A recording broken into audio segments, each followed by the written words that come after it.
During our broadcast of the Kart Championship at PFI on June the 15th, the commentary team of David Sullivan, Henry Baudet made a number of untrue and insulting comments about Cumbria Kart Club and Mr. Malcolm Fell. We at Karting Live TV completely disavow ourselves from these comments and unreservedly apologise to Mr. Fell and the club for any hurt caused. We have taken actions to ensure this situation never happens again.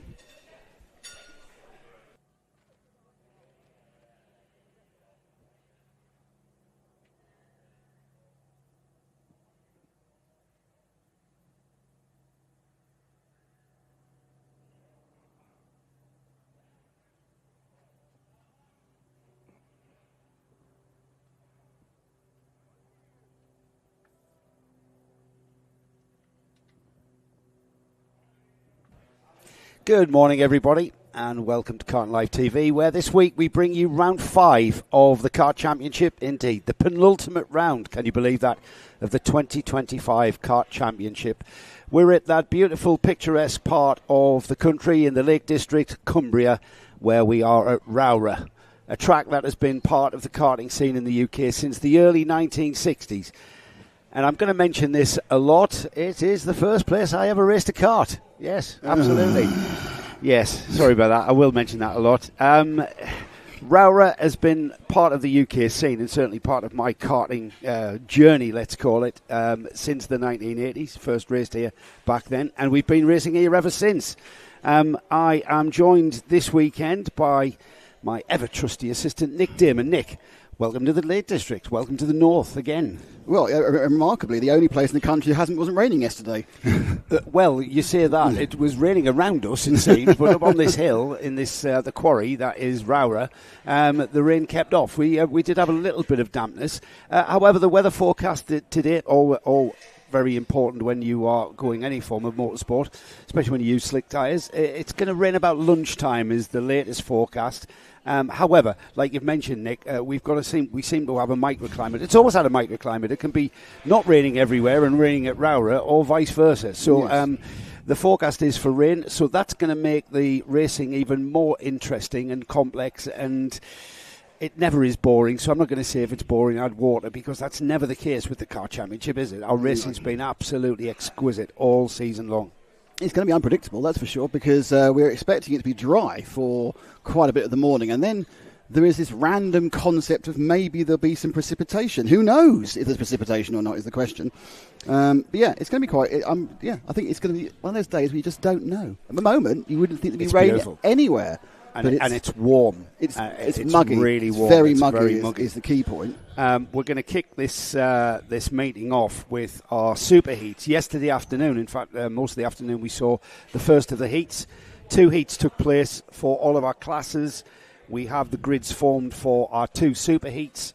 All points count towards the championship, so points that you scored in the heats. Don't just make up the grid formation for our super heats, which we're about to kick off with, but also go towards the championship. Yeah. So 2 super heats will score you more points for the championship, but also give us the formation for the all-important finals. And the all-important finals is where the trophies are given, Nick, and where we have our podium presentation process, which is all very much what people are yearning for here, and that's what people are racing for, fundamentally. Yeah, I mean, I think it's we're at round 5. Most people would have had a slightly dodgy round by now. They'd be hoping to drop. So it's a case where everyone needs to make this one count. It's a track which drivers love. It's a track where you can overtake, so that's 2 good points. But I've seen this in the rain. It gets very tricky when it's wet here. It's one of the best tracks in the country for overtaking, and it's basically that. I remember I raced here at ROWRAH. How was that? Sorry, what was that? No, I can't hear Joe. Sorry. Am I still on, or have you switched you off? I haven't switched you off. Well, it was the shorter track. The short track. You came out the chicane. So where did the short track end then? Well, the short track went up towards the McRae's hairpin, as it is now. Mm-hmm. But way before you got to the McRae's hairpin, there was a hairpin right, which brought you back onto the run down to St John's and back down the hill towards the right-hander at St John's, and then into the left-hander at Sunny. So it was a much shorter track. At the moment, it's just over 1,000 metres, 33 metres over 1,000. So 1033 is the track length. But what I was about to say is the extension, that I forget, it's been here a long time, the track extension, back in the early 2000s, I think, is when they did that. It gives us 2 hairpins. We've got the McRae's hairpin, which is a very, very tight left-hander, and then you've got quite a stretch, quite a run out of that hairpin where you need a lot of punch out of the corner, and then you need to be brave on the brakes going into the second of the hairpins, and that's the ideals, and that's a bit more open. And as we'll see, you've got a bit of a selection of turn-in points, whether you're going early, whether you're going late, but it's all important because you need to punch out of there because you've got the longest straight on the track that runs down to a hairpin that leads into the stewardesses. So what is pretty much 3 hairpins in sequence gives us some really great outbraking and overtaking opportunities. Yeah, I mean, you do kind of look forward to these races because it's a very spectacular track, and we've seen movements. I think we've seen it someone overtaken just about every single corner there is around here. Yes. Someone's had a go, and certainly, as you say, we often see things change on the last paddock corner. They go around, someone's at the inside, and they just try and get a run through to the start-finish line. So, yeah, should be. We're building up now, and we'll probably have 3 or 4 dull races to begin with. I doubt it very much. Another potential overtaking, and certainly on the old track, which I first raced at. Did you? Yes. Oh, okay. Is the left-hander at Sunny. You come through a very, very fast. It's downhill towards St John's, the right-hander, and then just in the middle of the screen there, you see a load of tyre barriers forming the apex of Sunny Corner, and we have kind of brought those barriers right to the curb edge, giving you a kind of it's almost a street course, Nick, because what we were finding is people were clattering across that inside curb and just using all of the curb. Well, you can barely use any curb, and that's really, really tightening that section up. So people have to brake much, much harder rather than just swooping through there and sort of elongating the corner into a smooth arc. It's a definite brake and turn left, and if you're brave coming out of St John's, you can get down the inside there. So there's another. I mean, in fact, I'm going to go so far as to say you can overtake at every single part of this ROWRAH track. Yeah, sometimes legally. Sometimes they're incurring the wrath of Mr. Ashton, who's our man in charge as ever of the Kart Championship. Well, peeking out of the holding shed is the very eager 6 to 8-year-olds of the Bambino. Mighty E Bambinos. Mighty. TB. Mighty. I know it's gone terribly on there. It's round 5. No, I literally sat there going, E. I was trying to go E might, but I don't know why. You know how your brain just recalculates. These have become really popular in the world of Bambinos. Johnny Stinson and the Mighty company have now extended the Bambino into a cadet class as well. We look forward to potentially seeing them next year. But the Mighty Bambinos were basically that young man, Felix Tandy, who's currently second in the championship coming into this round, taking into account. Should we take a look at the grid? Drop scores. Yeah, let's have a look at the grid. Because he was absolutely unbeatable yesterday. Took 2 heat wins yesterday. Luca Pede is alongside Felix on the pole position. Luca took 2 third places. And then on the second row, Heath Smith, second in the first heat, 5th in the second heat. He's got Arthur Rhodes alongside. Now these 4, along with the O-plate holder Logan Edwards and Elliot Hitch on row 3, they have been the drivers to watch really, and they've been sort of sharing the spoils. It is that's not to discount the drivers behind them. On row 4 is Teddy Smith and Jack Harper. Row 5, Arthur Thompson and Oliver Yap. And then we've got Calais Tennant and Nico Mohan, with the grid being rounded off with 7 rows and 14 carts of Frank Pearson and George Algar. This one is going to be a textbook in racecraft. Yeah. And considering these drivers are 6 to 8 years old, just repeat that, 6 to 8 years old. They're on a treaded Lacan tyre, so the weather isn't really a factor. However, the parents of these children who are about to go racing would disagree with me there, because the tyres are important. You change the pressure when the track conditions change. So at the moment they're on a tyre pressure that will make the Lacan treaded tyre work in the dry. If it goes wet, then a slight adjustment on the tyre pressure will make it work in the wet. However, if it rains mid-race, which we might see this afternoon in the all-important finals part of the event, we might see that coming into play, where you've got karts that are not really that well balanced for these drivers. Yep. So it's, of course, with the Bambinos, it's a rolling lap round to the start. They have a standing start. They get the last little pep word from their team managers or parent or guardian.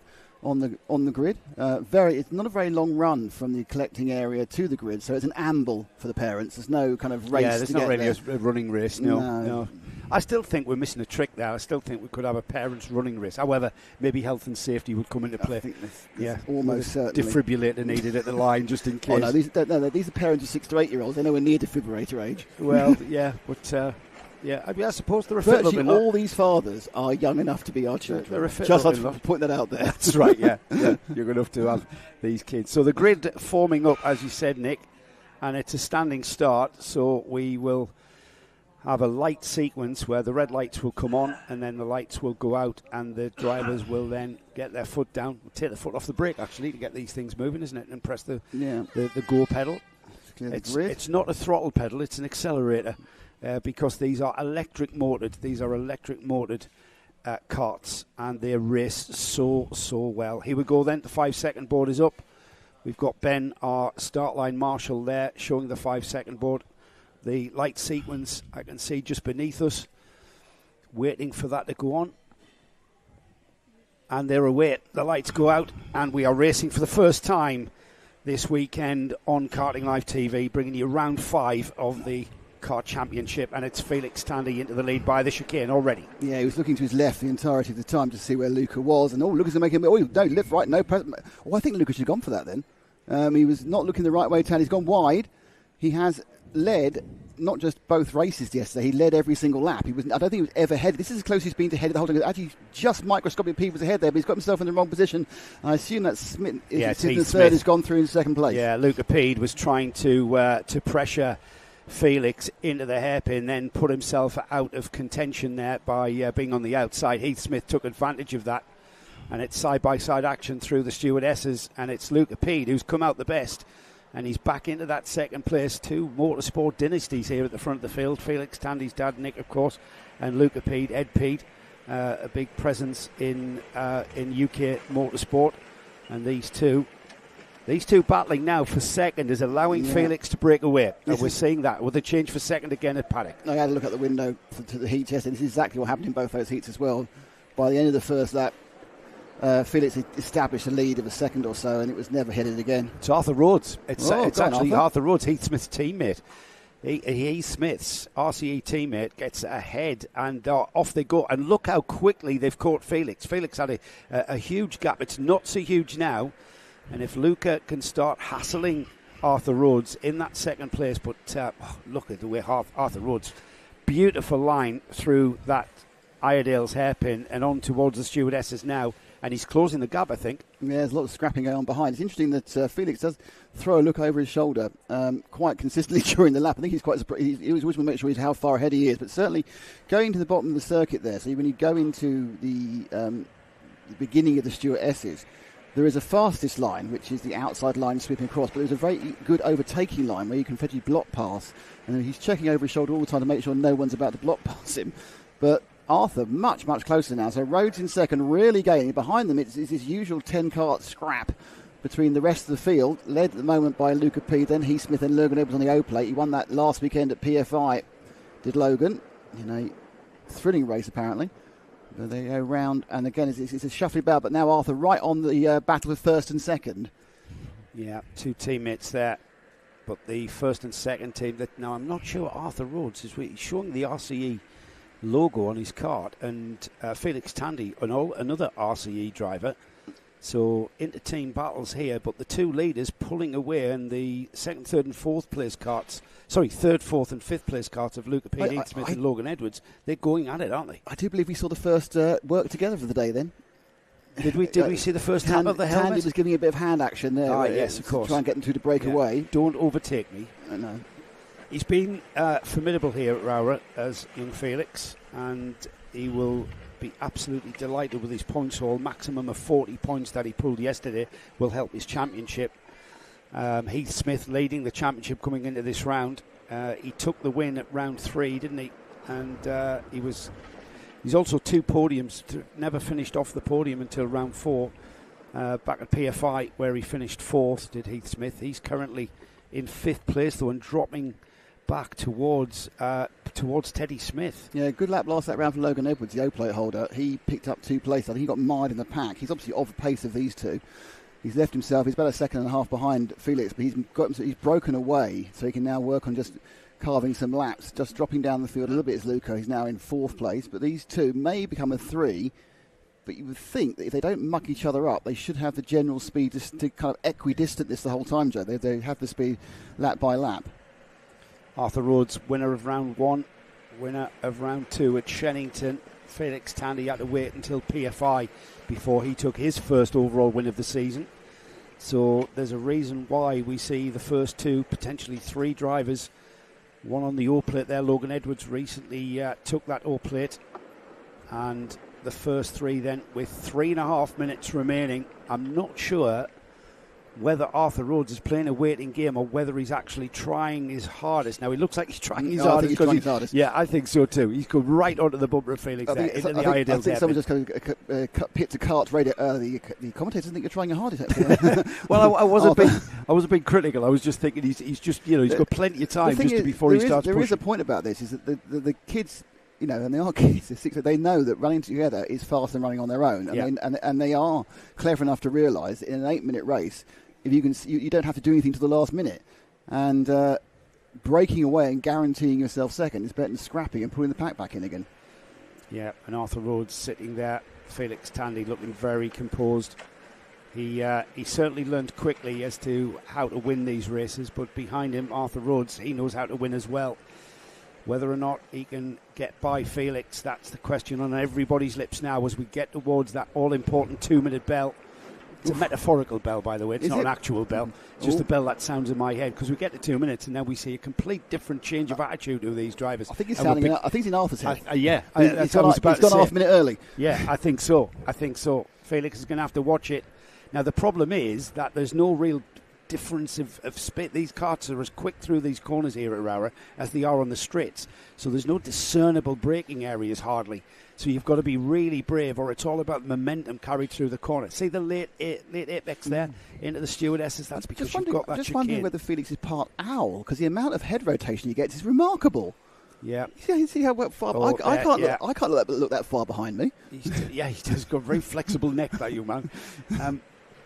His dad will be telling him to stop looking back when he gets back to the paddock. His dad has rearview mirrors in his car. Yeah, that's right. Nick doesn't need to look behind. You can't really look to the side. I just think it's weird that we got the current champion of Daytona 24, the current champion of the Sebring 12 Hour, a Le Mans winner, just sticking his kid's cart down. Getting his hands dirty. But that's Nick Tandy, mate. That's the Tandy family, isn't it? Their hands dirty, sleeves rolled up. Let's go motor racing. Here we go then. Towards Iredale's, and can Arthur Rhodes, is he going to have a look? Is he going to show his cards? Still over a minute left. As Tandy, composed as ever, still looking over his shoulder now and again. There it is again. How does he get his head that far round? You that. He's like an owl. How does he do that? Look at his mum's looking at me. Through 180 degrees. His son's an owl. Oh, that's the first attempt there. The block pass on the... going the wrong line into the stewards. And what they've done, just very quickly, is look, Logan's now tagged on the back of them. Logan Edwards in third on the O-plate. Yeah, we haven't seen any real defensive driving. These two are just absolutely on it. We're getting 40 seconds. Yeah, 2 more to go, I think. Yeah. 1 minute. On the inside. Here comes Logan Edwards down the inside at paddock. That was very, very smooth operator. He's taking nothing of that one. Yeah, Arthur Rhodes, who's been right on the tail of Felix Tandy, who's just caught. I'm not going to say unawares. There was just nothing he could do about it, was there? Edwards seemed to just have a bit of extra speed, which is not what you tend to see in these karts. They're all very carefully governed by Johnny Stitson and the team, so they all have the same amount of wattage and power, which actually with these electric motors they're quite easy to do. You can just set them in the speed control. That's your maximum speed. Balance of performance. It's not as fast as they can go, but it's as fast as they're allowing them to go, and they're all nailed down to the same number of output watts. There's Felix just looking there. Yep, he's still got those two for company, but a change of order. Not sure if he's noticed the O-plate, and now he sees that it's Logan Edwards he has for company, as well as Arthur Rhodes still there. Behind these three, Heath Smith, Luca Peed, Elliot Hitch, Teddy Smith, Arthur Thompson, Jack Harper, Nico Mohan, Callie Tennant, Oliver Yap, Frank Pearson, George Algar. Now this is where Logan Edwards has the run. Can he do what he did earlier? Doing it again, yeah. He's doing it again. He's just found a super fast run through there. Now, is Arthur going to get up the inside as well? No. Felix managed to just make sure he only lost one position. Now, Felix now is in the attacker position. Now, you kind of think that as Logan had that speed, would he have been better off waiting to the final lap? Well, you could ask that because Felix is going to come back at him as quickly as he possibly can. Has he got the pace to get by? They're almost side by side coming out of McRae's on towards Iredale's now. Are we going to see a bit of defensive driving? No, not at all. Optimum line through Iredale's from the leader, Logan Edwards, who's just played that waiting game and just pulled in those two leaders. First he passed Arthur Rhodes and then Felix Tandy in exactly the same way. Out of Sunny Corner towards Paddock and there into the stewardesses. Felix Tandy gets that lead back. Yeah, you got the first of those block plots, we said. It's not the fastest line, but you effectively take away the front of the other cart following you. Now, they're side by side coming into the into St John's and now into Sunny. Now, Felix knows where Logan's quick. And can he hold him off? He's defending now. He knows where he was caught out. Yeah. So out of Paddock then to take the first of the superheats. It will be Felix Tandy then side by side across the line. Who has got it? It's Logan Edwards. Hundredth of a second there for Logan Edwards. Arthur Rhodes then settles for third. We then got Heath Smith. Luca Peed loses out there right on the last lap, I think. Teddy Smith in sixth. Jack Harper in seventh. Arthur Thompson eighth. Nico Mohan ninth. Elliot Hitch was 10th, Callie Tennant 11th, Oliver Yap, and here we have Frank Pearson and George Algar rounding off the 14-cart field. So the learning experience for that, here we go, let's have a look at this, with the overtake into... He actually threw it in here. Look at how the cart breaks away on Felix. Felix is going far too fast there, and that's the first time we've seen that back end break away on him. So that was quite a brave move. Yeah, Logan Edwards made a mistake.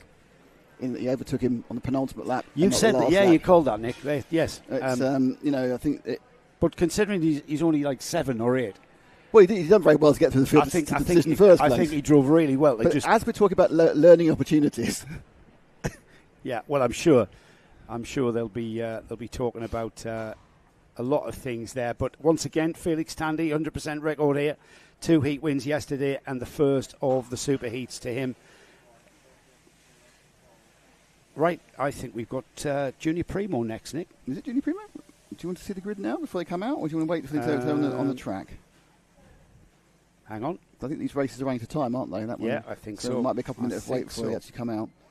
So Junior Primo is coming out next. Junior Primo Superheat 1.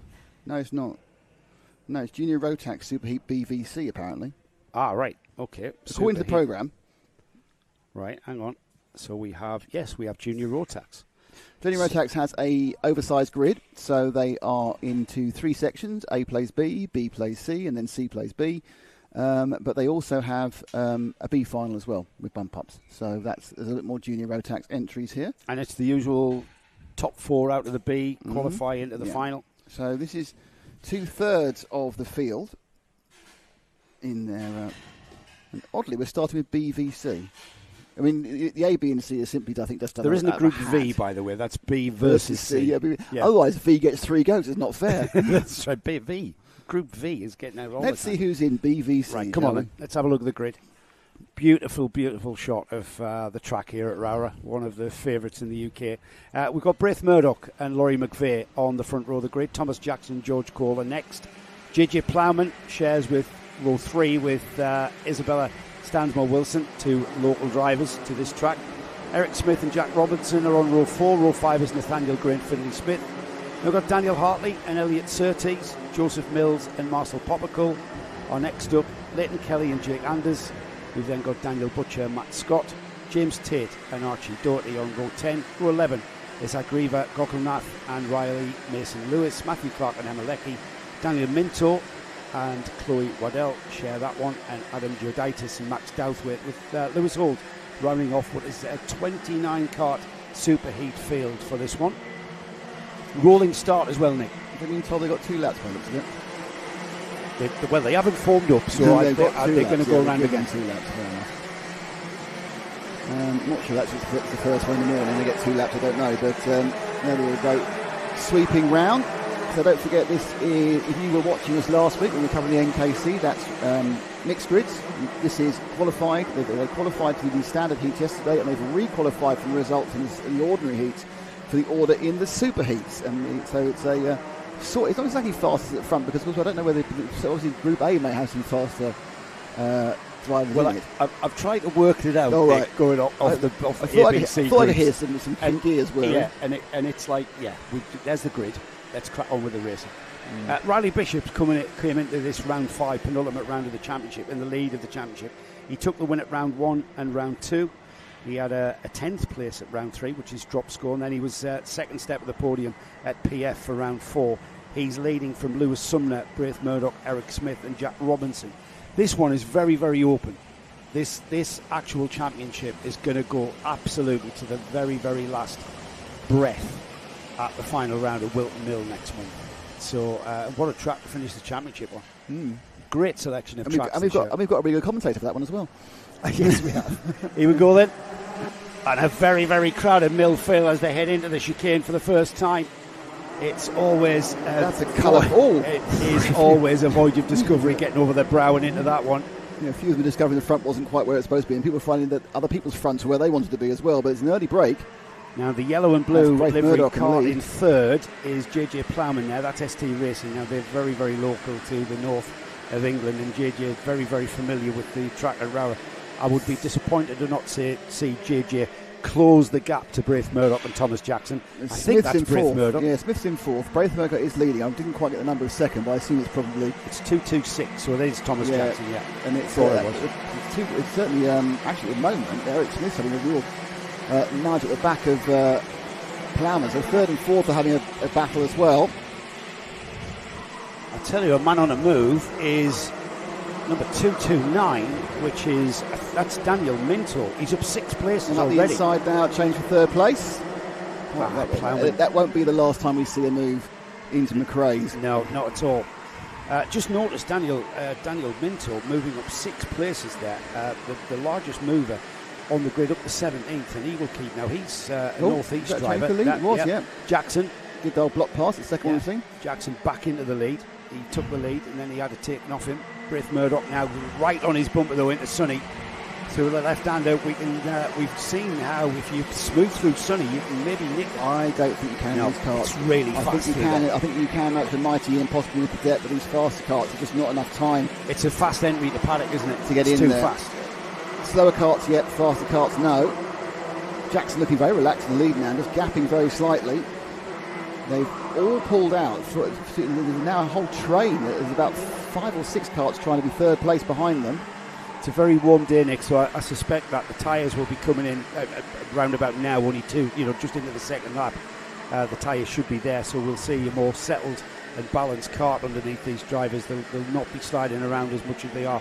Plus those 2 warm-up laps will have been very beneficial to get your tyres warm, won't they? Yeah, the action's more behind these guys at the moment, the 3, 4, 5, 6 and everybody else. I think they may do a bit of sensible driving for a couple of laps, waiting for the metaphorical bell. But this is the battle for third place. Yeah, that's heating up. That's become a train of about the grid. About 20 cars. The grid. Yeah. Everyone's in third, it seems. But that third place there, Eric Smith, with JJ Plowman beginning to come under pressure again. Laurie McVeigh down the inside, is it? 2 of them. Yeah, he's lost 2. The 215 there, Nathaniel Gray up as well. Got it back again around kind of the switchback, but he lost one and found himself out of position. So it's so easy to do as you go around Iredale's. But he's got it back again, so he's only lost one position. But this is the battle now between the fourth. Is really the first 2 are quite close. I'm not sure how much they're going to look to get past each other. Well, they seem to think they could follow the first 2, but I'm not sure they're going to make a move with each other. The qualifying format, just to remind everybody, for the Kart Championship is timed qualifying. That happened yesterday morning. That formed the grid for the 2 heats. And it was basically in the lap of the gods and how the planets aligned as to how you get through the heats into these. What we're watching now is the first of the super heats for this class. And so we should see the faster drivers at the front of the field. That's the way time qualifying works. Or you may see a fast driver down the order if he's had a bit of a nightmare in qualifying and then subsequently onto the heat. So we should see quite a settled race here with some very, very good racecraft. Yeah. The 2 leaders still glued together. I know it's coming out to Sonny, but it's Braith Murdoch not really looking like we can, no.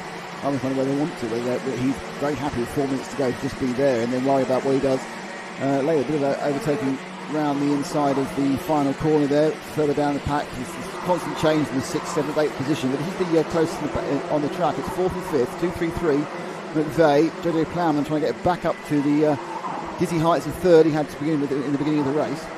Yeah, JJ dropping back. I was thinking maybe JJ could be a little bit more towards the front, but struggled to hang on to that third place, didn't he, where he found himself. He's latched onto the back. He's in 5th place now, just hanging on to the bumper of Laurie McVeigh and Eric Smith.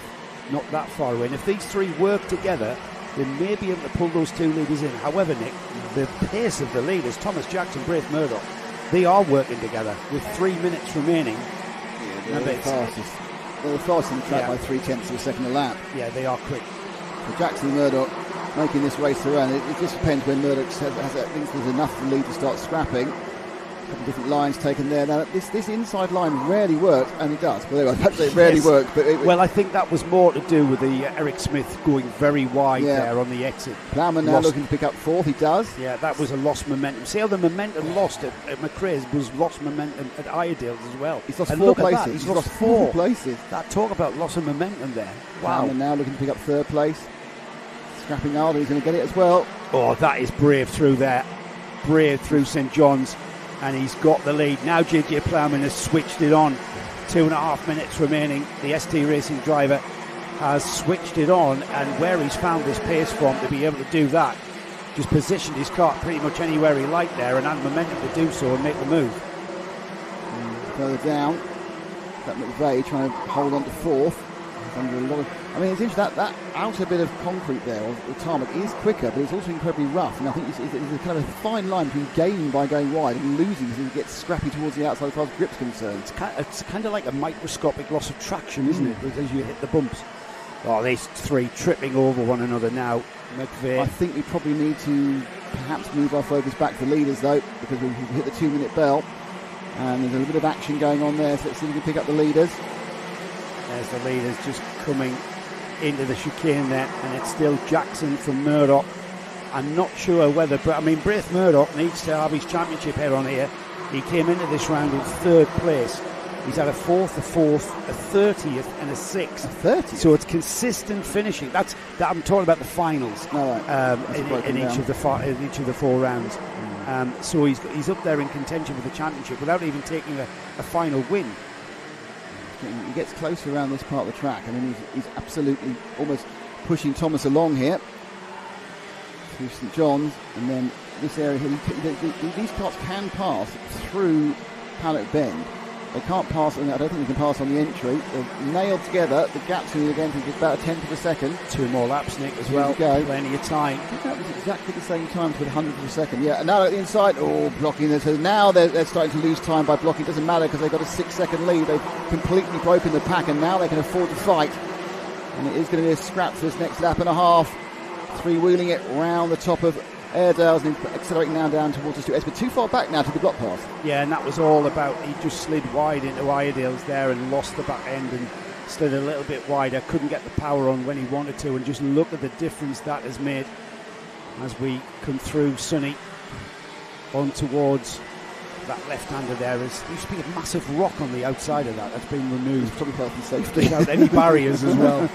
Okay, so that was a good lap for Jackson, mainly because it's a bad lap for Murdoch, and he's left himself starting. There's 2 more. There's 2 more to go. Sorry, yeah.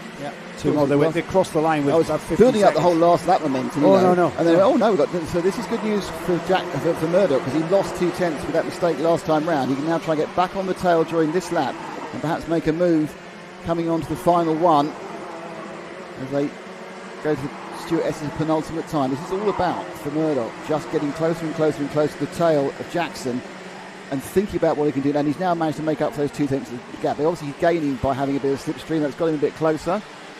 It's going to be last lap board this time by. Here they go into that very sweeping entry into paddock and then across the line. It will be 1 more lap then into the chicane for the final time. It's Thomas Jackson looking very, very composed, but on the limit, on the absolute limit, as Braith Murdoch chases him down. Braith Murdoch doesn't need to make any rash moves here. 2nd place is a strong finish with championship in mind.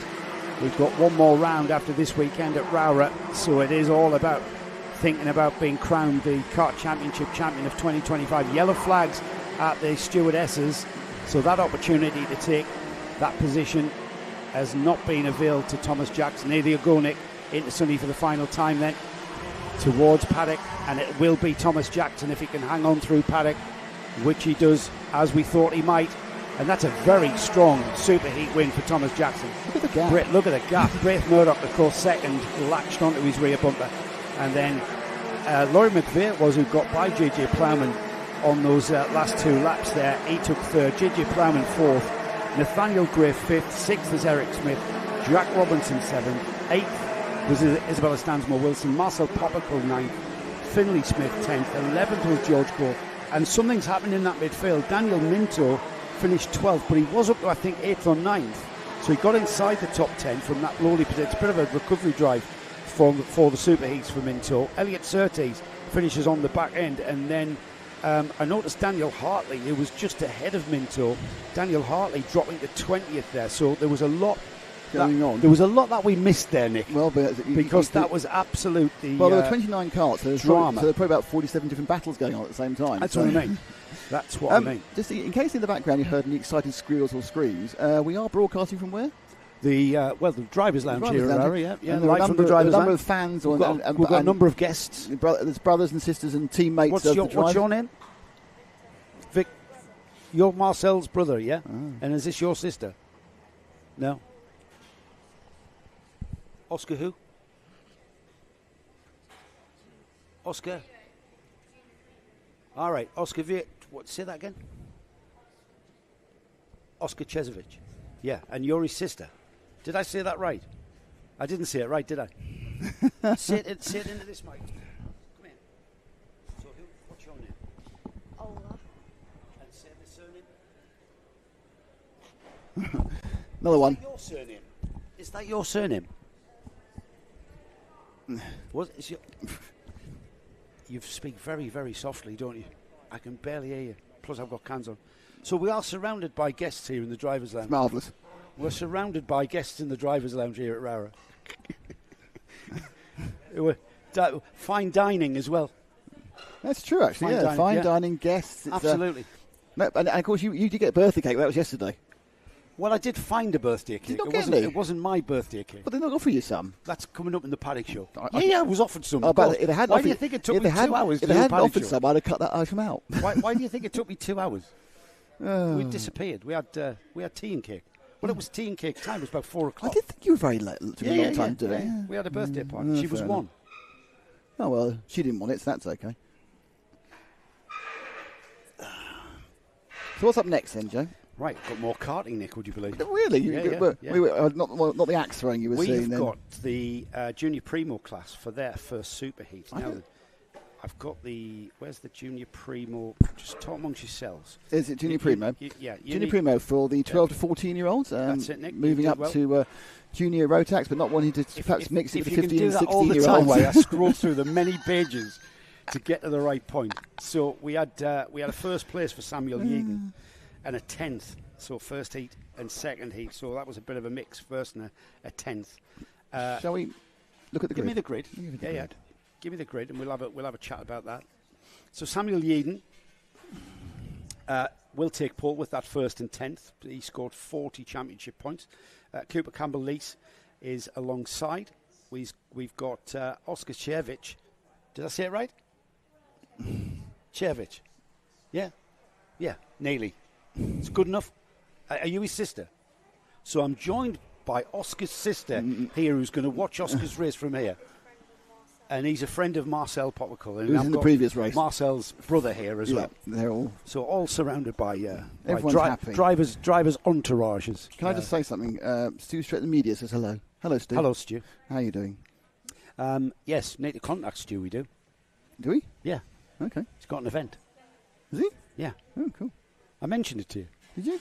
There was a lot going on. There was a lot going on. There was. Oscar Sievich is on the second row with Harry Ward. Now, Harry Ward was an 8th and a 9th yesterday. I'll find our first place in the second. He was Ethan Bath, and he's a little bit further down. We've got Thomas Butcher and Luke Wells on row 3. We've got Callum Gardner and Elijah Hazelwood on row 4. Row 5 is where we find the heat number 2 winner from yesterday, Ethan Bath, alongside Ronnie Legg. We've got Lucas Olofsson and Noah Jones on row 6. Lewis Gilbert and Elijah Hartley are on row 7. Row 8, Lily Shaw and Blair Smith, with Zach Jennings and Aston Brown next. Alfie Forrest and Thomas Ambler. Zach McKay, I should say, who we speak to. We had a torrid day yesterday. He's on a bit of a recovery drive here in this Junior Primo race. He had a mechanical issue that took him out of his second heat, and he was absolutely despondent. We talked to him in the paddock show. That's an interesting chat with him. Isaac Jameson is alongside Zach on row 11. Row 12 is George Ralston and Pierce Whitehead, with Noah Clark, Charlie Thompson, Miles Cleworth and Ollie Miller, and Louis Brown and Josh Whittaker rounding off 15 rows and 30 carts. So that's a lovely little grid there. And the Junior Primo, if you're wondering what Junior Primo is, it's basically it's Junior Rotax. It's exactly the same carts, engines, tyres, everything that we've just seen. However, the Kart Championship, I think, have been a bit genius here, because they've split the age groups in Junior Rotax. So if you want, and it's purely voluntary, if you're between the ages of 12 and 14, you can actually join the ranks of the Junior Primo class. Now, this is ideally suited to drivers who have discovered karting at that age. Not everybody starts at 6 years old in Bambinos. Not everybody goes through cadets, Micromax, etc. You can come into this sport at any time. I found this sport 22. Where was that then? Well, I came here to ROWRAH and saw 100 nationals. And thought, so I went home and sold me Formula Ford and bought 100 nationals. Anyway, that's a long story. So Junior Primo, quite concisely, one of the absolute genius ideas, because it gives youngsters who are novices, and we've got quite a few novices in this field. They've been given 2 warm-up laps, which is always a good idea. Had all the, I don't know whether it's just for this first heat of the day, because they didn't get a warm-up this morning, or whether it be for every single race. There's a relatively flexible time schedule. The amount of time they've allocated for each heat, and they are being an MSA race, they are starting to the timetable. They're not doing what you see in club races. They're just trying to get them all off as quickly as possible in case something goes wrong. So you know exactly when you're going to start, which means as the first 2 heats have run absolutely fine with no incident, they've got a bit of flexibility on time, and they can just burn that gap. So all of our rolling starts, just got this in from our man in charge, Dan Ashton, all of the rolling starts going to be given 2 laps, which I always think is a very, very good idea. Gives the drivers a more... Is Dan a secret TKM driver? Yeah, I want to be. Yes. Yeah, TKMs always get 2 laps, don't they? Yeah, but 2 laps, great idea. Gives the drivers a chance to get some heat into their tyres and brakes. Gives them a more stable, balanced kart for the early laps. The all-important... the first corner here at ROWRAH is the chicane, as we named it, the ROWRAH, which is very, very up and over the brow and into the left-hand part of the chicane. Here we go, though. We're out to go racing, and off we go across the line. Taking it, yep. It's going through ROWRAH for the first time this year, and they sweep up and over. And this time, a bit cleaner. And coming into the first corner, it looks like we still have... It's as they were, Nick. Yeah, it's a little bit of a coming together for 3rd and 4th. That's Oscar Shevich and Harry Ward, and I think, are they teammates, Oscar and Harry? Because they look like they've got similar livery carts. No, I think one's with Cato. Good luck to the X-Kart team here from Emma, by the way. Oh, thanks, Emma.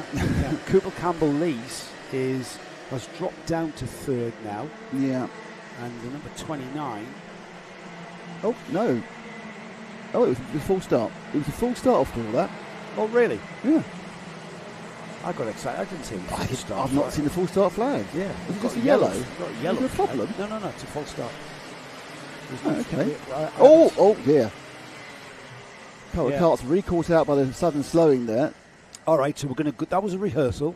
Here we go then. Well, it's bad news for the 69 cart, because he's got a drop-down penalty. He's done his nose in that kerfuffle. So whoever the 69 cart, Zach Jennings, he went in the back, and I think his nose has definitely dropped.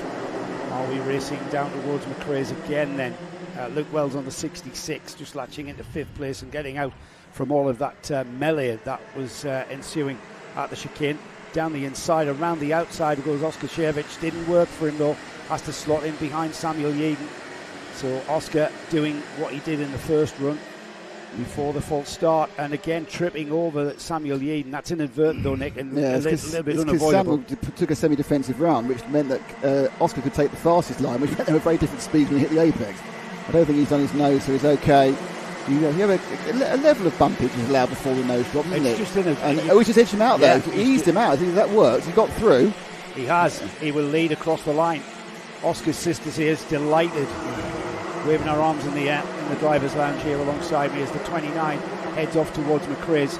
It's the number 11 of Cooper Campbell-Lees who slots in behind, and early leader Samuel Yeadon down to third now. Yeah, Yeadon was looking a little bit flummoxed and perplexed as he came into the corner. He put it all together again. Fourth place is Harry Ward, fifth is Luke Wells. But it looked like Wells was going down his inside as well. We'll keep an eye on that fourth place. They've been battling for fourth and fifth, and I'm not sure it's come off there. It's all settled down. Oscar being quite comfortable in the lead. Cooper now has to work out what he can do to get past. Thomas Butcher, who's slotted into fourth and pulling away from the carts behind, and he will very soon, I think, Nick, be making this a four-cart train for the lead as Thomas Butcher just hangs it through the chicane there as the leader. Oscar Shevich off into the lead. A little bit of break between second and third. I'm not sure whether that Cooper Campbell-Lees will actually work with that. I think what I need to do is just sit on the tail of Oscar for a couple of laps to see if we can do what we've seen in a couple of other heats, just gap the pack. Because the pack is well, you can see the pack arriving there in 5th, 6th, 7th, 8th, 9th, down to 25th. Yeah, the moment that these two will start squabbling for that first place will be the time they'll drop that small amount of gappage to Samuel Yeadon and Thomas Butcher. So it's a four-cart train effectively behind them though, from 5th downwards. Harry Ward, Elijah Hazelwood, Luke Wells, Ronnie Legg, Ethan Bath, Lucas Olofsson. They're a train of carts. There they go, up and over the ROWRAH chicane. As the leader already into and out of McCrae's and on towards Iredale's. Yeah, it's very... Oh, did that change for a second for third and fourth then? Might have been. Now side by side, 118. That's, he's got his that third one, which is just kind of lightly covered up, so he has to use a different number. He's just 18 this time, Samuel. If you look at it, there isn't a 118 though, but because he can't bother to take the sticker off for the other championship system where he needs a 3 number for his road tax efforts. But he's now managed to hold on to that third place under Butcher now, pushing hard. Championship leader, the third car in that train that we're watching there. Elijah Hazelwood has slotted onto the back in 5th place now. Elijah, winner of round 2, winner of round 1, second on the podium at PF. He's leading the championship coming into this 5th and penultimate round. So he is gaining on grabbing about more 40 points. Yeah. No, he's already looking for a championship run. He's looking to get the inside. This is a chance. He just didn't kind of get a drive out of it. I think he was more momentum with that outside sweep for the 54 of Butcher, but it meant that he wasn't able to just try the inside block pass. But the 3 of them, this is 3rd, 4th and 5th. First 2 are away and doing the let's follow each other around game. But these 3, looking for the lower spot on the virtual podium. Well, I think it's only a matter of time before we see Hazelwood make that move. He tried to make the move at Iredale, side by side. Yeadon and Butcher across the line. They're slowing each other down as into that 3rd place has gone Butcher on the 54 towards McCrae's now. Who's going to outbreak who? But down the inside went Samuel Yeadon, didn't work, and Hazelwood's going to take the spoils. He's going to take the crumbs off the table, whatever's left. He actually looked a bit lost as he's going around the corner, I thought. He turned around and thought, where am I? And looked everyone else. Now that's mostly the grass. Yes. There's not really a cart to be given. He's going to get up the inside here. He should be able to do it. He just, stuck on the apex. That's fine. 4th place now for Hazelwood. At the expense of, was that Butcher or was it Yeadon? Yeah, number 18. Yeah. I mean, it wasn't a deliberate force by the 18. It just ran out. He just ran out the track. The way the track twists there, it's not a parallel straight. The track sort of moves left and right. Campbell-Lees remains about a 10th behind. They are not yet trying to overtake. Hazelwood has broken away from Yeadon off towards that number 54 of Thomas Butcher. The leaders stay the same though, just ahead of these carts that we're watching here on screen. Oscar Shevitz and Cooper Campbell-Lees still circulating together. Beautiful and down the inside from there. Bath, but Ethan Bath there in the multicoloured helmet, the multicoloured car. Oh, he has a good switch back to take the road away from Yeadon, who's been drifting backwards. He said, I've had enough of this. But in fact, in trying to get it back again, I think he's going to lose another place. Yeah, almost. With the orange helmeted Ronnie Legg, I think, come after him. Top two still together. Now 3 and 4 right together. 3 and 4 together as this one settles down. There's the leaders crossing the line now, completing 7 laps on the board. Just under 2.5 minutes. Not sure when they're going to start going because they've got 2.5 minutes to go. Oh, actually, I think he was thinking about it then, wasn't he? I think this is now, Cooper Campbell has decided it's now game on. They've decided, Joe, they've got enough of a gap from third to have a go for it. Have a go of each other. And that's very clever driving from these junior drivers. Remember, junior primo, 12 to 14-year-old drivers, these kids, and showing very, very intelligent racecraft. Third and fourth was changing there. We've got yellow flags going round the paddock bend, so that's going to take that over. I'm not sure we've got yellow flags. I think we've got potentially someone's off in the corner, but yellow flags at paddock. But Hazelwood's got through to third. We saw the movement went into Stewart, so Hazelwood now's in third. So that makes the first and second battles are most likely to do anything happen. There's Hazelwood picked up third place quite effectively from Butcher. Did it through the Stewart S's earlier than that. There's the first two right together. We've got carts off on the start-finish straight. That will bring out yellow flags for paddock turn and the chicane. So it's the curvature of the start-finish straight. It's not actually a straight; it curves. Now we've gone Battenberg. We've gone Battenberg. Right. We've gone. Which is called effectively full course caution. Yeah. So the kind of virtual safety car. The leaders become the. I think we've had quite a few carts involved. There's been a bit of a problem there, and the Battenberg is pointing to Battenberg. Yeah, I'm not sure whether these drivers are understanding what the Battenberg is. Well, they should have seen. They're not looking at the flag. There's a Battenberg at Sunny, a Battenberg at Paddock, and yet we've got racing speed across the line. Battenberg is you slow to half race speed, and you follow the lead. It's like a virtual safety car if you're following a red flag. Okay, that's fair enough. That'll end the race because more than enough. Yeah, 25 seconds. The only question is whether Hazelwood will get his overtake. I think he will because that lap was completed. They go back one lap and Hazelwood's still in third. I would suggest these 12 and 14-year-olds go and have a look at your flag regulations because there was not an understanding of what a Battenberg is. Now, I may be being unfair. You should be looking at the flags. You should be looking at the flag points every time through. A little glance. They're hard to miss. The size of the flags here at ROWRAH. I think I wouldn't be too surprised if Dan has a chat with them. I would imagine so, because we had the leaders tripping over one another. So, Oscar's sister, you happy with that? Yeah, very happy, I would imagine. Yeah, it's going to do well for his grid, isn't it, for the final? Yeah. And he's with Cato Motorsport as well, isn't he? Yeah, as is Marcel Poppercourt. It's a big Cato benefit for them both. A few damage carts there on the start-finish straight. So, yeah, we did have a multi-cart coming together just underneath us, Nick. That's why we couldn't see it. We're just above that. We heard the oohs and ahs. That's because some of the kids at the far end could see it. So is it just 2 carts or more we've got a problem? Both the drivers are out and fine. Well, there's 3 carts in that. Yeah, you're right. 3 of them. Yeah, good point. And there's 2 carts over to your left. Oh, there's 5. Yeah. Yeah. And there's a cart to your direct left, off to the. Oh yeah. Yeah. Oh, it's going to be a clear up and a half. That lots of extra time they had to disappear very quickly, isn't it? Yes. One racer's got a slightly sore hand by looks. So I can't see anybody else who's got any issues. One of them sitting on a fence. But yeah, they've had a bit of a. So that result, which I'll read out now if you like, Nick. Go for it.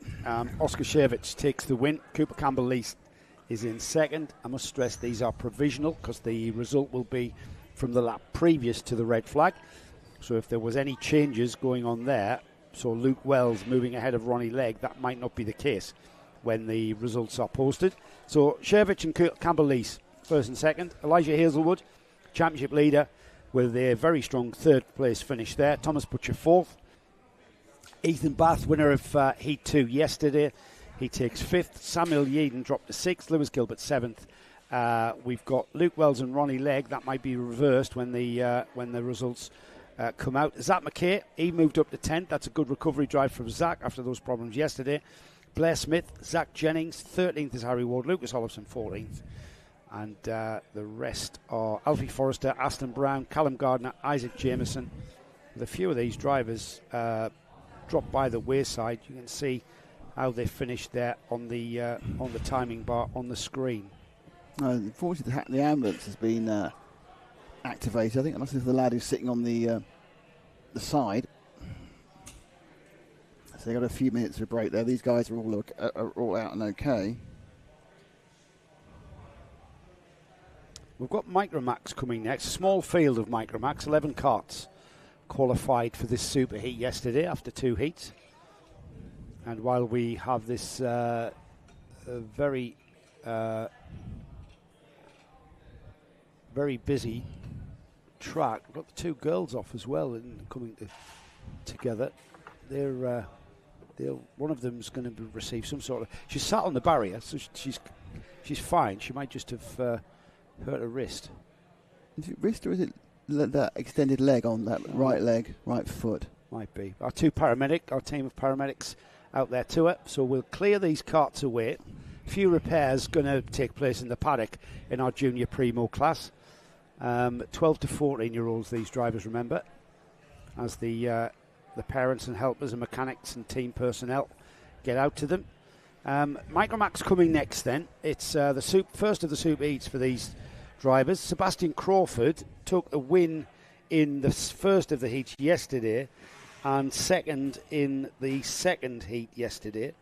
He had to give better to Ethan Lloyd, who took the win. Sebastian with our Origin Motorsport team. Sebastian, local to the north. He's from the Middlesbrough area and races regularly at Wardenlaw and here at ROWRAH. So he will start on the pole. Ethan Lloyd had a third and a first, so that was a strong showing from him yesterday. Would you actually like the grid? Yeah, might as well. Yeah, put the grid up while we're clearing up.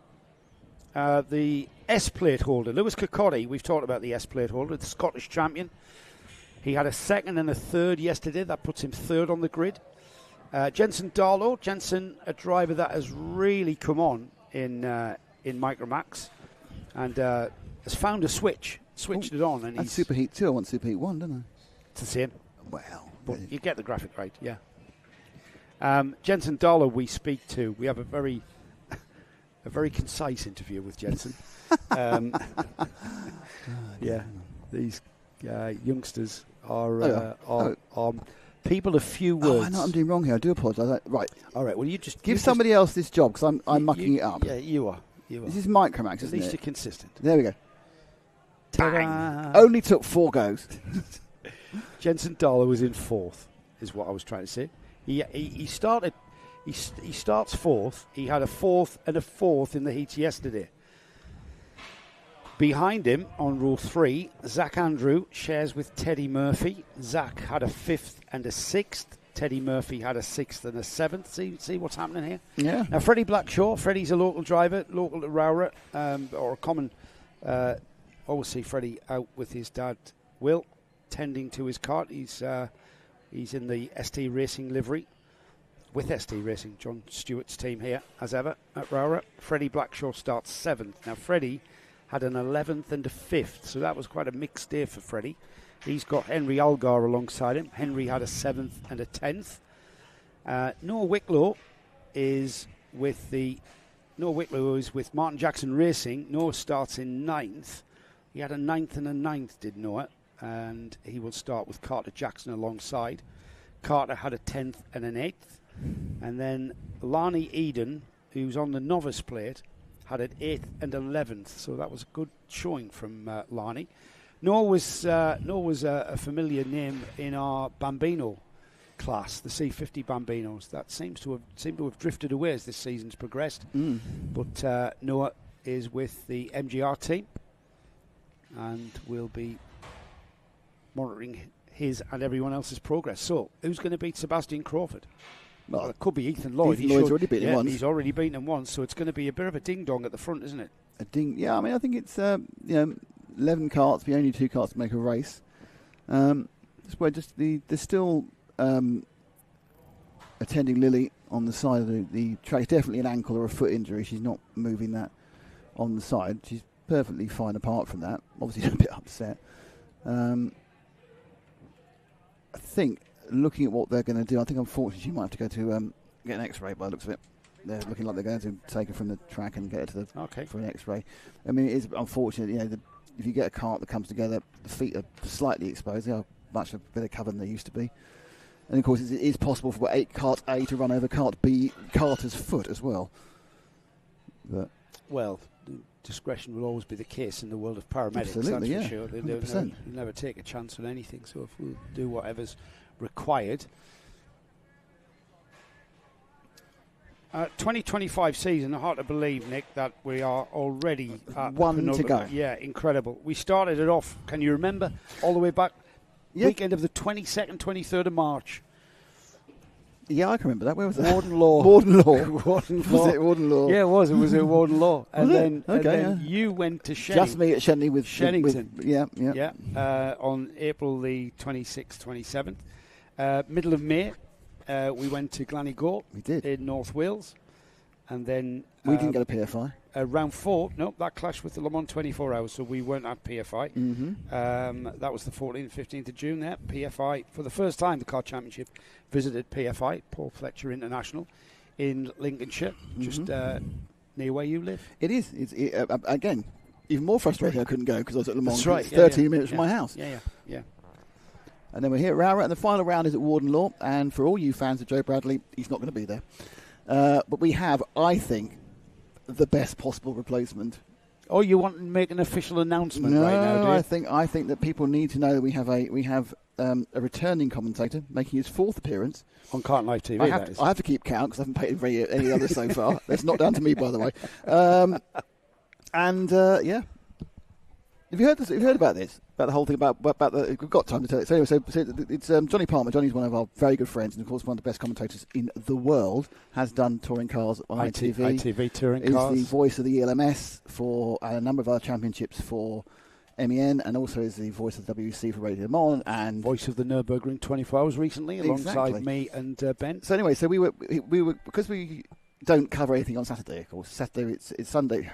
Sunday it's live at the Kart Championship. Saturday set-up days. We decided he's a big ovals fan. He's he's like Nick Tandy, a big fan of the oval racing.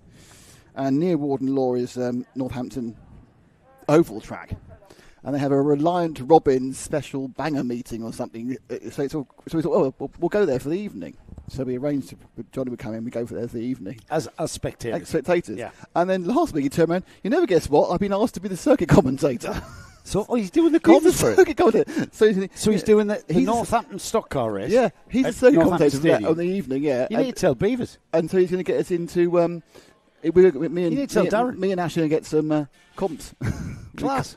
We've been comped in for the evening. You did not know that bit? I did not know that. I thought wasn't that on? It probably was, but I probably read it. But I probably. But yeah, so it's quite funny. So the commentator I employed, friend I employed to do the job, and then we said let's have an evening out.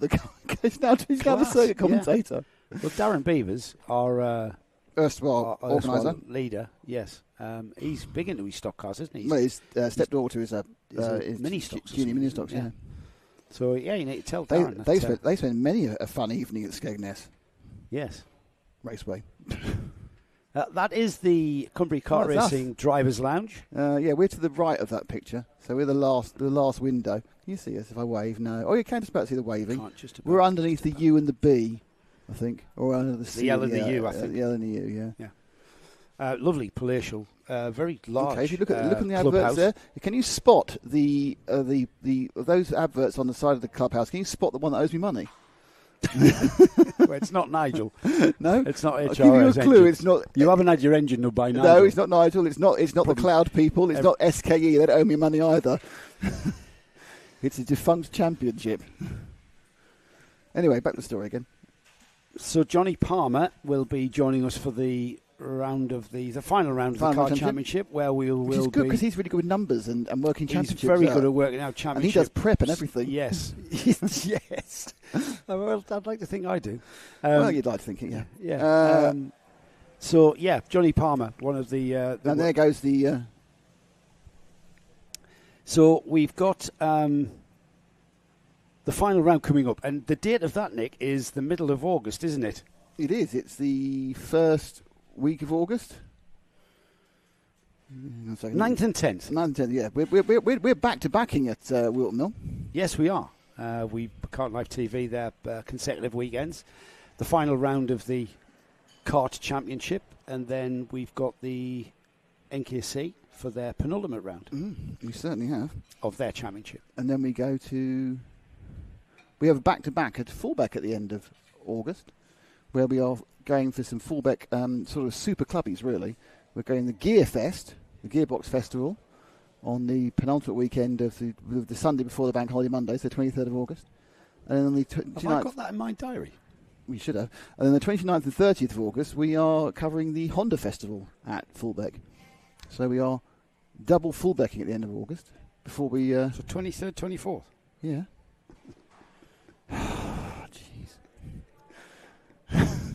These are the professionals I work with. I really need to take notice. Yeah, the ambulance is coming off the... So where are we? Are at Fullbeck, are we? Yeah, 2 weeks in a row. At your house. I know, it's 10 minutes. It's marvellous. Very pleasant. And then, what happens off that? I'm not sure, are we allowed to announce our big news?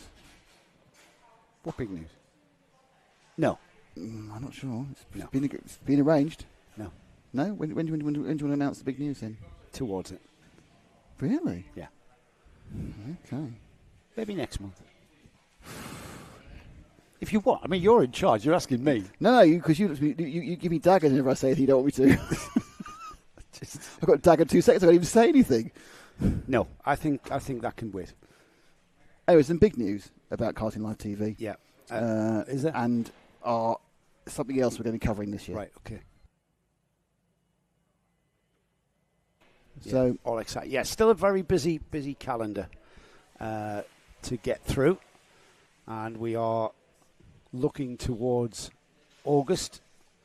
But before we think about the August round, we've got to get through ROWRAH's Super Heats and Finals, because the championships, I've got to say, Nick, scanning the championship leaderboards, it is wide open. I mean, there's a drop round for a start that you've got to take into consideration. That's the one that really confuses you when you get to the final round. So at the moment, the Micromax Championship being led by Lewis Kirkcaldy, who took the win at Shennington and then took the win at Gleneagles.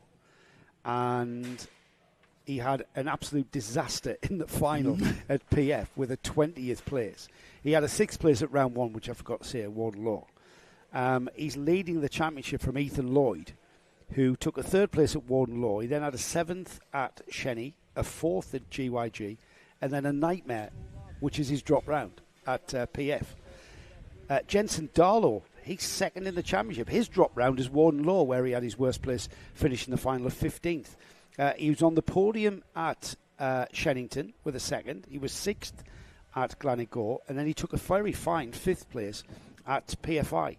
Round 1 was won by Charlie Page at Warden Law. He missed round 2, he missed round 3, and he came back out at PF and he scored a 4th. Now, Charlie is way down the order. The winner at PF was Harris Barber. Now, I think that was a guesting appearance, maybe for preparation for the British Champs or Kart Masters or something, because Harris has only come out for the PF round and he hasn't come out for this one. So he took the win there, but not in any way, shape or form in contention. Another driver that has only been out for one round is Sebastian Crawford, of course. Sebastian had an 8th place at his home track at Warden Law. I know he's from Middlesbrough, so Teesside perhaps is his home track. However, MSUK don't run there. So Sebastian out this weekend at a track he knows well, making an appearance in, again, just keeping his hand in for the other championships that he's doing. So this is going to be a very interesting race here. Sebastian Crawford and Ethan Lloyd were the drivers to beat yesterday. Lewis Kirkcaldy, you can never, ever discount as well. A 2nd and a 3rd yesterday. He's wanting to better that. He wants to take a super heat, the all-important super heat. We've got a track that is looking pretty much cleared. And I'm just wondering, green flags at most of the Marshall's post I can see. So we are going to get this Micromax super heat up and running very, very shortly. So yeah, they're just repositioning the ambulance, isn't it? They haven't got an official go yet, I think, from the paramedics. The drivers who were lounging, as you could see on the outside, the left-hand side of the shed there, they've actually have mounted up their steeds. Yeah, we've got a lot of people ready and raring to go. These Micromax drivers have been sat in their karts for a little while longer, but longer than they perhaps are used to, longer than they were ready for while we did that clear up from the Junior Primo first superheat. There's Sebastian Crawford, the red and white livery. Now, he's with Origin, who are black and white liveried karts, which are, because they're all Newcastle supporters, as is our leader, Darren Beavers. How's he a Newcastle supporter? He did explain how. But it's just isn't he from Northampton? Somewhere like that. It's unfathomable. Maybe he sort of latched on in the Keegan years. I'd love it. I'd just love it if he had. But Seb is from Middlesbrough area, so I imagine he's a Middlesbrough supporter. But that kart, red and white. Now, I'm a Sunderland lad, so my colours are red and white, and it's great to see a red and white kart in the Origin awning. Honestly. Really, really sort of unbalancing their ambience in there. Great colour, red and white. I'm trying to work out what colours I should dislike, but Gillingham don't really have a rival. They went out of business, Maidstone. We had one glorious season of playing them, and they beat us both. But they beat us and we got a draw back in, I don't know, 1991. Does Canterbury not have a team? No. Anywhere near Canterbury? No. Maidstone are on the cusp. I think they're in the conference, but they went bust and came back again. They're playing at Dartford. I'm going to go to Dartford to see them play. Maybe that's our football in digressing. That's fine. The season hasn't even started. There's no karting happening at the moment, is there? It's about to start, I think. About to get the I'm not quite sure what's the helpers have stood to the side there. Yeah, and, I'm not quite sure what the exact delay is. They're about to get a green flag. Yeah, we go. Here we go. Yeah, we go. We're releasing. That's Sebastian Crawford. We get an interview with Sebastian in the Paddock Show, where he tells us about the great support he's getting from his sponsors. We'll leave him to tell us that in the bit of a non-starter. Yeah, that's one of the front runners, I think, who hasn't come out, Nick. Can't quite see the number. They got 2 laps, so they could join him in. I can't believe that cannot be. Yeah, he's that rolling now, is he? Lloyd. He's got him rolling. Managed to get started. Now, is he going to come on the back, or is he going to try and latch in after a lap? I think that's Ethan Lloyd. That would be. He's being held by the start line marshal. That would be an absolute tragedy for Ethan. I think what they're going to do is they're going to wait for him to come around and let him join up immediately on the back of the karts for their second lap, get one full which will lap. give him a lap to get back into position again. Yes.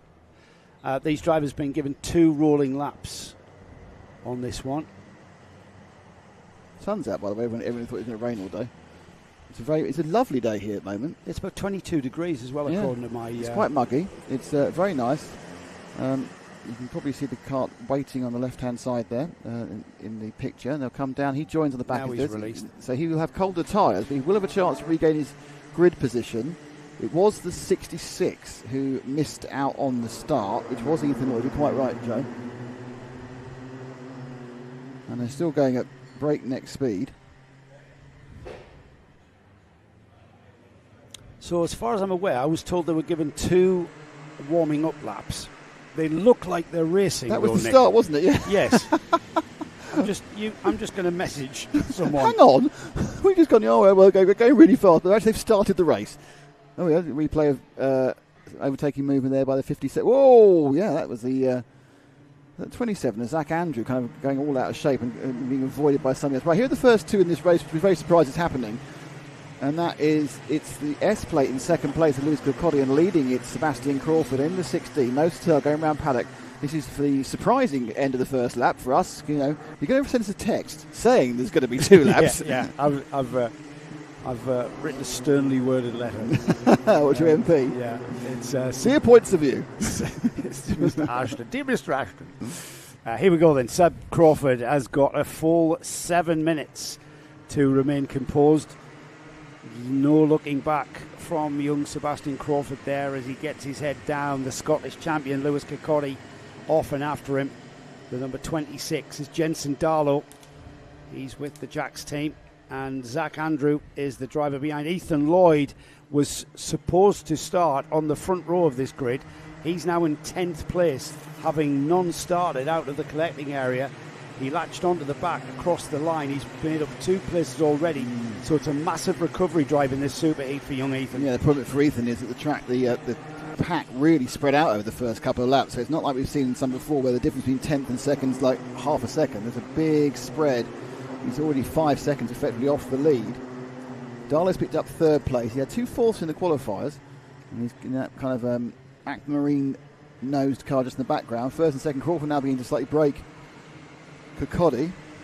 Now, these karts are on slick tyres, just to remind everybody. There's only our Bambino class, the Mighty Bambinos, that are on a treaded tyre for the youngsters. These karts are on slicks. When the rain comes, and it is due to come at lunchtime, you wouldn't think, and looking at the sky, beautiful wispy clouds and blue skies over us here at ROWRAH. But they will have to change onto wet tyres if they have time to, if the rain comes in time. So here we go, the Nick across the line to complete what will be 3 laps here. And Seb Crawford looking very composed there, with Kirkcaldy second, Jensen Darlow still third, Zach Andrew, Noah Wicklow up into 5th, with Teddy Murphy, Henry Algar, Freddie Blackshaw, Ethan Lloyd now up to 9th, ahead of Carter Jackson and Lanny Eden. Yeah, so he's settling down this one, 5 minutes to go, done been 3 minutes. Karting in the sunshine at ROWRAH, what could possibly be nicer than that? For us, watching karting in the rain in ROWRAH. But the two of them... I've had many days karting in the rain at ROWRAH, and I've also had many days karting in the sun. When the sun shines at ROWRAH, there's no better, more picturesque kart track to drive around than here in the Lake District. It's between here and Gig for the prettiest track. Yeah, it is. Yeah, very much. I think it depends what weather it's doing as well. We had a race later in Gig, so Gig's currently got some very good memories of being sunny at the moment. Yeah, they have totally different track natures, aren't they? They're completely different aesthetically, but equally as big picture skew, as we say. Equally as long way down country lanes to get to them. Keep an eye on Noah Wicklow. Yeah, I was surprised about Wicklow. He was far and away the top cadet, Coma Cadet Bambino. Sorry, Coma Bambino. But I thought he would just nip up here and just carry it on. But I think you discussed this. It's quite a big jump, isn't it? It's a massive jump, power-wise and grip-wise. The slick tyre grips. It's very physical as well. So youngsters, they're only 8 years old when they come into this Micromax class, and they're a very physical kart still. I mean, if you just take a note of the drivers' necks on these youngsters as they come through these sweeps and turns here at ROWRAH, and it is a very physical kart, and it just takes them a little while just to find their feet, and then it'll click. Look at Jensen Darlow. Jensen Darlow currently third in the championship, currently third in this superheat. But it just, all of a sudden, it just switched on for him, didn't he? There he is. He was racing at the end of last season. It was kind of like, he was being left behind by the pack. And now he's obviously he's with the pack. With the leader. He's in the middle of the pack. Yeah, and he's won a number of heats. I think he did very well at PFI last weekend as well. Not 2 weekends ago. It's... Now, you just saw Seb Crawford's hand go down to the right there. What he did there was he lifted the flap on the radiator. That just opens up the face of the radiator there. That's the radiator on his right-hand side, the right of the driver.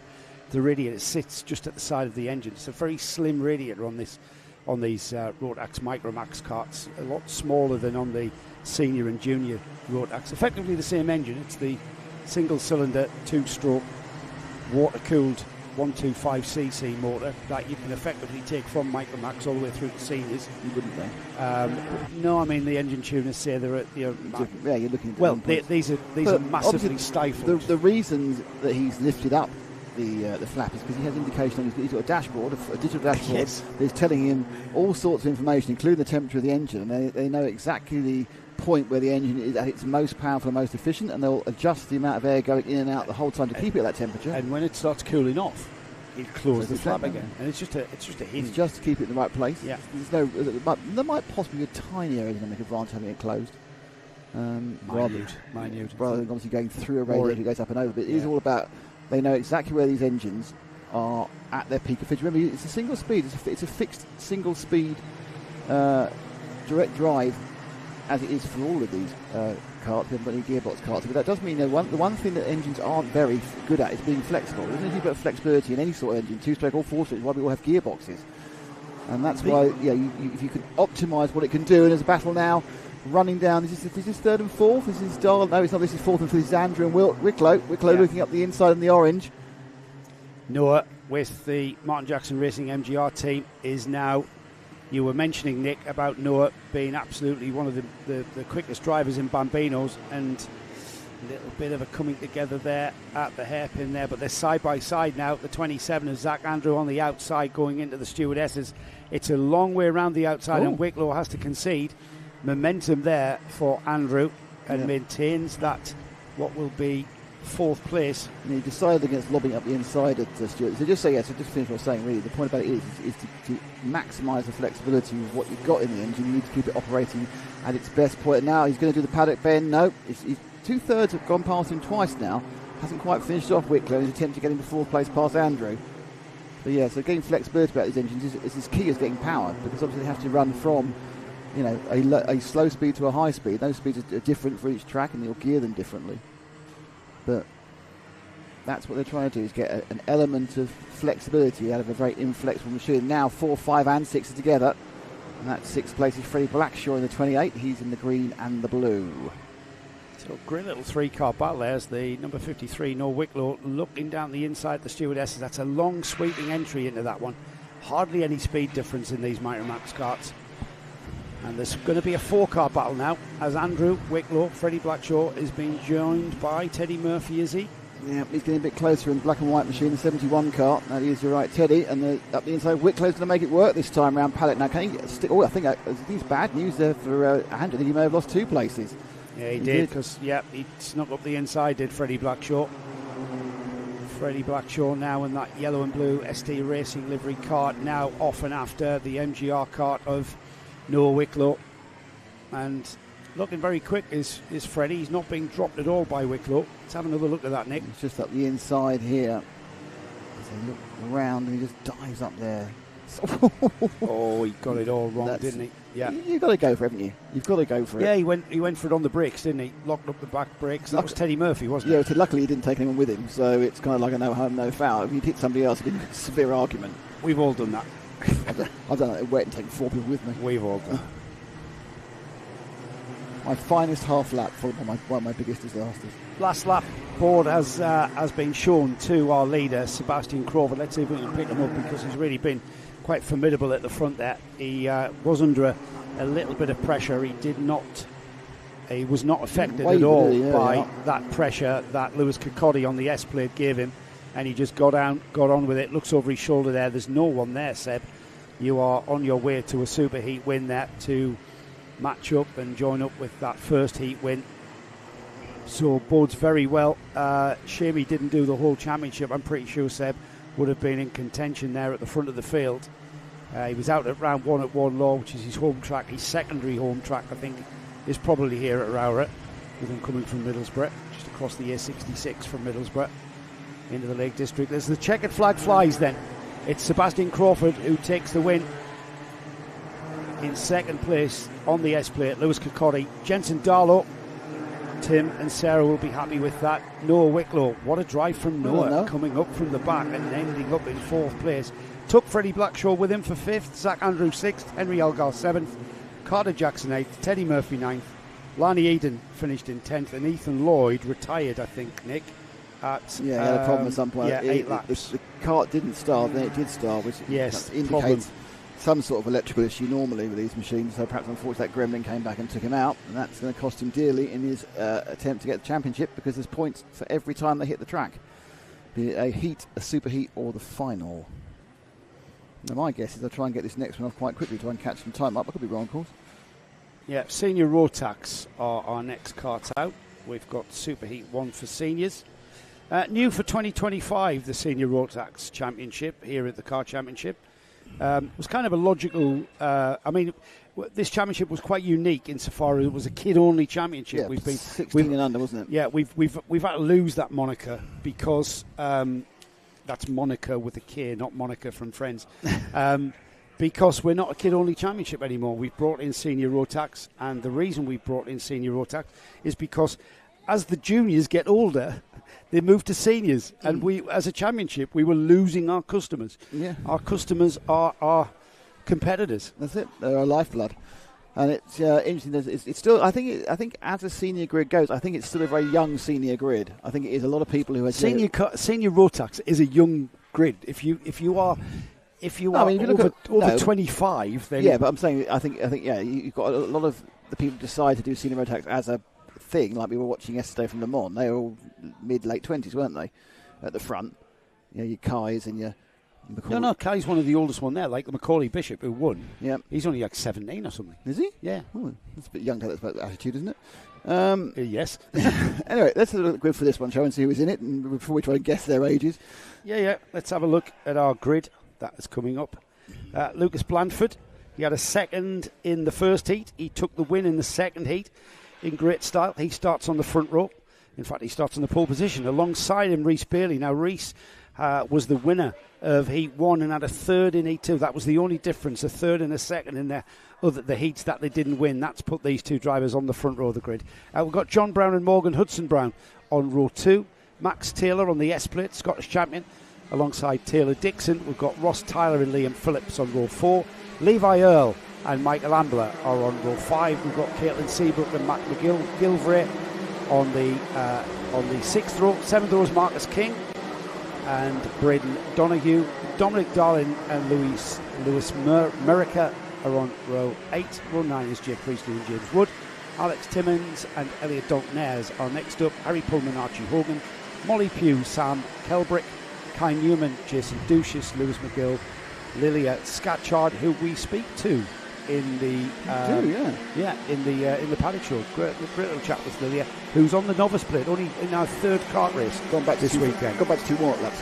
It has, yes. Elliot Foster and Daniel Callahan are next.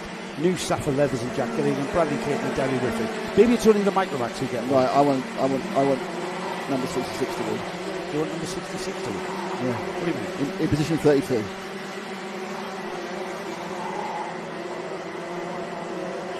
Jack Gillingham. Jack Gillingham. I couldn't find it there. Even when you said position 32. I am from there, and it's my team is Gillingham. Is it? I said Gillingham. Yeah, that's. If I'm saying it wrong. No, it's either, depending what part of the country you are. It's Gillingham in Dorset. Is it really? But Gillingham is obviously the more important one. The Kentish one. Because we've got the football team, which means we win. Well, we don't win as a football team, but we win as a location and a descriptor.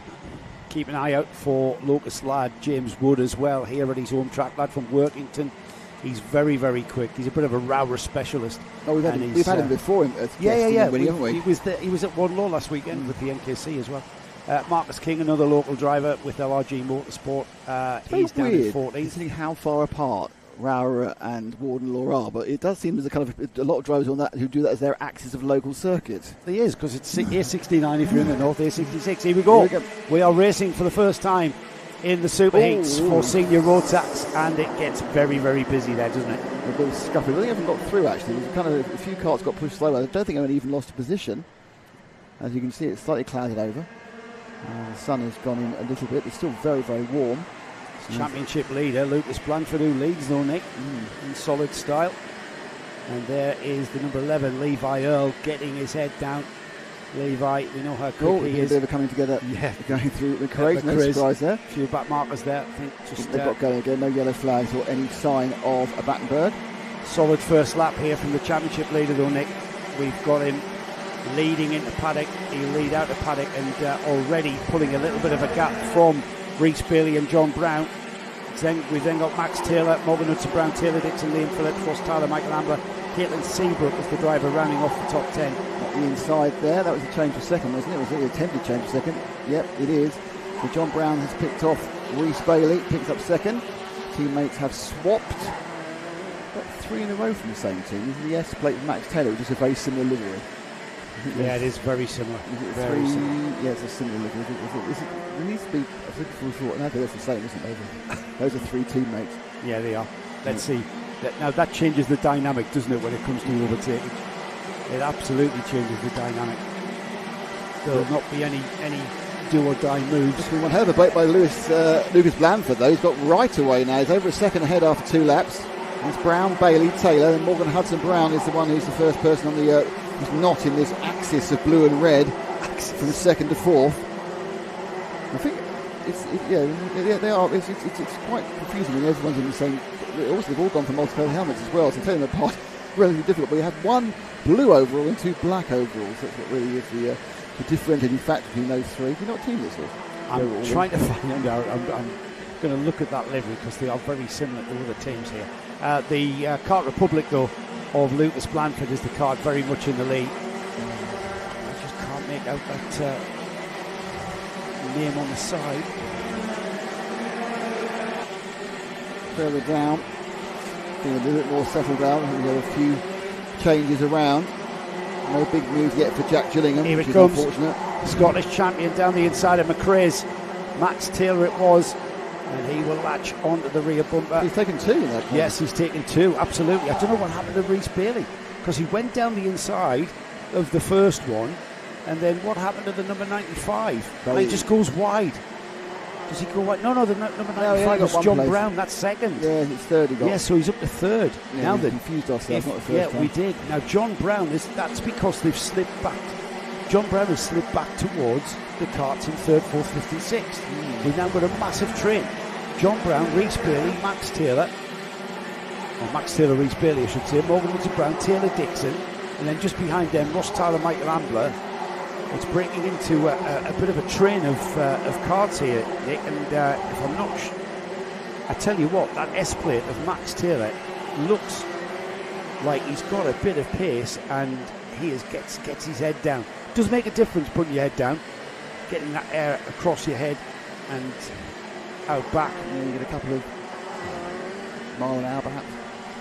It makes a difference. No. I didn't think it made. It's free pace.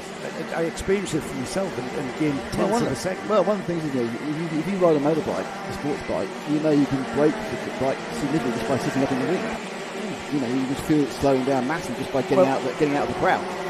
Very early in the season, we did a little bit of a tech talk on aerodynamics with our still available on Kart Live TV YouTube page. Absolutely, with our resident aerodynamicist Naz Tremorian, who's actually a professional, not just making it who up. Isn't the YouTube aerodynamicist? He's a very well qualified aerodynamicist. Ironically, though, works for Jaguar Land Rover, and the most unaerodynamic cars on the planet. Yeah, but therefore the biggest chance of improvement. He's got absolutely. He's got a lot to do. And he explained the airflow from the front fairings over the drivers, and it's very, very important the way that you angle them and the way that you get the front fairing. It's not just for aesthetics. It's actually, it can help performance. Now these beginning to string out now.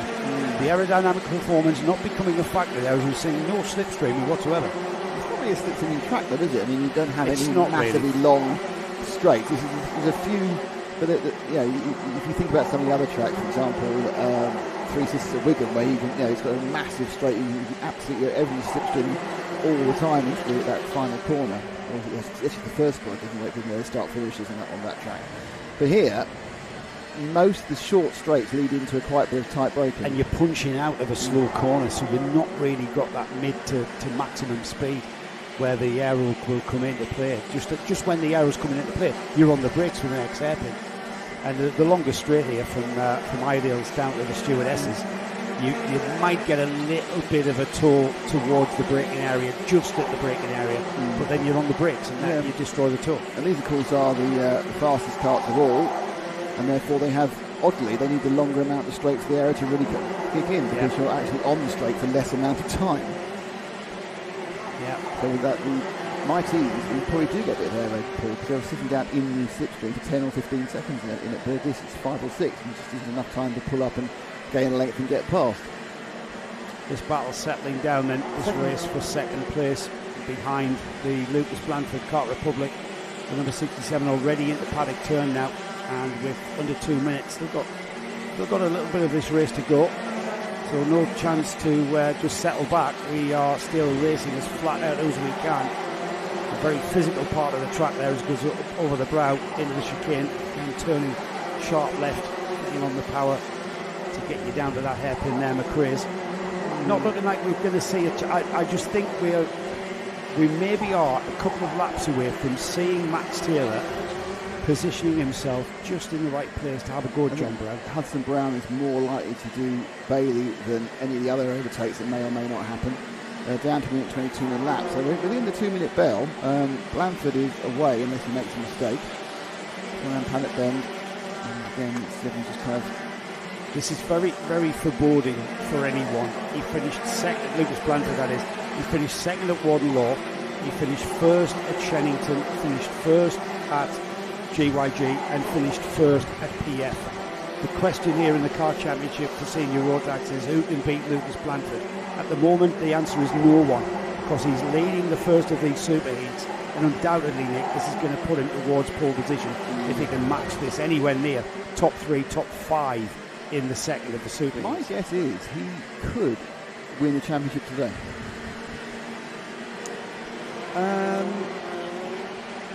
No. Well, let's see how many points he gets. Yeah, you're right. It depends on that. Morgan Hudson Brown and Elliot Dalton Ayres, they're second and third.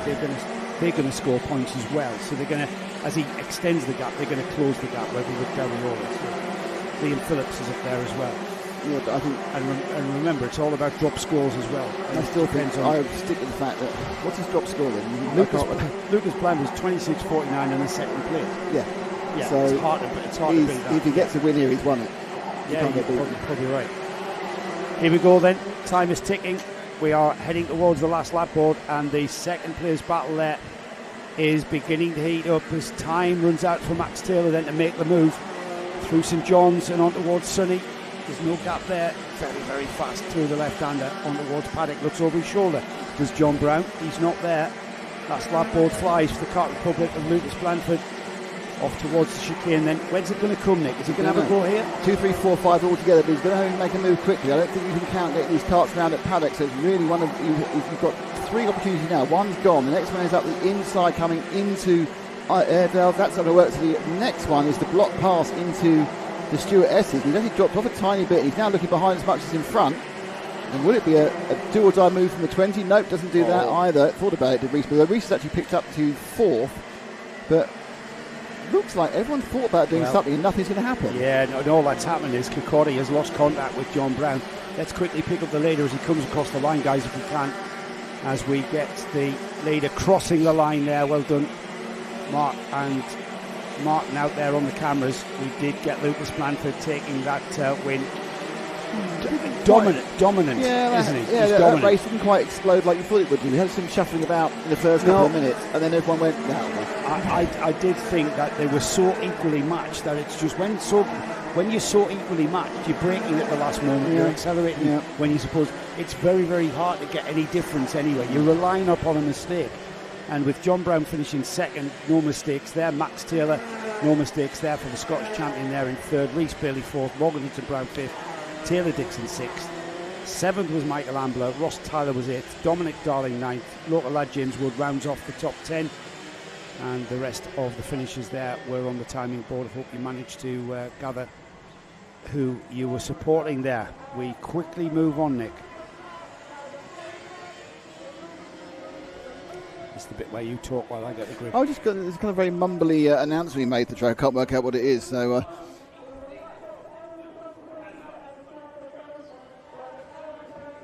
I don't think it's me. Honda Cadets, you don't have to move your car. I have been the announcement here in the past. Yeah, we've been the announcement.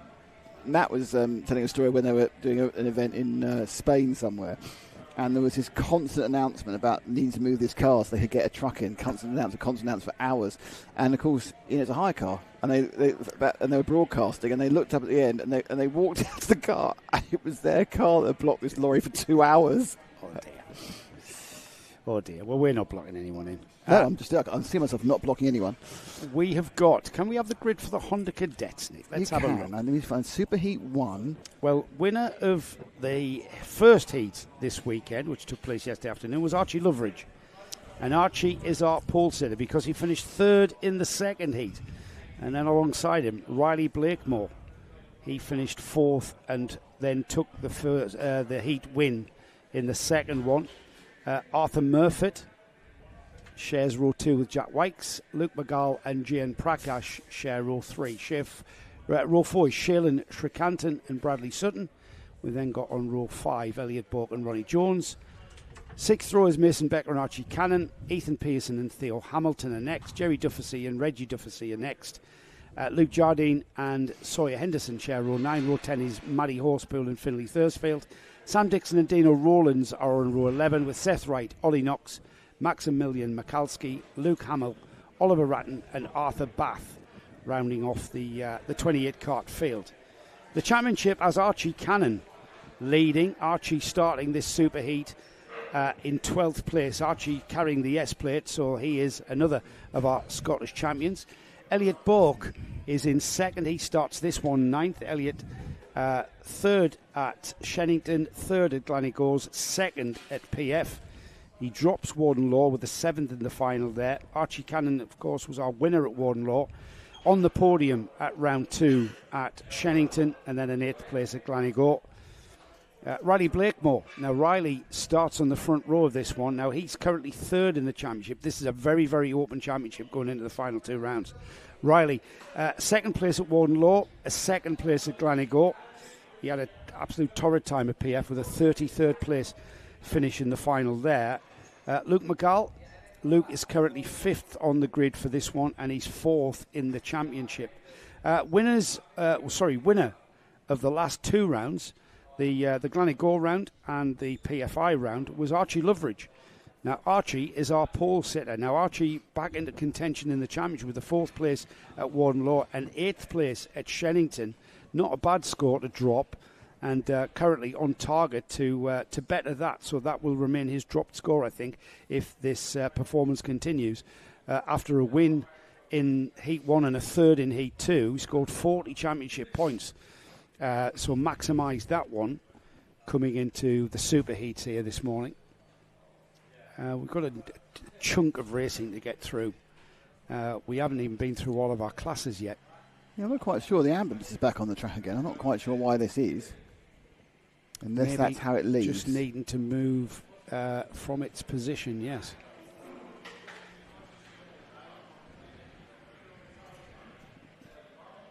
It's got a little escort there. Not a Ford Escort. We've got another of our... This is the final... No, it's not the final Superheat one. We've got the second Superheat for Junior Rotax coming next. And then we've got the first Superheat for Intermax. So with the Junior Max grid being as large as it is, that's why we're interjecting with a Junior Rotax second Superheat. It's the first of the Superheats for Group A that will be taking place after this one. And then it takes us all the way through to about 1:45. Well, about 1 o'clock will be when the Intermax Superheat 2 concludes, I would think, if everything's on target. And then we go for what will be about a half an hour to 45-minute break. And then we kick things back off with the repechage for Junior Rotax, which is a bit of a B final, as Nick mentioned it there. So we got back on another delay again. It's something ambulance-y based. I don't know what it is. There's no one would need any attention after the last race. Has the ambulance moved away? Yeah, it's now moving up the hill again. I think there's a problem getting out.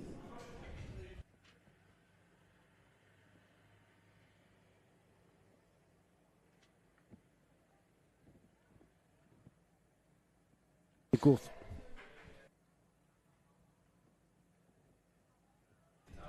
So they've opened up the left-hand side of the track. They'll close that back down again, and we'll get rolling again.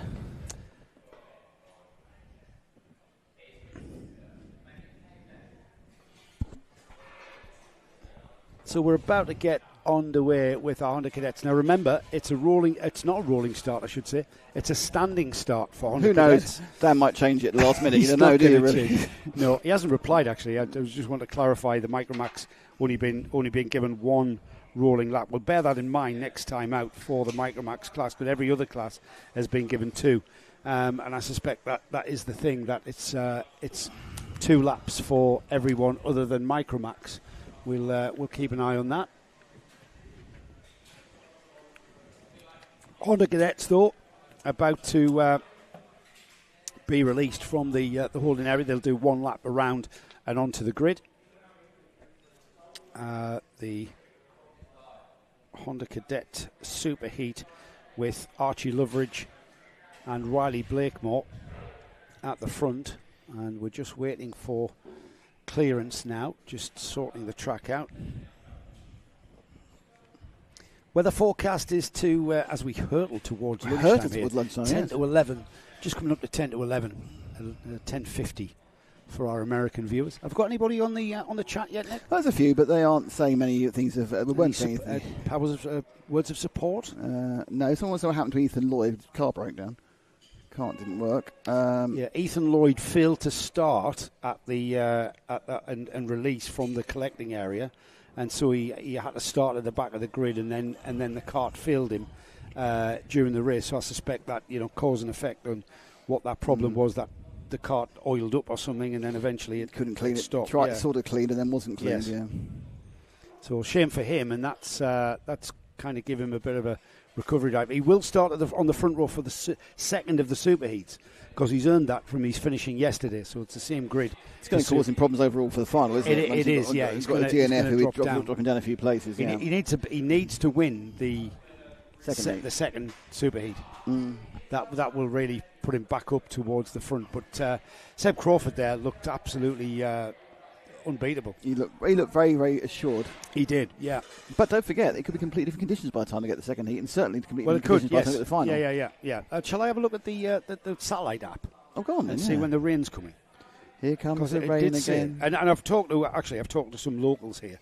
Have they got a bit of seaweed on the wall, have they? Well, they're better at forecasting the weather here, ROWRAH, because they kind of live here. So we've got clear skies at the moment, and then the rain is coming at about. You see that just as it hits the hill we're on, it dissipates away. But it's scheduled for about 1 o'clock, and then potential heavy rain by 2. So it's from 1 o'clock we could have a change of track conditions. So we'll keep monitoring that. At the moment, though, the sun is shining. It is. The cloud is broken, wispy cloud. What sort of clouds are they, Nick? They're quite high, aren't they? Stratus, aren't they? I don't know. Do you have any geography? Ash, do you know clouds, geography? Ash? Do you know clouds? His head's in them usually. Oh, very good. Yeah. Does Ash know clouds? He doesn't know rocks, by the way. Yeah, only one of the team who went for a run before dinner last night. Yeah, God. Yeah, ought to be young again, eh? Oh, yeah. We're just jealous. We're just jealous. Oh, I've got to go. I'll be a couple of minutes late for the beer because I've got to go and have a shower after my run. After me run, yeah. The thing is, if I was as young as Ash, and I would love to have gone for a run, but I'm not sure I would have. Because there was a bar open at the hotel. There we are, you see. Yeah, and that's why I am this size. It is true, but you and weren't that is why Ash is that size. But you weren't that size at his age. No, I wasn't. I was that size. He was skinny. It's coming to get you. Keep running. I've told you before. I can't wait. I can't wait for his metabolism to slow down, so I can just sit there and watch him expand. Yeah. Especially if he marries Lara. Yeah, because she hasn't proposed yet. No, he hasn't proposed yet. I don't know why. No. I mean, it's ridiculous. It makes no sense. No sense whatsoever. He's not going to do better than that, to be honest. I'd have been married 4 years and had 3 kids with her by now. And hurtling towards divorce. Absolutely. Stop the bus. Okay. Ash is our producer today, by the way. Sometimes he's a cameraman, but today he's our producer. Yes, he's our producer today. He's giving us the pictures. We've got Mark and Martin on the camera. Martin is on the camera on the hill, overlooking the whole track, and Mark is that's Martin's camera, overlooking this beautiful. That's what I mean about picturesque. Look at that! What a beautiful sight that is. There's a lot of track there, isn't there, to take in? There's a lot of track. There's 1,033 metres of track. Yeah. See, what Ash should have done, he should have run around here 5 times before he went to the hotel. Yeah, he could have. You get a 5K, don't you? You could have told us the key parts of the track and everything. That's right. You could have given us a look of, that curb's iffy and that curb's, looking all right. Stay off there. Don't put your wheels on there. Yeah. I'm not sure if that's actually something he really knows, to be honest. But you may have gathered, if you're new to karting, if you're new to the Kart Championship or any kind of karting, we don't really police track limits. The track polices track limits. Yeah, the track tends to police track limits, and the runoff areas are. We have bark chippings here at ROWRAH, so that really does, and it's to stop the kart. It's to stop the kart travelling as fast and skimming over the grass. They hit the bark chippings and they just sink into the bark chippings. It works really effectively, and we very, very rarely have a messy track. It's true, actually. You get stuff dragged on. It occasionally gets dragged on a bit at Wilton, but it's dry. They drag on dirt, and you go for it. So they're going to live on the grid now. Standing start for Cadet. Is it coming or going? It's back. We're back. On the edge of a sneeze. I was on the edge of a sneeze. Yes, I looked at the sky. Here we go. Does that set you off? Does it look at the sky? Well, it's kind of like a hay fever thing, isn't it? I sometimes get here for you. So there they are, waiting to get going. There's 28 on the grid. Arthur Bath at the back. Archie Loveridge at the front, looking over his shoulder now. Clear grid. Parents, helpers, guardians and team managers off. I do love a standing start. The engines rev rise, the tension builds, the lights go out, and we go racing. Here we go then.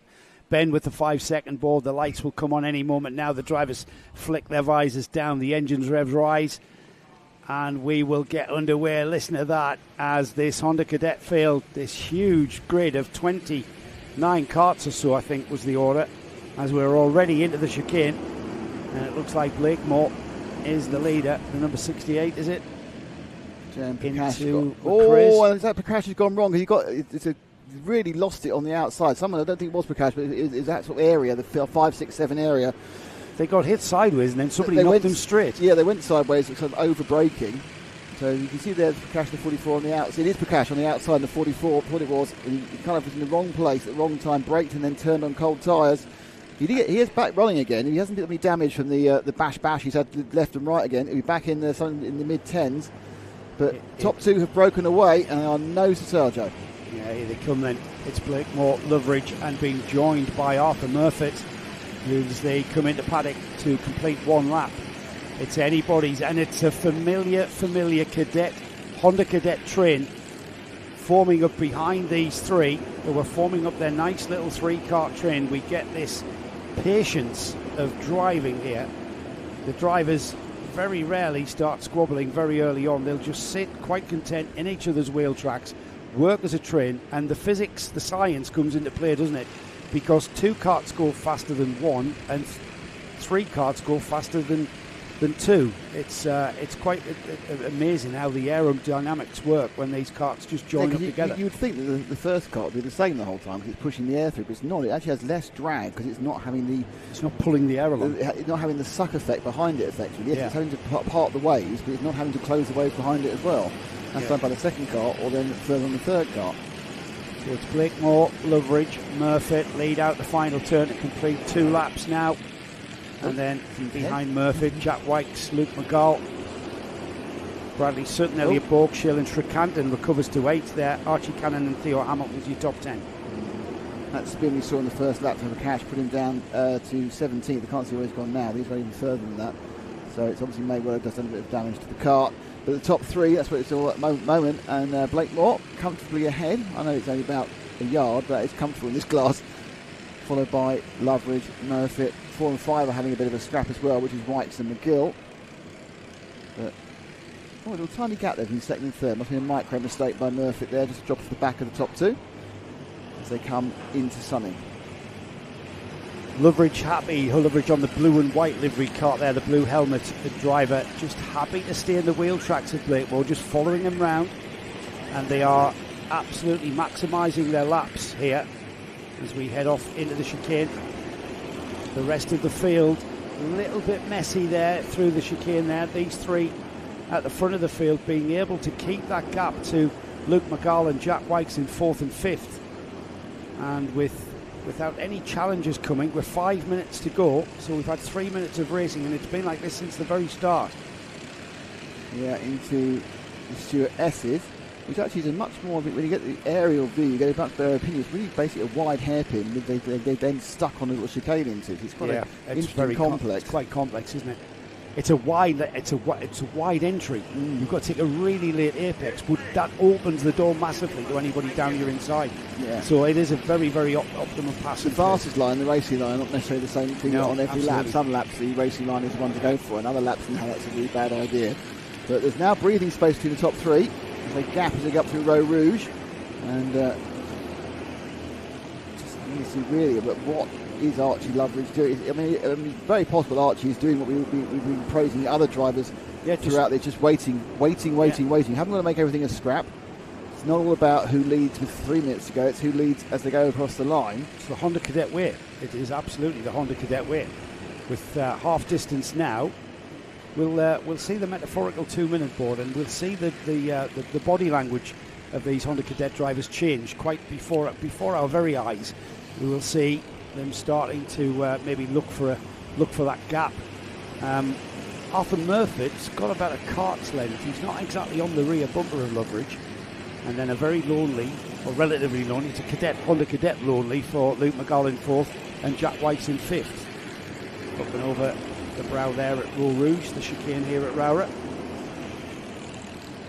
Loveridge, was that a hand signal from Loveridge? I didn't quite see. They're absolutely using all the momentum of these Honda Cadets out of the McRae hairpin, just using all of that runoff area.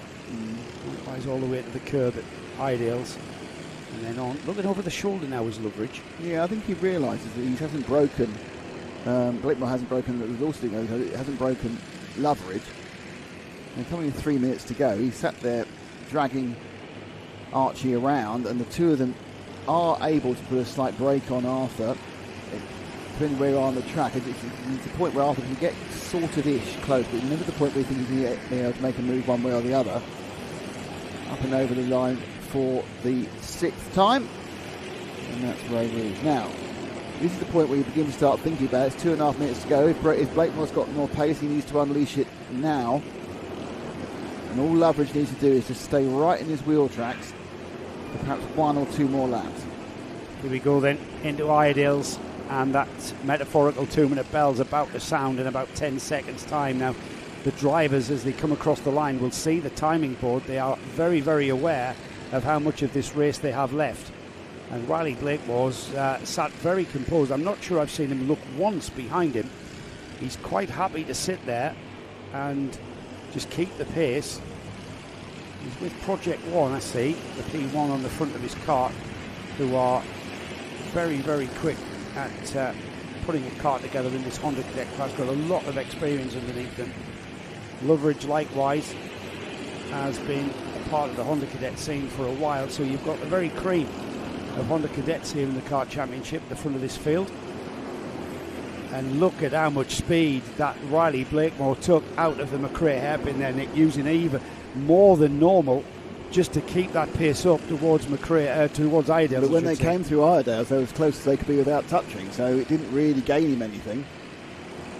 Archie taking a slightly faster, more racing line. It was a semi-defensive move through that part of Stewart's by Riley Blakemore, and that's why they're now nose to tail again. It was a little bit, a small air gap as they went up ROWRAH just, 4 or 5 corners ago. And they then go into paddock. They're going to get 2 more. They're going to cross the line in about 45 seconds, and they are running at 53-second laps. So there's 2 more to go for Loveridge to do something to Blakemore to hold him off. Murphy really is in a position now where all he can do is pick up the pieces. He's not got the pace to take on these two, but the good thing is when two people are battling, there's often things for the third person to gain. Yeah, and I think that's what Arthur Murphy's hoping for. Already we're seeing a defensive line into Iredale's. That's going to cost him time, though, lap time-wise, and it's going to allow Archie Loveridge to maybe spot a point where he can make a move. Now, I've just noticed they've both got Project One overalls on. Are they from the same team? That's going to change the dynamic. Yeah, that's not a Project One livery on Loveridge's cart. They may not be under the same awning, but that's going to make for an interesting lunchtime if these two get it wrong. But just look at the way they're battling now. This is what I meant about the body language. Yeah, you're absolutely right, John. I mean, these two laps up the inside, he's going to do the paddock bend inside, trying to get round. I think he's done it. Loveridge has got. Oh, he's pushed Blakemore wide as well. So not only has he got it, but the Murphy has picked up the spare.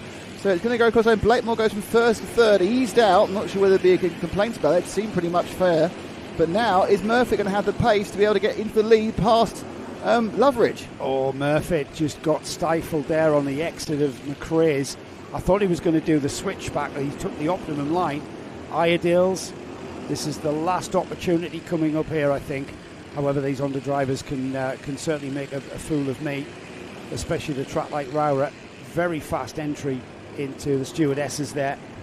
On down the hill towards St John's. Time running out now through the fast right here at the bottom of the hill.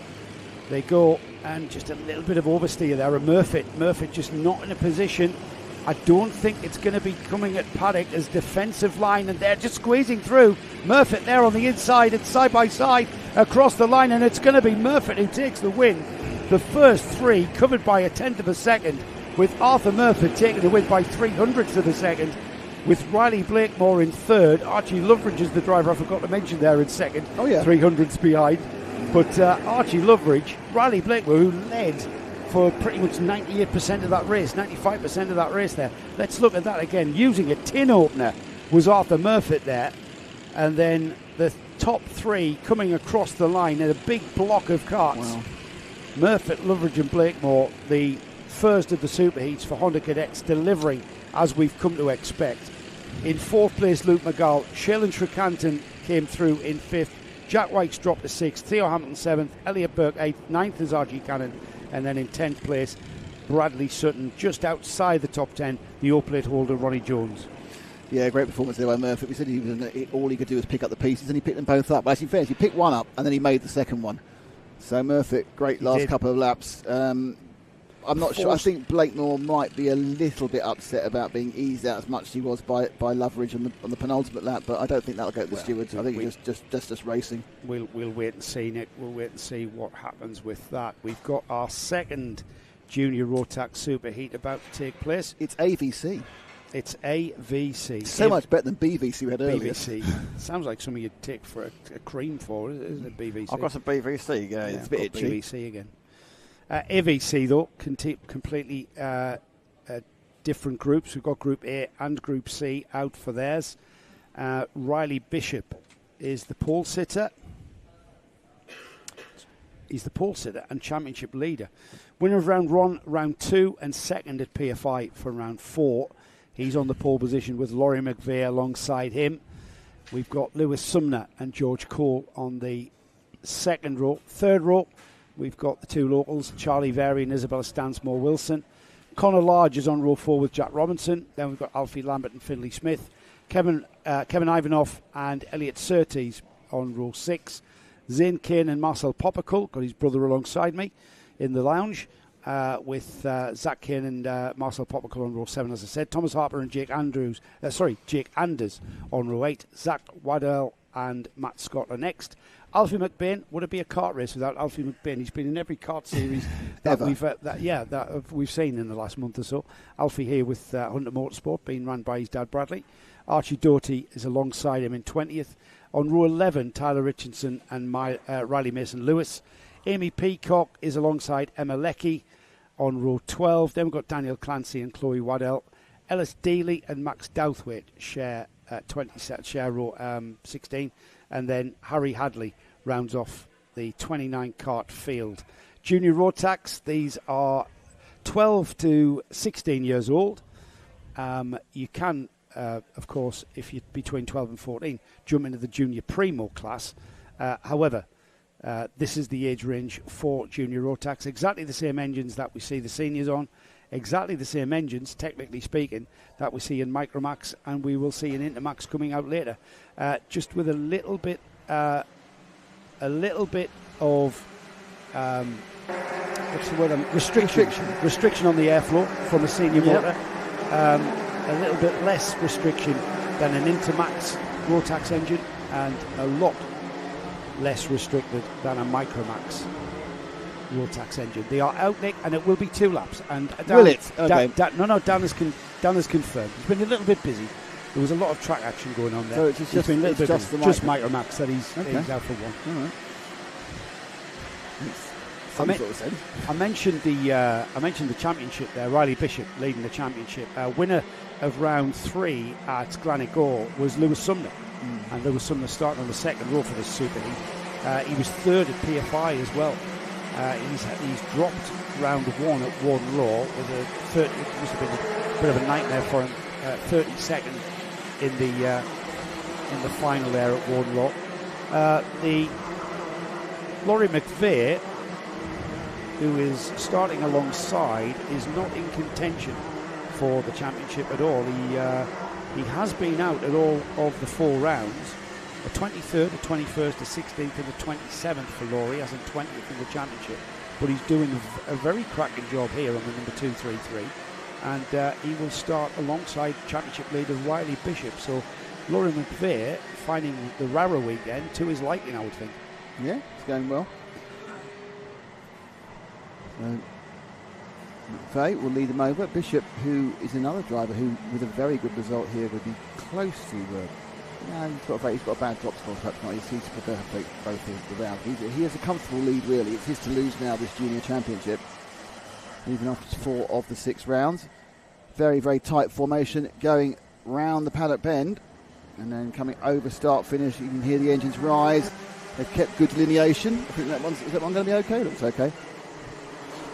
Bishop who leads though, Nick, into and out of the chicane and on towards McRae's. It's going to get very busy here as the drivers get on the brakes. Remember, only braking on the rear axles on karts, so the karts do squirm a bit.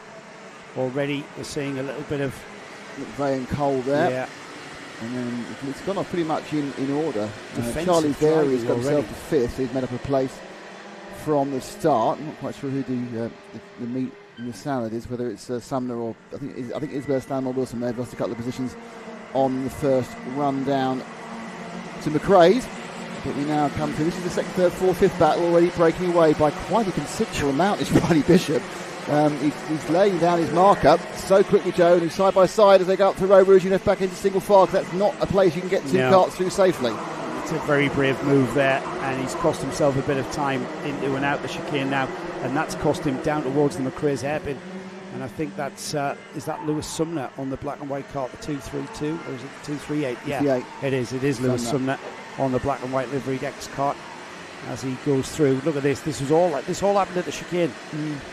George Cole cost himself time, and Charlie Verey's gone with him as well. Three. Charlie Verey's gone with him, and Isabella Stansmore Wilson, I think, was in amongst that as well. Yeah. So Charlie Verey, the yellow and blue kart there, the bright yellow kart of ST Racing, now onto the black and white livery kart of the X kart driver. As they come across the line, Riley Bishop's already checked out. He's already 2.8 seconds into the chicane again. Thinking about that one. And that's Isabella Stansmore Wilson. I mean, a real think about that one. Yeah, she knows this place quite well, like the back of her hand, I would think. Isabella, she's been racing here for a long time. She probably thinks she needs to get past Lauren McVeigh, because she can see the other two getting away. Yeah, and that's not what she wants. Sumner and Verey have made a break themselves in second. If they're not a break of our leader, Bishop now was 2.7 seconds ahead some time ago. And I'd say the lead looks even bigger visually as I just watch him sweeping round. Something. The X-Kart driver Riley Bishop leading the championship is gone. He's checked out there. I think it was Stansmore Wilson. I think did pick up the position there. I think it was her. When we go across the line. Oh no, it's the other way around. It was Cole getting past Stansmore Wilson that time. Oh, what happened there? Sumner tripped over coming out of the chicane, and Charlie Verey, he looked like he got fired out of a cannon coming out of the chicane. Now, I think he's been held up here.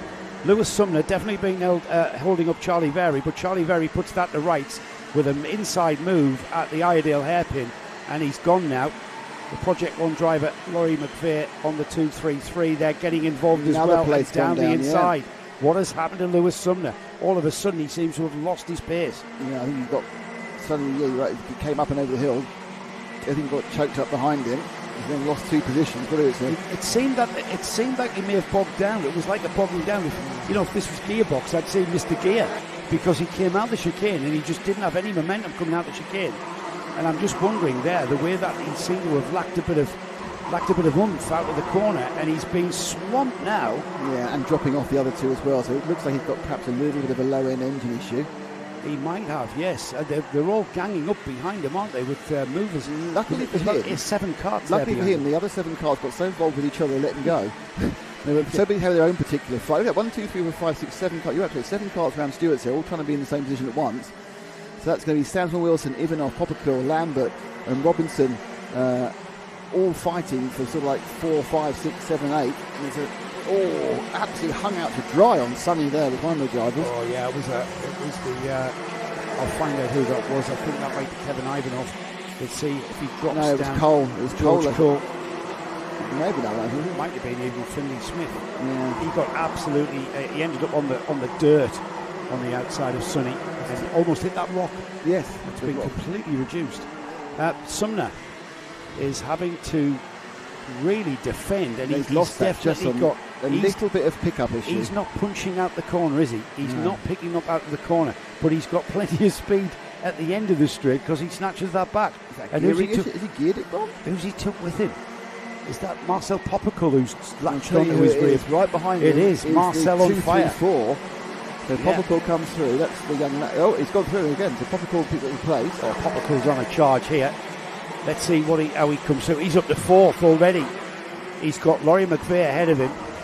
Marcel, we know how quick Marcel can be here in the Kart Championship. We've seen him, the Kato Motorsport driver is rapid, and he's had to come through from and overtake quite a few drivers there. It bodes well for the final for him, doesn't it? Yeah, absolutely. Moving through the field. Now, unfortunately, 2.3 seconds, was across the line, 2.3 seconds behind third place McVeigh. Just so you know, our leader, Riley Bishop, is 4.2 seconds ahead of Charlie Varian. And second and third are not that close together. This is the closest battle on the field. It's quite interesting, isn't it, that Sumner's not being dropped by Popperkill now. No, he's not. So, there again. Coming out of Sonny. Just didn't accelerate. So I think that's a problem there. He's looking at his engine there. He's wondering what is going on. He's probably got misfire. And it's definitely got a pickup problem. And it's costing Sumner daily. He was a comfortable second place until this problem began to manifest. And it was just not punching. There he goes. He's playing around with the temperature in the engine. But it's, to me, that to lose that much oomph, you've either got a carburation or an actual misfire. I think he's just trying to see whether I think his idea is banging the plug cap, is my guess. It's very intermittent, because he punched out that one all right. Yeah, it is. It's a very strange one. He's coming back towards Popperkill now. Popperkill a very solid fourth place. Fine again this time. Yeah, he's got Sumner coming back at him. Whatever the problem is, whether that plug cap was coming off, he seems to be punching out the corners fine now. And he's now back in. He's back up towards Popperkill. No, there again. Gone again. It's the chicane, Nick. It's intermittent. It gets to a certain speed, and it's just, look at that. That's really unfortunate. Oh, that's a shame. What Lewis needs, I'm sure, is he's experienced enough to know now, I've got to try and do something about it, but you've just got to survive. You've got some pace. It's just a couple of places where you can't fight anymore. He's open in various places. He's trying to see what the problem is. I mean, but now he's as fast as who went past him? Yeah, Alfie Lambert went past him. He's as fast, not faster than Lambert. Yeah, he is. And then he's fast through here. If he gets to pick up, he got it this time. Yeah, he picks up well, picks up all right there, picks up likewise. It's the chicane, strangely. Is that the slowest? That's not the slowest point, is it? It is a tight left-hand bit. If it isn't the exit as slow as anywhere else. Here we go. That's really tight. You've got to really... All right that time. He was okay that time. Fine that time. He was fiddling with some light. I wonder if it's an intermittent ignition problem. Yeah, and the way that the G-force takes the loom. I'm just speculating here, of course. I don't think it's carburation, because it's not every single corner. No, that's right. And the carburetor stays the same. Electric. The black art of electric can be wrong. Yeah, and just the 5 times a lap or not at all. Coming over the brow of the chicane was, the G-force taking the loom somewhere. He may drop down to a certain number of revs and it confuses it. He got it too low. You don't know. It could be an alternator. Anyway, suffice to say, he's battling on. He's got this one and one more, because Riley's already crossed the line. No, we've got two more. Yeah, this one and one more. That's two. Yes, isn't it? Yeah. That's it. And there again. There it comes. It comes again. An intermittent pickup problem. And he's looking at back to Robinson. Just so you know, there's no real battles in the field apart from Lewis's battle against his electronics. Bishop's happy with 4 seconds. He's holding 4 seconds. There he's got about half a second over McVeigh, which visually wasn't under any threat. Have a look again. Still not under any threat. It stayed exactly the same. Marcel Popperkill, who's forced his way eventually. He's broken away again. Yeah, he's pulled away. He's pulled away, and he would be catching. He would be on par with the karts in front of him. Whether it be on par, let's see what his lap times are in comparison. So Riley Bishop, 46.7. Charlie Very, fastest lap of the race that time by 46.5. Popperkill's putting in a 46.8. Yeah, but Bishop's not pointing. Can we find our leader, please? Take him over the line for the last two corners. He got a good 5 seconds of screen time at the start, and then that was it, really. And then disappeared. Yeah, and then off he went. He was hard to find. So Bishop is leading this one. This is the looking at second and third, but that's not going to change, barring a complete mistake by somebody. It's the car just ahead of this one. There he is. The ex-kart driver is about to take this superheat. In fine style. I don't think he's even broken sweat. I'd like to think he has. And look at that, he backs right out as well, coming across the line. Never broke sweat despite winning races.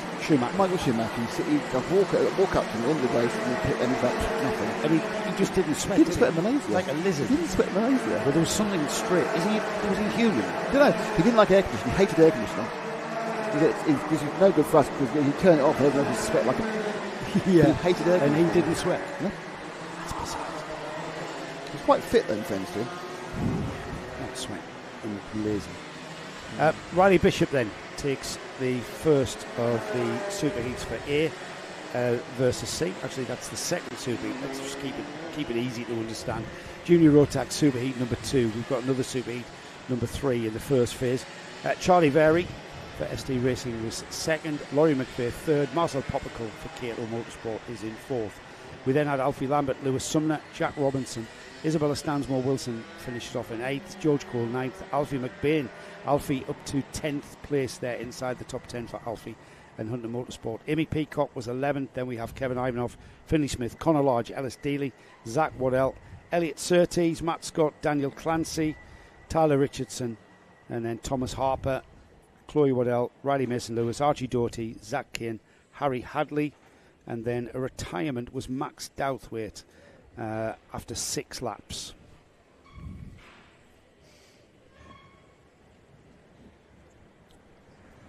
So sure as night follows day.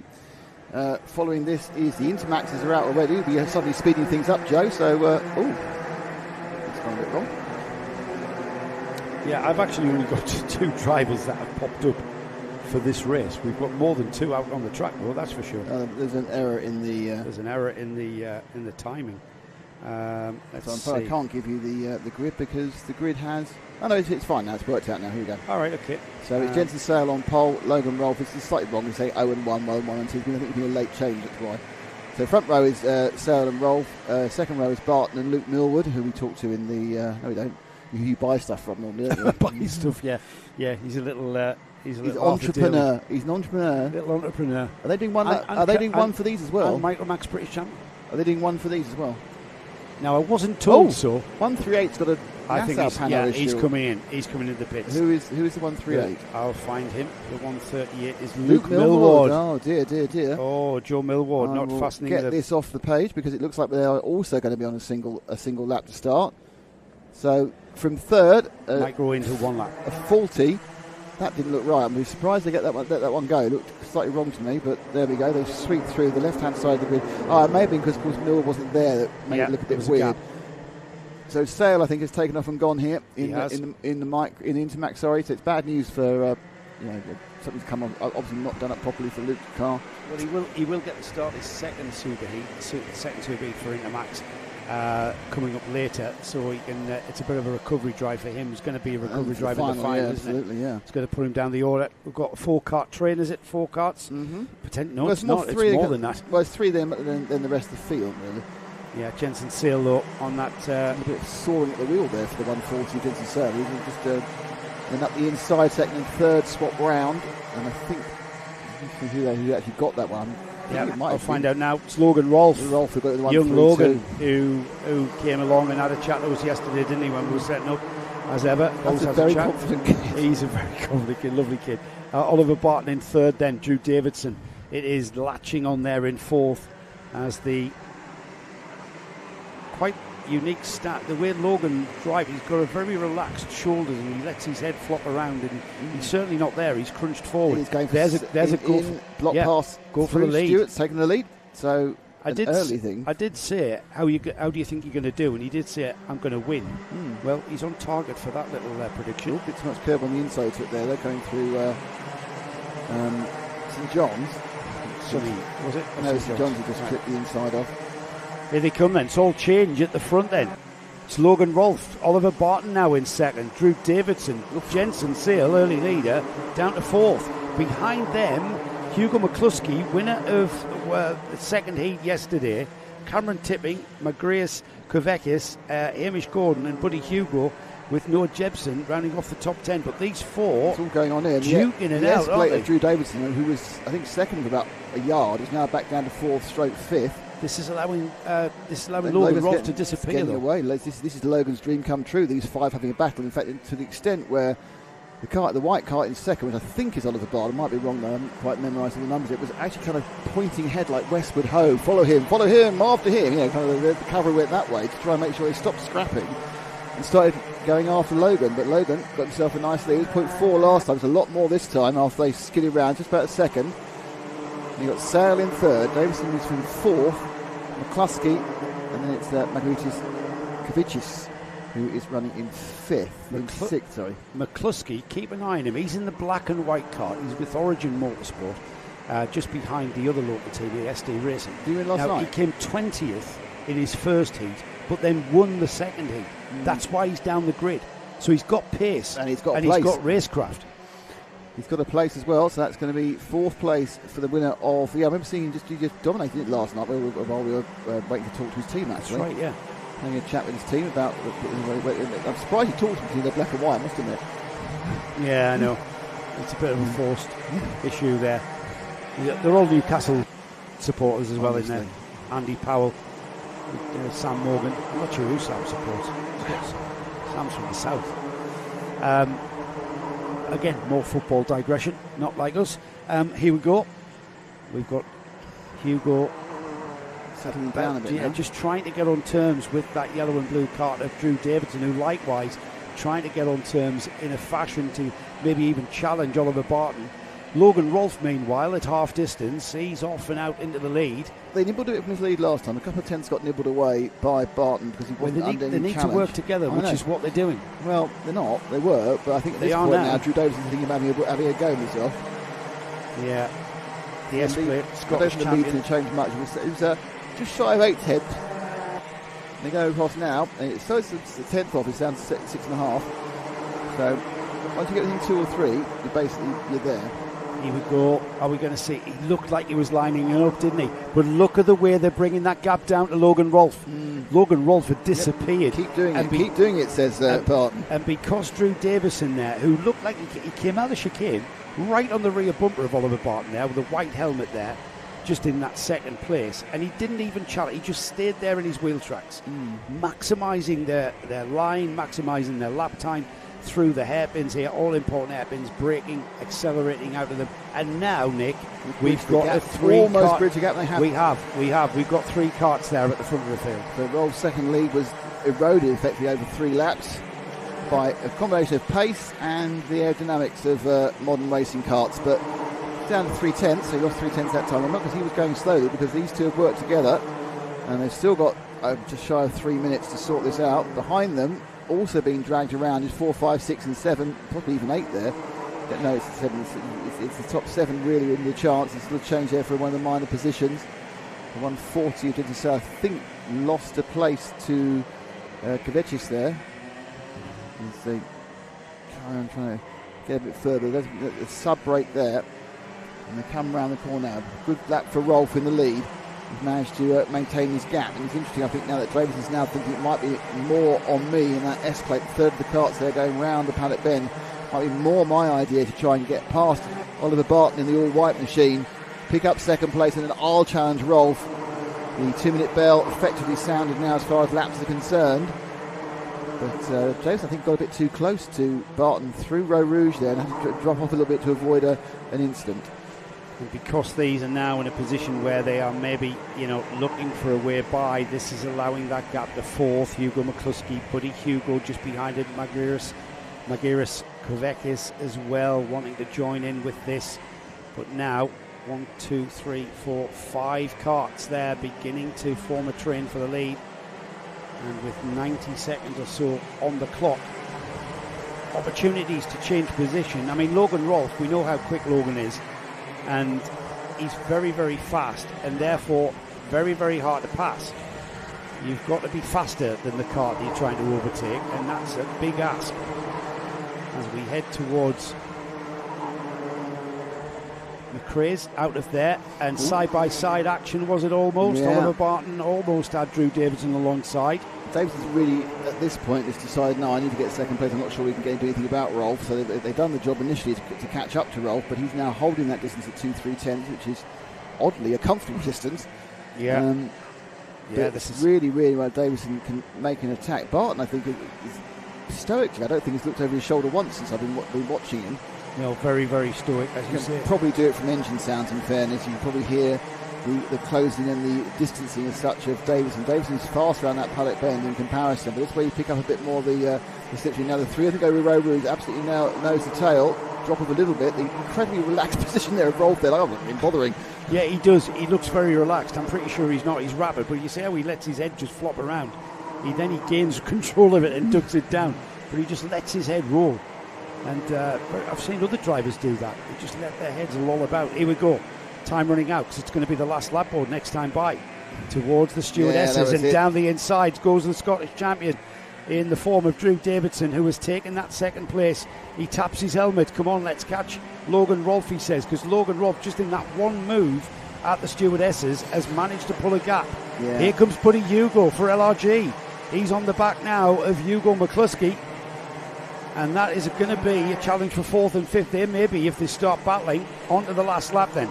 Buddy Hugo, of course, won the Intermax final last weekend at Warden Law. And up the inside again, it's another position. That's Barton. No, Barton second. Oh, look at this. Where's Hugo go? Hugo McCluskey's gone with him. He's going to have to battle it out. Davidson's gone to 5th. Buddy Hugo around the outside. It's still not over, Nick, as Buddy Hugo has gone through to 3rd. Hugo McCluskey now 4th, the Scottish champion, down to 5th place now. Stewardesses for the final time. Oliver Barton in 2nd. This has allowed Logan Rolfe off and into the lead and off towards the win of this first superheat for Intermax. He's gone. The battle for 2nd, though, we can't take our eyes off it as Logan Rolfe heads towards the checkered flag and out of paddock turn. This battle for 2nd is going to stay as it is, I think, as Logan Rolfe takes the win. In 2nd place, Oliver Barton. Buddy Hugo, what a fine drive that was through the order, and taking massive advantage of what all of that kicking off in front of him. You know, Davidson had a nightmare last lap. Nightmare for Drew Davidson. 4 places in this Here it is. So Barton down the inside of Davison. There's Hugo McCluskey and Buddy Hugo coming with him. Davison absolutely hung out to dry. Nothing you could do about that. But great opportunist driving there from both Hugo McCluskey and indeed Buddy Hugo, whose momentum carried him forward to 3rd. So behind 3rd place Buddy Hugo, Hugo McCluskey in 4th, winner of the second heat here yesterday. Drew Davidson ended up in 5th. Larry Price was 6th. Margiris Kovekis was 7th. Jensen Sale 8th. Noah Jepson 9th. And your top 10 was Cameron Tipping. Tremendous racing from Intermax, as ever. Tend to say that quite a lot, don't we? On both championships. Yeah, we do. We absolutely do. It was one of the NKC results was our race of the month last month. Yeah, they tend to be, don't they? Mm. That concludes our Superheats. No, it doesn't. Superheats 1. Oh, okay. So you jumped in too quickly. Well, the way you did pause. Yeah, the way you said it was kind of like... Yeah, I did pause. So we're back with Mighty Bambinos. Yep. Mighty Bambinos. Second round. Yeah. Second Superheat. Just wait and see who can beat Felix Tandy. Well, I think some of them can. I mean, there seems to be some place in Logan Edwards, but he's starting quite a way down the grid from memory. Let's find out where he is starting on the grid. Well, the result of Superheat 1 saw Logan Edwards finish second, but starting from 5th. But starting from 5th, so he came up the order. It's the same grid as we saw in the first of the Superheats. Felix Tandy alongside Luca Pede on the pole position. Heath Smith and Arthur Rhodes are next up. Logan Edwards, Elliot Hitch, Teddy Smith, Jack Harper, Arthur Thompson, Oliver Yap, Cal Tennant and Nico Mohan, and Frank Pearson and George Algar. They finished in this order in Superheat 1. Felix Tandy, Logan Edwards, Arthur Rhodes, Heath Smith, Luca Pede 5th, Teddy Smith 6th. So we'll see if indeed Logan Edwards, can you remember he challenged Felix Tandy for the lead. Felix Tandy, of course, winner of Heat 1, 2 and the first Superheat. So he goes into this one in kind of in a style that makes me think who can beat him. Just who out there can beat this young Mr. Tandy? He was absolutely awesome at PF. He had a podium place at round 3 at Glasgow.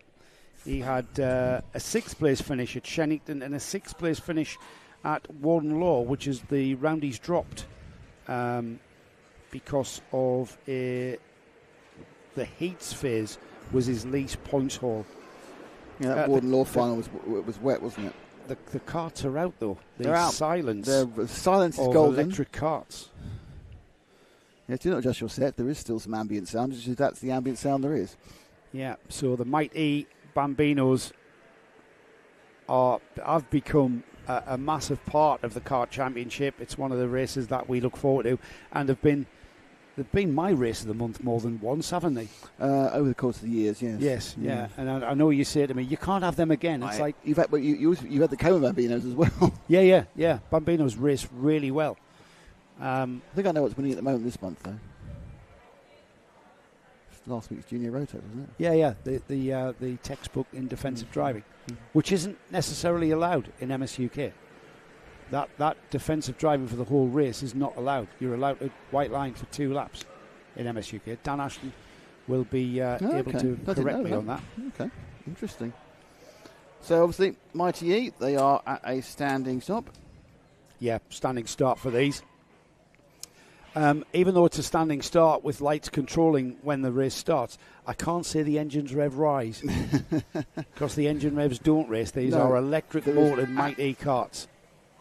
Clear the grid. Hello to Mason GT. How are you doing on the one of the YouTube chats? But anyway, it's Tandy versus the field. Clear grid from Ben. 5 second board means the lights are coming on at any moment there, and we get away. Felix Tandy on the black cart there with the blue helmet, and alongside him Luca Pede, almost side by side through the chicane, but it's Felix Tandy that leads into and out of the chicane. Probably can get 2 Mighty E's up the ROWRAH chicane, but not all going at optimum pace. No, perhaps not. You have to have a bit of compromise. Very, very wide first run there from Tandy, but obviously quite happy. And he's showing his owl-like neck again. 5-card breakaway with the number 3 of Heath Smith already into second. A little bit of a coming together on the outside. That's allowed the number 82 of Arthur Rhodes into third, and Luca Pede comes back at him. Once that third place back, he's got the momentum to carry that around the outside into the stewardesses, but Arthur Rhodes hanging it out and just duking it out, but not coming out in that fourth place, I should say. Elliot Hitch getting involved as well. I think Logan Edwards is picking up 4th place already there in the background. Remember, they can do a bit of argy-bargy because there's no drop-down noses on these karts, so you aren't in danger of a 5-second penalty for that sort of accidental, even slightly edgy contact. But they are away. Big lead immediately for Tandy. He's got Pede.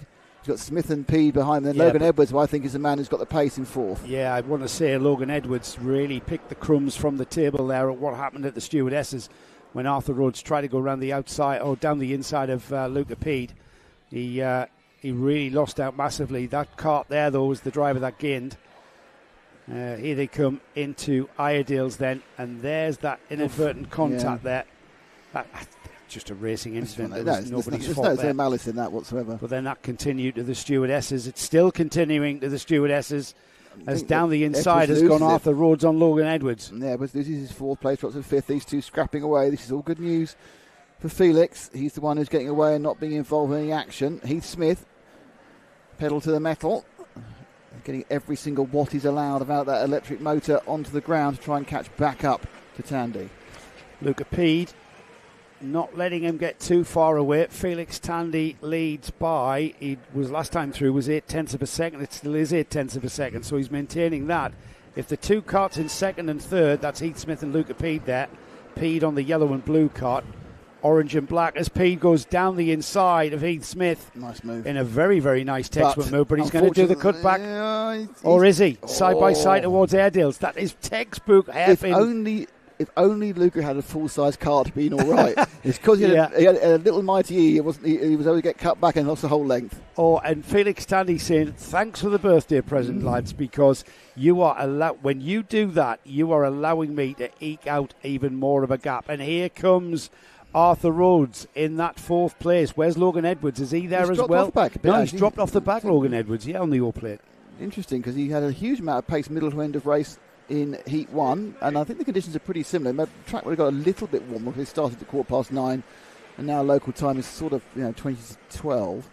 Still no sign of this rain we have promised. No, it's still early though. Still another hour before we see any rain. But 2, 3 and 4 nailed together, and that isn't including Logan Edwards though. So it is Smith, Pede and Rhodes who are really looking at who's going to get second place. Pede had a go here, Nick, last time by. He's going to do exactly the same, and it's Arthur Rhodes who's thinking, I'm going to pick up the pieces as well. Not able to switch back as he did last time. I think he got slightly unsighted by his teammate. By Rhodes being there. I think Rhodes got the position as well, hasn't it? So it's a double thing, and he just almost And so Smith dropped 2 there. Yeah, we have to remind ourselves that these kids are 6 to 8 years old. So things can phase them, even though they race like they're absolute. And the thing to remember is the whole point of this, actually, I know it's lovely winning a championship, the whole point of it is to learn.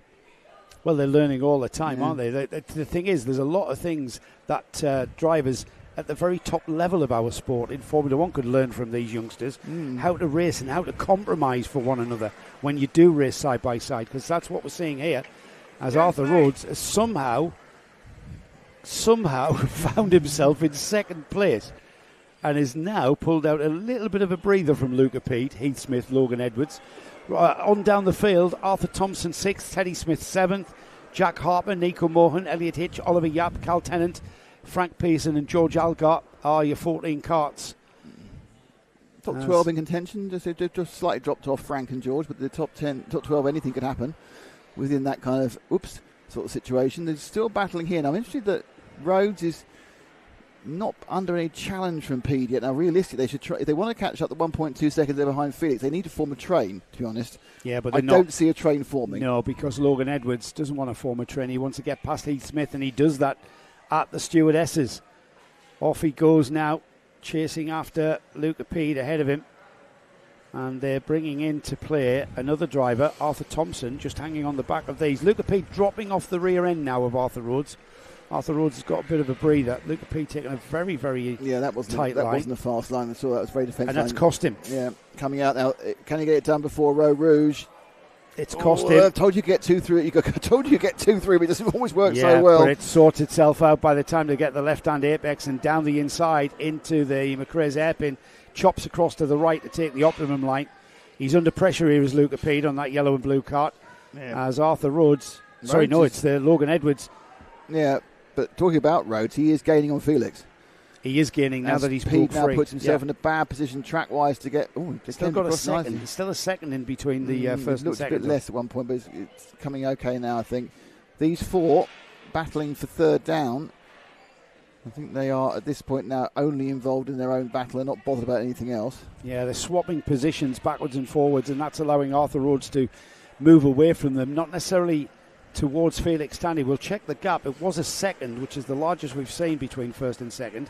This battle for third continues, and Luca Pede gone down a bit, I think, trying to optimise it. Here he comes then, Felix Tandy across the line. The gap is 8/10. Well, might as well call that 9/10 of a second because it's 0.88. So in that third spot, though, Luca Pede, Logan Edwards, Heath Smith, they are still nose to tail. Arthur Thompson trying to join the party desperately at the moment with the blue helmet. I think Arthur was the kart that was pulled to the side at the start of the last heat, wasn't he? He didn't even get going. He had a mechanical on the grid. So he's going to have some work to do in the final. Iredale's hairpin, and every one of those 3 drivers there from 3rd to 5th, 6th down took the optimum line through there. No shenanigans, no trying to defensively drive. They are trying to work together now with less than a minute remaining. It's going to be 2 more laps after this one. They're going to get they've got 2 1/4 laps to do something, but they've kind of left it too late. And I think it may just be a coincidence. I get the impression at this moment now, Edwards is most interested in anything else than just getting past Pede and moving forward and seeing what happens. Let's see what the gap to Tandy is, Nick. As Tandy comes across the line, it looks like it's come down. It was 9/10. It's 8/10 of a second now. Now the inside, Edwards is going to tough it out the outside of Row Rouge round Pede. There's kind of it's cost him. It's cost Edwards very dearly there. He just got eased out. It was no harm, no foul easing out. Pede looked like his dad here in Clio Cup there when he wasn't giving anything up there, was Luca. And poor old Logan Edwards had that massive padded barrier that was looming large on the outside of the chicane. Yeah, interestingly, it was the Thompson got past him as well, but he was almost off on the left-hand side of the track. Heath Smith has to regain his composure. The RCE driver regaining his composure and now getting back towards Luca Pede as Logan Edwards has fallen behind Arthur Thompson after that little incident at the chicane. It's Felix Tandy, though, who will come out of paddock turn and see the 1 lap to go board. The gap is coming down, Nick, but only slowly, very slightly. He's going to go across the line with 6-7 tenths of a lead. He's not going to lose that without a mistake on this final lap. Let's stick with Felix around this last one. Yeah, look at the composure on that youngster. He's got look at that owl neck. Yeah, how does he do that? Is his helmet moving further than his neck or something? Shouldn't be. That would be unsafe. Right, staying composed as he can be. Again, costing him time. I'm sure his dad will be having a word about that neck. What we're looking back. Of course, he's one of the Vera Tools development drivers. There's 5 of them who've picked up that support. Into the Stuart S's then. Arthur Rhodes is coming, Felix, but he hasn't got time to get all the way towards your rear bumper. You are getting towards the final couple of corners here through Sonny, the left-hander, and then on towards Paddock. It's another 100% record so far then for Felix Tandy. Formidable here at ROWRAH as he takes the second of the superheats. He took the 2 heat wins yesterday. He won the superheat earlier this morning, and he takes first place in the second superheat. He will be on pole position for the all-important final here at ROWRAH for round 5 of the Kart Championship. It was Arthur Rhodes who finished closing the gap all the time to 0.4 of a second there at the flag. Luca P did very well to hang on to third there with immense pressure coming from those 2 RCE drivers, Heath Smith and Logan Edwards in 4th and 5th. We had Arthur Thompson, who almost picked up some crumbs. He finished 6th, and then we had Teddy Smith, Nico Mohun, Jack Harper, Elliot Hitch in 10th, then Oliver Yap, Cal Tennant, Frank Pearson and George Algar, the novice, finishing in 14th. Oh, a good race there. Good race, obviously, for Felix. Yeah, we had some good tussling. There's a lot of battling behind him. I think Logan Edwards was in every position apart from first. Got a position on the last lap, got back up to 5th again. I think he's the biggest threat, but he's not going to start that high on the grid. I think he might start 3rd or 4th in the grid. He'll start higher than 5th, which he was for the heat. So, all going on. What is, of course, ROWRAH Junior Primos coming next. Junior Superheat 2. This was the Superheat that was full of incident, if you remember. There we go. 30 racers. Cooper Campbell, so Samuel Yeadon, Cooper Campbell leads, Oscar Zurich, who of course won this one. It was red flagged and missed the last couple of laps last time round. Yeah. Harry Ward starts 4th, and you've got Butcher and Wells, Callum Gardner, Elijah Hazelwood, who normally puts in a reasonable performance, starting 8th. You've got Ethan Barth, Ronnie Legg, Lucas Olofsson and Noah Jones, Lewis Gilbert and Elijah Hartley, Lily Shaw, who I think was the unfortunate driver who had needed the medical attention, then Blair Smith, Zach Jennings, I think, who had a coming together before the race even started. There's a big slowdown during the full start they had here. The only full start we've had so far as well in this first one. So we want all action on Junior Primo in round 1, Superheat 1. Then you have Aston Brown, Alfie Forrester, Thomas Ambler, Zach Mackay, Isaac Jameson, George Ralston, Pierce Whitehead, Noah Clark, Charlie Thompson, Miles Cleworth, Ollie Miller, and the final row of the grid is Louis Brown and Josh Whitaker. Well, as you mentioned, Nick, the first of the superheats this morning, that was won by Oscar Chevich, who had a very, very good drive. Won by 2 seconds over Elijah Hazelwood. Now, Hazelwood comes into this penultimate round of the championship in the lead of the championship. He took a win at Shennington and a win at Glanigor. Second on the podium at PFI, so comes into this penultimate round. So a strong finish for him, with some good points haul there with a second place. Thomas Butcher finished 3rd, Ethan Bath finished 4th, and then we had Samuel Yeadon finishing in 5th with Cooper Campbell-Lease in 6th. So it was an interesting Superheat 1 for this class. We had quite a big incident involving quite a number of karts. Incident happened across the start-finish line. Let's hope we don't match that one as they are released, and it will be 2 warming up laps. Hopefully. For the... No, they will. It will be 2. Dan has clarified that only Micromax and Intermax will get 1 lap. What's the thinking behind that? I have no idea. Fair enough. The narrow tyre heats up quicker than the wider tyre, I suppose, on the Intermax and the Micromax. Might be that. Might be something else. I don't know. We'll have to speak with Dan. Who knows how Dan Ashton might work? Yeah. We're in the mystery of Dan Ashton. It could be anything. Anything could be going on. Yeah. Here they come then. They will get 1 more lap after this to get some more heat into the... Hello to the short machine. 15, who was commenting on some stuff that happened in the Honda races.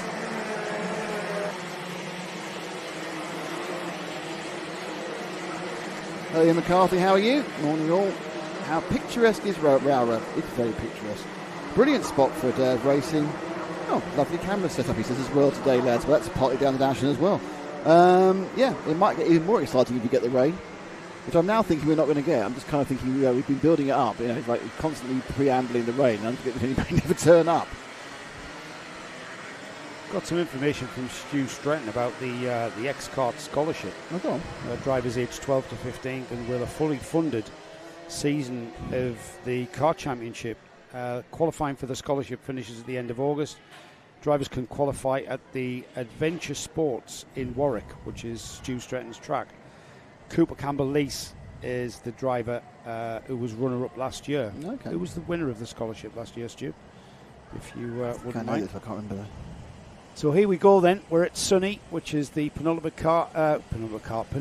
corner. Luke Wells on the 66 there on rule 3 will not want to be caught out like he was in that first superheat.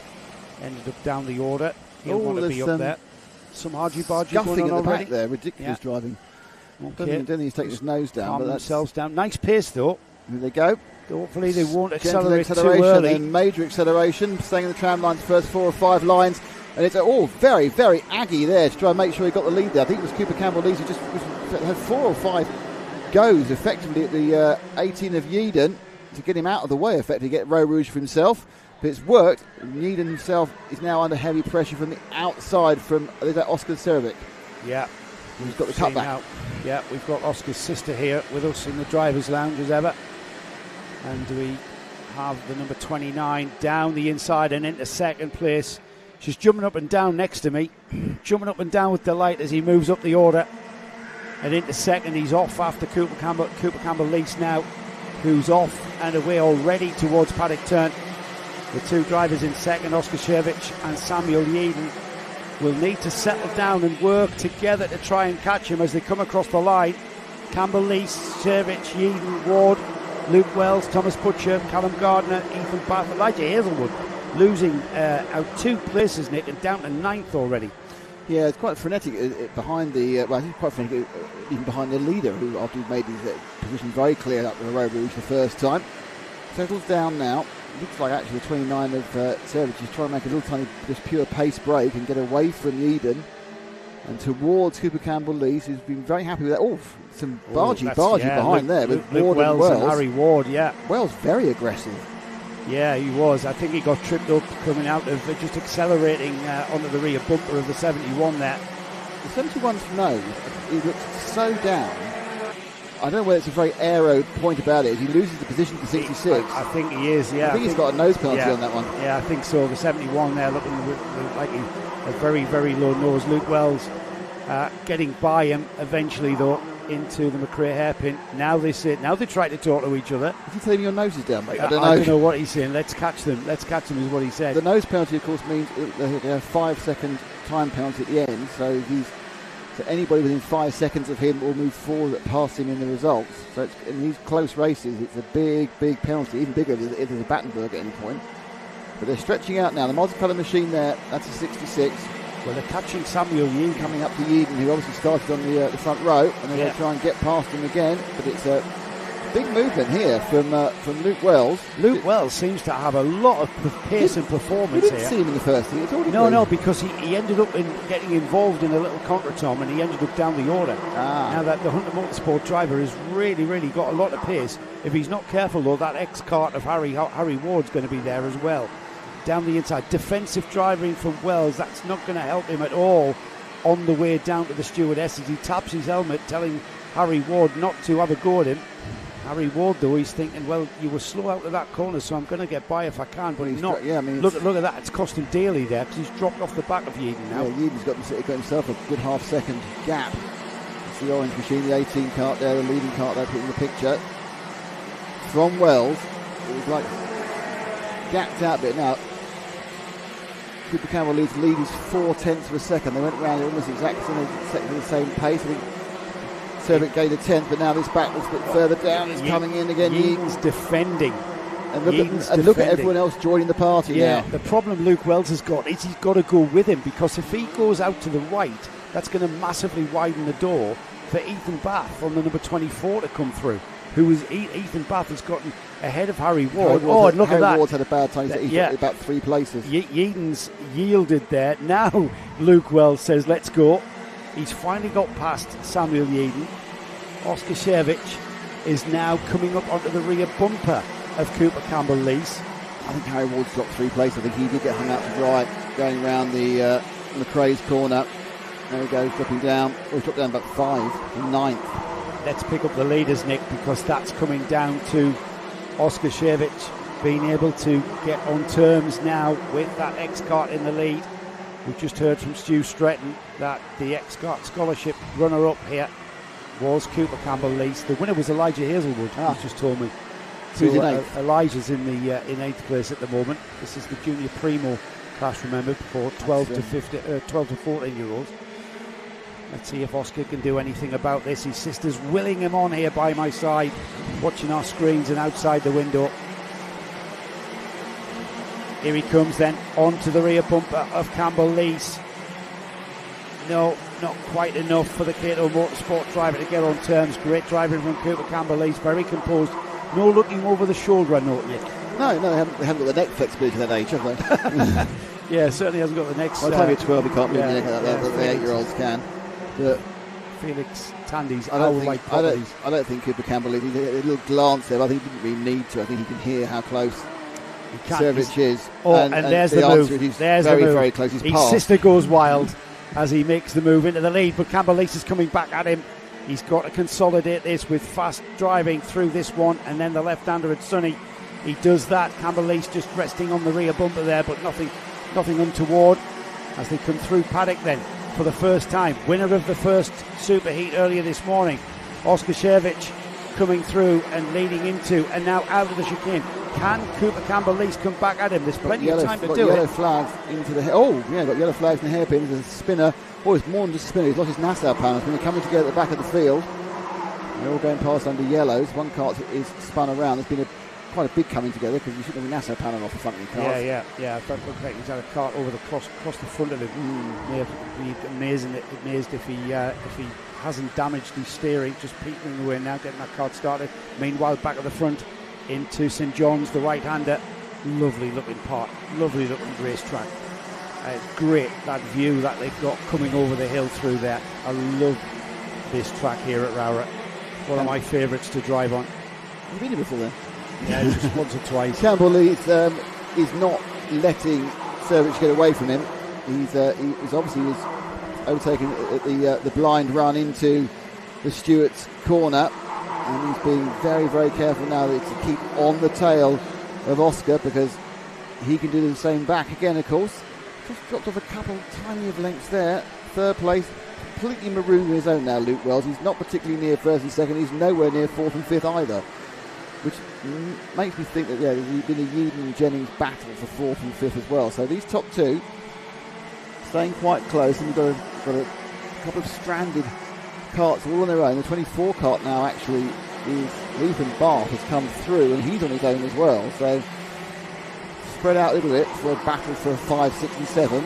It's going to be 2 more laps after this one, Nick. They're lapping in the 47 to cross the line about 44. So it's going to be close. They crossed at 10, so they're going to get 3 more. Wow. Right, good spot. Great drive, I've got to say, from Luke Wells and his teammate Zach McKay, Zach McKay, I should say.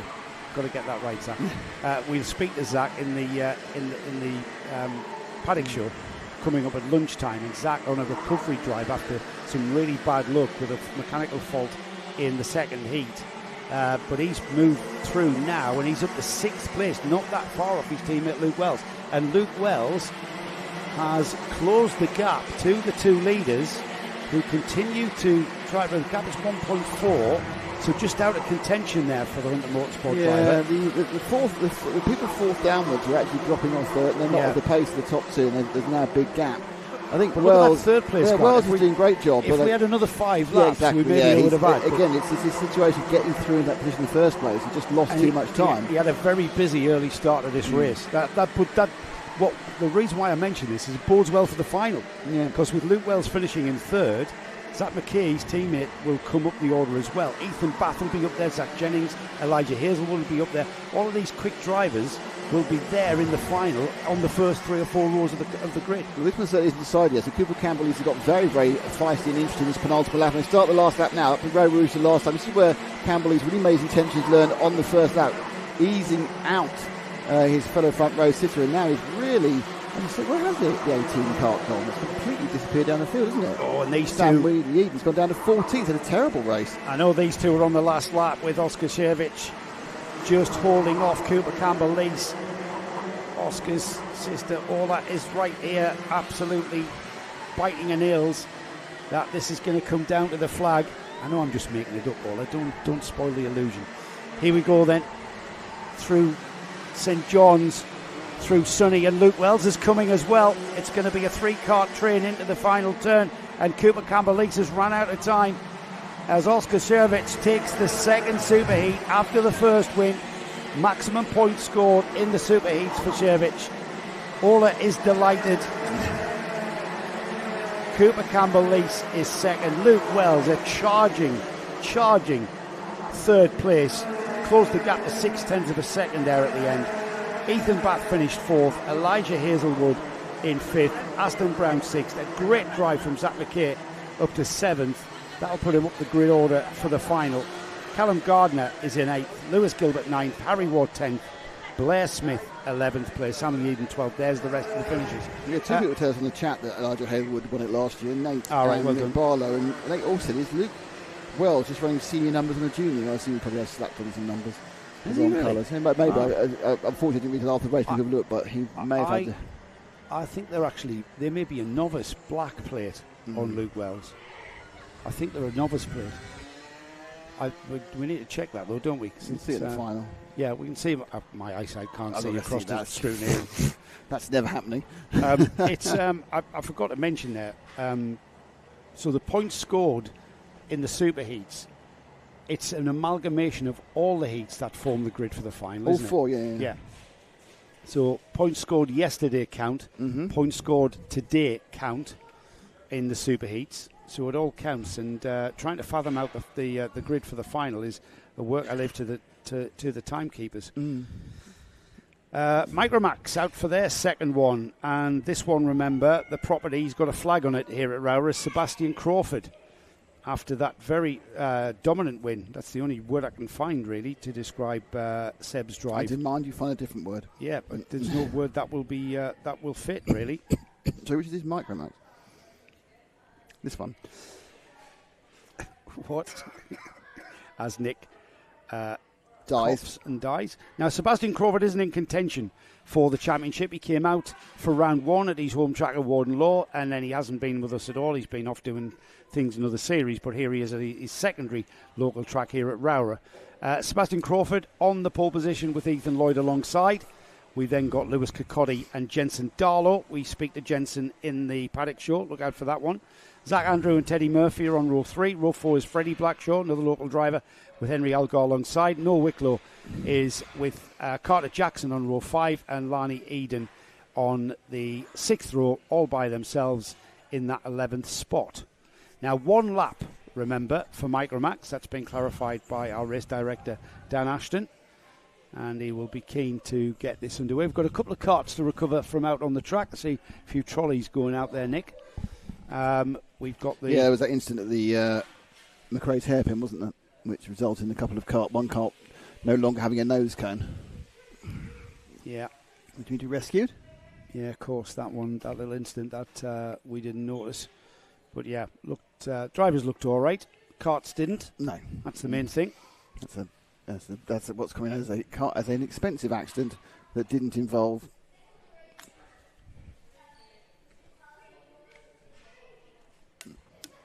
much else. So a little bit of a lull in the proceedings while we wait for the... Look at these maxes wrong. I get Inter and Micro around the wrong way every single time. It's a Micro now, isn't it? We need to clarify with Darren if he's actually officially announced his Winter Series event. No, he hadn't. He That hasn't, was has the conversation yesterday. Yes. All right. So that's Because they were thinking about having two. I think that's the thing. right. Okay. And they are. There are some. Yes, there will be some. At least one TKC winter event. Possibly two. Possibly two. However, as it stands at the moment, oh dear, second ambulance is moving. That's not good news. No, we've got a driver saying needing some medical attention out on track, so we'll leave them to do that. What were you going to say? There's one, possibly two events. Yes. It hasn't been decided exactly. One's basically happening, but we aren't allowed to tell you about it. Okay. And another one has been mooted. I'm very happy about the one that has been. What's sort that of then? Joe likes staying I in won't bed. have far to try till the very last minute. Yes. Where I have to rise. Yeah. It's another chance for Matt to let me down and open my toilet, isn't it? It's not going to be ready. It's not going to be ready. It's the Nick Damon Memorial Urinal is not going to be ready. I can assure you. Disappointingly. Just beyond disappointingly. He did promise as well. He did promise to have it ready for the summer. I've been waiting for that for years. Yes, I know. I'm going to get you a little Portaloo. I've been holding off what you did last weekend. Blimey. Not the first time in the field. That was a surprise. Was it really? Common practice, really, man. No. I do it at home. Yeah, and I've heard that. Yeah. We've got one more round of the Kart Championship. I know we've mentioned that. That is happening at Wilton Mill in the middle of August. Mm-hmm. It was the 9th and 10th of August. I believe it was, yes. So we're off to Wilton Mill near Daventry in the middle of England. We're up in the northwest of England, if you just tuned in. We're up in the northwest of England in the Lake District part of the world, one of the most beautiful parts of the world, actually, with one of the most picturesque tracks in the UK here at ROWRAH. A track that I first raced at. I'm not going to pester you with so that. what were they? I'm going to ask our resident geologist. What were they? This is a quarry. So what were they quarrying out? You must know what rock that is. Is it granite? It's not granite. I'm just looking to see if Marion's close by. She might be able to, or Malcolm might be able to tell us what the quarry rock was. I think it was a slate quarry. Oh, is it? Doesn't quite. I mean, it might be. I don't know. Slate looks all. You can see the slices, can't you, on slate normally? Yeah. Well, if you we have got someone who's got a degree in geology, by the way. Just sit to my left. He has not. Yes, he has a degree in geology. He's degrees in geology. Yeah. Why don't I know? He never speaks about geology. He's got a master's in atmospheric stuff of some sort. What's your master's in? Environmental diagnosis. Yeah. It's quite clever, really. I've got a friend. Do you know why he did a master's? No, because he wanted one more year at uni. He wanted extra year getting drunk and being captain of the badminton team. Of course he did. Yeah, of course he did. But he's got a degree in geology. I have asked him. We've been around the world, and several times I asked him, like a mountain, what rock's that? Or what's that? And he goes, I can't tell you. I have to get much closer. I've got a mate who's just retired as a police sergeant. Right. Who was a geologist, and he worked for an oil company looking for oil. And 35 years ago, he came to me and said, I'm thinking about joining the police. And I said, why would you want to do that, mate? You're running. He says, the oil's not going to last forever. It certainly lasted longer than his working career. Well, I remember being told oil was running out in 20 years when I was about 10. I know. And they keep finding more. Earning about a tenth less than what he would have been doing as a geologist. But he, in contrast to Ash here, is completely... You drive... I've been on some cycle rides in the lakes and stuff, and you go, so Gary, it's called Gary Dunnan, just to give him a shout out. So Gary, how was that hill formed? And he will tell you, well, during the Ice Age, this happened, and that pushed up there. And you can see the rock formation there. That's igneous rock. I'd like to point out. Of its volcanic earlier. In the 7 years into your partial degree, 6 years, 7 years into your partial degree, I have learned precisely nothing from Ash about anything geological, even though I've asked him on many occasions. So it is a constant source of disappointment. So we are in the Lake District, right? And you've crossed the Pennines on the A66, right? He doesn't care. The most geologically active part of the UK. Doesn't care. And he is the man to tell us everything about Don't say a word. So how was that rock He doesn't formed? know. He doesn't know, does he? Modern education. Can I just say though, It's all about pollution now. with a degree in geology Yeah. and knowing all about atmospheric, environmental stuff. what does he do for a living? It's cameraman. He's a cameraman. Yeah. Yeah. Well, don't forget. He's a proper cameraman, though. In fairness, I think if anyone is sitting there and they've just started their degree or their career, they want to know how a career works out. Let's map Ash. So Ash did a degree in geology and then did a master's in atmospheric something other because he wanted to just drink for another year. So he's got all this experience of environmental science. He's got all this experience of geology. First job, tax assistant at Deloitte. Literally just doing tax for rich people. Then he got bored with doing tax for rich people, and because of the career I'd given him in Sundays filming cars. He isn't just a camera. Well, he's our producer today. Yeah, but he has done proper stuff. He's made movies and TV, hasn't he? Oh, I got a link to that, by the way. He's got a link to that now. To what? The special film. Really? That special documentary? Yeah. That you did? Yeah. Excellent. So now he's a focus. He went to the British Film and Television School, whatever it is, and did another course in focus pulling and this sort of stuff. So what I want to know is... if you want your rocks in focus, talk to Ash. If you want to know what the rocks are, don't bother. Is there anything that you studied at university, Ash? And I know you're not on drinking, on audio. Drinking. Is there anything that you've been able to apply to being a cameraman? No. What's important is, kids, if you're watching this, what's important is your career. Is that no, hang on. What is important is that education that you get by getting to degree level. And it's not that, but getting a degree is not the be-all and end-all. There are vocational other qualifications that you get. Like we need plumbers, electricians, mechanics, builders, engineers, etc., etc. But it doesn't matter what your degree's in. It's just an indication that you're able to retain information and able to keep. It is fundamentally. That's what a proof of education is. And you can always just because you go down one path doesn't mean you can't change. Doesn't mean you can't change, or multiply change paths. Yes. Yeah. Until you find. I mean, he's probably still on that journey of finding what he actually wants to do. Yeah. He'll end up running a corner shop. He'll run a corner shop, or what else will he be doing that has no link to anything else? He'll be a massage therapist. He'd probably be a holistic aromatherapy agent or something. Yeah. Does that even make sense? Holistic aromatherapy agent. Holistic aromatherapy. Do you know what I think he should do? I think he should live off his future wife's cookbook sales. That's what he should do. Yeah, I live off Lara.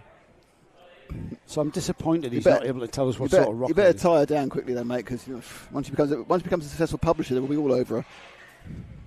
I am disappointed he doesn't know. As you probably noticed, the reason we're talking about Ash's career, rocks and cookbooks is because there is no action whatsoever. Unfortunately, there's a second visit of the ambulance to the track. So, yeah, that's why we'll be able to digress and talk and I'd like to point out that I think I haven't even got a degree, and neither have you. Neither have I. There was another exciting thing I found out. So what's the exciting thing I found out today? It has to do with Mark. I know Mark's listening. Yeah, his head moves slightly. I found out Mark's got a van. Mark, I don't know what I'm doing with that knowledge now. I don't know what I'm doing with that knowledge now, but finding out that Mark had a van, I'm kind of going, ooh. Mark, you have become Nick's best friend. Do you do house removals?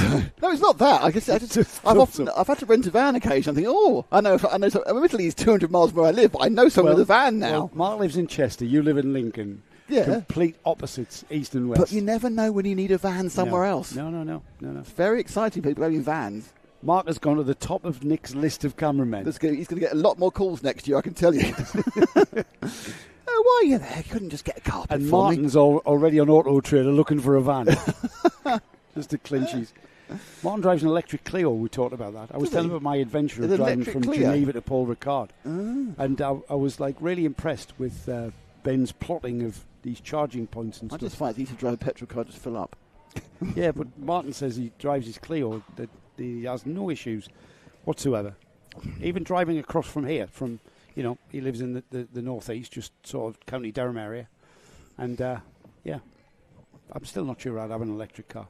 Maybe a second car. We've got no choice in 10 years' time. Oh, hang on. Oh, here we go. All right, here we go. Here we go. At ROWRAH, limestone was the... This is from Ash, by the way. Yeah, it's from Wikipedia Can I via just Ash. say- I should look this up. Via Google, not via Ash's degree in geology, but via Google. So, limestone was the primary rock quarried, specifically. ROWRAH Hall Quarry was a limestone quarry. Oh, there we go. And the area had a large and pure deposit of limestone. Limestone was quarried from at least one of the 4 quarries in ROWRAH from 1888 until the 1980s. Ian McCarthy had already told us that it's Kelton Head Limestone Quarry, according to the internet. Ian, Zach Young, good morning from America. Hello, Hello, America. How are you? Thank you, Ash. Yeah, good morning from America. But So- Ian's always been quick with the Google. The interesting Well thing done, is, Ian. though, if you notice, the thing that Ash has learned from his degree is just to look it up on Google. Disappointing. thing- I did not know The that. thing you have to remember is Ash got his degree really before ChatGPT took over. He did actually write the essay himself. So there's been loads of times I wish I'd been with my mate Gary to talk, and I didn't know Ash was there. But it's pointless even asking him now. I can't believe you've known him for this many years and I didn't know know that. he was I a did not geology degreeist. And I would have lost a lot of money on that. You didn't know about his tax accounting either, did you? No, I didn't know that. There we are. See? Didn't know that. Man of mystery. No, I just knew him as a Biggest mystery. I thought he'd done a Do you know- TV and media. Do you know what the degree biggest or something. mystery? Why won't put a ring on it? That's the biggest mystery. That is the biggest mystery. The opportunities he's had. I know. Fit Yeah. 3 months in the Far East. Maybe this time next year it'll be different. I don't think so. He's got a very squeaky reason for not doing it. So we are at it's coming up at 12:15 local time here. We were scheduled for the lunch break at 1. I think we've had a couple of delays. That's going to quite long That's going to push us back. Been two quite long There's delays. Ash, the geologist. Oh, well, actually, we were waving it now. I'm waving. That's the wrong end of the cat. That's the wrong end. It's there, Nick. Is it? It's there. It's Martin. Oh, it's Martin there. Hello, Martin. You can see my little hand wobbling there. Yeah. I don't know what's going on. Just wave now. There's there a you man go. at the back from Drake Motorsport waving. One of the VIPs in the driver lounge here. Enjoying the driver lounge. Just give us a thumbs up there. Enjoying all the fine foods. This is and the champagne. You might hear the champagne corks popping. Oh, it's a nightmare. The biggest problem I have is all the A-list celebrities coming in their entourages. I've got to say it's one of the best. No joke aside, right? This is one of the best cafes in karting. I love. Well, it's doing particularly well because it serves it in a bap, not a brioche bun. Yes, no brioche buns. And realistically, once we get south of where I live, just everything is brioche bun. Because it's brioche at Fullbeck, isn't it? And yes, it's it brioche is. at Wilton Mill. Yes, it is. Oh, there's Mark on camera. Hello, Mark. He's on the phone. He's waving There he so is. randomly. He's checking his stocks and shares. Look. He's just checking his van still. I haven't Yeah. nicked it. Yeah. He's now Nick's new friend. New best friend. New best friend. Mark's got a van. We are still not quite ready to get going again. We've got Micromax lined up in the... Wasn't it Micromax that was lined up before and had a long wait sat in their carts? It's Junior Prima had the problems both times. Yeah. So the Micromax drivers, hopefully, are not sat in their carts and they're out sort of... I suppose youngsters don't really need to stretch, do they? No, they can sit there for a fortnight. Yeah. They'd be fine. There's next They car. don't really need to stretch. Helper, team manager, team member. Don't know. Yeah, some recovery vehicles making their way back in. Like I say, let's just check and see where we are in the timetable, Nick. We've only really just started our second super heats. We've got... we're running a long way behind. 2, 3, 4, 5. We've got 5 super heats to get through. Yeah, we're at least half an hour behind. Yeah. Hey-ho. I've got the grid for the Mighty Bambino final. So Felix Tandy, as expected, with 2 heat wins yesterday, 2 super heat wins today. He will. I've been joined by Logan Rolfe. Oh, Logan, well done. Eating a lunch of. That was a good race, mate. Speaking to this mic. Hello. There you go. I'm going to have an interview now with Logan Rolfe. So, Logan, I spoke to you yesterday. Can I just say, you're eating a lovely lunch of just cucumber. Yeah, very lovely. Are you a fan of cucumber? Yeah. So, Logan Rolfe won the Intermax race, didn't you? Yes. In very, very good style. Yes. So, what were you thinking there when you made you into the lead?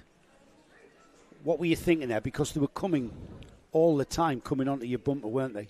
Yeah, well, I was just thinking if I can keep staying calm and just trying to gain that extra bit off the corner, then I can try and get off. You didn't look back at all, did you? You didn't look back. I did look back a few times, Did but you? then when my dad gave me the hand signal to look forward, I didn't do it anymore. All right. So when your dad is on the sideline, do you pick him out? Is it easy to pick him out? Well, yeah, he's standing at the second hairpin. You could not miss him. Can you not?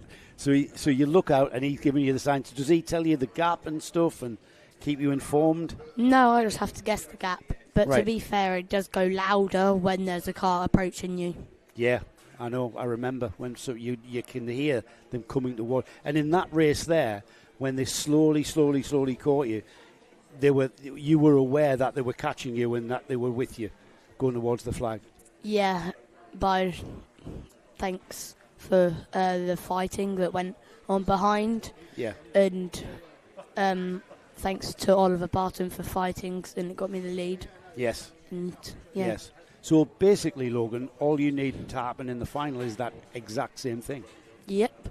So everybody fights behind you. Logan Rolfe disappears. Yeah, but it is quite hard to overtake here All because right. there's only 6 actual opportunities that you can do a good move on. But that's more than a lot of tracks. I mean, Warden Law's even got less opportunities. Six opportunities, all the hairpins. Surely that's better for a driver. Yeah, it's mainly my favourite overtaking spot is the first or second hairpin. Right. Or over the brow. Right. So what's your thoughts going into the final then? Are you can you feel confident about winning, or do you have to be a little bit more cautious? Might be a bit cautious of seeing who's behind me, who's not, but you just got to try and do it. Plus the other thing is the final is another 4 minutes, isn't it? Yeah. Does that make a difference? No, because I've done in Belgium a 17-minute race. Oh, really? And then in Really? the British it's 15, so it'll And- be easy for me. And you're still young, so you're fit, aren't you? Yeah. Yeah, you're not old like us. We'll get tired. We'd be tired after 12 minutes, wouldn't we? We'd be tired after 5 minutes. You'll be tired after 1 second. Exactly, mate. You know me well. So is that all you eat on a lunchtime? Is that a typical racing driver's lunch there? Haven't had lunch, it's just a snack. Snack, Well, right. funny thing is, my dad had the orange melon. He stuck 2 bits of melon in his mouth, and then, surprise, surprise, he spat it out in the sink. So Oh, it did wasn't. he? Yeah, so it wasn't Right. quite. No, that's yeah. not pleasant, is it? No. Logan, as ever, it's been a delight to see you again. Always come up and say hello when you see us, which you do. So keep doing that. And good luck for this afternoon. Thanks. Well done. Logan, I'll take your headset off, okay, man? Thanks, Logan. Logan Rolfe, who was absolutely in devastating form. When's your next heat? It's coming up soon, isn't it? I don't know because we're running 15 minutes. All right, running 15 minutes. They're only behind, so he about, doesn't they're only know. about half hour behind now. Yeah. Thanks, Logan Rolfe. There, our winner of the Intermax Superheat. Just enjoying his lunch of cucumber in the Very, ROWRAH Drivers very Lounge. light, healthy lunch that is. It is. Oh, I It's love only a the snack, though. cucumber. It's Oh, not right. lunch. It's only a snack. Right. It's only Later a on he's snack. having... Yeah, he doesn't want to be filled up. Doesn't want to carry Right. that extra weight. No, that's a very good point. He's, Um, he's avoided the cheesy chips his mate's got then. So we'll repeat this when we get towards the Mighty Bambino final. But now that's a lunch. Who are you? Jensen Sale. He's gone full cheesy chips. Give us your headset. Right, Jensen, I'm going to put this on. Don't stop eating your cheesy chips. Right, so Jensen, where did you come in that superheat? I finished 8th, but Yeah, you had a bit of a problem, didn't you? Because you were up near Yeah. the front and then dropped back. yeah, we found something wrong with the jet, but it should be fixed for the Super Heat 2. Right, so I expect you to be a little bit better. Now, in comparison to Logan here, who's having cucumber, you have got a very healthy looking plate of chips covered with cheese, and is that brown sauce? Ketchup. Ketchup, right. So ketchup, cheese and chips. Yeah. Is that a proper race driver's lunch? Is it that going to I put have you... it almost every day. You have every day, so you're that sort of... You're that kid who has cheesy chips every day then, eh? Yeah, at racing, not at school. Right, okay. And Logan's obviously the health freak, yes, yeah. Well, don't let us stop you having your chips. And luckily, that jet issue will have gone. So you're confident to maybe catch this guy and overtake him? I'm starting pole. Oh, you're on pole? Yeah. Are you? How do you know that then? Because you've still got... Because after the both 2 heats yesterday, Right. I was pole. Like, I got a 4th and a 2nd. So you're starting pole for the superheat? For both of them, and then right. but then all 4 races. Can you keep him behind you then? I'll try. Yeah, we look forward to watching that. I'm going to take your headset off, okay, Jensen? Jensen Sill and Logan Rolfe, 2 of our Intermax protagonists there, having a belly full of cheesy chips, Nick. One healthy snack. Really one healthy snack. Yeah, one belly full of cheesy chips. I know, absolutely. So we... you're making me feel hungry. That's not a line you hear very often. Oh, my cucumber. Oh, my cucumber. Oh, my cucumber. The joys of being in the that's me hand to shake it. Jess Alexander joining us as well. The joys of being in the drivers' lounge here at ROWRAH is that we get to mix with the drivers. We do, yes, and the A-list celebrities. And A-list celebrities. Yes. Where's she gone? Oh, she's gone. She's left. Yeah. Felix Tandy, Arthur Rhodes. That's your front row for the final of the Mighty Bambinos. That's coming up later on. Luca Peeds on the second row with Heath Smith. Then we've got Logan Edwards, Teddy Smith, Arthur Thompson, Elliot Hitch, Jack Harper, Nico Mohan, Oliver Yap, Cal Tennant, and Frank Pearson and George Algar. So Felix Tandy and Arthur Rhodes really have been, you know what, you can't discount the top 6 really in the Mighties. Felix Tandy has been the man to beat. He's been unbeatable. He was very good at PFI, and he's even better here at ROWRAH. Yeah, a kind of patchy start, but it's going to give him a couple of months in both this championship and another championship he's doing. He's been winning back to back to back to back. Let's not preempt anything going into the final. It's about 10 races away anyway. It's ages away yet, but that's the first grid that's been finalised for this one. The race that we've got out next, we mentioned the grid quite a while ago. Do you want to see it again? No, not yet. We'll leave that for them to come onto their lap, and then we'll give them a final. We've got drivers in their carts, so we are getting back close. In again. Yeah. Again, great to see Sebastian Crawford bringing a bit of colour to the Origin Motorsport awning. It's a black and white awning. It's like monochrome. You walk in there, you're going back to the 1930s for filming. Very Newcastle. It's because of Newcastle supporters in there. That's the choice of Phil Surtees and his team at Origin, black and white. But Seb Crawford bringing a bit of red and white to the mix. Thank you very much. And we've got our paddock show, which will come up eventually in the break, where we don't speak to Logan Rolfe, but we speak to a lot of other drivers. Oh, right. Seb Crawford being one of them, as we are being released. Here they go. Let's have a look at the grid, Nick. Seb Crawford we chat to in the break. This is Micromax. Phew. So Seb Crawford will start on the pole after that very dominant win in the first superheat. Ethan Lloyd will start alongside him in second. It's the Scottish champion, Lewis Kikori, that starts on row 2 with Jensen Darlow alongside. And then we've got Zach Andrew starting on row 3 with Teddy Murphy. Freddie Blackshaw and Henry Algar start on row 4. Noah Wicklow and Carter Jackson start on row row 5. Carter Jackson in 10th. Lanny Eden starts in 11th. Keep an eye on that Logan Wicklow number. What number is he? Logan Wicklow. Number 53. He starts. He's the Noah Wicklow, you mean? I did. Who did I say? Logan Wicklow. Did I? That's because Logan's here. I know. He's nosing on me screen. New person. Noah Wicklow. Keep an eye on him. The Martin Jackson Racing driver with Martin Jackson Racing this weekend, and he came through the field in great style there. Should bode well for the final. They're already at Sunny. That apex just being chopped off with the barrier on the inside, stopping people using excessive curb there. And we're about to get going. Remember, only one pace lap for these drivers. Here we go then, off towards the chicane for the first time. Good start. Sebastian Crawford has not got the line into the second apex. That has got, and we've got big off. Yeah, we've got a big off at the chicane. Everyone's going again though. The two drivers who lost the carts are both now trying to drag them back on the circuit again. Yeah, that involved pretty much everybody behind the two. It was the number 26, Jensen Darlow, who went sideways in front of the whole field of carts in that third place This has allowed Ethan Lloyd and Seb Crawford to just disappear. And the card behind them, I think that's Teddy Murphy. Is that Wicklow coming through the third? I think that might be Wicklow coming through the third. It is the 53 of Noah Wicklow who benefits massively from that incident at the first turn there at the chicane. They're a little bit behind the two leaders as they cross the line. We've got a massively spread out Micromax grid now with that incident at the chicane there. But Ethan Lloyd, Sebastian Crawford, that's your first two. Noah Wicklow, Teddy Murphy, Jensen Darlow, a recovery drive to fifth with Carter Jackson in sixth. Darlow got it going again. It's a couple of the carts. It looks like it's Lewis Kirkcuddy was one of the people who went off the track in the S-plate. And it was Zach Andrew as well. Freddie Blackshaw's just rejoining now. Because Kirkcuddy's missing. I'm not sure what happened there.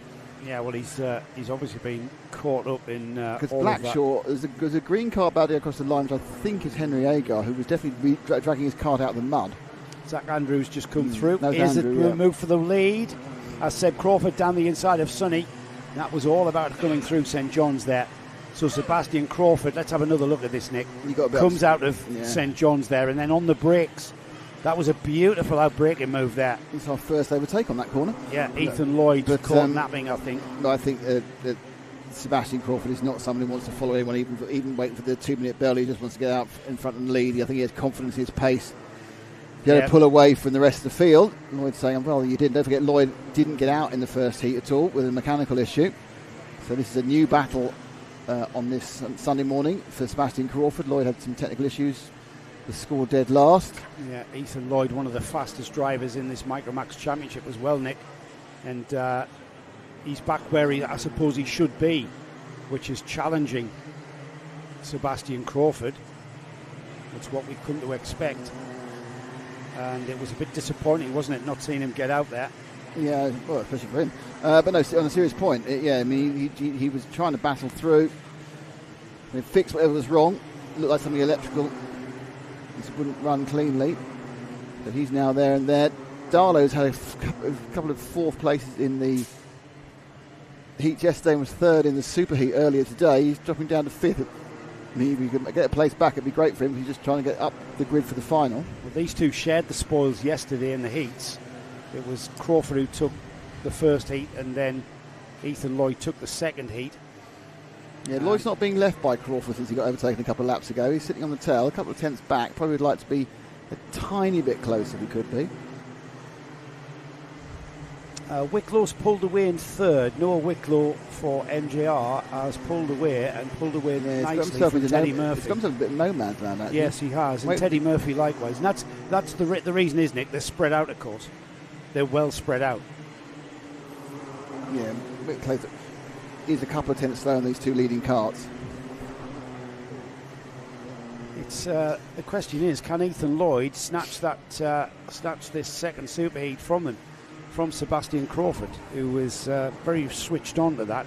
And Seb Crawford, we saw with, I think about this time, isn't it, half distance, we saw Seb just eke away and build the gap. But he wasn't really under so much challenge. I mean, admittedly, we've lost the S-plate of Lewis Kirkcuddy, we haven't lost, he's just a long way behind, who was obviously pushing in hard for quite a bit of the race.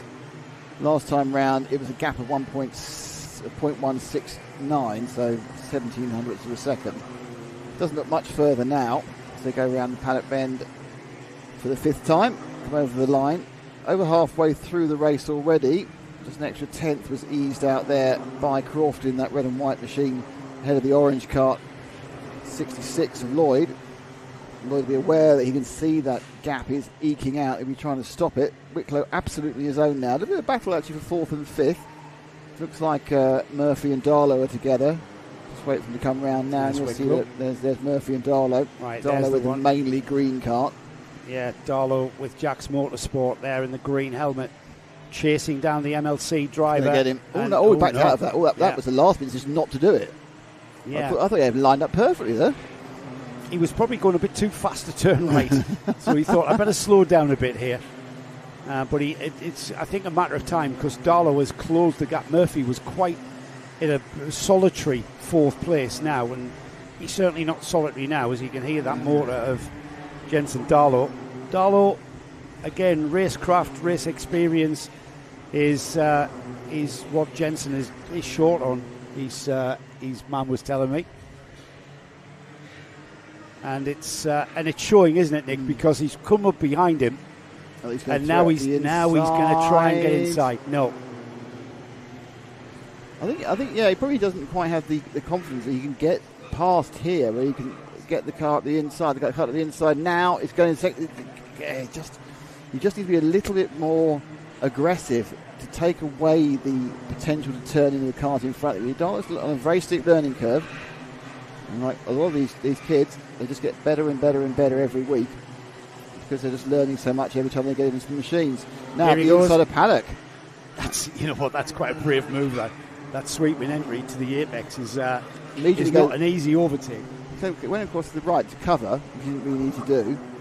But now he's certainly through Jensen Darla, who you'll hear from in the lunchtime paddock show, whatever lunchtime ends up being. Yes, whatever. The mid-afternoon paddock show. We should see Jensen Darla move away from Teddy Murphy now, because Jensen Darla closed the gap to Teddy, the MLC driver on the blue and white cart there, ending up in that fourth spot, now down to fifth. And with Darlow now with a clear road ahead of him, he's got Noah Wicklow up ahead of him, and the leaders just coming into Sunny now. They're as close as they've ever been, really. Let's change our focus now to the leaders, because I think this one's over. Inside the final minute, actually, Nick. So pick up the leaders when they come over the line. There we go. As you can see, we left them 2 minutes ago, and they're this far apart, and they're still this far apart 2 minutes later. So can Lloyd effectively throw it up the inside somewhere of Sebastian Crawford? He's going to have to fling it up the inside, isn't he? He's coming back to him, though. He's absolutely just eking towards that rear bumper. He's going to 10th here and there. There's only 3 tenths to gain, in fairness. Yeah, the Ethan Lloyd with the RCE team, of course, absolutely nailed to the rear bumper. The issue he's got is when it gets to the final, because he's got that DNF in Superheat 1, he's not going to be starting on the front row of the grid no matter what result he gets now. He's going to have to really race hard to get onto this position here on the back of Sebastian Crawford. 5, 4, 3, 2, 1. It's going to be right on the... It's 1 second. Oh, there was 1 second, yeah. Sometimes you pull last lap, they've not. Okay, no, so 2 more. That was unlucky, that. They were just a second off. 7 minutes and 59 across the line. 7 minutes 59.4, actually, 6 tenths off it being the final lap. So more defensive driving from Sebastian Crawford needed. However, on saying that, Nick, I'm not sure he's needing to defend. He's driving the optimum line. He's not really looked like a defensive run. I mean, I think it's interesting that you could make a good point here that Ethan hasn't quite looked like he's going to chuck it up the inside at any point. He just lost the 10th there on the exit of Stewart's as well. Yeah. So it's we often think if people can get up the back of the cart, they've got the power to go past it, but sometimes that's literally as fast as they can go is to hang on the backside. It was the late great Murray Walker who said it's one thing to catch the cart in front, it's a completely different thing to actually be able to overtake, because when the carts are so evenly matched and the drivers are so evenly matched, like what we've got here with Seb Crawford and Ethan Lloyd, it's a big ask, and that's what I mean by literally fling it up the inside. But they're last of the late breakers, both of these. Pretty much one final chance for Ethan Lloyd, and it's coming at the end of this short straight into the Stewart S's, and he's going to have to, if he wants it, he's going to have to absolutely throw it in.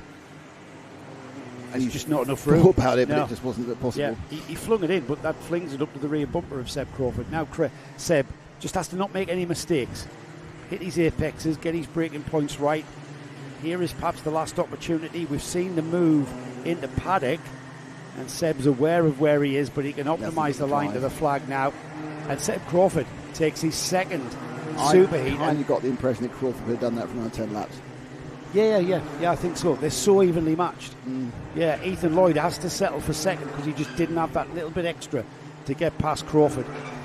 It was Noah Wicklow who benefited massively from that first corner melee and came through a lot quicker than he would have if he had to overtake everybody.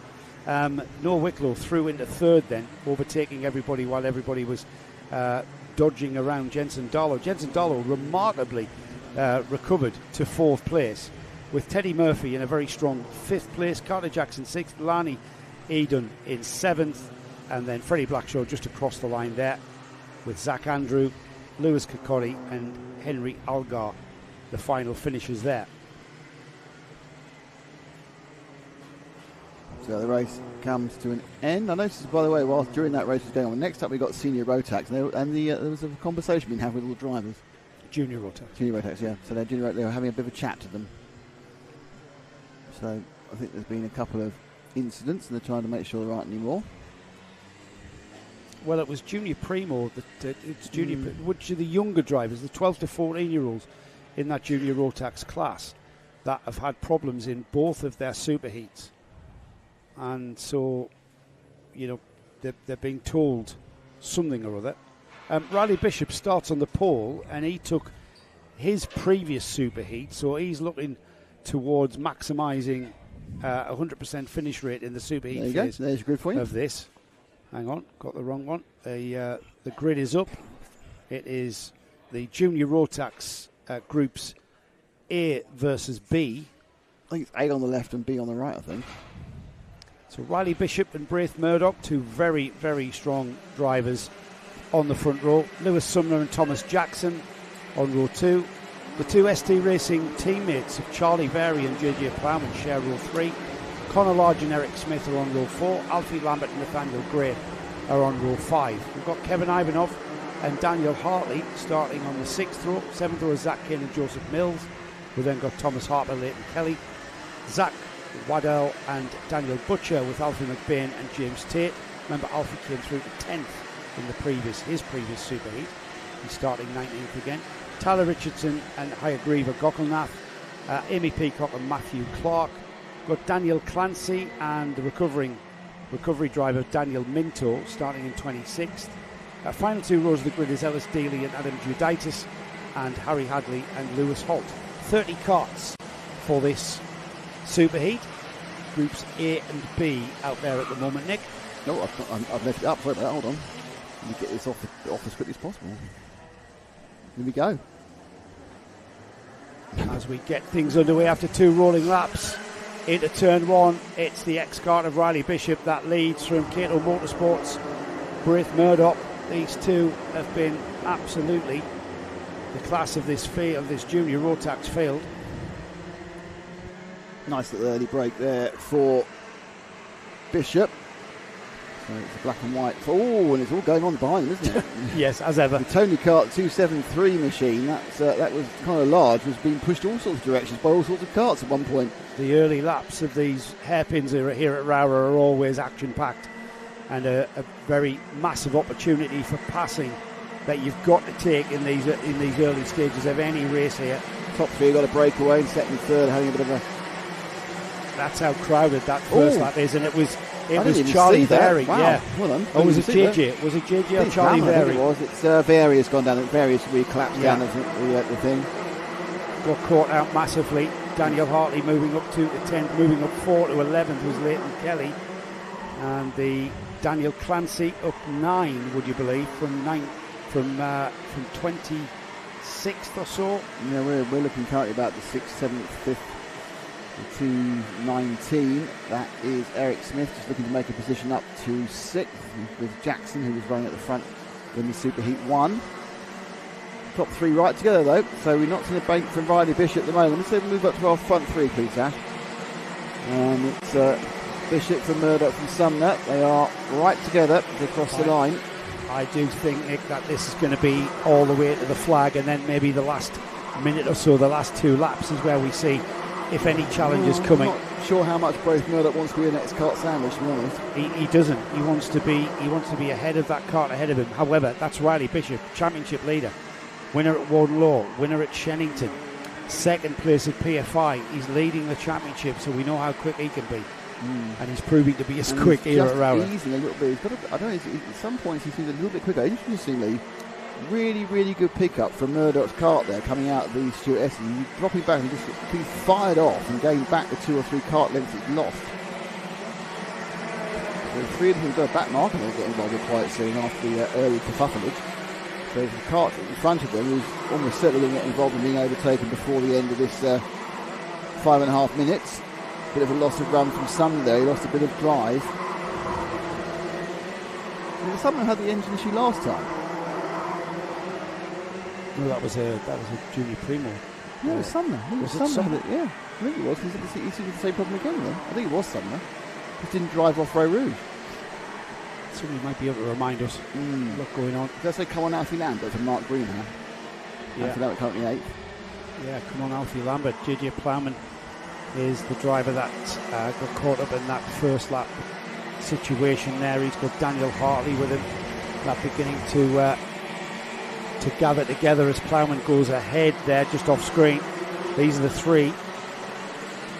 Maybe we can drop back, Nick, and catch up what's happening in that midfield area of about 9th. Let's have a look and see what happens as they come round. It was JJ Plowman got ahead. 4 and 5. Got ahead of Alfie Lambert, actually. It's kind of battling there. Is that Plowman going through the 2-1-1, is it? No, yeah, it's JJ, yeah, he's past. JJ Plowman, yeah. Daniel Hartley's gone with him there on the green and white livery. Yeah. Hartley there in the number 263. Hartley are last year's Junior Primo champion, remember. There's a lovely move Hartley there up through the Stuart S's. Lovely move on Plowman there. Plowman's coming back at him. There's Plowman back at him through St John's. That's a tricky move there. He made that work though as they head towards paddock there. Hartley's going to have to come back at him and do it all again. Like I say, Junior Primo champion last year for Daniel Hartley. And finding that moving up to the older, battling with the older drivers, has a lovely move on JJ Plowman down the McRae's hairpin. But who's that coming for P1 alongside 257? Is it? Daniel Butcher. Daniel Butcher getting involved as well. And who's that getting involved? The 250, 3 wide towards 250. I think that is, isn't it? I think so. 250. I don't know. Yeah. Getting wide at 278. Leighton Kelly, was it, or was it Kevin Ivanov? They're all involved. Hartley's got a lot of pressure there. Hartley currently in that 10th spot, and it's what number is that car? 26. Oh, gone again. Tries to get down into paddock. Here they come. We'll be able to clarify who on earth that is coming up. It was Kevin Ivanov. I was right. Kevin Ivanov on the KR Sport. Oh, the part wheel fell off. There's somebody down the inside of JJ Plowman. It's the P1 of Daniel Butcher, but losing out again. Who's that lobbing up the inside? That is the Honda Motorsport driver, 229. That's I think that's Daniel Minto. His teammate Alfie McBain is getting involved as well in that as well. That's a huge train of karts. It is. It's the front of the field. And Ivanov ahead of Hartley. What's happened to... He's lost one of the leaders. Braith Murdoch's dropped out. He has, yeah. That's his cart over there. His cart is dropped out. The cart dropped its rear, had an axle snap or come off. Really? I saw the end of it. So the 214, who was Braith Murdoch, who was running in second place, about 2 laps ago, a cart just slewed off into the very protected barriers at the edge of the track. And then I saw a marshal picking up a wheel with the spur gear, the main gear still attached to it. So I think he's either going to come undone, but he's dropped out of the race. Hence the reason that Bishop now has a 1.2 second lead over Sumner, and that's another 2 seconds for Thomas Jackson. Minto's ahead of Butcher. Minto on the purple and blue cart there for Honda Motorsport, ahead of the P1 driver Daniel Butcher. There was a little bit of contact there, inadvertent, nothing. No foul, no gain there, and Minto trying to break free now. Minto into the top 10 as he does, and Minto's got Daniel Hartley as the kart ahead of him as the 2 ex-kart drivers off into the lead. Riley Bishop and Lewis Sumner. Thomas Jackson still third, Nathaniel Gray fourth. And this is an awesome midfield battle here. Giving us some great racing. And they're very tripping over one another. That's literally what happened. The 278 was going round the corner, and suddenly that was Leighton Kelly, and someone just nibbled his front end, and the steering wheel was no longer doing what he wanted it to do. Just watching that Minto battle there. Minto's got a huge gap to gain on Daniel Hartley, who himself, Daniel Hartley, challenging just ahead of that loss. Position there. Yeah. Lost by the it's hard to keep a tag on. It's hard to keep a tag on. Something's going on. Absolutely. It's changing every corner. Top 3, in fact top 4. No, for a complete line. The top 5 are all on their own. Yeah, in karting terms. They've been able to pull away. Up the inside from the 217. Can he hold it in? Who is the 2-1? Where are we down? Who is the 217? That is Amy Peacock. Oh, we're down 18th place we're looking at now. Wow. 217? Yeah. 213. No, 213. I'm looking at this one. Oh, 217. I was looking at that one. It's too much I was looking at the 213. No, we have to look at the same overtake. 213. If we look at different overtakes, it's ridiculous. There was 2 overtakes at exactly the same time there. So Amy Peacock is absolutely flying, but still down about 16th. Yeah. flying. Amy Peacock is now 16th and is pulling away. I've lost it. Just move forward from this Can we just gaggle here, keep moving so forward? that I can get my brain fog back. Right, that one. Let's start with that one there. Yeah, that's it. The blue and the blue and the red. That's the two. That's Daniel Minto. That's Minto. Minto's leading a bit of. He's 10th. Daniel Minto's 10th. That's Charlie Very behind him, who was caught up in that first lap melee. We're about to enter onto the last lap. Right, so our leader is going across the line now. Second and third have come together again. So let's go pick up second and third. No, that's not second. No, and third, second and third, Ash. They are going down. That's it. There they are. There's one. There's 2 and 3. They've separated out a little more. Sumner's not good out of ROWRAH. Jackson's got ahead of Sumner. Who's got? I think he's got the same problem. Really? I think Sumner's got that problem again. Really? Well, I think that pickup. Look, he's fiddling with it again. He's got the same pickup problem again. Got the same problem. So problems. So they got in there. They thought they'd fixed it. They haven't. That's a weird issue. Can we just pull forward for the leader? Forward to the leader over the line. That's second place Thomas Jackson, and then with Riley Bishop just coming out of the final turn and there across the line there. Bang. He will take the win by 2.3 seconds from Thomas Jackson, who finishes ahead of That race Lewis. was confusing at all, wasn't it? Wow, that was a very, very eventful race. Nathaniel Gray. I'm glad we were able to keep a tab on the what was going on in the midfield. That was tremendous. I've never seen this both come to 2 different overtakes in the same replay. 2 overtakes on the same exactly the replay. same time. Yeah, Nathaniel Gray 4th, Eric Smith 5th, Alfie Lambert, he'd be happy to hear, finished 6th, Conor Lodge 7th, Kevin Ivanov 8th, Daniel Hartley didn't manage to get by Ivanov, but he was trying. He finished 9th. Daniel Minto, a very fine 10th, ahead of Charlie Very, who was unlucky to get caught up in that. I think he got a hit, spun him round at turn 1. Daniel Butcher was 12th, Joe Mills was 13th, Alvin McBain up the order to 14th. What this does, Nick, is bode very well for the final, because we've got some very quick drivers there through having problems in the heats yesterday. Found themselves down the grid for the super heats. They're coming up, and that's why we had all that action going on in the midfield.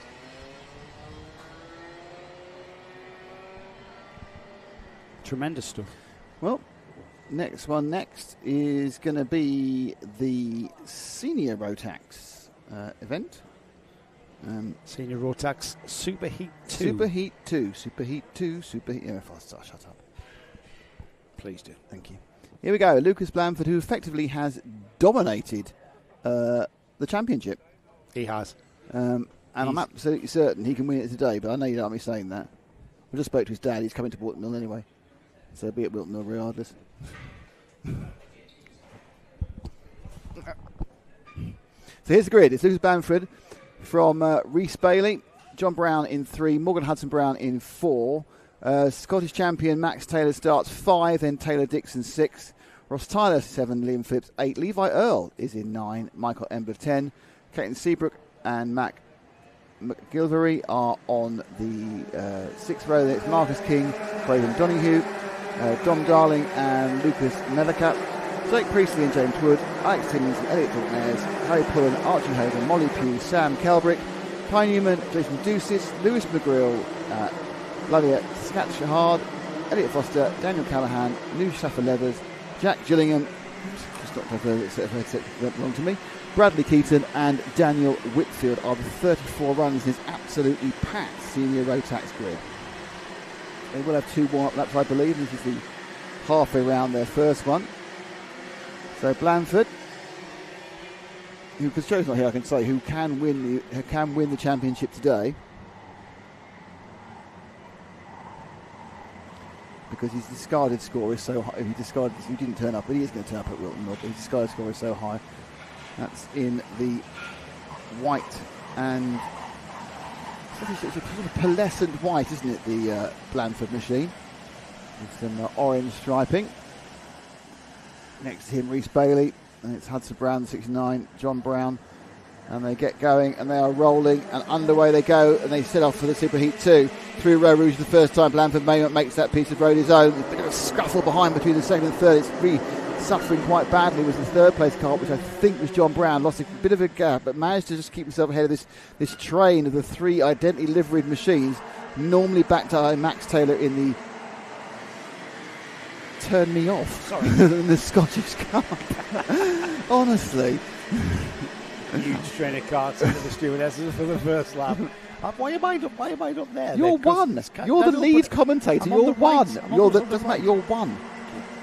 We had this conversation last week. It was exactly the same last week. Here we go then. One lap completed. We should get a couple of circles, shouldn't we? Lucas Blanford. Lucas Blanford, second at round 1, first at round 2, 3 and 4, and leading the Superheat here in Senior Road Tax. Who's going to beat Lucas Blanford on the Kart Republic? I do not know. Can it be Rhys Bailey, John Brown, Max Taylor, Ross Tyler, Levi Earle up to 6th, Morgan Hudson Brown 7th.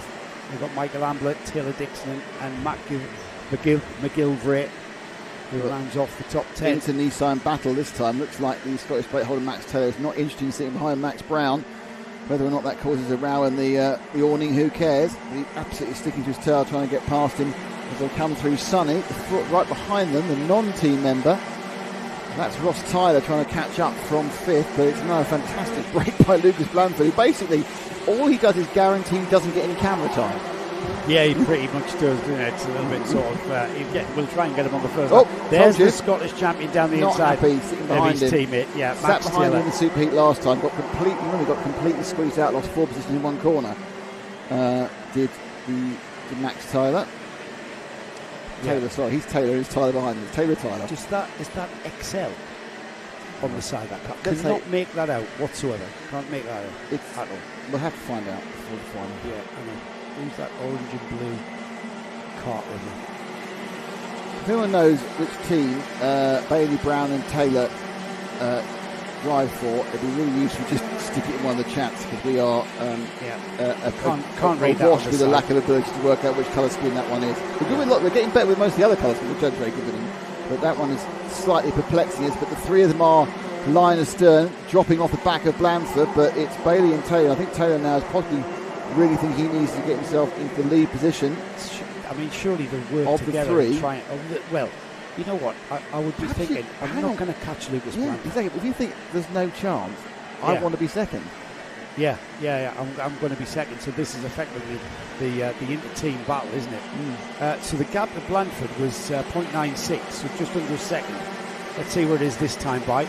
Blanford already out of the final turn and across the line. He crossed the line. 4 laps completed, 1.1. So he's eking out fastest lap, 45.6.67 for Blanford. Super racy. Taylor moves to second. The battle there for Rhys Bailey was not to lose 2 positions. But I suppose at this pace, all bets are off. When you've got the man at the front who's just disappearing, you just don't want to play the game, do you? Really good looking livery, goes well with those team overalls as well. Only we knew what it was. Yeah, we need to find out. Because they've been really strong in the senior road X class with their 3 drivers, Rhys Bailey, Max Taylor, John Brown. No, senior road class was really. I think we started the season with 14 or 15, now we've got 34. Yeah, I know. Yeah, proves core, doesn't it? Right, this lot punching up then. Max Taylor now in second, Rhys Bailey, John Brown, Ross Tyler, Morgan Hudson Brown. Levi Earle's coming, Michael Ambler's coming, Taylor Dixon's coming. Ooh. There's a move down the inside at McRae's for the 95 of John Brown. Is he going to lose 2? He's got on the outside, he had Tyler. Tyler didn't quite manage to make it. He's still thinking about it. There's a massive opportunity there up the inside. Beautiful opportunity. Oh dear, Tyler very unlucky, but super opportunities. Mother 69 and Morgan Hudson Brown. Tyler very unlucky to get pushed out the wide there, lost 3 positions. Yeah, this is what happened there. He went wide, the Jack's driver of number 14, the Ross Tyler kart. He just understeered wide. That allowed the kart through, and then he ran, because he was wide, he ran out of road, ended up bouncing his way across the grass. These 3 now spreading out. Max Taylor, John Brown, Rhys Bailey. But Rhys Bailey has got the number 69 of Morgan Hudson Brown right there. But then look who's coming. Levi Earle. Levi Earl is coming as well on the number 11. It's Kraft, apparently. Well, this is Levi Earl's local track. He's from this area, I believe, from over here. Hamid Sadiq is saying Kraft for the team. Kraft, of course, it's Kraft Motorsport, man. Stupid of me not to have recognised Kraft Motorsport, Lewis Gilbert Street. So thank you for that. And I mean, so they're down from Scotland. So they, Scottish champion. They will have raced here. That was the clue. They've raced here a lot, so they've got a lot of local knowledge here, and that's why they're doing so well as a team. However, Morgan Hudson Brown for Ultimate Art, he's coming at them as well. We know how quick this lad can be. And Levi Earl, another local driver, looking over his shoulder. It's very, very close on Nick, and I'm not sure that there's nobody in that string of karts that has got pace that is ultimately quicker than the kart in front of them. So that's why we've got this train just chugging round. Yeah, Taylor has managed to get half a second, isn't he, on Brown. He's got half a second on Bailey, and then they get a little bit closer, but you're not really seeing a massive battle here. I think Earl will be trying to get a place, maybe, but just to remind you that very comfortably in the lead with less than 2 minutes to go is Lucas Blanford on the way to the championship. With the crown, it's one champion, the penultimate round, I think. 90 seconds remaining. Gives you a chance to crown a champion, because Johnny's going to crown all the champions otherwise. I know that. I know that. Yeah. I mean, Lucas Blanford is perhaps the one that we're going to be able to do. Oh, yeah. But Johnny Palmer in good hands for the final round of Wilton Mill. Johnny and Nick taking you to the final checker flag of the 2025 championship. But we've got a little bit of racing left at ROWRAH to do before we head to there. As Lucas Blanford heads towards being crowned, as Nick just said, the first of the 2025 champions. Great racing from these guys behind them, though. I mean, they're absolutely flat out here, maximising every corner. I think Taylor's been quite clever. He realised he got stuck in the mire in the first superheat, and he just immediately made it his mission to get as far up as he could get, which was second, and not worry about team orders up the inside. Move. Nice little move there. So Hudson Brown past Bailey. Hudson Brown on the Ultimate Art, just sneak inside, and that's because of the line through the stewardesses, a late apex to maximise your entry into the chicane part of it, and that just leaves the door wide open. And Morgan Hudson Brown knows enough about racing at ROWRAH to have waited his moment. It's going to be the one lap to go board, not this time, but certainly next time. Yeah, they've got a lap and 3/4 No, it's to go. next time, actually. Yeah, they've got a lap and 3/4 to go. But easing out this one. This is not exploded into action. Well, maybe disappeared at the top. Taylor doing a good job. He's kept Blanford honest. You don't know how many tenths Blanford's running at. Is he running at 9 tenths to do that? Is he running at maximum pace? You can't tell, because he's got himself a comfortable lead, controlling the pace. He's actually extending the lead ever so slightly. It takes chunks of time in the early stages, and then just keeps the pressure on. He's driving his own race. He's driving his own race. Apparently there's 4 Scots in the top 5 at the moment, because Lucas is also running under the Saltaire, according to our timing. So it's 4 Scots in the top 5. I know we're not that close to the border, are we? Yeah, we're pretty close. I suppose so. Left-hand side of the UK. He looks over his shoulder, Lucas. There's no one there, mate. Has there ever been anyone there this season? Someone being dragged off after a problem. Yeah, out of the stewardesses for the final time. Then this is the superheats concluded for senior Rotax. Really, down the hill. Great performance, but I don't think, what can you say, really? Just another fantastic performance by Lucas. Absolutely dominant. Out at paddock turn then. If he wants to be on TV more, he's got to make it look more difficult. Yeah, he's really is dominating, isn't he?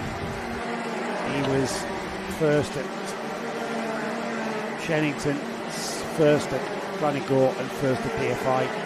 He's on target to be first here at ROWRAH for round 5. Max Taylor, the Scottish champion, what can he find to do? What can they do? What can Kraft Motorsport find in their toolkit? Those Potenza engines need to find a little bit more edge to get on terms with Lucas Blanford. John Brown was 3rd, Morgan Hudson Brown was 4th, Rhys Bailey was 5th, Levi Earl had to settle for 6th, Michael Ambler 7th, 8th was Ross Tyler, Matt McGibbleray was 9th, and rounding off the top 10, Taylor Dixon just outside the top 10 and 11th for the motorsport was Elliot Dalton-Ayres. Jack Thompson's also told us Craft Motorsports. So thank you, everyone helps us, Jack. because we were having massive. Well, I didn't know, and you had a brain fade, so Yeah, I should have known that. we'll let you off. There's far too many colours. Right, moving swiftly on then. Last two heats of the morning. Unfortunately, we are running about half an hour late due to a couple of unfortunate instances which involved the ambulance being on the track. This one's going to be a cracker though, Nick. It's our cadet super heat Yeah, 2. yeah, Would yeah. you like to see the grid? Yeah, let me just get the championship positions up first, and then we can sort of mix and match. Let's have a look at the grid then. Coming up, it's a standing start. The engine revs will rise on this one. Archie Loveridge will be on the pole position with Riley Blakemore alongside. Arthur Murfett and Jack Wykes share the second row. Luke McGull and Gian Prakash are on row 3. Row 4 is Shailen Srikantan and Bradley Sutton. Row 5 is Elliot Bourke and Ronnie Jones. Row 6, Mason Becker and Archie Cannon. Then we've got Ethan Pearson and Theo Hamilton. The Duffersys, Jerry and Reggie, share row 8. Luke Jardine and Sawyer Henderson are on row 9. Row 10, Matty Horsepool and Finlay Thursfield.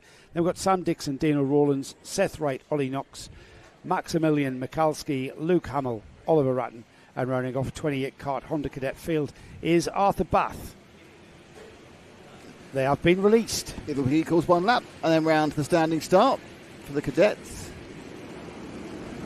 4-stroke Honda engines with a clutch, which is why they can do this. They're actually most of the races. It's interesting, isn't it? They do a standing start, but is Mini Max the youngest Max class? Micromax, but they do a rolling start, don't they? Yes. Yeah. Different engines. No, I'm saying you could do a standing start with a Max engine. Nah, not really. You've got clutches. Yeah, but they're not as consistent, I think. I think that's the reasoning. The clutches are very sort of delicate, demanding. Finicky. I don't know. I mean, I'd have to ask. Because my assumption, the reason they do standing starts for these originally some of the youngster classes is because they believe it's more likely to be. It's slower into turn one. Turn one, yeah. Yeah. That might be the reasoning behind doing a standing start for Honda Cadets Look, and for Bambinos. Finger trouble from our geologist. He's looking for a rock somewhere. He was looking for rock or perhaps structures, perhaps he's doing someone's tax return. Who knows? Limestone, Ash. Limestone. Yeah. Oh, the air's gone off a bit. Oh, look at this as well. I just looked at the sky there on the shot there of the start as we form up on the rear. Look how long this grid is. I have a very dull question, so I wait till after the start of the race anyway. We'll wait until it settles down because this could be exciting. We We've got grey skies forming because the weather is due any moment. These are on slick tyres as well. 5-second board or clear grid board being held by Ben, our start line marshal. There's the 5-second board. The lights can come on. They are on. The engine revs rise and the lights go out, and we are racing with Archie Loveridge being beaten off the line by the number, I think that's the P1 driver is that right? You can get 2 through. Yes, it is. Row It's Blakemore. Rouge. Yeah, Blakemore, of course, who's on the front lovely row. move by the 5. Was that the 5 cart? I think there isn't a 5 cart, so he must have another number somewhere. Let's settle it. Everybody in that line does sort of 15. symmetrical pointing ahead. Yeah, Luke McGill there. Nice move. Coming into McRae the first time, he's putting him up to 4th place. Already, they are line astern. Not too much effort to make advantage of that chance to block pass into the Stuart S's. I was watching that inside line and I was totally taken aback by Riley Blakemore, who went around the outside into Row Rouge. Out of sunny. Blakemore. It's going to be a train of karts, Nick. So don't forget, it's Murphy who stole the win on the line in this first heat when Loveridge and Blakemore had a couple of coming together. One was eased out, and then it was a great bit of opportunist last lap racery by Murphy to take the first super heat.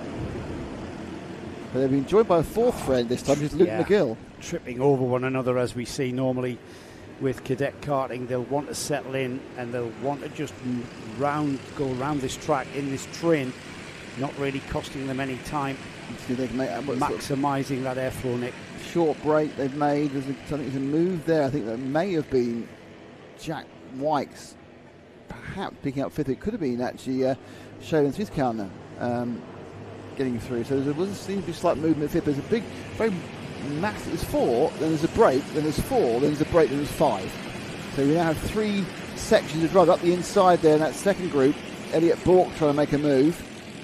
Yeah, this first group though, they've got their Honda Cadet head on. Little bit of a nudge there going into ROWRAH in the chicane there, but they've settled down before they get. Yeah. You'll notice there's no attempts whatsoever. They're staying in line. I think Shalene Srikantan in the second group is actually gaining very slightly. He's a bit more grubby the second group there. There's still more arguments going on. I think Oplate Ronnie Jones is trying to get himself back up position, but Srikantan is breaking away from that group and bridging the gap to this group of 4. Blakemore went lightly defensive into Stewart's for the first time. Interesting. It's Archie Cannon who leads the championship. He's down in 10th at the moment.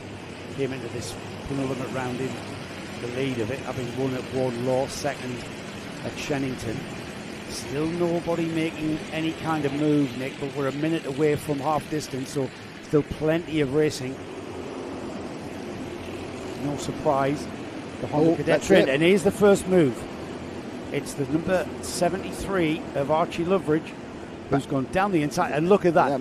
Riley Blakemore down to 4th. Murphy went with him immediately. He's had a great day with the opportunity to overtake him to win the first super heat. I'll try it again. So our new member of the top level group, that's Luke McGill in the 15. He's there with the yellowy side pods and the yellow helmet. Luke McGall. Is it McGall? I'm sorry, I've changed one of the vowels of his surname. So is he dropping off Blakemore slightly? I don't know whether it's temporary. But has Blakemore been a cork in the ball? Sounds unlikely. It seems to be. I think he's just lost, as you do when you get overtaken like that and find yourself from 1st to 4th. You kind of lose a bit of momentum, don't you? They are tripping over one another. I think he'll be right. I think he's going to reattach himself quite soon. Here they come. Loveridge, Murphy, McGall, Blakemore. But it's going to become a 7. Yeah, I was about to say, Nick. Srikantan, Bourke and Jones are not that far behind. 4 karts about to become a 7-kart train. This is tremendous stuff as we go into the second half of this super heat. Under 4 minutes remaining now. Yeah, there's going to be they're going to come together.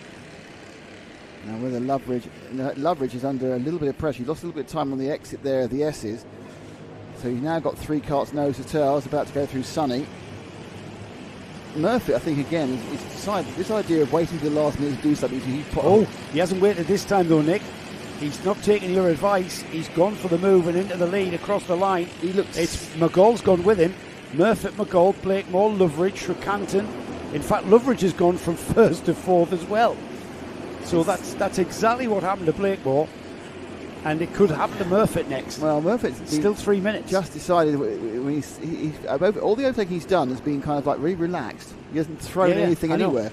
He's found the gap that's open up, but now he's in the position he's not been in the entire time, where he is the chaser. He is, the hare. These are the greyhounds, and behind him is McGall, who has now found himself in second. So he's come right through the field, McGall, from a lower start. He's just been on the bumper of Murphy, hasn't he? And wherever Murphy's gone, McGall has gone with him.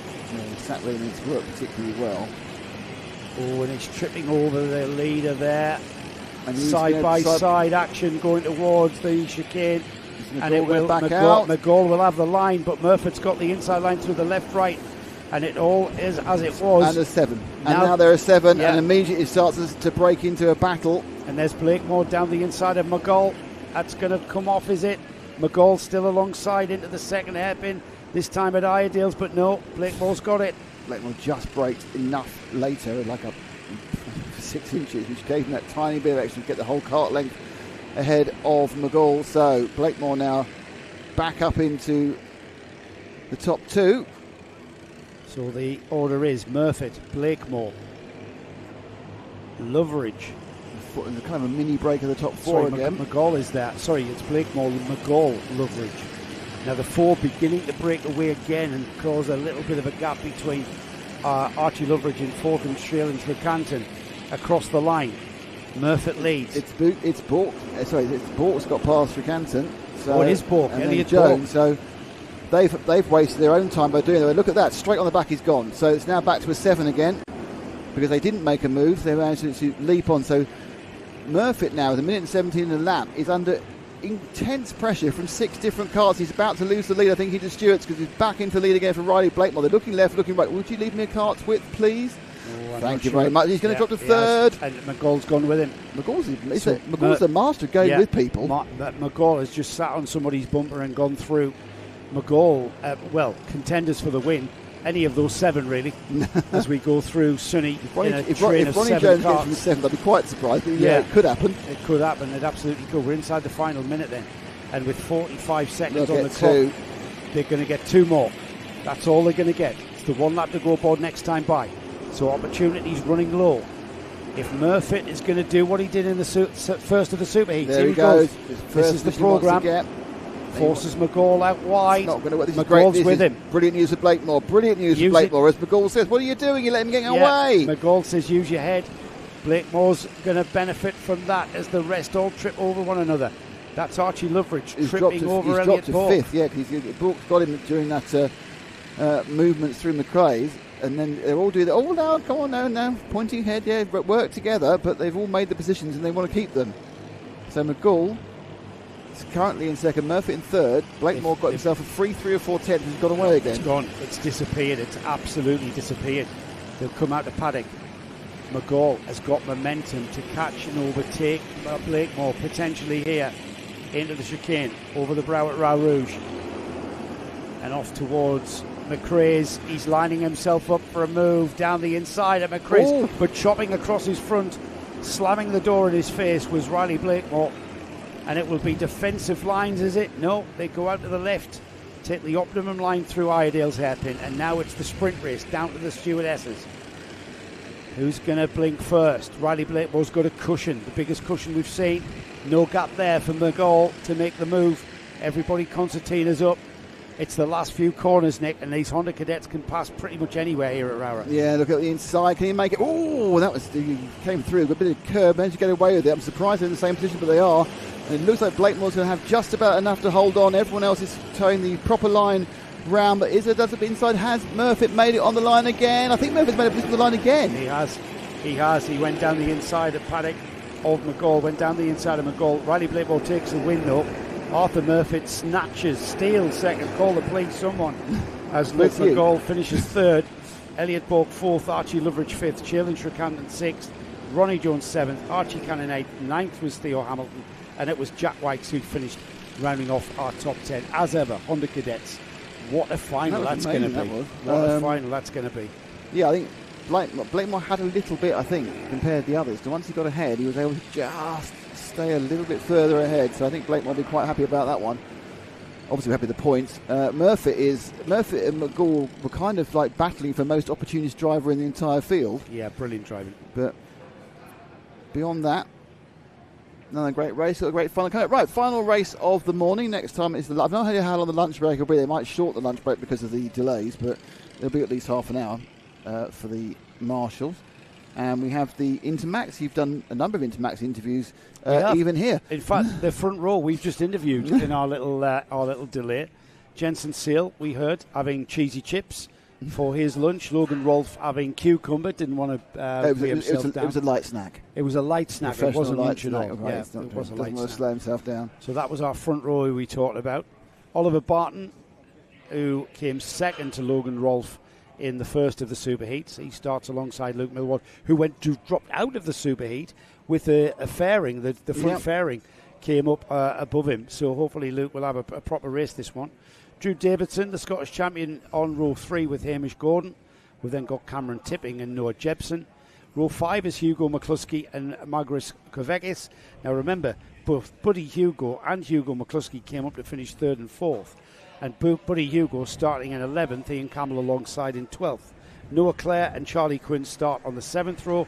Annika Hurd, who you'll hear we chat to in the paddock show at lunchtime. Coming up. Annika is a lovely chat with Larry Price, winner of rounds 1 and 2, and then has dropped off a little bit in rounds 3 and 4.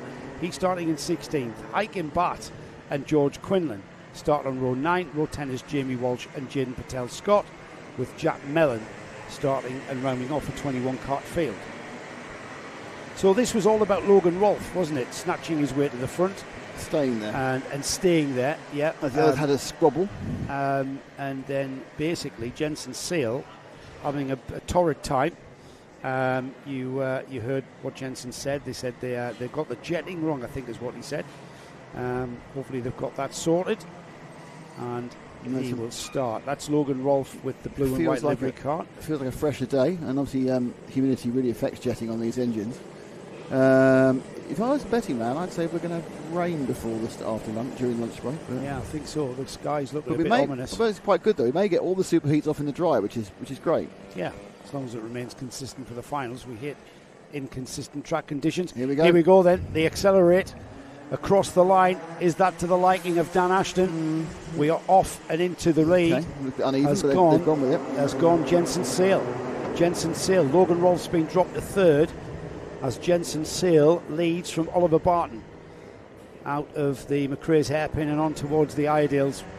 And Barton wants the lead, doesn't he? Sale saying, don't do this yet. No, let's just settle it down. Let's let the field get a bit more spread out before we start squabbling. But I don't think Barton's very interested in that conversation. Rolfe has Drew Davison, the Scottish champion, on his tail. And the top four go through the Stuart S's for the first time. And it does look actually that Barton's very racy at this point. He is. It's because he's probably feeling that he can go faster. Logan Rolfe, remember, the tyres are just beginning to come in now. And so halfway around the second lap. And they've only had a lap, haven't they? They've only had a lap of that's warm-up right, as well. yeah. So, probably round the second lap before we see the tyres where the drivers want them. But right now, Barton feeling like he's got better pace than Jensen Seal. Jensen Seal saying, be patient. Let's just wait. Here he goes. Impatient Oliver Barton, but no. Slammed the door. No, door is slammed by Jensen Seal. I'm surprised he managed to go that wide and maintain the position. But he's not going to, because he's just lost a bit of drive. And he's going to lose at least 2, possibly 3 places.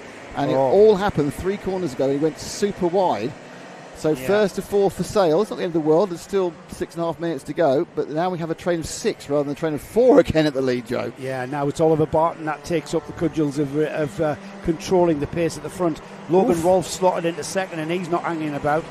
Logan, after his little snap of cucumber, is wanting to take this second superheat win in the fashion that he took the first one. Drew Davison, the Scottish champion, has also gone by Jensen Seal.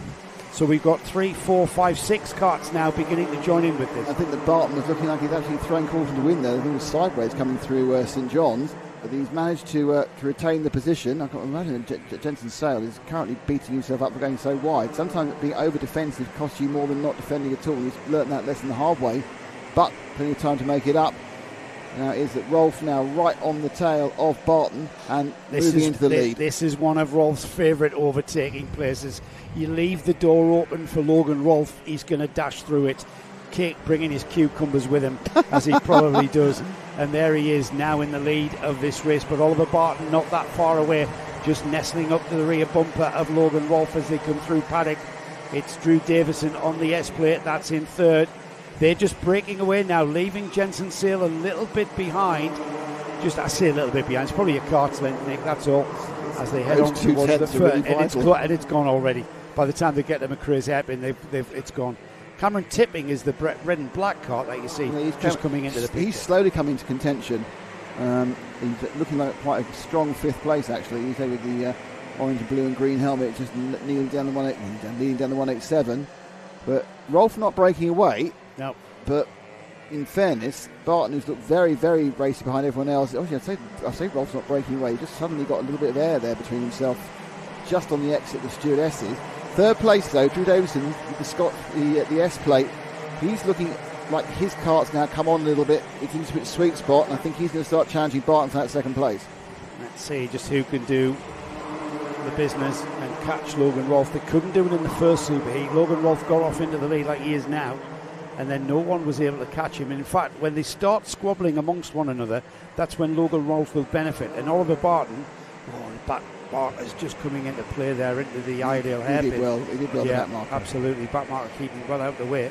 So the first 3 now bridging, and there's a move for second as Drew Davison has moved into 2nd place. The SD Racing driver carrying the Scottish plate, the S plate, has moved into 2nd. Now, can he do anything about Logan Rolfe? Well, he's looked better. It's interesting because you remember he was going well in this one last time and then got hung out to dry.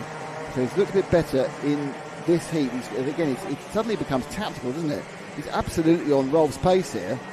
So Davidson, who's had a less successful Heat 1, wasn't that bad, but now he's got a real chance of picking up the win in Super Heat 2. He's on Rolf, the incredibly laconic and laid back, literally Logan Rolf, both in the driver's lounge and in the kart.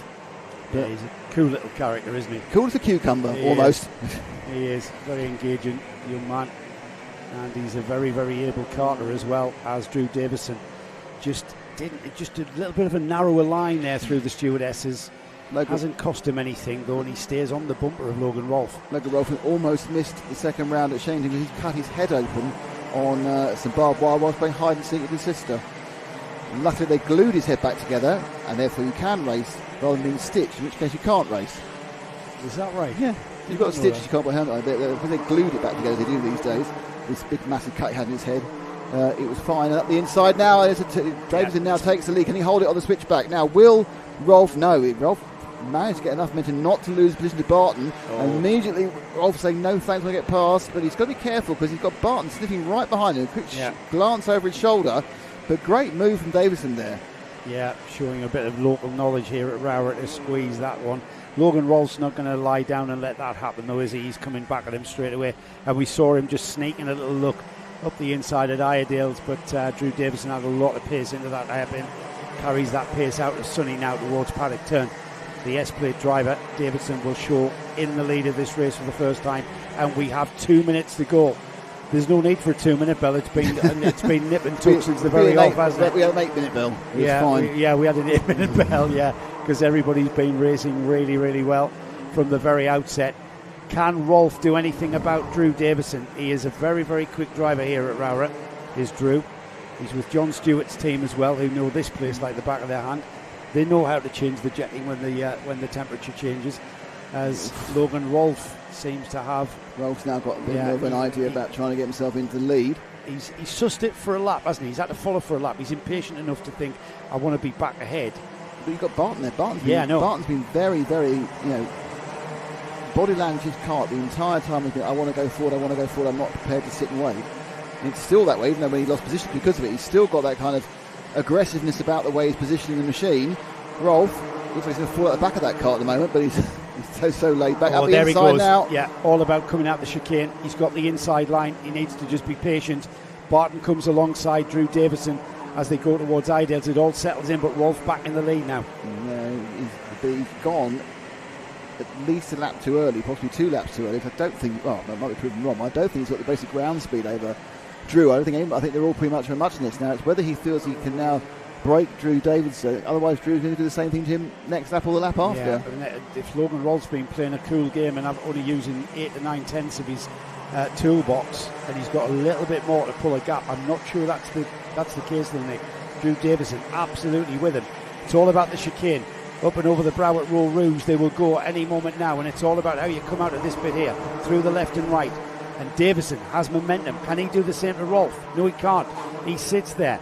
I think it's all about timing, Nick, like you say. Maybe wait until the last lap. This is the penultimate lap, so if you're going to do it on the ultimate lap. But then you've got Barton. The problem is that you can make this perfect plan, but standing behind you could ruin it by overtaking you. Absolutely. No, he's going now. No, I thought about it. That's going to cost him a 10th, though. Can you afford that 10th? Momentum through that part. And again, he lost a kart's leg. He's obviously pretty confident he can get it back through this section here, going through Sunny, get right onto the bumper of Logan Rolfe and be able, when they go through ROWRAH, to throw it up the inside of McRae's and then hold on to it. Barton sitting there thinking, I could pick this up, I could get the lead, I could at least get second. That's what's exactly going through his mind. He's looking for ways. He's waiting for these two to trip over one another. And Drew Davison loses a bit of time on the exit of the chicane there. That's allowed Barton to close up, but it's also allowed Rolfe to get away. That was the worst time to just have a little bit of a slide. He's got a defended Ideals. It's going to cost him on the straight here. Let's see if Barton's got momentum to pull alongside. Down towards the stewardesses they go. Logan Rolfe's disappeared. Drew Davison on the inside line at the stewardesses. That's going to enable him to keep on to this second place as they head down the hill now, plunging downhill towards the St John's right-hander. Quickly into the sunny left, and another defensive line here. This is where Oliver Barton's got to snatch this second place into Paddock, but no, not quite the momentum, as Logan Rolfe will take his second superheat of the weekend. and crosses the line to take the win. Drew Davidson second, Oliver Barton third, Jensen Sale hung on to fourth, Noah Jepson it was fifth, Luke Millward sixth place, Margaritas Kovekis seventh, eighth is Cameron Tipping, Hamish Gordon was ninth, Buddy Hugo this time has to settle for 10th place. Great racing. And this is, I think, the move that was for the lead 2-3 laps out. That happened at the chicane, didn't it? The way he came out the chicane. Yeah, and there was a reason that Drew couldn't challenge him because he didn't come out the chicane properly 3 laps in. Well, that is lunchtime, everybody. So it means that we can have some lunch. But it also means that you get to watch the paddock show. So come back, and we think we're not quite sure how long the break is going to be. But it may well be that it'll be half an hour rather than 45 minutes. But we'll just probably come back at 2 o'clock and hope for the best. And we'll see you all after lunch.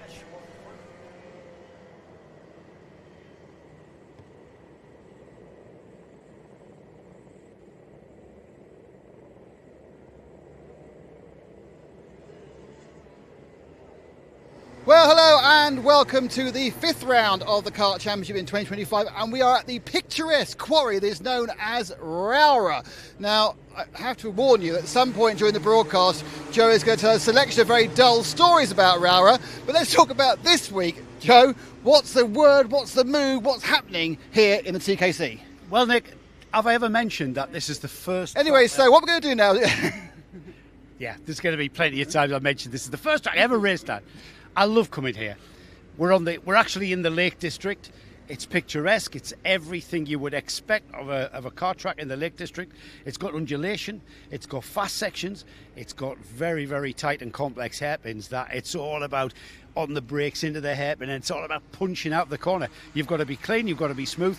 But what those two switchback hairpins do here at ROWRAH gives us a lot of opportunity for overtaking. And considering, Nick, here we are, can you believe it? Round 5, championships are looming. I'm going to add another word for you. I'm going to add the word rain. Yes, well, it's ROWRAH. It's the Lake District. We're in the west of the northwest of England, and the forecast isn't great. The forecast is, and I've been here, I've raced in some torrential rain here. Have you been before? You've raced it before? We've raced it before. It's forecast to be rain, it's forecast to be wet. We're probably in the midst of it as you're going to watch this in the lunch break in the programme on Sunday. I can't see the forecast changing. The wet is just going to add another awesome element to the kind of racing we're going to see. You're not necessarily going to see the quick girls and boys at the front.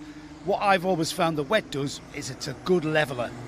You don't have to have the best engine. You don't have to have the best kart. You can compete at the very front. Certainly I did, because my chassis was always too soft.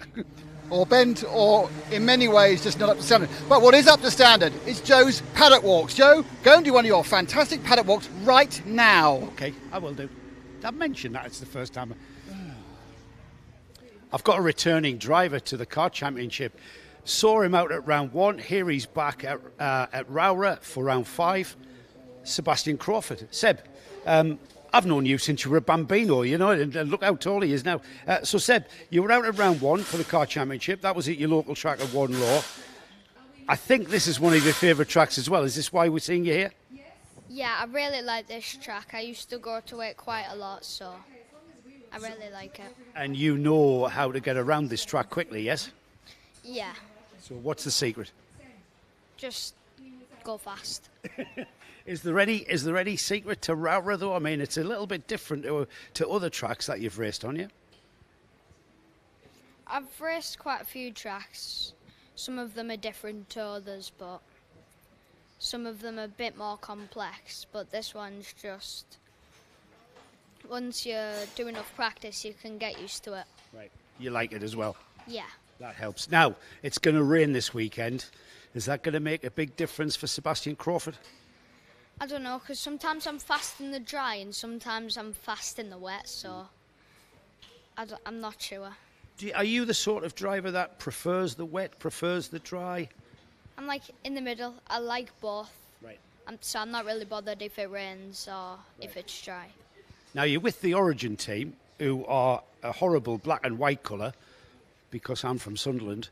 But Seb, your kart is beautifully decked in red and white. And what's that down to?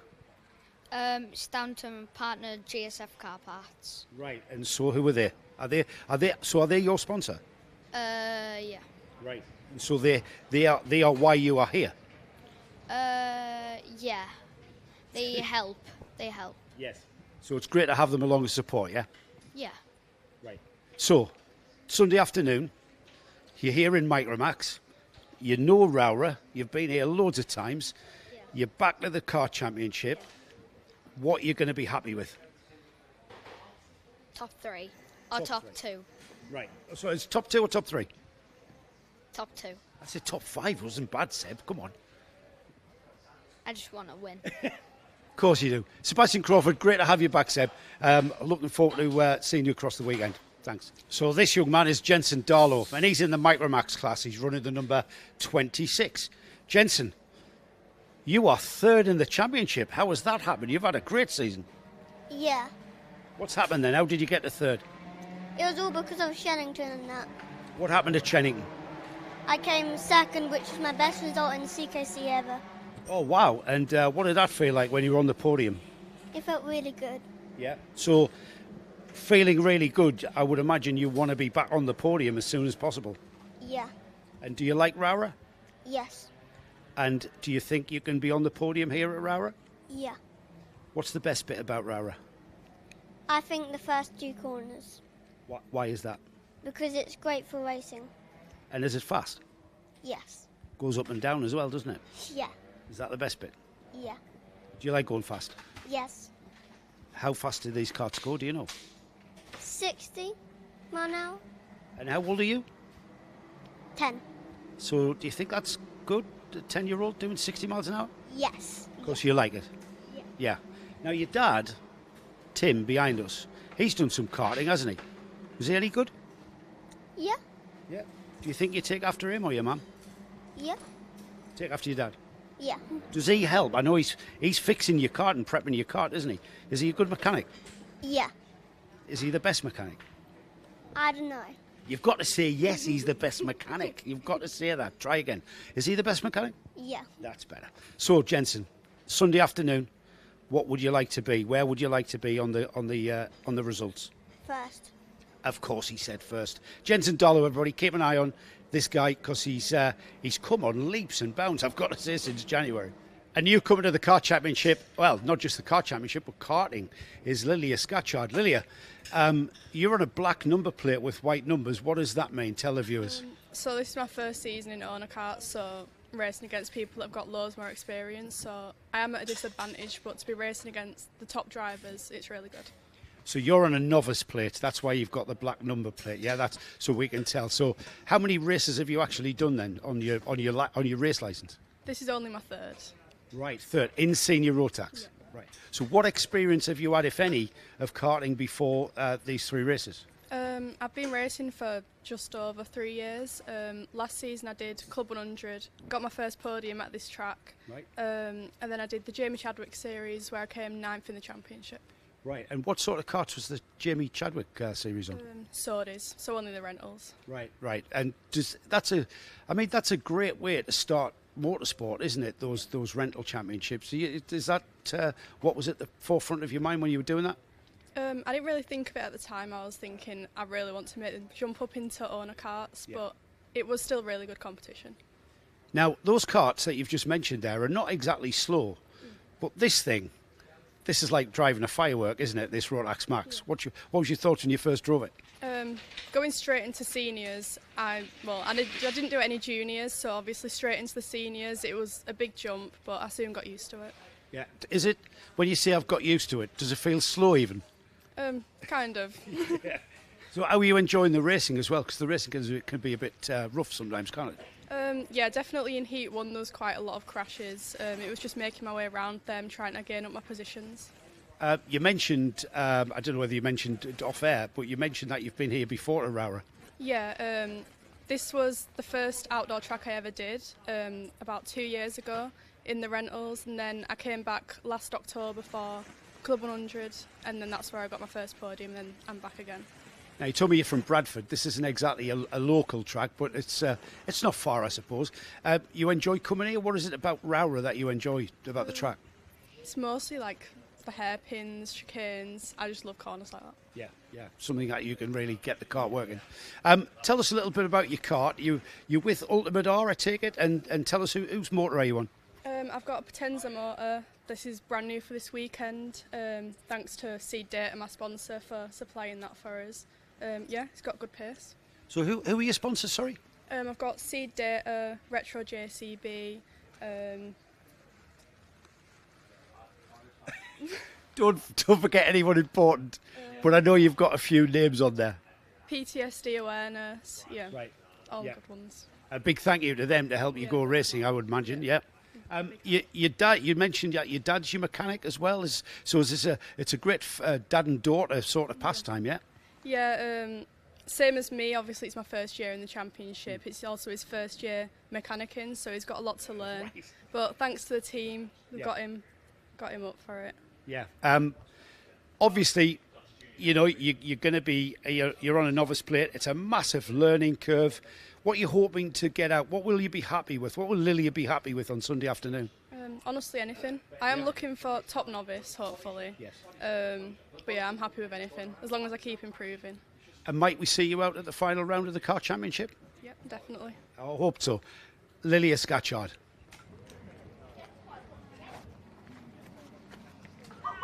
So these drivers are keeping their hand-eye coordination honed in the brakes by throwing axes at a dart at a board. Not relax. Oh, and what are these called? Ninja stars. Let's have a go. I saw one of you just hit your mate on the head there. So. Yeah, Noah. Oh, Right. So who are you? I'm Oliver.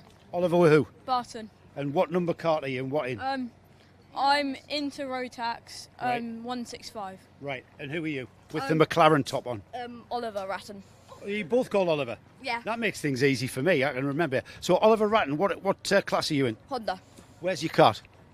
That's it there, Martin. Just get a look at Oliver's. And so who do you support then in Formula One? Definitely not Lando Norris. Definitely not. What? No, Lando. So whose shirt are you wearing then? Lando. All right, but you don't support him? No, I like Lando. All right, okay. Lando's the best. So we know who you is, Jaden Patel. Scott, hello. You right? Are you been throwing axes? I was earlier. I'm better than him. Oh. I'm going to have a go at an axe. All right, the Ninja Star, I got a bullseye. Let's see what I get with this one. Right? No, I'm fine. Can we cut that bit? Who have I missed? What's your name, matey? Noah, what class are you in? What's your second name? Jebson. Right, and what class are you in? Intermax 121. Right, out of all of you, who's the fastest? You were on the last team. Oh, well, that's pretty. Everyone else was on like dead weight. Oh, so, 13 seconds. Say again? I won by 13 seconds. Yeah, he was on slicks and everyone else was on... Exactly. Guy in slicks. So what you're saying is, if you're bright enough to choose the right tyres, you can be as good as him. Yeah, basically. Yeah. Isn't that the sport? Well, it is. Yeah, all right, I'll move on. Thanks, guys. Good information that there's birthday cake at RCE. Now then, this is called a clue in my other job. My previous job, I should say. Right, guys, where's all the... Hello, mate, how are you? Good, thank you. Where's all the chocolate cake? Right, so whose birthday is it? Hang on. Whose... Mummy, you are responsible for this birthday cake, I believe, and you have got chocolate cake all over your mouth. She did it. Yes, she did it. So who's this? This is Inez, and yeah, she's won today. Right, and that's her birthday chocolate cake. Right, excellent. Is it nice? Yeah. Hang on, come here, you. This is you, isn't it? Number 180. Tell everybody your name. My name's Annika Hurd. And how are you going this weekend so far? That was a really good start for Heat 1, and I'm pretty proud that I finished 9th overall. Wow, top 10. So where do you start your second heat? I'm not 100% sure yet. All right, that's up to you. That's for your mechanic and your dad to know, isn't it? Right. Yes. Does anybody know where this girl's starting on the grid? 17th. So did you come from 17th to 9th? Yeah. Well, so how did that happen then? Tell us how it worked. All on the start. Really?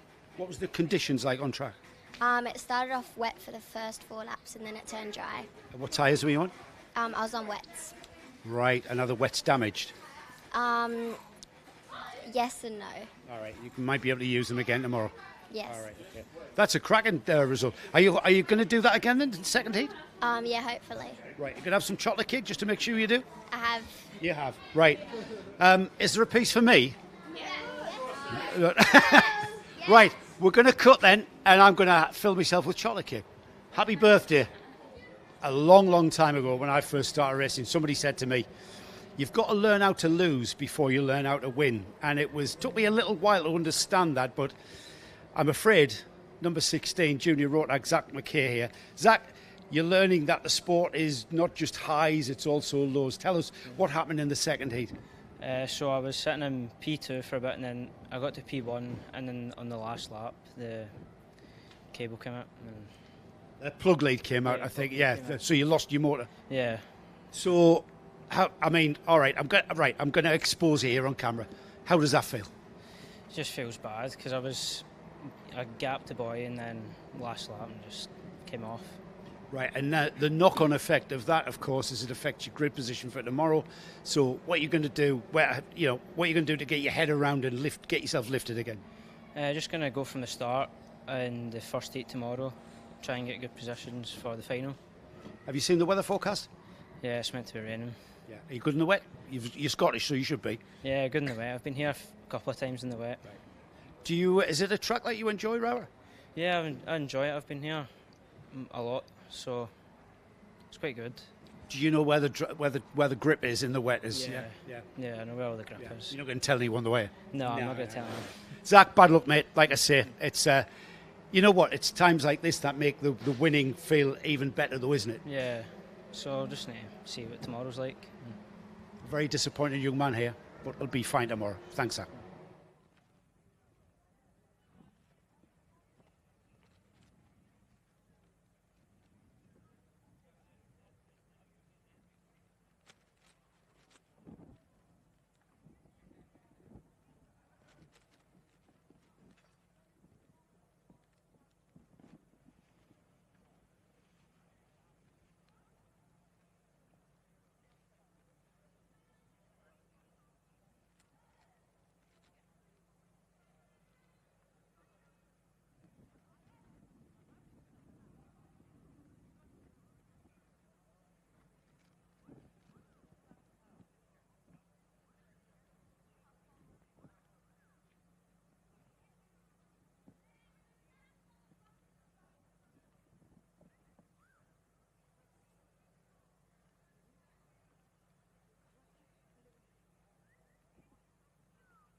camera. It's the JKC in that. Say hello to the camera, Charlie. What an angle. Has it got audio? I don't know, probably. It's a great angle of the track there. You'll see lots of action. It's action-packed race at ROWRAH. I make a comment.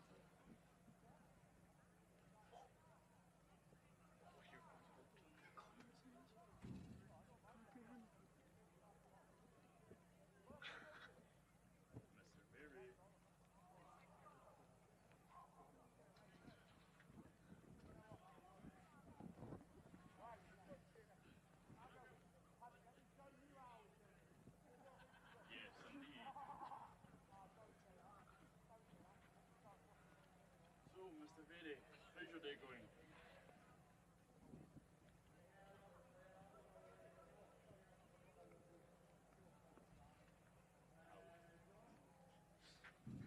Sorry, lads, can I have your order? Thank you. Thank you very much.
Junior Rotax repechage, or in other words, B final.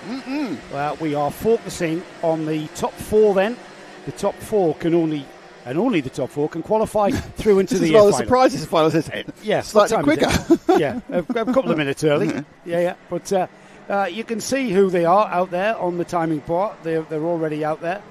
And it'll be Zach Kane, Jake Anders, Daniel Clancy, Ellis Daly, and the rest of those names on the timing bar that will be fighting for those top four places. Now then, since you left us before lunch in bright sunshine with a few ominous looking clouds, we've now got the a bit of a dampish track as we get the green flag. Everybody's still on slicks though, so the track hasn't really transitioned into anything other than what we've already just water in the wind. There wasn't a huge amount of actual precipitation. I'm sure there's a song in there, Water in the Wind. Jake Anders on the TB cart. So can you remember about this? It's not who wins. Yeah. It's not who comes second. It's about fourth and fifth, because that's either carrying on or going home. Well, we've got Jake Anders and Ellis Daly. That's a break and a half, isn't it? And then it's the number 2. It's Daniel Clancy there. That cart that moves into third. So it's not Daniel Clancy. It's going to be Zach Kane on the number 223. That has dropped to fourth now. So the number 223, the ex-kart driver, he's the driver that is at the most vulnerable point of finishing his weekend now after this one. 8 minutes and 1 lap are the times of this repechage. I like how it's called repechage because it's often called B-fun in other championships, isn't it? Yeah. It's, now it's quite good. MSUK. Repechage is quite fun. Oh, that's a virulent movement there by the 236 straight across. Matthew Clark picking up 4th place there. Is that a Carlos Sainz machine? It is. Carlos Sainz with Hunter Motorsport pods. So he's obviously had some. I think he hasn't got a complete set of stickers, or he's had to replace some bodywork at some point. Yeah. He's now. He keeps looking at me. Yeah, as if he's going to sizzle. You're being psyched out by Logan at the moment. He psychs a lot of people out there. Logan Roll joined us with his cucumbers after his success. More cucumber for Logan. Up the inside there. That's a great cucumber diet. Is it switchback there? But I think it is the 20. No, they really are scrapping here for second, third, and fourth. They need to scrap because that's the important place. But Anders has got away. So Anders has got completely away. Obviously, he's had a terrible day and shouldn't have been in this final. He's 2.2 ahead of it. Clancy now into second with that black and white machine. Then behind him, really scuffling around, the 216 Velostili, and then behind him it's the 236 Matthew Clark. So it's that white helmet with the Carlos Sainz black, yellow and red nose. He's currently in 4th, battling to get further up. Behind them, that's now he's in 3rd. Matthew Clark has stolen that position from Ellis Daly there. Is Ellis Daly going to nick it back? No, Matthew Clark staying composed into the... and it looks slippery. It looks slippery down there. We've got some rain. I think we've got some slippery track down there. Slippery surface flag is out. Slippery surface flag is out. Kart's beginning to slip and slide around now. I don't think it's the whole track, though the pace has just dropped off a cliff immediately. Yeah. Visually, their pace has gone. I can't see any rain. No, can't see any rain, but it's... Let's have a look at that last... I've got... 7 seconds. 7 seconds slower that last lap was in the previous laps. They've lost 7 seconds straight away. So this is going to really shake it all up. Drop a rain on the camera lens, Nick. That's a clue. Well, it's a pain in the arse. I can't get it off. Yeah. It's a fixed camera. Be there all day. Into McRae's then, and it's this end of the track. Now they're all doing 4 miles an hour. It's this end of the track that it seems to be the dampest.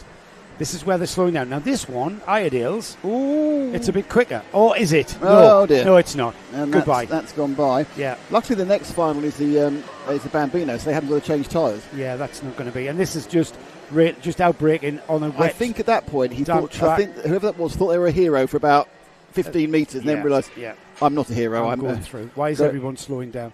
We have got karts spinning off all over the place. They're going very slowly. Now, has our leader gone? No, he's still going. So the 2-5, Anders is still ahead by a country mile, being very sensible, very slow. The water's sitting on the grease.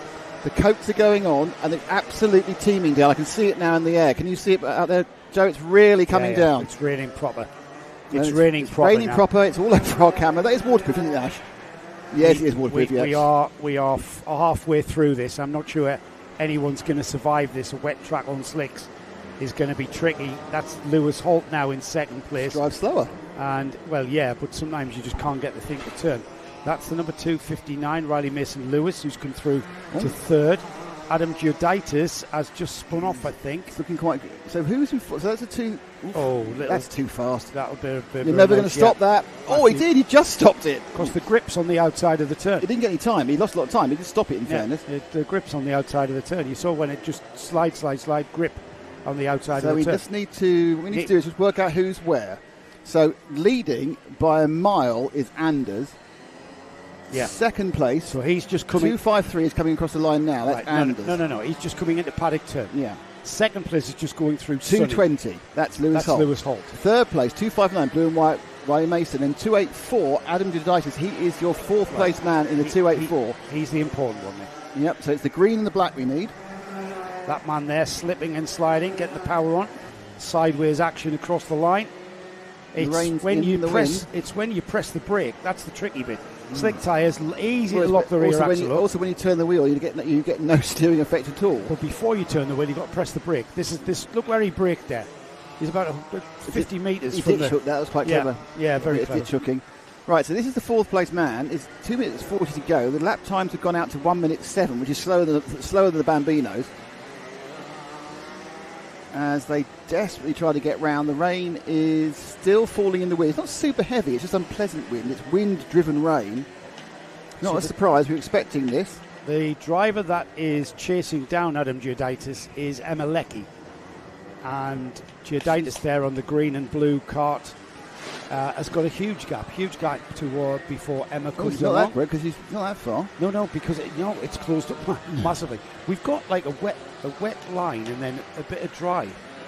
Yeah, it's not as wet, oddly, because the rain's running right across the face of this down the. Basically, it's running into the back of the quarry at the moment. Hence, it kind of got caught by the bottom of the circuit. This is fourth, and the fifth. You see the background. The lead between that and Lecky now, it's 1.8 seconds he's got. He's going to have to do 2 more laps, I think. Well, there's a lot more laps than that. Oh, he's off. Oh, there's somebody else is off. Yeah. So that's Riley Mason-Lewis. So Riley Mason-Lewis now is he going to become the 4th place man? No, so 3rd and 4th together. He's off, but he stayed in 3rd. Yeah. But now he's got Giuditis diving down the inside, scrabbling for grip on the outside of the ideal hairpin. Now they're off towards the stewardesses, but behind where's these Emma? two That's the question. is Emma Lecky. But where is Emma? There she is on the inside. Orange helmet. Trying to find the grip. 294. She's not, because obviously the person who lost the time was the 3rd place. Now, who's that? There's many carts off, but they're not involved in this, I don't think. Yellow flag. Still looking to make sure. Yet Anders is still going. Holt still going. Where's Riley Mason-Lewis? Oh, he's there. So he's off the falling track. off. That's 3rd and 4th. Change for 3rd. Yep. So now it's Riley Mason-Lewis 259. Now there's only going to be 2 laps to go when they come round, so they're going to have to. Lap time's gone out to 1 minute and 7 as they tiptoe around. That car wasn't turning at all, the blue car, was it? You can see it going, oh my God, like it's an escape road there.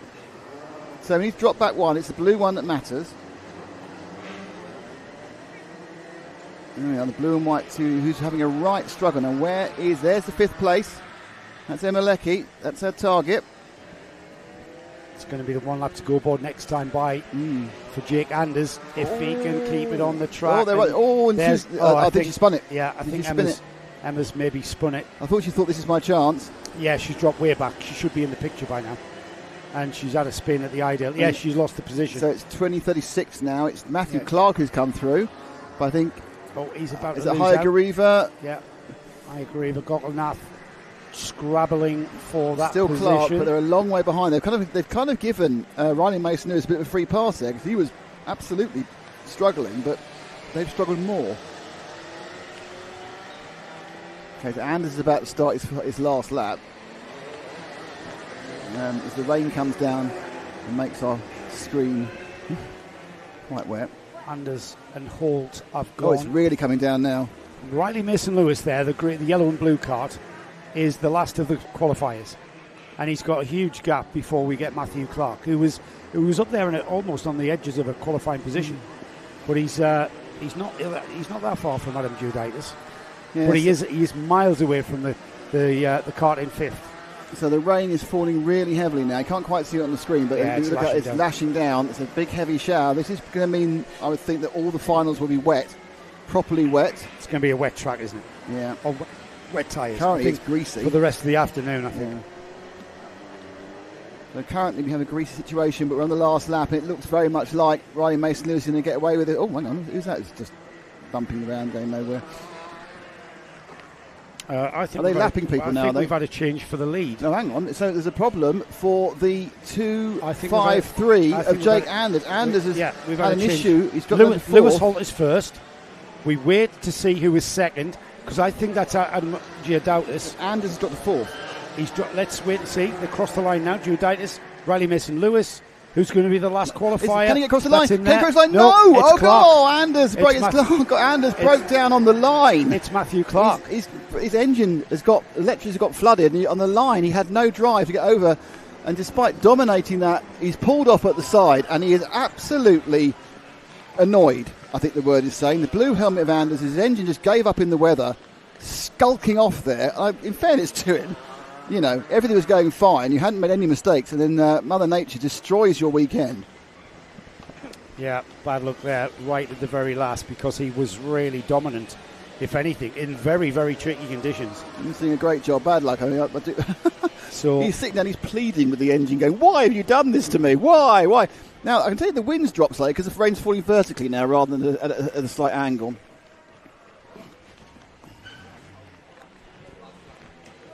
Trying to work out where the wetty is, but yeah, well, that was suddenly not not just did the heat suddenly come upon us, Joe, so did the weather. Yeah, if only we'd waited another 5 minutes, we might have been able to have those drives. Anyways, it was action-packed, wasn't it? Totally. And it was the repechage. Those drivers not having a good weekend, and he's still despondent. Worse for some of them. Still despondent for Jake Anders, who ended up coming across the line in 7th. Wow. After leading this repechage B final. So the 4 qualifiers: Lewis Holt, Adam Juditis, Riley Mason-Lewis, and Matthew Clark, snatching it literally at the line there. Couldn't believe it when he came through. We've got our first day final coming up next, and that will be our Mighty Bambinos. We came into this penultimate round with Heath Smith at the head of the championship. I just want to say, summer speed, heartbreaking for Jake. Yes, very much so.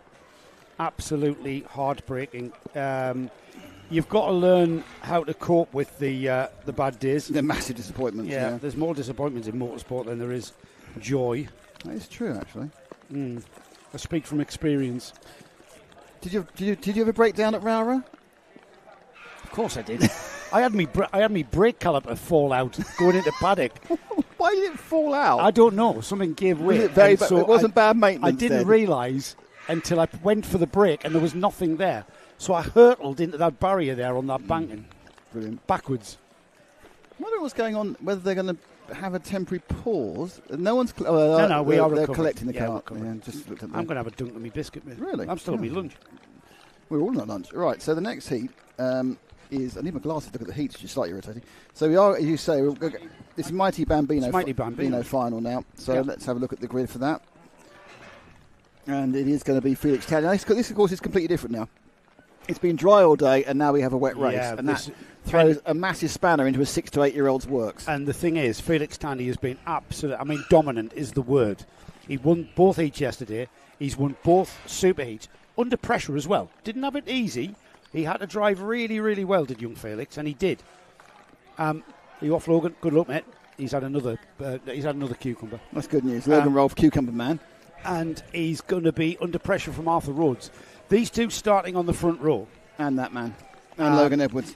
Well, Luca Pede, Heath Smith are on row 2.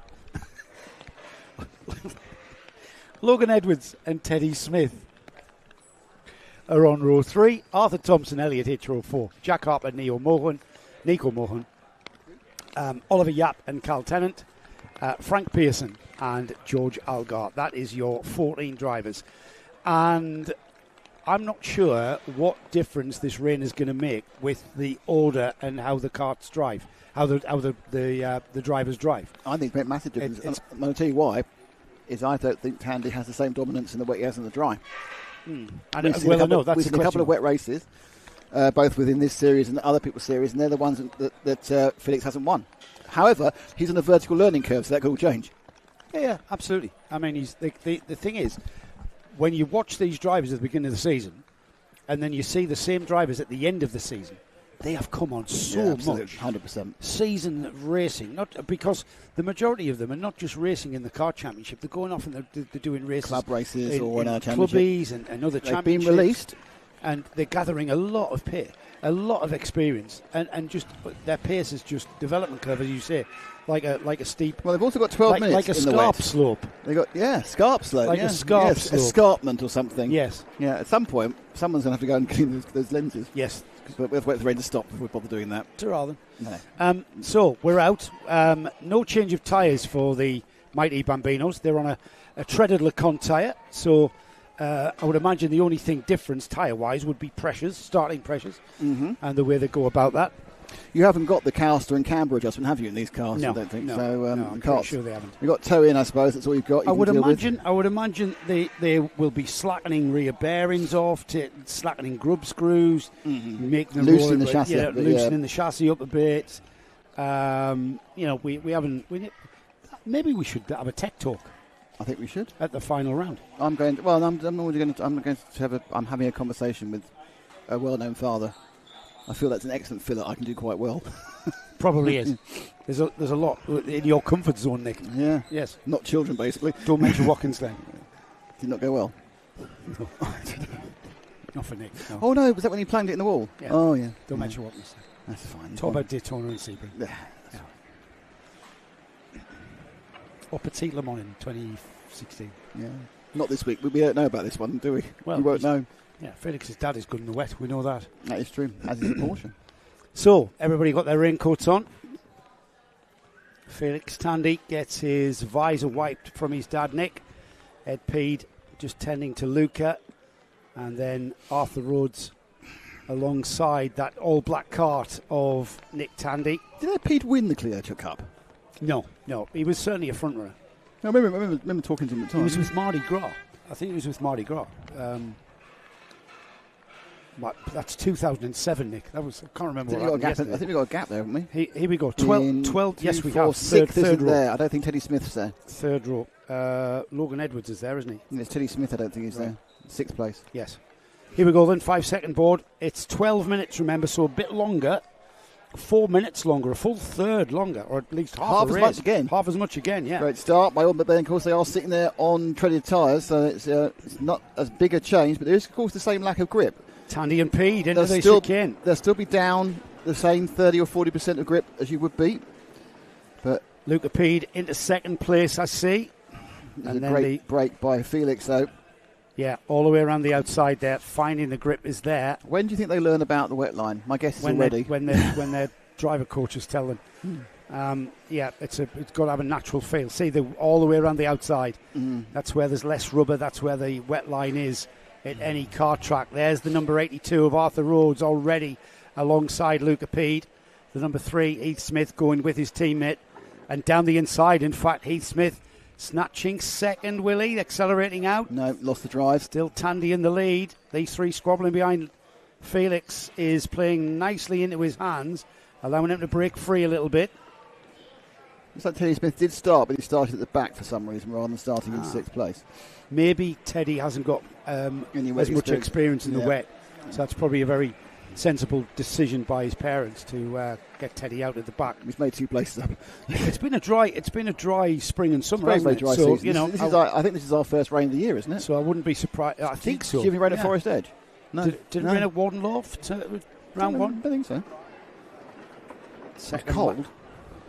We were arguing about I don't remember arguing about wetness. I remember arguing about the heater. Yes, we were arguing about the heater. It was chilly.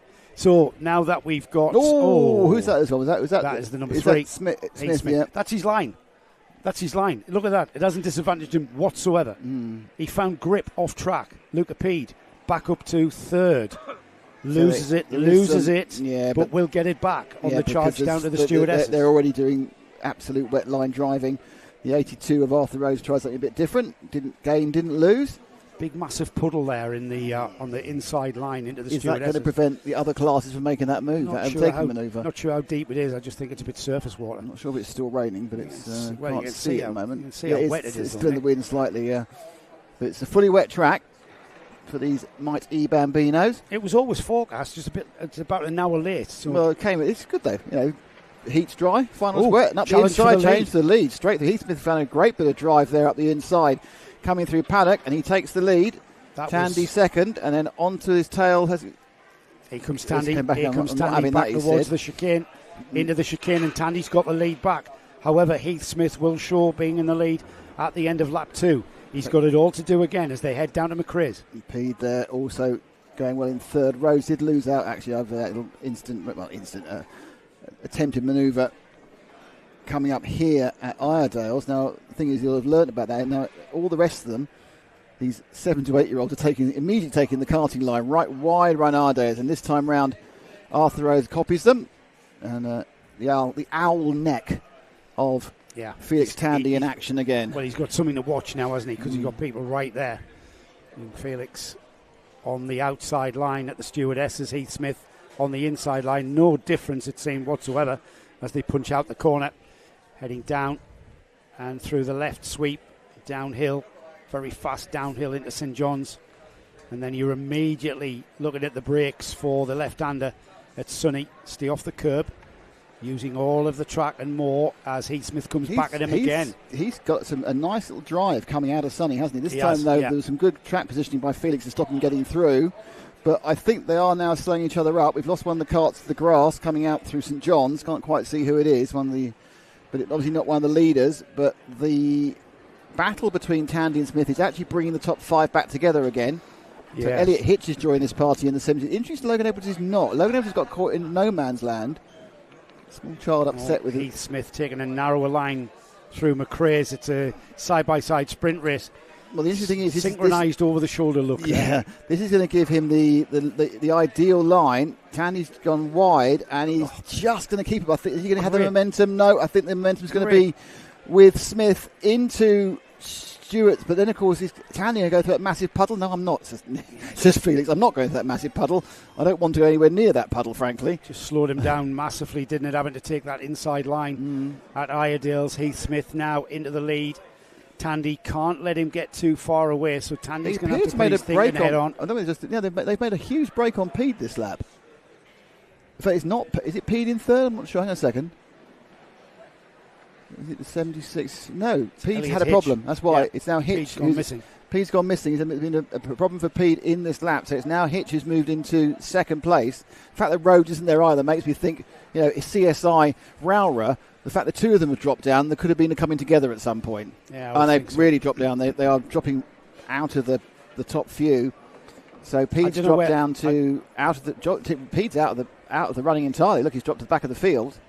Rhodes dropped down to 6th place, having lost about 5 seconds. Yeah, he was 6 seconds slower. So there's been a coming together in Pede and Rhodes off camera whilst we were looking at the overtaking manoeuvre between Smith and Tandy. Smith looking pretty good now for his lead of half a second. Tandy is going to have to try and work out what to do in the remaining 6.5 minutes. Work out what wet lines he can take, but you have to give Heath his due. He's got a really good wet brain in that body as another kart disappears off the side of the track. It just shows how well these kids at the front are driving, because it is catching a number of the others out. Tricky conditions, got to say. And it changes all the time. It's where you find the grip. The grip changes. And these drivers seeking out the grip all the way around the outside of the St. John's right-hander. And then on through Sonny, the left-hander. Heath Smith pulled out a half a second on Felix Tandy. And your prediction, Nick, at the beginning of the race about how this will shake up the field with the wet weather is coming to the fore. Here they go then, across the line. 8/10. Yeah, Heath Smith extending his gap ever so slightly. He's got a bit of wet weather now about him. How did Hitch do? Elliot Hitch is in third. Let's have an update, actually. Elliot Hitch in third. Logan Edwards now fourth. Jack Harper, Arthur Rhodes recovering to sixth. Arthur Thompson, Frank Pearson, Nico Mohan, George Algar, Callie Tennant, Oliver Yap. Luca Pede is still running, but in 13th. But he's about. I think he's about to be. He's about to be overtaken by the field. Yeah, he's a minute down, so he's only got a minute. Only a minute and 7 to go. Oliver Yap just spun off in front of us, but not concerning to the top two. That'll probably mean that they will actually end up lapping Yap as well at some point as they come around the bottom of the circuit now and come back towards us up that short straight. There's never a name. Does it have a name, this straight towards St. John's? No. But it should do. It's quick Brian the straight. I think the Tandy's a bit closer. It's hard because they're moving quite slowly. So that gap could be longer than it looks like. But I think he's a bit closer this time round. Right. Well, is it still raining? It's in the wind. Still coming down. It's coming down in the wind. It's not super hard, but it's certainly not getting any less. Yeah, Tandy's managed to get a few tenths back this time. It was 8 tenths. They go over the line now. It's 4. So Felix, I don't know whether Felix has enjoyed a good lap. If he has, he's on the fastest lap of the race, 1:15.3 against 1:15.7. So he's found a bit of gap. He's found a bit of momentum. He's finding a bit of grip, isn't he? In some ways, following someone for a couple of laps to learn is not necessarily a bad thing, because he was ploughing his own furrow at the start, wasn't he? Well, you just throw that textbook out the window for the wet. It's just where you find the grip. Oof. And there's Heath Smith flinging it into Iredale's and sliding very wide, but finding grip on the outside. Tandy's coming back at him, though, and the track's still wet. It's still very, very wet down there. Well, it's not drying out. It's not drying out at all. It's not going to dry out for a little while, especially if the light rains going to continue. Umbrellas up as well down there. But the gap at the line was down to, it's been up to 8/10 of a second gap. It was half that, and we're into the final third, well into the final third. And if anything, Tandy's coming back. Yeah, he's gained a bit more. I think this lap, I think this lap it's about the same as it was. So it was 4 tenths last time round. Yeah, let's see if he has shaved a little bit. Fastest lap of the race last time by 1 minute 15.3. That's how much slower these wet conditions are. That's much closer. That was all through paddock. It's 0.3 He got of a second. all of that through paddock. Yeah. He didn't get any. He was a couple of tenths, but he gained like 0.3 visually through paddock. They're dropping Elliot Hitch in third. That was a good run through Row Rouge for Heath Smith there. He just gapped it very slightly. But Tandy, target acquired, but it's. Interesting. Tandy's just not interested in going onto that rumble strip, is he, in the wet? No, Heath Smith's using it, and he's using it well because it's giving him traction, and he can absolutely find grip out there. Look at all the way around the outside there. That's where Tandy gains a little bit, but Heath Smith's driving a really good, strong race here. He's found where the grip is, and he's using it to his advantage. He's not really being challenged by Tandy, even though Tandy's slowly catching him. He's not in a position to get challenged, or be challenged, I should say. Off down the hill towards St John's, and Tandy is closing. Look at that, Nick. He's right on his bumper now. That's the closest we've seen them for a while. Yeah. The problem is, to make a move, you've got to take a big risk in this weather.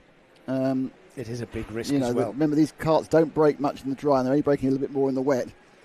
But you can lock the rear axle up, as we've seen. Exactly. We've seen a couple of the kids have had the same problem.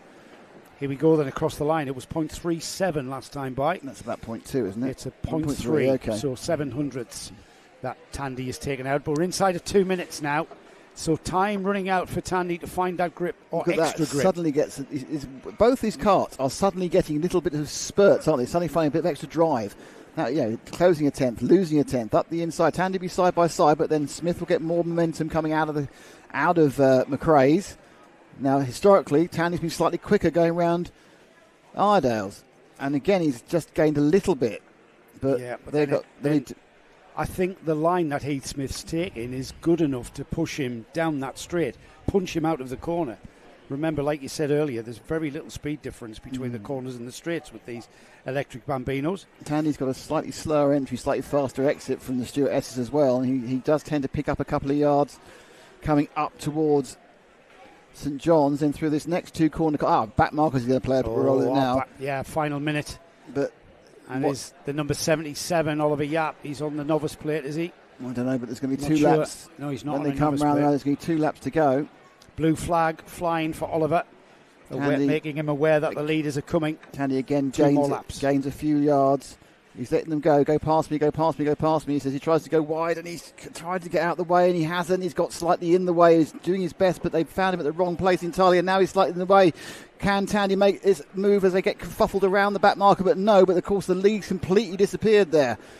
Careful braking by Tandy. Now Tandy's going to be, again, side by side with Smith as they come back up the hill again, but it's not going to do any good. And he effectively, despite the fact the chance there, and really it did seem to handicap Smith more than Tandy going past the 77 Oliver Yap. No real gain, Joe. Well, coming into this round, Heath Smith was the championship leader. 3rd place at round 1, 3rd place at round 2, took the win at Gleneagles for round 3, came 4th at PFI. So this is a very, very strong showing. If he can hang on to this for another lap after this one, then he will take victory in the final. Much to the chagrin of Felix Tandy, I believe. If it stays like this, it's not going to be a pleasant place in that Tandy household. I hope he takes his helmet off at some point. Yeah. But now, suddenly, Tandy's got racy, looking both sides as they came through St John's into Sunny. Now, can he do anything around the paddock turn? Is it one line in the wet is the question, because they were using 2 or 3 lines in the dry. And they crawl around. It looks like they're hardly moving. I guarantee if you're on that car, it looks like you're doing 175 miles an hour in the wet on the motorway. Looking left, right. Now, this is where Smith has been slightly better through Row Rouge. Tandy coming now down, and you see he's lost a kart set, and he gets the kart set, it's back again now. It's the entry to the chicane where Felix is losing out to Heath Smith. Heath Smith driving a very, very calm race. Again, that's the same line he's took every time through there. He's not afraid to use that off track. There's plenty of grip there, he's thinking. Well, he's actually a little bit further ahead, so I think Tandy's got his work cut out, because it's going to take, I think, a bit of an error now by Heath Smith to allow Felix to take the win. So he's going to be one off a perfect weekend. He won both heats, won both super heats, but the rain came down, and it looks like it's Heath Smith who's the master of the wet. And there's Luca Pede sitting in the gravel. A lap down already. So Tandy is going to not quite get maximum points, but he's going to help his overall championship position. Yeah, but not very much towards Heath Smith, because it's Heath Smith, the number 3, that is at the front of this field, and he will consolidate his championship position, taking it to the flag at Wilton Mill in a month's time. If anything, he's pulled out a little bit of a gap, even more extended that gap, and it'll be Heath Smith who comes around paddock turn for the final time, and he will take the Mighty Bambino ROWRAH round 5 of the 2025 Kart Championship. Goes to Heath Smith, Felix Tandy in second, Elliot Hitch is third, Arthur Rhodes finishes in fourth, with Logan Edwards ahead of Jack Harper on that final lap there. And then we wait for the rest of the runners to come through. But that really did mix things up, didn't it? Yeah. No one's been able to hang on to Felix Tandy in the dry, but it was Heath Smith who's shown. We're karting in England. Yeah, who's shown that when the weather changes, he was the man to beat here at ROWRAH. He could find grip where no one else seemed to find it, certainly. It was interesting that if you went round, they did those last few laps, and they were basically identical, but they were gaining a 10th here and losing a 10th there in all sorts of different places. If they combined their run between the two of them, they'd been really fast, wouldn't they? Yeah, an optimum. But can I just say, I think it's just brilliant driving by all the kids out there. They're 6 to 8 years old. They aren't going to have much experience of rain because they're 6 to 8 years old, and they put on some great driving, and no one really seemed to get anyone else's way particularly badly. And yes, a couple of them spun off. Well, I'd have spun off as well. So Oh, you would have definitely spun off. It got very wet there in the early season. The last time we went racing in the wet, you spun off. In fairness, I was pushed off. Well, you say that now. I think you spun off. I was pushed off. Yes. Well, that's what they all say. So that is the Mighty Bambino. The next final is going to be the Rotax Junior Primo. Would you like to see the grid for that one? Yeah, let's have a look. No surprise who's going to be on the pole position. Oscar Shervich alongside Cooper Campbell leads Oscar with 2 superheat wins there, much to the joy of his sister Ola. He's not here now. He's not here now. No. The important bit. All is not coming out of the way. Perhaps you had to walk out the awning and we'll get damp. Samuel Yeadon shares the second row of the grid with Elijah Hazelwood, who was the winner of the X-Kart Scholarship from last season and also the championship leader coming into this round. Third row of the grid is Luke Wells and Thomas Butcher. Fourth row, Harry Ward and Ethan Bath. Fifth row, Lewis Gilbert and Zach McKay. Ronnie Legg and Blair Smith share row 6. Row 7 is Aston Brown and Callum Gardner, with Alfie Forrest and Noah Jones. Elijah Hartley and Zach Jennings, row 9. Lucas Olofsson and Lily Shaw are on row 10. Isaac Jameson, Pierce Whitehead, Thomas Ambler, Ollie Miller, George Ralston and Miles Cleworth, Josh Whittaker, Louis Brown, Charlie Thompson and Noah Clark, rounding off a 30-car junior primo. Can I just point out a couple of sound effects? The general hubbub you hear is because we're in the driver's lounge, and that sound is not Joe's pet frog. It's me. It's you. Yeah. That's what you get for rushing lunch. Oh, that's true. I think I'm French. I need 2 hours. And some wine. Yeah. Yes. Well, it's wet. So the question coming into this final was who's going to beat Oscar. Oscar Shervich has been absolutely on fire. He's going to be hard to beat. What are you looking for? I just couldn't remember where I put my car keys. All right, they're on there. They're there. I know. Here they go then. They're going to get 2 laps of this track just to find out where they are. All on wets, of course. Track-wise, yeah, they'll be on wets. The only tyre of choice at the moment.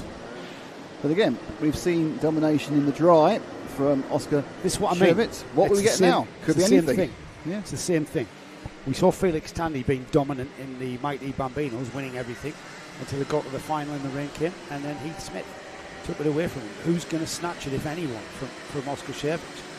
It's going to be interesting, as they say. It always is.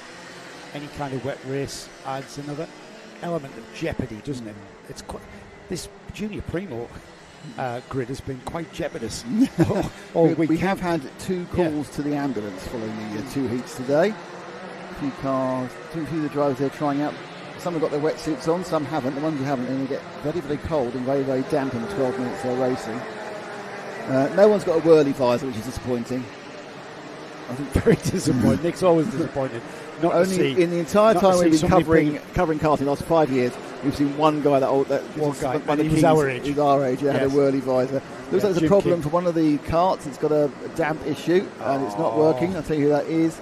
That is the 17 kart's got a problem. Do you know who the 17 car Yeah, is? it's Miles Cleworth. Is, we've seen a few engines get drowned, and Cleworth is retiring, so he's not going to cause any issues. It's very, very sad to miss the final. But there is an element we need to waterproof the electrics on these things. Yeah, give it a good squirt of silicon. WD-40 or something similar. Do you know what WD and W40 stands for? You have told me this before. It's water displacement. I think I fell water asleep. displacement. Formula 40 before you got the end. Thank you very much. Yes. Other water repellents are available. I'd like to point out that Joe's very punchy today.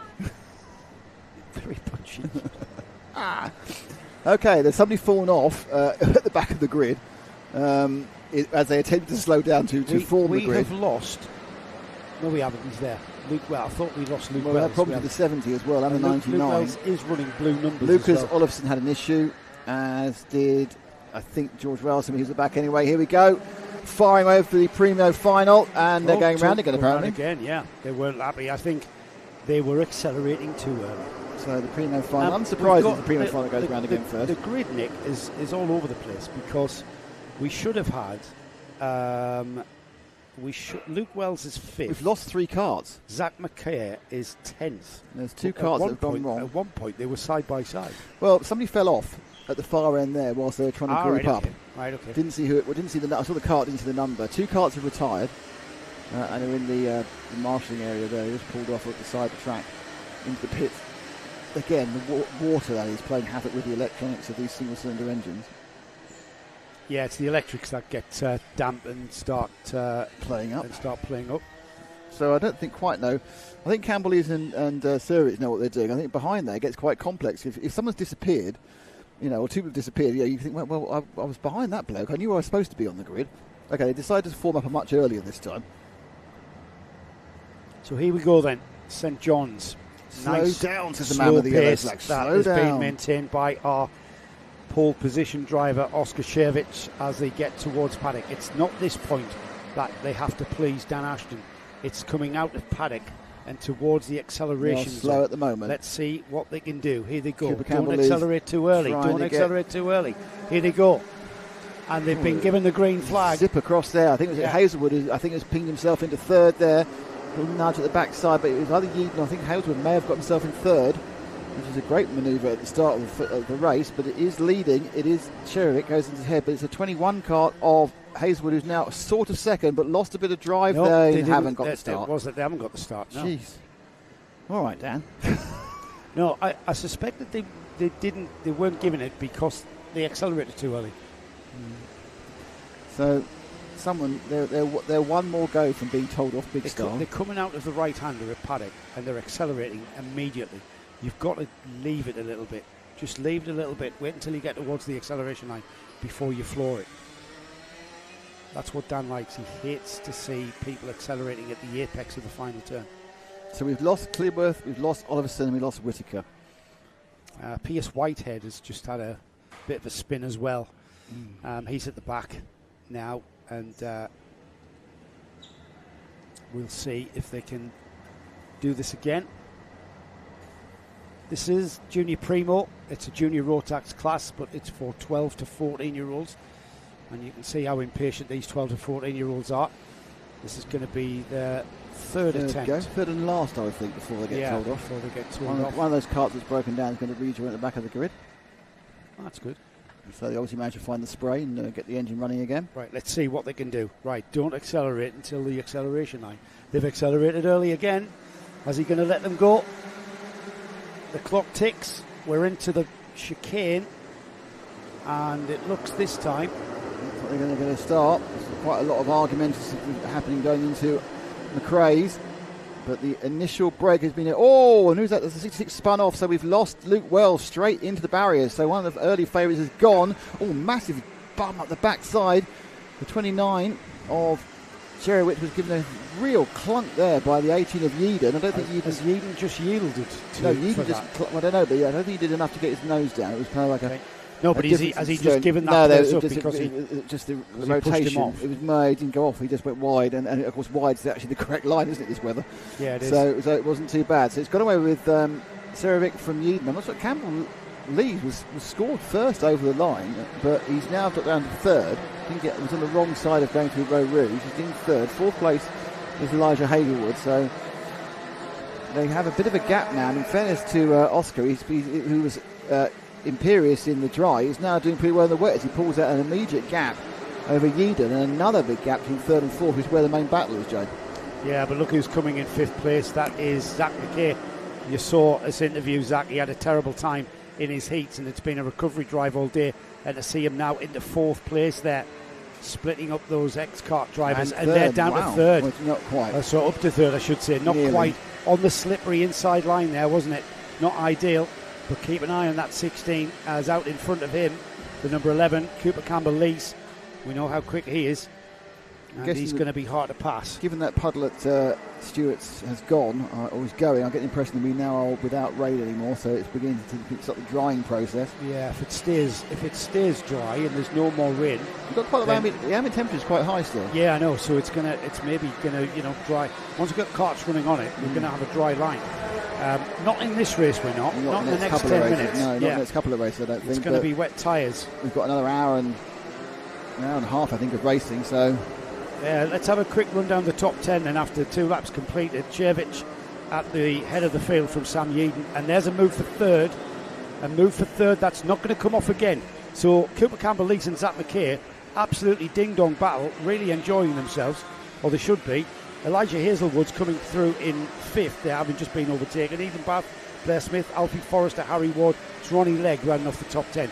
But this ding-dong for third is great to watch, as once again they've clambered all over each other, and now they're on the run down to St John's. Yeah, the issue is though that Oscar Serich is getting away the whole time. He had a 1.4 second lead before, and now it's going to be more at the end of this lap. Yeadon happy in second. He's also got had over a second there from Cooper Campbell-Lees. Looking up the inside is Mackay. No, that's not going to happen. I think Mackay definitely feels he's quicker than Campbell-Lees at this point. I mean, I don't know if he isn't, but he certainly feels it. And they're now dragging along Elijah Hazelwood, who's no slouch, and of course the winner of the X-Kart scholarship, which we found out earlier. Yeah, McKay is all over the back of that number 11 as they head down to the McRae hairpin. He pulls alongside, and that was just because he couldn't slow the thing up. He was on the brakes and he just couldn't slow the thing up, so he had to go to the right. Cooper Campbell-Lees on the outside, and there's Zach just taking to that outside line. Notice how the line's narrowing now that the water's going away. That was interesting. So you thought he would chuck it at the inside. There's no point in chucking it at the inside because there's no drive coming out no again. Grip. Yeah, and he knows that Elijah Hazelwood, the 21, he's absolutely there or thereabouts. Behind them, Blair Smith, Ethan Bath, Alfie Forrester, they're queuing up, aren't they? And they're all falling off first and second. There's a 4-second gap to the lead to these guys already. So this is man from heaven with Sammy Yeadon. I don't think he's necessarily that much quicker than any of these guys, but it doesn't really matter because they're not getting a chance of getting anywhere near him because they're just falling over each other. Bit of a warning board for Zach McKay. There he goes again. Putting a motorsport cart there, just looking down the inside, so they are monitoring the contact that's going on between these two. Class of the field though, Oscar Shevich out to almost 2.7 seconds the lead now, and he's going to be very hard to catch. Mackay's taking a slightly different line there in an attempt to over and under, and it's half worked. Is it 3/4 worked? Does it actually work? No, it was a 3/4 worked, and he got looped back again by Campbell-Lees. His front fairing on his left-hand side is looking very down. I don't know if it's a nose drop or just got crushed at some point. Who's that? Cooper Campbell-Lees. Mackay's nose on the left-hand side, and even the right-hand side you can see it's slightly wrong. I don't think it's a drop down. I think it's just been bent slightly. Okay. But he's still on the rear bumper of Cooper Campbell-Lees, who's very, very difficult to get by in these slippery conditions. I think as you rightly said, Joe, the racing line is just narrowed to virtually nothing, and the lob it up the inside attempt is going to be a disaster, so they're not.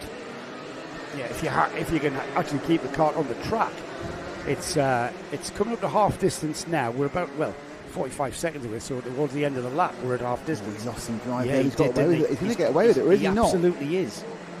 Yeah, look at that. Oh, and there's a little bit of a nudge again. And he's going to have to be careful, is Zach McKay, because he's already had a warning. No, another warning's come. But that's not. It's like when you're on the brakes towards the hairpin, you're trying to stop the kart, but you're just nudging up against the kart in front, and sometimes you just can't help it. But you saw that Cooper Campbell-Lees was fighting the I mean, extra help from behind. Because it wasn't the... Oh, and what's happening? Battenberg. Battenberg. We've got a Battenberg. Okay.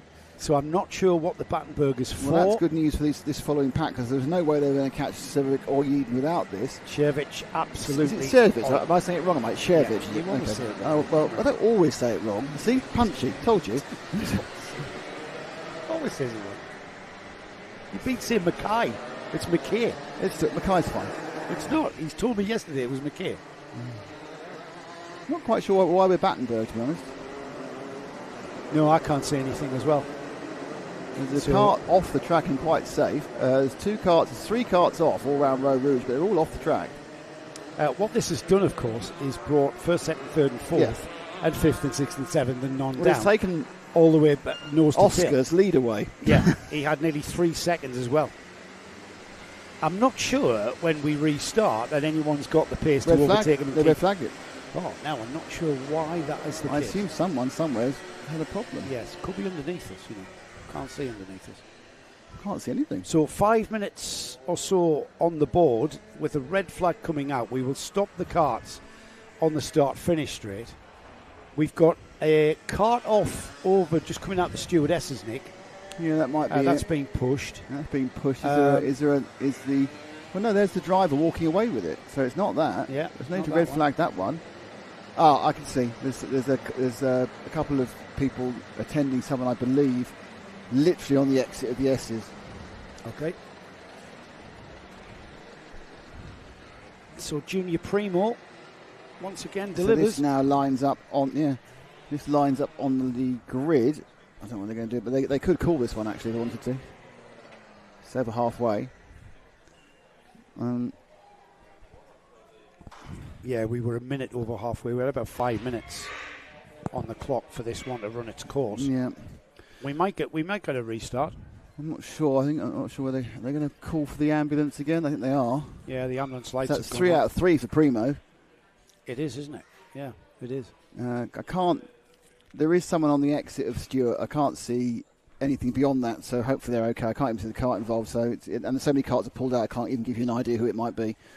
So hopefully everything's okay. They're sending the car, which normally means it's not too bad because it's the assessment cart. But here we go again. But it could be Aston Brown, Callum Gardner. He's the only driver not to have completed. Well, the only driver not to complete. One of them. 6 laps. I saw one of them walking away there. That could be one of them, yeah. And the other one, I assume, is the person who they're having a look at. I'm not quite sure. I take it they're going to line the sternum to restart rather than regrid them. They'll not regrid them.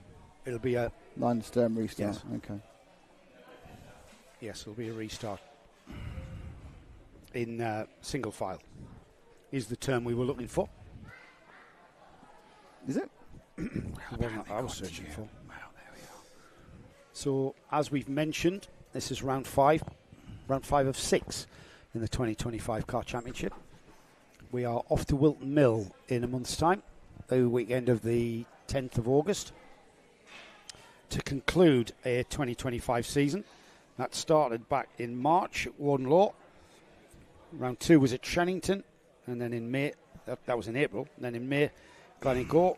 In June, middle of June, PFI, and then here we are for round 5 at ROWRAH in Cumbria. So Wilton Mill will be the venue where we will crown our champions. You will have Nick Damon and Johnny Palmer joining us for his annual Karting Live TV appearance. This isn't it? Yeah. Every year. Every year he does. Every year he turns up and never charges me. Never charges you a penny. No. He's one of the best commentators you could ever hire. He's certainly the cheapest. Not for any other reason than... If you're not familiar with who Johnny Palmer is, you should be. Johnny is the lead commentator for the European Le Mans Series. He's been a stand-in commentator for David Addison on Touring Cars. and on ITV for British Touring Cars, and the voice of WEC on Radio Le Mans. Apparently, did you have the concept hear what Richard John Neal was saying to him? No. That if Allison ever can't do it, he wants Johnny to do the main events because he'd rather just stay consistent doing with the supports rather than this kind of up and down. I think I did hear that one. Yeah. So So is Johnny sort of starting on growing the poisonous weeds around David Addison's abode? I really don't want to say anything at this point. Because 3 things I thought all could involve similar issues to we've had recently. Yes. So I'm just wondering if it's hard to tell whether it's actually raining. If it is raining, it's a very, very light rain. It's been raining. There's been water in the the air. Raining. It is raining. Water in the air? Okay. Yeah, there is definitely rain falling. Look, you can just, if you look hard, you have to it's very light. Stare at the rain. It's very light, but it is continuing I'm to pretty drop sure to the the camera floor. people are going, no, it's raining. Yeah, I'm getting wet. It's horrible. Yeah. Stare at the rain, they say. I'm getting damp. We are indeed. So, and another delay, unfortunately, due to ambulatory requirements.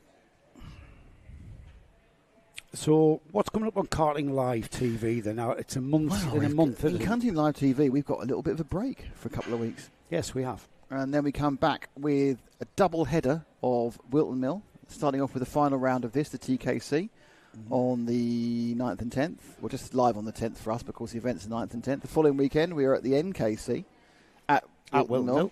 And then we have a double header at Fullbeck, when we have the Gear Fest from Fullbeck. Yes.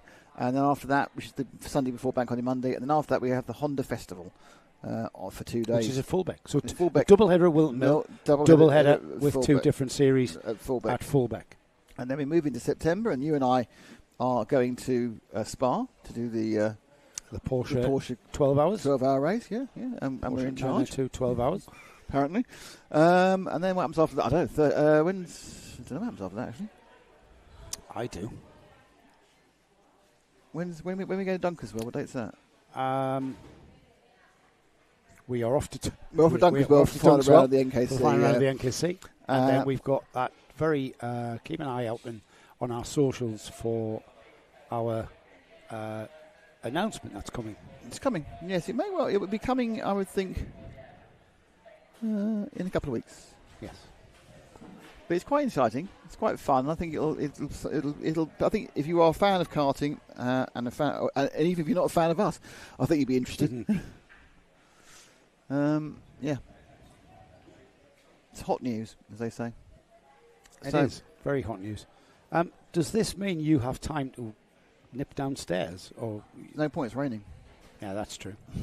And it's that horrible rain, isn't it? Yeah. That sort of just blows around in the wind. Absolutely no point doing that when it's raining. Yeah. Shall I have a look at the weather forecast? Oh, go on. See when the rain's going to clear.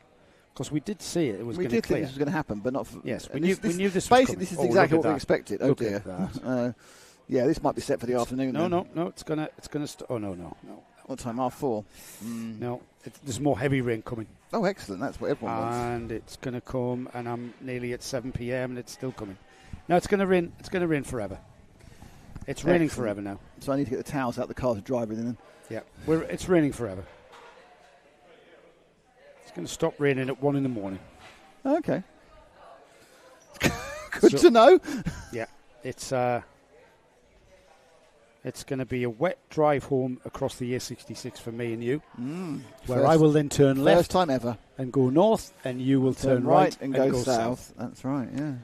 There's a little services, actually, just off the M6 that we should stop and get a bit of tea. As you go across from here, as you cross the M6, that's the what?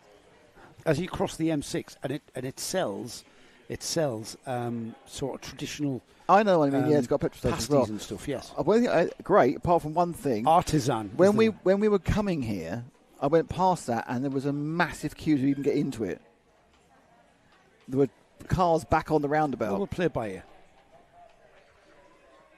We're in different cars, Nick, so we'll have to be in convoy. You'll probably have left me by then. I will not. You've got an RS4, for God's sake. No, not that. Just because I'll be faffing about packing. Oh, yes, I'll be gone, mate. I'm off. I had enough of this. No, I might keep your chair hostage. Now then, we've got our grid marshal is heading across there. That's Dan Ashton there with the big long Macintosh on, with his bright green earmuffs. That's not a headset. That's just keep his ears warm. It is. I've heard that. Yeah. Which is in the middle of summer, which is bizarre. So Dan is our race director. He says when and where we restart and is in charge. And he's had I've got to say, he's had a very busy day. Yeah, As oddly, Dan. normally his day is taken up with full starts, but today it's been taken up with everything else but full starts until the last race. Yes. This one again. Yes. Have to be said, the Rotax Primos have caused all the issues today. The 12 to 14-year-olds. I still do commend Darren and Joe and Matty for the idea of Junior Primo. It gives people, or gives kids an opportunity if they come into karting at 12, and can you imagine coming in at 12 and then just ending up on a junior Rotax grid with drivers that have been doing it since they were 6. Psychopaths. Yeah, yes, yeah. Feels like it when you're in amongst it. So it gives them an opportunity to just find their feet in the. I mean, there's nothing slow about a junior Rotax kart. No. Not all right. Slightly less acceleration time than a senior, but only slightly. I mean, they'll still do naught. Well, it can't do naught because it's a rolling start. So say 10 miles an hour to 60 in about 2 or 3 seconds, which is fast. You've got to have a very high-end supercar to match those times. And you're an inch and a half from the floor. Yeah, and a grip level that you've got to be in a very high-end sports car to attain the same sort of grip level. Phenomenal performance from karts. I remember there was a U-Bet many years ago where they raced a kart against an RC car at Rye House. I have a vague recollection of this. They did a tighter circuit to give the RC car a chance. All right. And it was a very, very close result there. Yeah. Of course, RC cars have got even more ability to turn than a kart has, but obviously the ultimate, in those days, not now. So how long was ago 30 years What ago. sort of kart was it? Can you remember? It was 30 years ago. So it was a. It was a real. It wasn't a pro car. It was a proper car. It wasn't a Honda car. Yes, it was like a Britain or a 100. national. Yeah, 100cc. But interestingly, whilst karts probably haven't got that much faster in 30 years because they've been told not to. Yes. They've just got better, easier servicing, longer lasting, and everything else. Yeah. RC cars have got fantastically faster. Have they? Yeah, because well, think about it. They were dealing with. You think how much electrics have come on in 35 years? Battery power, motors, the whole thing. Yeah. That's really on the. They're pushing the edge at the time, and now it's like, I would imagine that an RC car would be very hard to drive because you can't see the whole track, but probably quicker than a kart round here. I hit about 70. Interesting, says Wayne. I understand what you're saying, Wayne, but I'll be honest with you, this is the first problem we've had with this season, so I think it's more coincidence than anything else. Yeah, I don't know what the reasons are. I mean, all right, Can I be honest with you? I just think it's one of those weird statistical things where,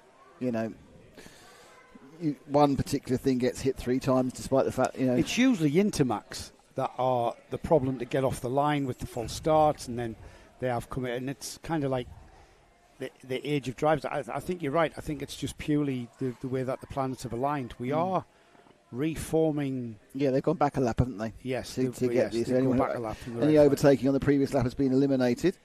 I assume they're going to give them the 5 minutes again. It's a rolling. I take it's a rolling lap to start. Yeah. Hopefully everyone can restart again because they'll be sitting in the rain. They'll set them away and they'll come around and then the green. They'll go green. I mean, we're not in a position to restart yet because the ambulance is still on the track, but they're just getting ready to restart. Right. The ambulance is beginning to move, so that's a good sign for everyone concerned. Well, hopefully. No, they've opened the exit for the ambulance to go, unfortunately. So they're not going to be working on whoever it was at the track. They're going to take them over to local A&E, who have already had 2 visits today. Certainly the first visit would look to me like someone had their foot run over, so I'm sure it was an X-ray. I didn't see what the issue with second or third people. I did hear it was precautionary.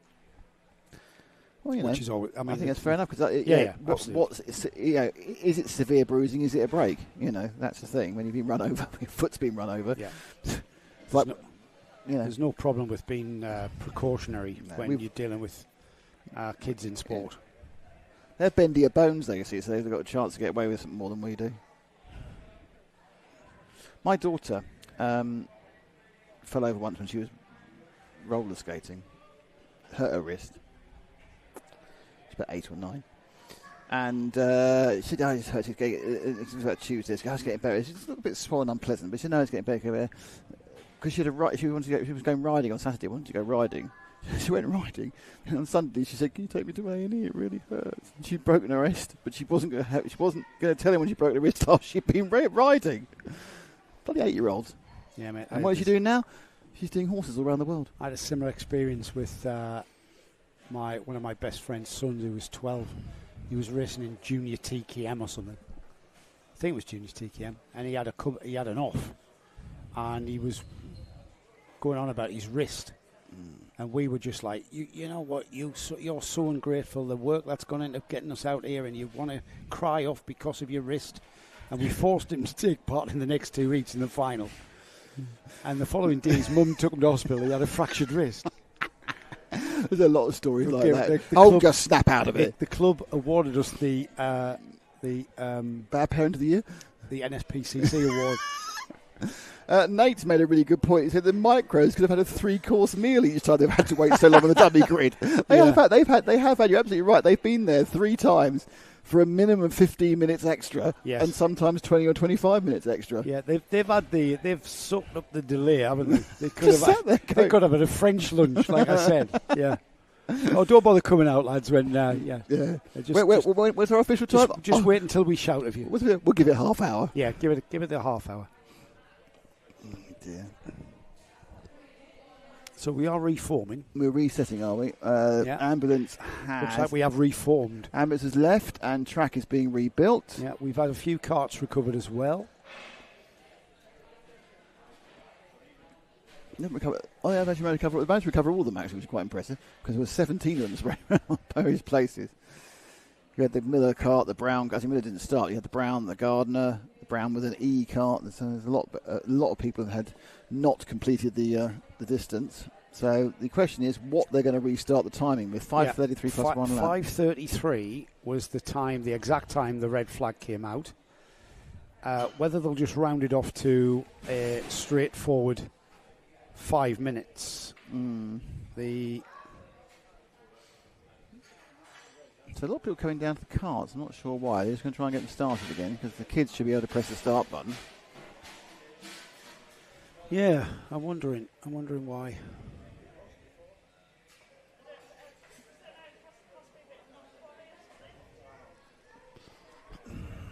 That looks like hard work, pushing that 13 cart on that uneven ground.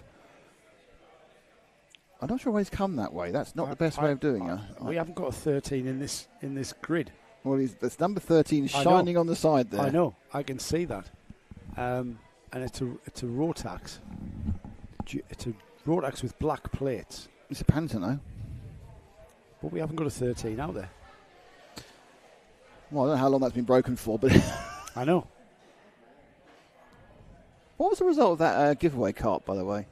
You know, they were giving a cart away. Yeah, the TB card. Yeah. I don't know. We haven't had any information. That's mad. They gave away a PFI. I'm sure. I know someone won it. I don't know who won it. It'd be quite interesting to know who won it. Charles Matthew who won the car. Yeah. I mean, he's quite busy at the moment. I think one of the drivers who was hurt was one of his drivers. So, what is that guy doing, and why isn't he just get on the track?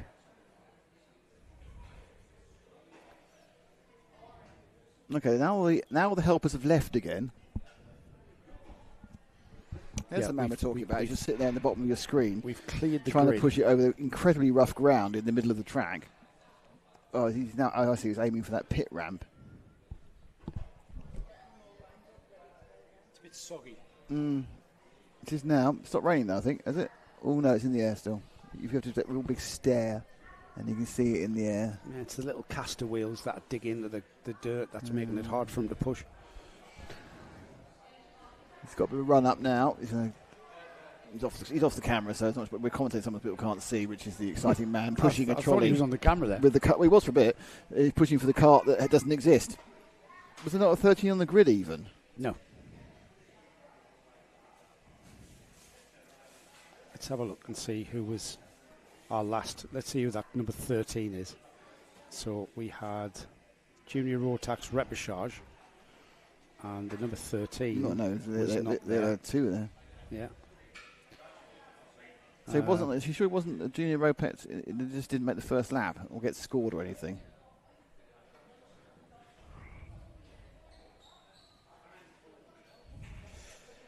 We've got a 13.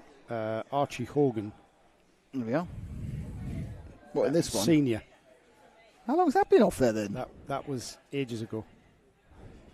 That was senior Rotax. That's before lunch? Yes, well before. I don't know what's been going on. Here we go. We're off and running again. Right, so the clock has started ticking, Nick. So whether we reset across the line, we'll keep an eye on that. We're about to go ahead with the restart. It'll be a single file restart. And as they come around to complete the lap, our leader, Oscar Shevich. They've started the clock as soon as they get rolling again. Yeah, I know. Now, where the clock then will reset again as they go over the line. Are you even listening to me? No. Clearly not, because I've just said that very thing. I was reading the comments. Right, well, just... Punchy. So, Oscar Shevich, who had quite a lead... All right, John. Quite a lead from Samuel Yeadon, has lost that now. And likewise, Samuel Yeadon has got no gap whatsoever to Cooper Campbell-Lees. So, we'll keep an eye on the clock to see if it resets, but at the moment it's ticking and we've got 4.5 minutes. He will slow things down to a restart pace as he gets towards the paddock turn. And you've got a boot at the backside for his help there. This is what he's got to be careful of. Well, they're continues to fall, and it's the Battenberg comes in, and we are still green. No, we're still Battenberg. No, we're green. We're green. All right, the green and flag. And they have carried on counting down. Yeah, they have. So 4 minutes remaining then. So the final third of this final, as down the inside has gone Samuel Yeadon, and that did not come off, and Oscar Shevich sets off on his way. Now, we were focusing on that one there, the number 16, Zach McKay. Who's lost 2 places. Who's lost a place. No, he springs it back because that's where the grip is on the outside. But he was challenging the number 11 of Cooper Campbell-Lees. And now he's almost down the inside, and Cooper Campbell-Lees start trying to get by Sam Yeadon. Zach McKay trying to get by Cooper Campbell-Lees. One thing I will say, Joe, is it's slightly wetter than when they came off the circuit. I think it's more because water's falling onto the line, hasn't been dispersed. I think they'll very quickly get back to the same situation again, side by side.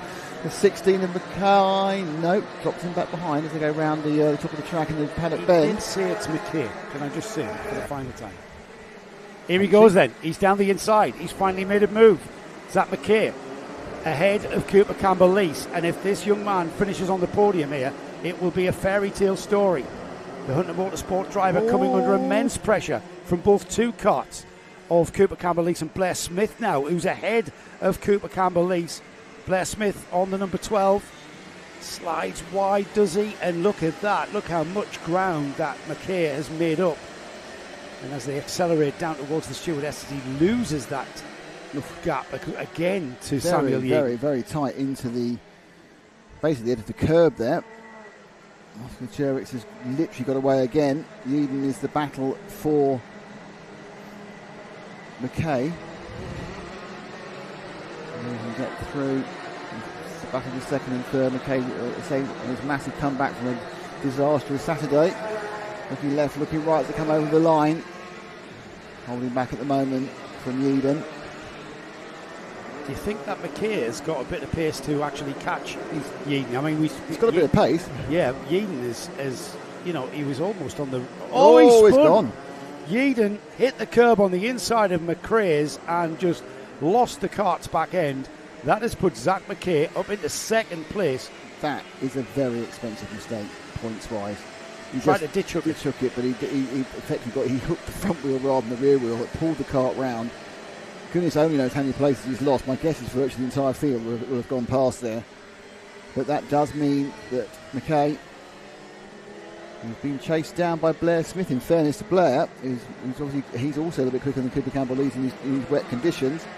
And Smith's looking quite quick as well behind him. Yeah, they're all coming, aren't they? So a change for second place as Oscar Shevich comes across the line. Sam Yeadon is now dropping down the order as Zach McKay, 2.6 seconds the gap to McKay. You've got me doing it now. Blair Smith in third.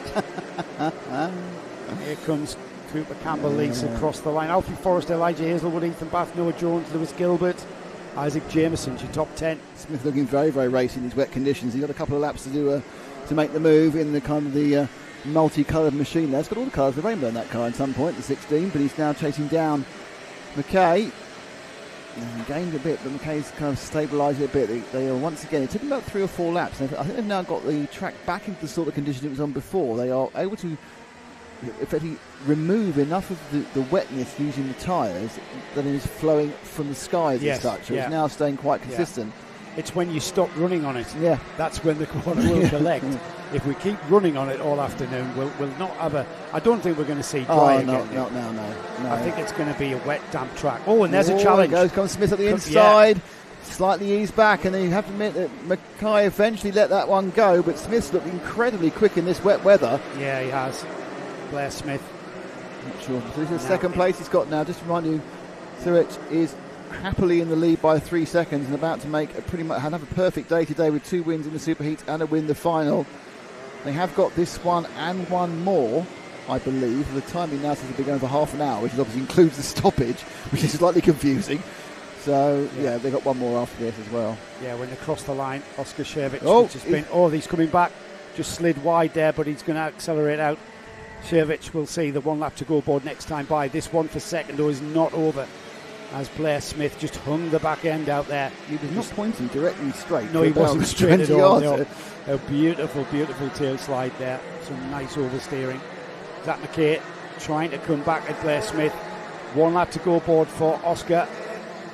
Onto the final lap, and if anything, Nick, Blair Smith pulling an edge. Yeah, he suddenly seemed to find a bit of pace, but Zach's been very quick in this section of the track.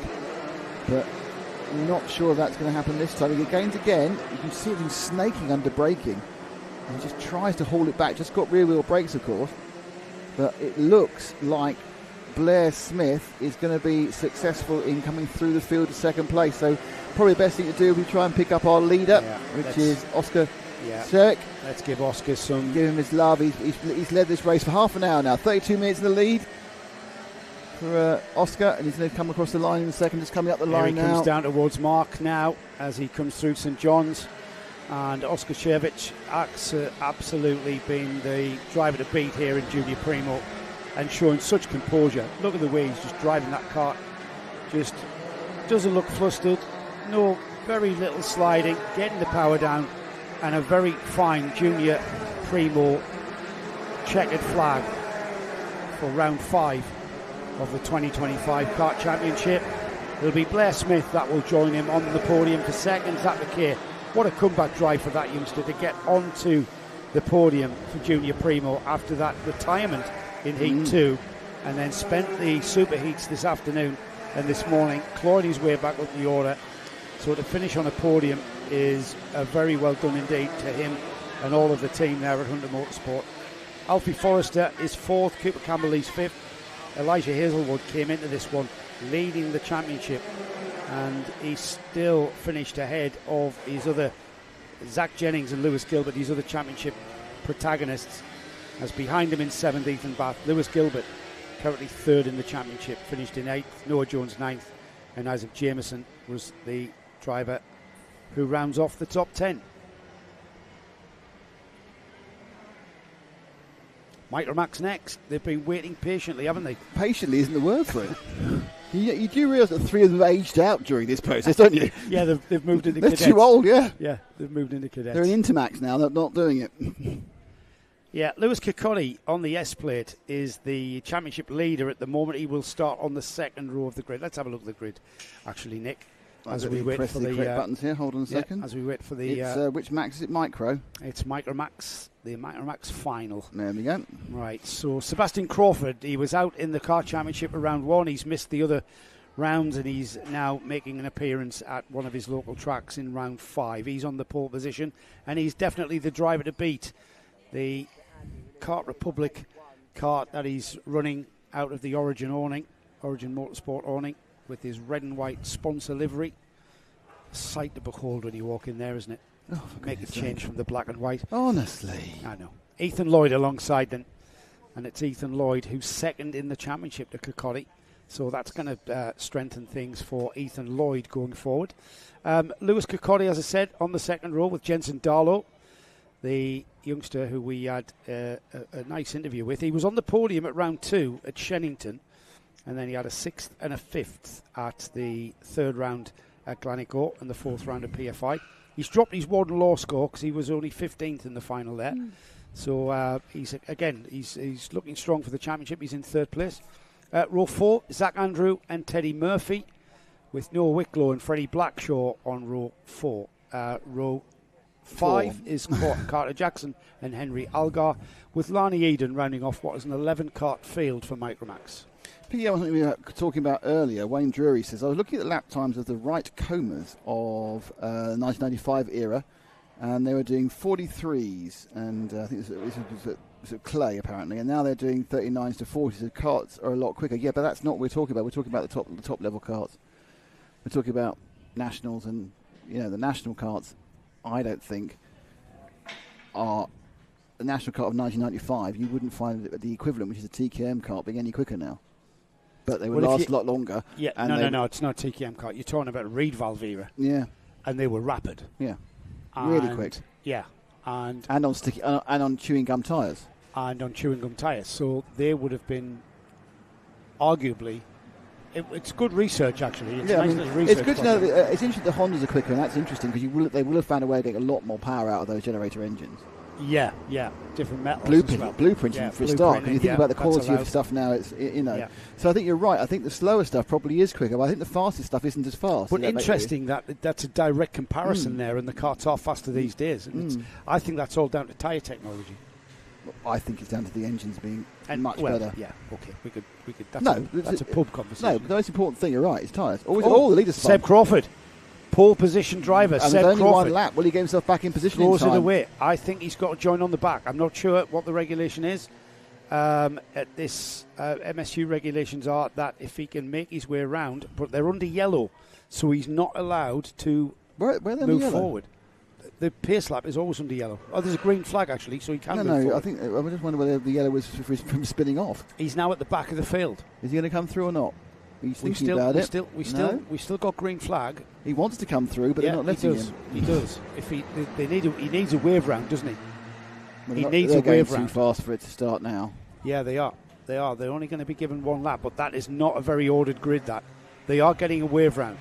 So pole position driver Sebastian Crawford, head in his hands as his dad Lee up on the sidelines. Is he going to be able to get through? They're trying to reform the grid themselves, bless them. As Seb Crawford... Have they just confused themselves? Seb Crawford is making his way through. Is he through? So he will nip ahead of Lewis Kokotti. Here he comes. He's onto the second row of the grid now. Just needs to find a way through. And he'll say, thank you very much. That's a bit lucky. Don't know what happened there. What happened there. Fortune favours the lucky and the brave. He spun coming out of the Ideals hairpin, and whether or not he was weaving to get some heat into his wets, I don't know. But he'll again, massive learning curve for these youngsters, isn't it? So he'll learn. He's learnt the hard way there. Well, he hasn't. He almost learnt the hard way. No, he almost learnt the hard way. Yes, but he will have learnt that. You know what? I almost threw a weekend's worth of work there. Here we go then. Right, put that to one side, because it's now wet, Nick, and we've seen that what we've seen in the heats and the super heats, it's not necessarily what we're going to see in the finals. Here we go then. That is a bit quick. I'm not sure Dan will enjoy that one. Have we let them go? Countdown still counting down. They look like they're racing into and out of the chicane. They are, and Crawford leads from Ethan Lloyd, who's just lining up an outside move. Not sure that's going to work. He might get the cut back. Crawford. Oh, look how slippery that inside line. He took a conventional line, Nick. It worked for him because he managed to block off Lloyd, but Lloyd's at the inside. So Lloyd looking a little bit happier in this wet weather than Crawford. Now it's an acceleration. Now it's a drag race. And just look at the difference in speed there from Ethan Lloyd as tucked underneath him. Lloyd down the inside across the wet patch. Crawford needs to be a little bit wary here of where the grip is to get back on terms with our current leader Ethan Lloyd, who's just he sneaked the lead off him, hasn't he? I think Crawford may have taken a little bit of a confidence dent by that spin, and he's just got to get his eyes back in for the weather conditions. Kirkudis managed to get himself in third. He was held up initially, and those top three are breaking away. From fourth place, I think, is Jensen Darlow, just from the colour of the card. Yeah, I think so. Here we go then. Ethan Lloyd, Sebastian Crawford, Lewis Kokotti, Jensen Darlow. It is in fourth. Zach Andrew, Teddy Murphy, Freddie Blackshaw, Noah Wicklow, Henry Algar, Carter Jackson, Lani Eden. That's There you go. That's the runners. So, the feeling is, knowing the talent of Sebastian Crawford, he may have a 2 or 3 lap kind of what the heck's going on here, and then he'll start to get it to click. But Ethan Lloyd, obviously, who was not starting as far up as he thought he would after a problem in the first of the superheats, well, the wet weather's come to his rescue, and he's been able to get through the field and lead. And of course, don't forget, these guys shared the heat and the superheats. He's prepared to go very wide there, isn't he? Yeah, I was about to say, Ethan Lloyd seems to know where the grip is here at ROWRAH in the wet. The track is drying. I've got to say it. It's less wet. It is drying because the rain is dissipating off the track. The carts are lifting it, so we're not seeing pools. We're seeing the pools disappear. We are seeing disappearing pools. So that means the track's going to evolve. Question: if it doesn't rain again, by the time we get to the end of the day, are we going to see one of those magnificent races with slicks and wets? Yes, we might do. And people are going to just take a gamble. Yeah. I've qualified 32nd. I might Stuff as well, it. Yeah, might as well put slicks on if the track's wet, and hopefully it'll dry up. Ethan Lloyd is showing Sebastian Crawford how to drive ROWRAH in the wet here.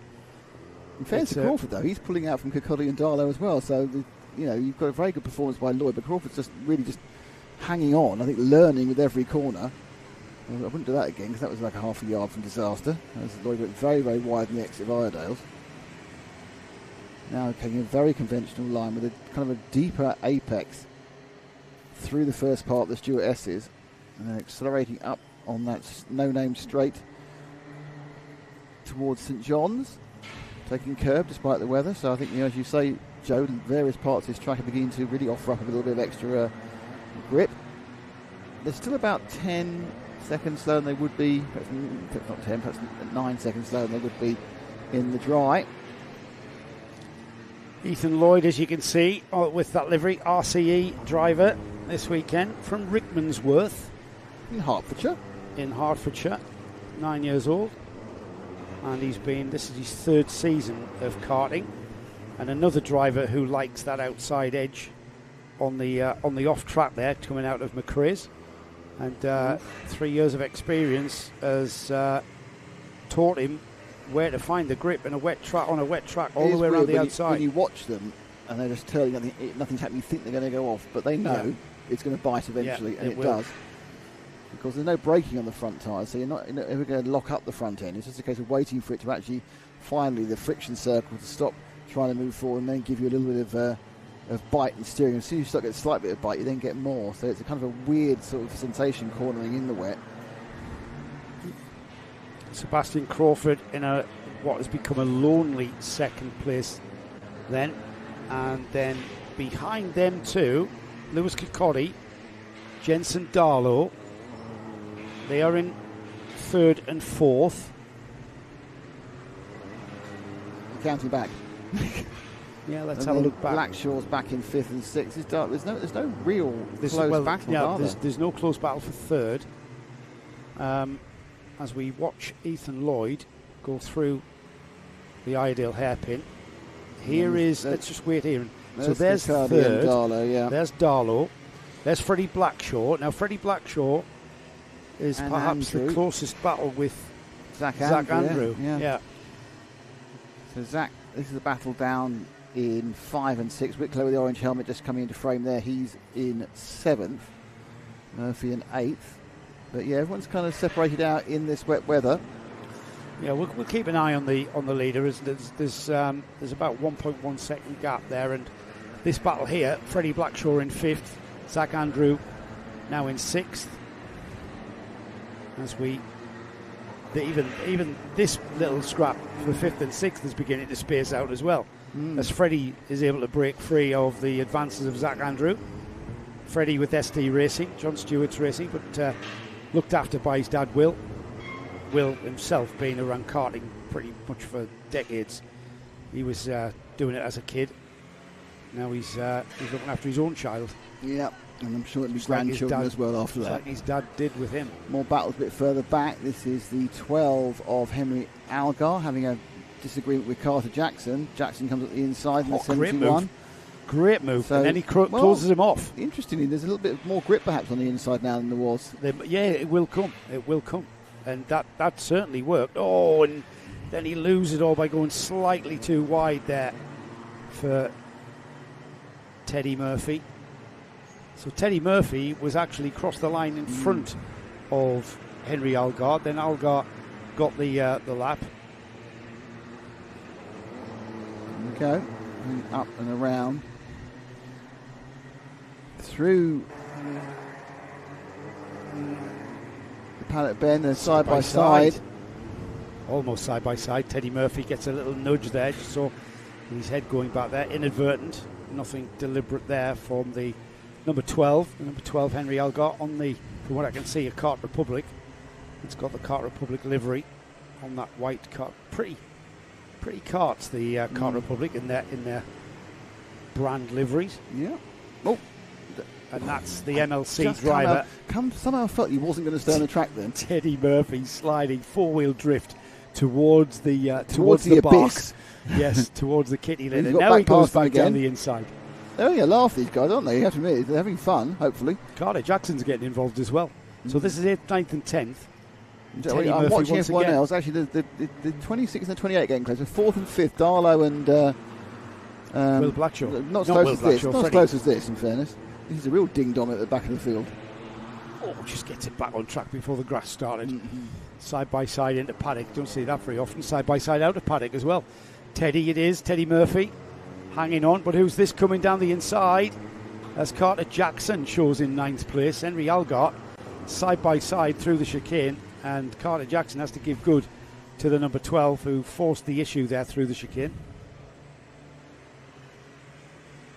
Out of the McRae hairpin, accelerate towards Iredale's. It's another heavy break. Tricky in these conditions. Still going around the outside, I see. Oof. Yeah, sometimes you think they're just never going to. Oh no, he just bit in time as they sweep round. Just caught it in time. Oh, and off has gone Teddy. Teddy Murphy has been caught out at the stewardesses and just lost it under braking. There he goes. He's not under pressure. Turns in, carrying too much speed. Tries to check it. And the kart just swaps ends and off he goes into the kitty litter, the bark. Runoff areas here to slow the karts down. Works very well. I think Teddy will have rejoined. We have got 3 minutes of this Micromax final remaining. We need to find our leader again. Yeah, Lloyd. Ethan Lloyd. 66, wherever Ethan is. He's a long way ahead. Ethan 66. Lloyd has got a 1.3 second gap to Sebastian Crawford. 8 seconds to Cuddy, and then another 6 seconds to Zach Andrew and Blackshaw. So he's about 20 seconds ahead of these people, so it's about a third of a lap. They're running what they're doing now, doing 103s, 102s. So they haven't got much quicker. Just coming through St John's now, into Sunny. And you know what? This weekend is up until this point here. Sebastian Crawford has been the driver to beat in this Micromax class. However, the wet final has been all about the RCE driver Ethan Lloyd. And with these drivers now slipping and sliding their way around for the last 2.5 minutes or so, I can't see anyone beating that orange and white kart of Ethan Lloyd, showing very, very good skills and composure. I think he didn't get a fair crack of the whip, really, if you think about it. During his superheats, he had a problem, didn't even start the first superheat. They started it late and he was pulled over 3 laps. He was quite competitive with Sebastian in the superheat too. And in the wet, he just seemed to get the idea a little bit quicker. I think at this point now, Crawford's doing very, very similar lap times, but Well, there's a purple lap time there. No, by 2.4. Fastest lap of the race for Ethan Lloyd. So he's picking up. So he's and he's not slowing down, is he? He's not just He's not just coasting this to the flag. There's Sebastian Crawford. What's Sebastian? He was 4-wheel drifting around Sunny. So I think Crawford probably isn't enjoying being in second. But I think he might be enjoying driving the car. And another purple lap time. No, sorry, not quite. 1 minute 2.47 was the fastest lap. 1 minute 2.75. 1 minute 3.26. So that 4-wheel drift did cost Sebastian Crawford a little bit. Kokori has just gone through in third. 10 seconds back though. Zach Andrew, Freddie Blackshaw still circulating together. Glad to see Teddy Murphy's back on track. Darlow's had a problem. He's dropped down from 4th to 7th. So Darlow's lost a few places in the last couple of laps. As we come towards the end, it's a very spread out, wet race. Yeah, the wet has really spoilt the party, hasn't it? It was going to be interesting to see if Ethan Lloyd could have taken on Seb Crawford on equal terms in conditions, but just look at the way that, as that track is evolving for Ethan Lloyd, he's going quicker and quicker. He's just absolutely loving the way that kart is sliding around.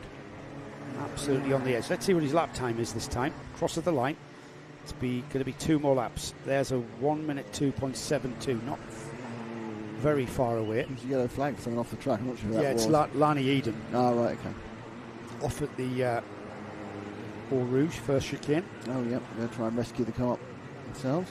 Yellow flags fly. A little bit of assistance there for Lani. Yeah. I think they're calling Lani's day there. Well, I think we are now down to just change on this race. Ethan Lloyd will come across the line in a second, and that will be him about to start his final lap. He's got about a lap and a half to go. Wide through the stewardesses for the penultimate time. And the day which started really, really badly looks like it's going to end really, really well. Yeah, we had a bit of a scare from him, didn't we, when the kart wouldn't start in the collecting area. And he did join on the back of the race. However, he was a retirement from that one. So another little bit of a fairy tale from coming back from a little bit of adversity there and facing it off. 1 lap to go for him. And when the wet came down, it was all about this RCE driver. There's the man of the day for me still, with Seb Crawford showing to be quite unbeatable almost. I mean, all right, we didn't see Ethan Lloyd in the dry conditions other than... Well, they split the heats, didn't they, yesterday? Yeah, they did. Both of them shared the spoils, didn't they? So it has been about these two. Great shots there from Martin up on the hill, just over the ideal hairpin. I think Collie will be disappointed. He's won two of the 4 rounds. A little bit of a wave there on the final lap. Don't do a Nigel Mansell. Oh, yeah. I don't know who he was waving at. There's Montreal. Was it 1990 91? 91 Montreal, wasn't it? Yeah, it was. No gearbox to shut off, though, on these things. So here we go, the Ethan Lloyd for RCE, the driver from Rickmansworth in Hertfordshire, will take the checkered flag in the Michael Max final for round 5. This is his first win of the season, Nick, so he'll be delighted with that first final. In fact, the first win, period, because I'm not sure if he's won a heat. Well, he did. He won a heat yesterday.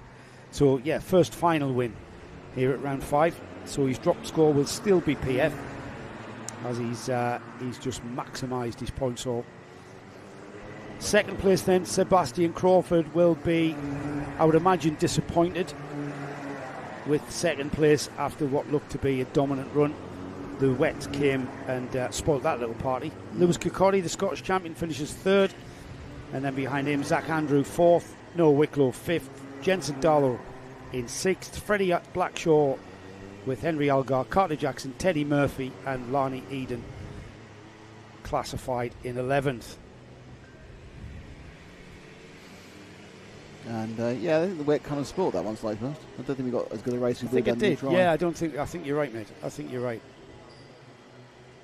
Okay, so what's next? Senior Rotax. Senior Rotax. Is it? Okay. I haven't got the senior Rotax. Hang on a second. All right, I'll talk amongst myself while you find. Are you looking for the grid? The grid wasn't there. What's that? I had to refresh the thing to get the grid because the grid wasn't there, because I think obviously there'd been some conversations, that sort of thing. I now have the senior Rotax grid. Okay. Here we go. And it is Lucas Blanford, unsurprisingly, in pole position. He can win the championship today. Rhys Bailey starts 2. John Brown starts 3. Max Taylor, the Scottish champion, is in 4th. And Morgan Hudson-Brown's 5th. Taylor Dixon is in 6th.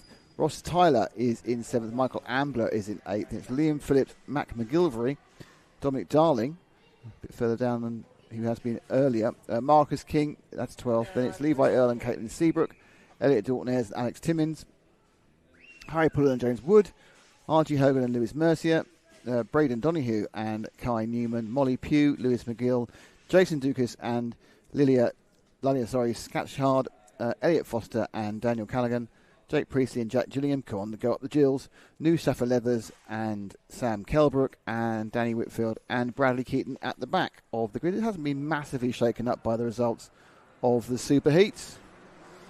Kart's released. They should get 2 laps in this wet weather. So it has been quite random the number of laps people have got in there.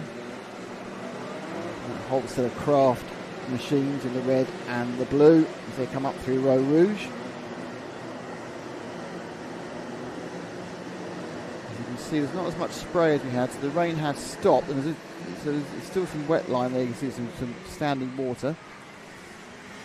It looks like it is drying slightly, but obviously it's going to get to a point where it's greasy, which is even worse than wet. So you were telling us that you were chatting to Lucas Blanford's dad earlier, and it's commendable, really, that Lucas. His dad's been ill, hasn't he? And in recovery. Yep. And Lucas has had all of that to contend and with. his GCSEs apparently as well. Well, you know what? There's nothing better than in a race when you jump into a kart or a race car or anything, and you shut that visor. It shuts you off from reality. You are in the moment. You have got to be in that moment, and there's nothing more. What's the word I'm looking for? It's kind of like a Zen experience. It's kind of like a spiritual experience where there's just you and the machine. And especially when you're racing wheel to wheel like we do, it's such a dynamic environment. Lucas is very, very good at just getting on with it. And as we've seen, we're going to see how good he is in the wet, actually. We are because now, yeah. We've seen how good he is. He's been the class of this field all season. And we're going to see how good he is in the wet. The win will give him the championship. I know you haven't said that, I know you are talking. I mean, second at Warden Law, first at Shennington, first at Glanigor, and first at PF. He is leading the championship by a good chunk of points. I'm not sure he's scoring enough points this one to put him ahead of everybody else. Is it? You think he is? 100%. Even with his drop score is a second in the final. He's got 3. No one else has got more than 1 second place. So I know you want to build it up, but it's your chance to call a winner before we get the rest of JP. Provisional, I'm going to say. That's always provisional. Here we go then. Nice slow pace, letting everybody catch up. We're still a bit strung out. They're going to get the other go around. I think the problem is that, or have we started? I don't know. No, we haven't. There's the full start flag. Why do they get so strung back behind the others? Because it's hard for them to keep up in the wet. Do they not realise it's a full start? I'm not sure. They've seen the false start flags are flying, so we really should have, and they should be slowing up and letting this grid form up because the stragglers behind are struggling to keep the pace. I remember the first Super 1 round I ever did. It wasn't it. I can't remember where it was. It might be Shennington. And we went out, the first practice, the first race, I think, the first heat, went out, and I couldn't keep up. I was like, geez, lads, come on. This is only the pace lap. Couldn't keep up. So there's a little bit of that. Now we catch them. I'm not saying that was deliberate to get an extra lap on those tyres. Because you do get a bit of heat into the wets. You do get heat build up in the wets. So that's why they're weaving. That is why they're weaving. Have we managed to get this? There's a couple of stragglers. We're going to carry on straggling, I think. I think we'll get this run. I think we'll get this underway. Keep your eye out for the false start flag as we get it underway again. Oh, and into turn 1, Lucas Blanford almost getting bullied off takes the escape road. I'm not quite sure how that one will pan out, but he had to take the escape road. He was alongside Rhys Bailey. Where is he now? He's there at the front. And what's he going to do? I'm not sure what that will be for Lucas Blanford, who is at the front of this field. He missed the chicane, and there is the 95, John Brown, I think it was. Who was it? Have we got a replay of that start? Ash knows the answer. That's a shame, because I wanted to see who it was. It was the driver who was alongside him, Rhys Bailey. One of those onto the actual timing, and we get the penalties. Oh, good point, Nick. I'm not sure what's going to happen. Yeah, we'll see. We'll keep an eye on that. At the moment, it's leaving the track and gaining the advantage. It could be because he hasn't lost anything out of it. He's further ahead than when he went off in the first place. Now he's got a choice now. What do? Do you try and get a 5-second lead in case you get the penalty? Yeah, I'm not sure. So keep an eye on to see if there's anything called on that. It might be post race where we see that, and that would be a shame. So if Lucas Blanford's got anything about him, he'll be pushing on and trying to get it. Oh, there's the lead gone. And now it's a drag race. No, the overrun didn't work. And the 95 of Brown thought he hit up the inside, but it's not. The grip's not there. It's still the wet line that's going to win. Now the number 95 is the Kraft Motorsport entry, isn't it? I'm not sure who Lucas is with. Did his dad mention? Because I know he's on a Kart Republic. No, I didn't know. But I'm not sure what team he's with. But John Brown's with Kraft, and Kraft are down from Scotland, so they're very, very familiar with ROWRAH, and they're very familiar with ROWRAH in the wet, as is John Brown down the inside at Sunny Corner.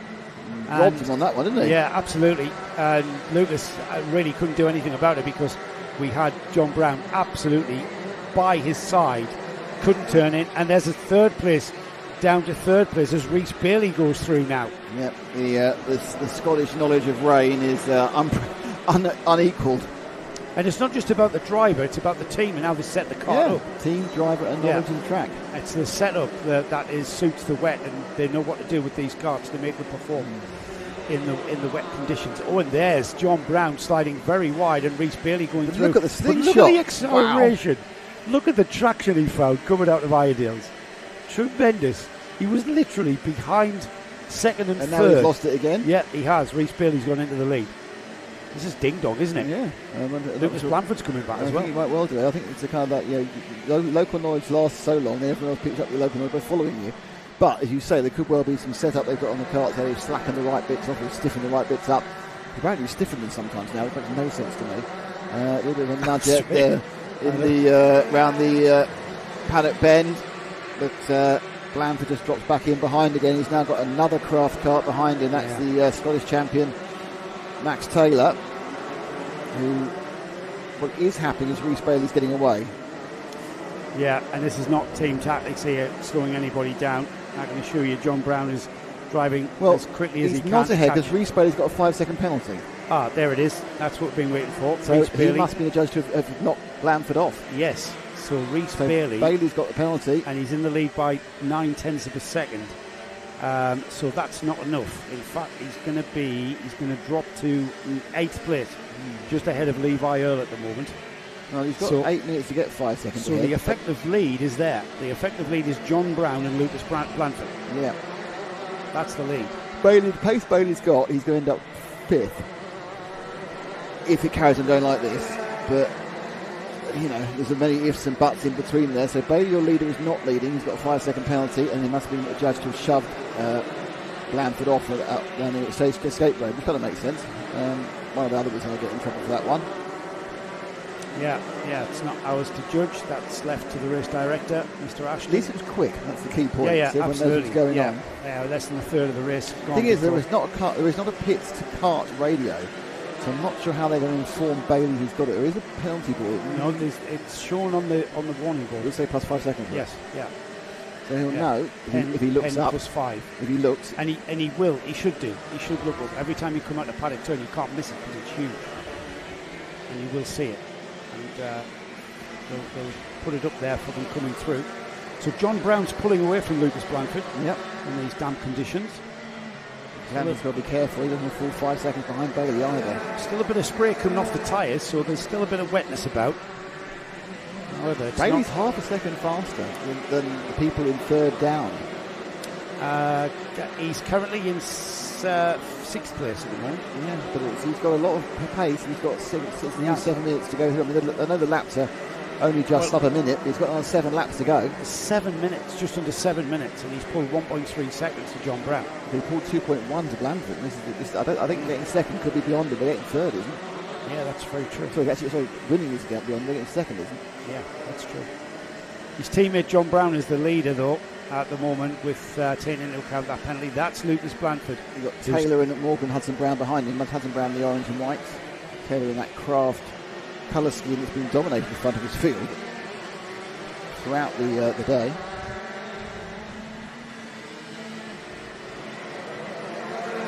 So the gap now to Blanford from Bailey goes up another half second, Joe. Not enough, though, is it? Not enough. It's he's only got a second on John Brown. Here's a challenge as the Max Taylor has got ahead. No, he hasn't got ahead. He's still ahead of Morgan Hudson Brown. I thought he made the move. Morgan Hudson Brown down the inside at Iredale's. He's going to slide wide. It's going to be a drag race all the way to the stewardesses. Morgan Hudson Brown slots in behind the Scottish champion. Can he make another move down the inside? No. Oh, can he? Yes, he does. Not sure what happened there, but the gap opened up for Morgan Hudson Brown, and he's through. The Ultimate R driver now ahead of the Craft Motorsport Scottish champion, I should say, Max Taylor, as he already pulls a little bit of a cushion. That will stop Max Taylor coming back at him here at paddock. Max Taylor has to gather himself up and come back, and Morgan Hudson Brown up. Well, that completed. It's now 3 seconds from Bailey to Lucas Blanford. I think he's going to be past Blanford. He won't win, but he can easily come second overall. Blanford himself there's got 1.6 seconds on these guys now, because they've squabbled their way into a severe distance gap to him. Levi Earl running in 6th is 8 seconds off the leader. He's already behind Bailey despite the penalty. Max Taylor's about to go 5 seconds down. He's 4.75, 57.11. John Brown's the quickest on the track at the moment in the lead, second on the road, but in the lead of this race, 57.03. Now, will he know he doesn't have to pass? Will he have looked at the sign and gone, he might have, yeah, he may that's do. 5 seconds. Yeah, he may do. I know I'm winning. He is catching Rhys Bailey, who is the leader on the road, but with a 5 second penalty. And there's a 56.9. Back out to 1.3, 5.4. So he's in 4th place. No, he's in 3rd Rhys place. Bailey, no, 4th. No, he's ahead of Hudson Brown, so he's in 3rd. So he's in 4th. No, he's not ahead of Lucas Blanford. Who's in 3rd? First, second, 3rd. Sorry, he's in 3rd. he's not behind himself. No, he's not. Which I thought he was. Yes, so he's on the podium. Rhys Bailey is on the podium, and given that penalty for that incident at the first turn, we saw Lucas Blanford have to take to the escape road at the chicane. This is Morgan Hudson Brown on the Origin White Ultimate R kart. He's chasing down Lucas Blanford, who's currently a long way ahead. Quite a way ahead, yeah. He 1.9 seconds last time around. You just see him disappearing distance around the paddock turn. Yeah, he's not really been pressured, is he, by Max Taylor on the S-plate. Levi Earl has got a bit of a lonely race. It's we're at now a couple of races in a row where you just get very spread out because of the weather. Yeah, that's what happens, isn't it? When you've got a lot of braking areas like we have here at ROWRAH, you've got the 3 hairpins, you've got the Craze Ideals, the Stewardesses, and then you've got a big stop at Sunny. You kind of end up, breaking the field up, and unless you've got somebody now, dare I say, that is a light grey line appearing on the line. Certainly down the run down to the Stewardesses. There's a couple of bits where it's certainly now just water grease. There's no standing water. Look at how they are not taking the wet line as well. They're drying up. Let's see what happens. See what I mean? Up and through here. Yeah, no, it's going. I mean, everything is completely threatening at the moment. Yes, so it is. It may well be coming down again. That's a horrible grey cloud hanging over us. Horrible grey cloud hanging over that horrible grey cloud. The elements there are beginning to dry, aren't they? You can see it. It's getting that multicoloured look of it. It's starting to think about drying, but it's not going to get a chance to. Yeah. Let's pick up the leader, Nick. Let's have a look at Rhys Bailey as he pushes on. John Brown's the fastest kart on the track at the moment, and he's keeping Rhys Bailey in his sights. He only has to finish on his tail. Rhys Bailey is still 3rd. He's got 3.8 seconds to pull on Lucas Blanford. They're coming underneath through Sunny now, and there they go. They're quite close. Also interesting, Rhys Bailey didn't pull anything on Blanford last time round, so he cooked his tyres. He's got 1.2 seconds. He might have. You never know. This is when the track is drying like this, your tyres can really overheat and turn into jelly. So a 57. He did gain a couple of tenths. He did gain a couple of tenths on Blanford. He's pulling Blanford in 4.1 now. Yeah, but a minute to go. Now it was 3.8. It's now 4.1. So that's 3. The 7 tenths became 4 tenths. Yes. Became 3 tenths. Has he got time? That one nicely. Has he got time to pull it back and get second? Make it a Craft Motorsport 1-2. He's got time, but he's going to put in a couple of decent laps to do it. Brown is right behind him. So the orange helmet there, Rhys Bailey, currently 3rd in the race, 1st on the road, But the 5-second penalty will put him behind that driver behind him in second. So John Brown, our effective leader, continues to lap the quickest. And with 30 seconds on the clock, it's going to be 2 more laps. 2 more to go. The key thing is, what is the gap to third place? Blanford now about to cross the line, and he comes over 4.7, so it's looking pretty good news for Reece Bailey to pick a second place up. Yeah, it's on target, isn't it? Brown doesn't need to get past to win. Oh, Blanford's got a 5-second penalty as well. So Blanford has a 5-second track. So Blanford is actually in 5th. Yeah, so Reece Bailey up to second. So Blanford's in 5th. And that probably, I don't know whether that will guarantee in the championship. It's a bit too kind of difficult because these guys aren't in the whole championship, are these guys ahead of him? Yeah, that's right.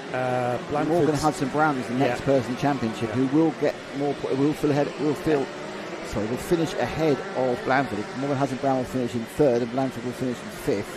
Well, 2 podium positions for Elliot Dalton as 3rd in the championship. 3rd at round 2 at Shenny, and 3rd in PFI. He's in 10th, so he's gaining points. Marcus King, I notice, in 7th as well. The LRG driver just behind Levi Earl. It's only Hudson Brown who's going to get the game. He's going to gain a couple of points on well, not in total, in fairness, because he wouldn't gain points during the rest of the series.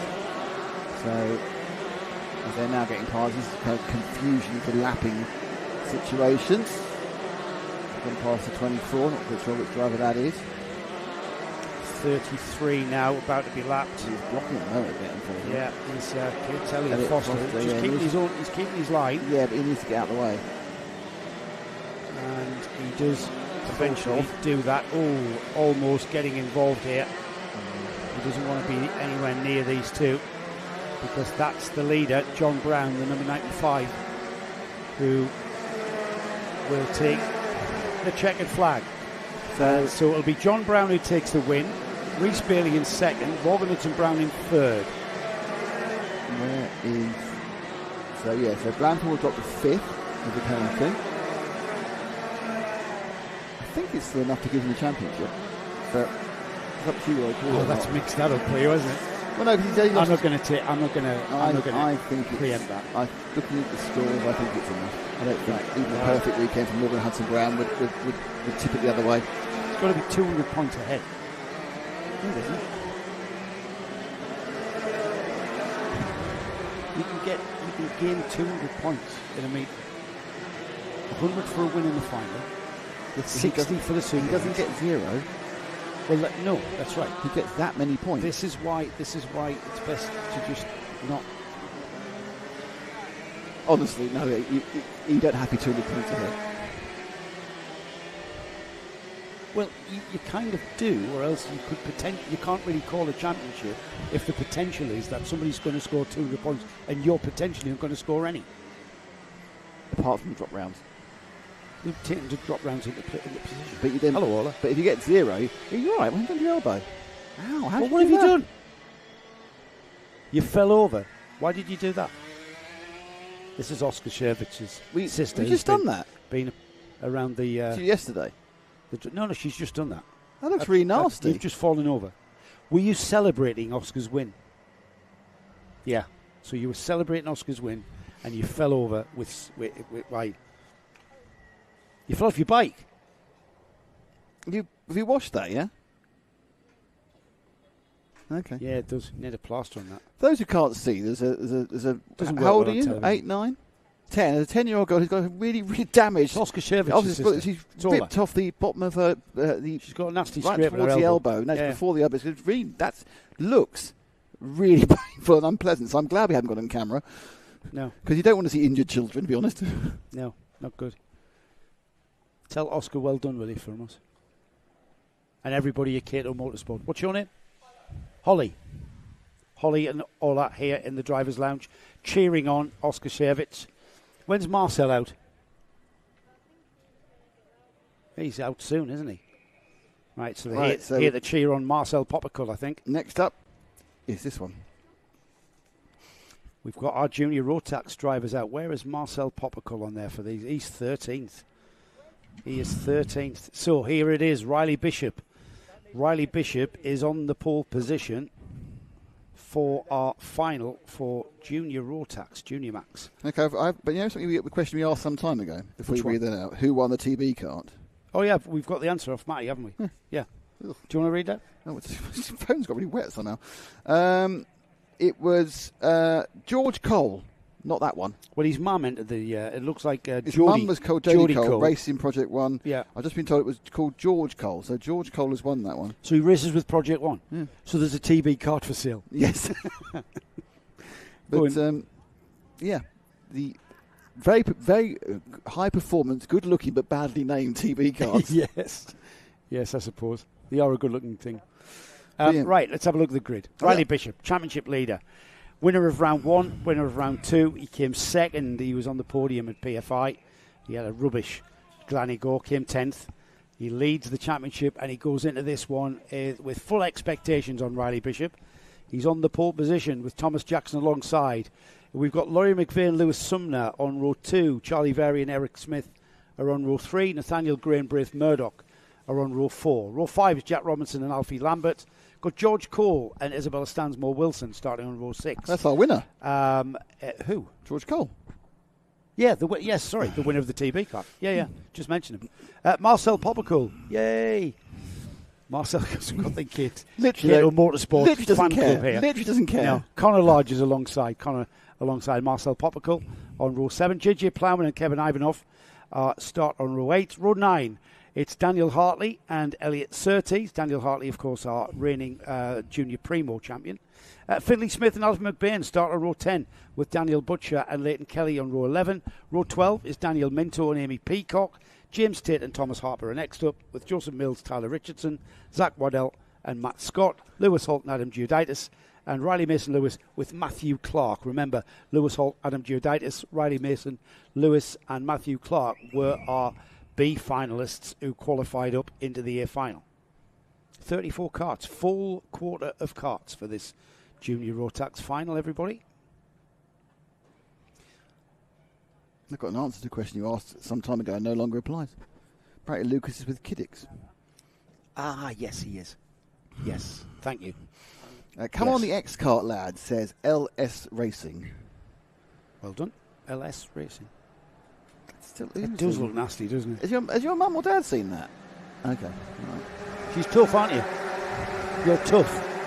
Yes, always tough. Right, here we go then. Carts have been released. 12 minutes and 1 lap for this Rotax Max final. We have got 34 carts about to take place. And after this one is finalised, we've got 2 more to come. Honda Cadets are after this one, and then into Max to round off round 5. Okie dokie, here we go. Let's get off the. I don't know why I keep thinking I need to take off this logo which I put on. Otherwise, all you get to see is the sounds of the racing and the graphic of the track. Yes, that's not this meeting actually. That was some time ago. A generic picture. Well, but a great panoramic shot of the. When I find a generic picture, I find a good generic picture. It is a good generic picture. I'll be looking for other generic pictures moving forward. Moving forward, I'd like many other generic pictures. Shows how picturesque this area is. ROWRAH has always been one of the favourite tracks for any series to go to. Of course, the racing is really good. It's got so many opportunities for passing, as we've certainly witnessed today. I'm trying to think where no one. I think is anyone passing the exit of Stewart? Yeah, we've had a few drag races in the wet out there. That's true, yeah. Yeah, down towards St John's through the left hand. We've had some go to the escape road. Well, we had the incident in Senior Rotax into the chicane the first time, which we've affectionately named ROWRAH because of the upward sweep. It's like a reverse All Rouge. Oh, you see the Measuring Gas thing? I hope we're calling it ROWRAH. Yes, this is our first rodeo, Gas. Patented the name, did Gaz Bury? No, we've paid rules and patented it. That's true. It's patented each time.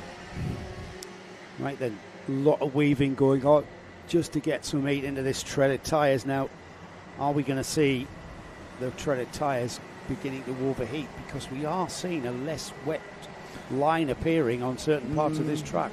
I think we might begin to see if it doesn't rain, it does look quite threatening over to the right-hand side. If you look at those very dark clouds at the top of the screen now. Yeah, it does. But they'll be fine for this one. They won't be burning themselves a set of wets in this race, but it's going to get towards these final 2 races. Oh, actually, it's two of the lighter carts coming up, isn't it? This is the last of the super fast one. Here we go then. Riley Bishop through. Off into the lead at the first chicane. Who's going to lead all the way down to McRae's? It is indeed Riley Bishop. A little break as well. That's nice. Yeah, lovely little break there. With comfort going through that difficult McRae for the first time. Is it Jackson following him up in 2026? Yep. Thomas Jackson and then the 2-3-3 of Laurie McVeigh as they were. Grid order. He got a tried to ditch up here with a massive kind of snap on there. First four grid order. 2-3-7. Still grid order. Charlie Very in fifth. The old concertina up into the stewardesses.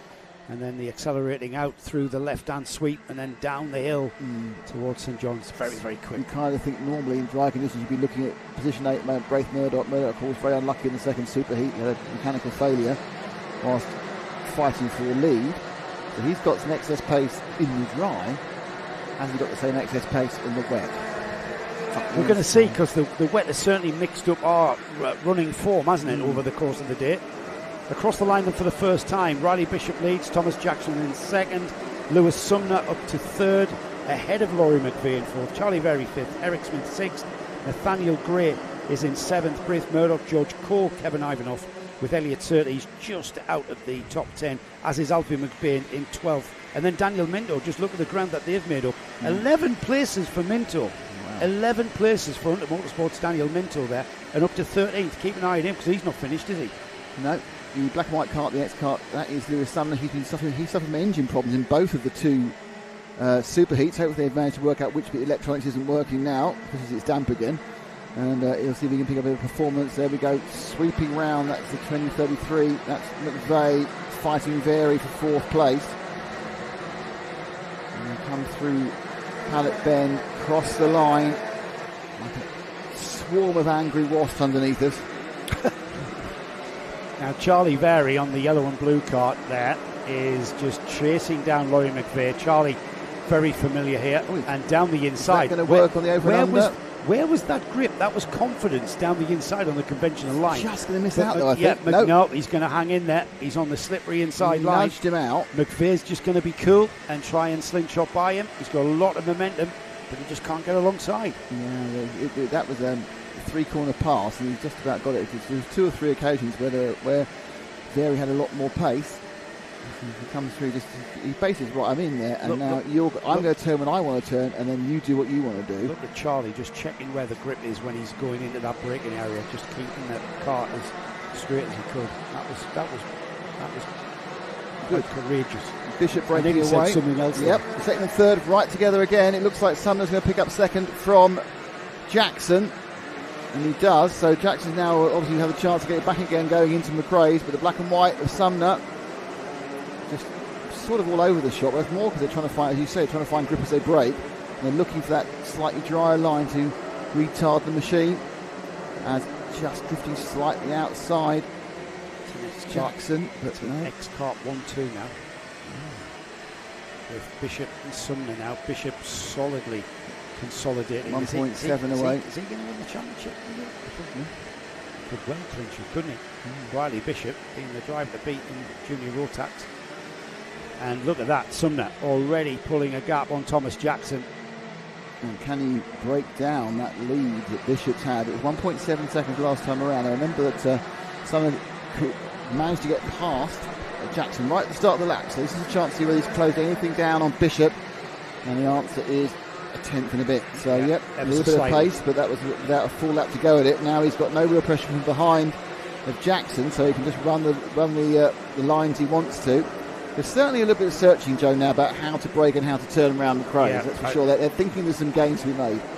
There's definitely a damp line appearing. It's certainly not a dry line, but there's a damp line appearing, and there's going to be a bit of a voyage of discovery as you just transition back onto the optimum line. Exactly. They're beginning to abandon that wide line. Yes. Round Iredales. Yeah, you're breaking through the dampness into the actual tarmac. Just keep an eye on that Daniel Minto progress. He's just gone up another 1-12. Alfie McBain seems to be he's just got ahead of his teammate Alfie McBain as Minto. So that's a bit of a scrap that's happening just down the field. The closest battle at the moment is the 219 and 214, which is Smith and Murdoch. Murdoch's got as far as 7th. Just see him coming through in the background. The gap, the leads go down to 1.1. So Jackson, fastest man on the track, 57.7. Minto has gone ahead of Ivanov, Nathaniel Gray, Alfie McBain and Elliot Surtees. The driver that lost out the most there drops to 13th behind those 4 drivers. So a big chunk of time being taken out of Elliot Surtees there. This is the Smith and Murdoch battle. Murdoch slightly behind, both very similarly attired, but it's the wetsuit is being worn by the 219 of Eric Smith, whereas just facing the elements in his pure kart suit is Braith Murdoch. Oh, here comes the rain. He's Here chucking comes it the down. rain again, as Annie Lennox said. Like a memory, isn't it? So this is going to make it much better. It's sheeting down. It's really coming down hard. I can hear it on the roof. This means we're not going to get any dry racing at any point now, but it also means this is going to change very, very rapidly where the grip is. It will change very rapidly where you want to be on the track and how quickly can you learn that. Murdoch in 7th, trying to fight for 6th. Elliot Surtees has picked up a contact warning for Elliot Surtees, and he lost the most there. 4-place loss for Elliot Surtees. He's lost another one to JJ Plowman, the ST driver, getting ahead of the Origin Motorsport driver. Looks like Braith Murdoch's full momentum has got slightly stymied by this massive rain that's coming down. This is the heaviest rain we've seen all day long, and that grey line that was appearing, and the kart's transitioning onto the more conventional dry line, that's going to disappear now. So we're going to see full wet line here as it absolutely torrents down. It was due, heavy rain was due, and it's right on time. We did say between 4 and 5, but it's 4:21 local time here. Murdoch so the getting rain close in this battle. And probably I'm trying to look in 2 places at once because I want to know what's going to happen at the front. The gap's down to 3/4 of a second. This is the closest battle on the track as Murdoch tries again to get past Smith, and the rooster tails are flying up from the rear of the clear tyres, and Murdoch loses it going at the first part of Row Rouge, but has enough momentum not to lose too much. But it's kind of desperate not to see really what's happening with the leaders. Back around the outside, Nick, look at that. Yeah. Straight away, that's where the grip is, all the way around the outside. There's Eric Smith again, the 219, just keeping Braith Murdoch in check there. The 2 drivers behind him, George Cole, winner of the TB kart in the season-long raffle, that was picked out at PF. He's about to have Daniel Minto for company. Minto's progress has been pretty rapid. They're just coming there. Yeah, I'm just watching the leaders as they go round. They're staying slightly equidistant. I think some of them may have gained another couple of tenths in that particular lap. And up the inside, finally goes Murdoch, and the 214 takes Smith, and he'll move up to 6th place. Final third of this final coming up now with Braith Murdoch finally finding a way through, using a little bit curb on the entry to the chicane, which kicks the kart sideways. That wasn't the part of the track you wanted to be on that point, but it didn't matter too much, luckily. Flicking the kart sideways on the brakes into the McRae hairpin. I think it's the wettest it's been now. I know it's raining, but I think also the track is now the wettest it's been even before, and he's gone wide, but that's an absolute slingshot back with a wave. Yeah, that's fine. Brave from the number 219, he just hung on to that, didn't he? Yep. Eric Smith. And we've lost Minto. Let's get ourselves up to the front, because the front 2 are back together again. And we've lost Minto. Just a bit of a progress report, as Daniel Minto seems to have disappeared off the back of George Cole. And that is your first 2 right together. Sumner's found a real brace of pace as the rain's shooting down. Riley Bishop across the line. If he scored at just a tenth, it was half a second that he gained. They look very similar as 2 X karts. Basically, it's the colourful helmet and the wetsuit from the white helmet. And the white helmet is Lewis Sumner. The colourful helmet, is Riley Bishop. He's got a bit of green in it. Now, can Sumner get past? He's got 3 minutes to do it. Rain is not abating, so it's going to get wetter and wetter and wetter for the next couple of minutes. It's very, very wet. 2 different lines. Different opinion on where the grip is. Certainly at the ideal hairpin there from the 2 leaders. I'd like to point out Lewis Sumner's getting very wet now.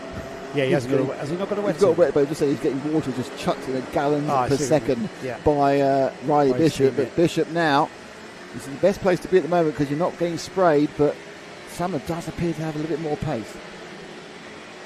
Into Sonny, Bishop, followed by his teammate Lewis Sumner. Again, the dynamic between teammates there as we've got water beginning to pool. That shows the extent of this downpour. We've got water and we've got massive amount of spray, as you said, into the chicane, out the chicane. And look at the way Bishop went through that chicane. He absolutely pulled it. pulled the gap there. I thought Sumner was going to challenge maybe, but Riley Bishop now has settled into this torrential rain. And look where they're breaking halfway down the straight. But they've gone back to the dry line again.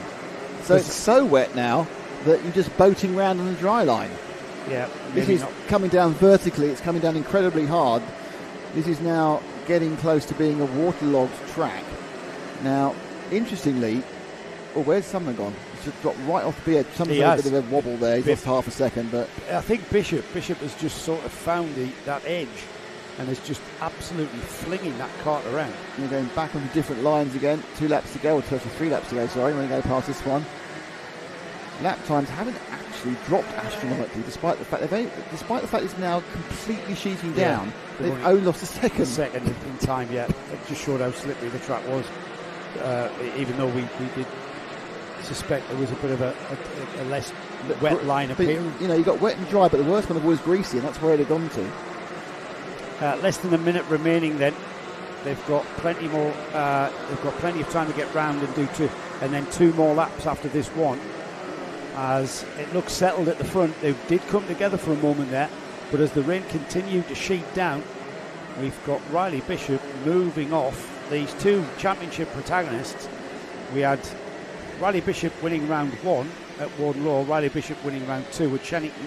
Round 3 was won by Lewis Sumner, and then at PFI we had Bishop finishing 2nd, Sumner finishing 3rd, and the win being taken by Fletcher Jamieson, who was just there as a bit of prep for probably the British Championships or even Kart Masters. Yeah, Kart Masters, yeah. So he snatched that from them. So these 2 have been the class of the field pretty much the whole season in the Kart Championship.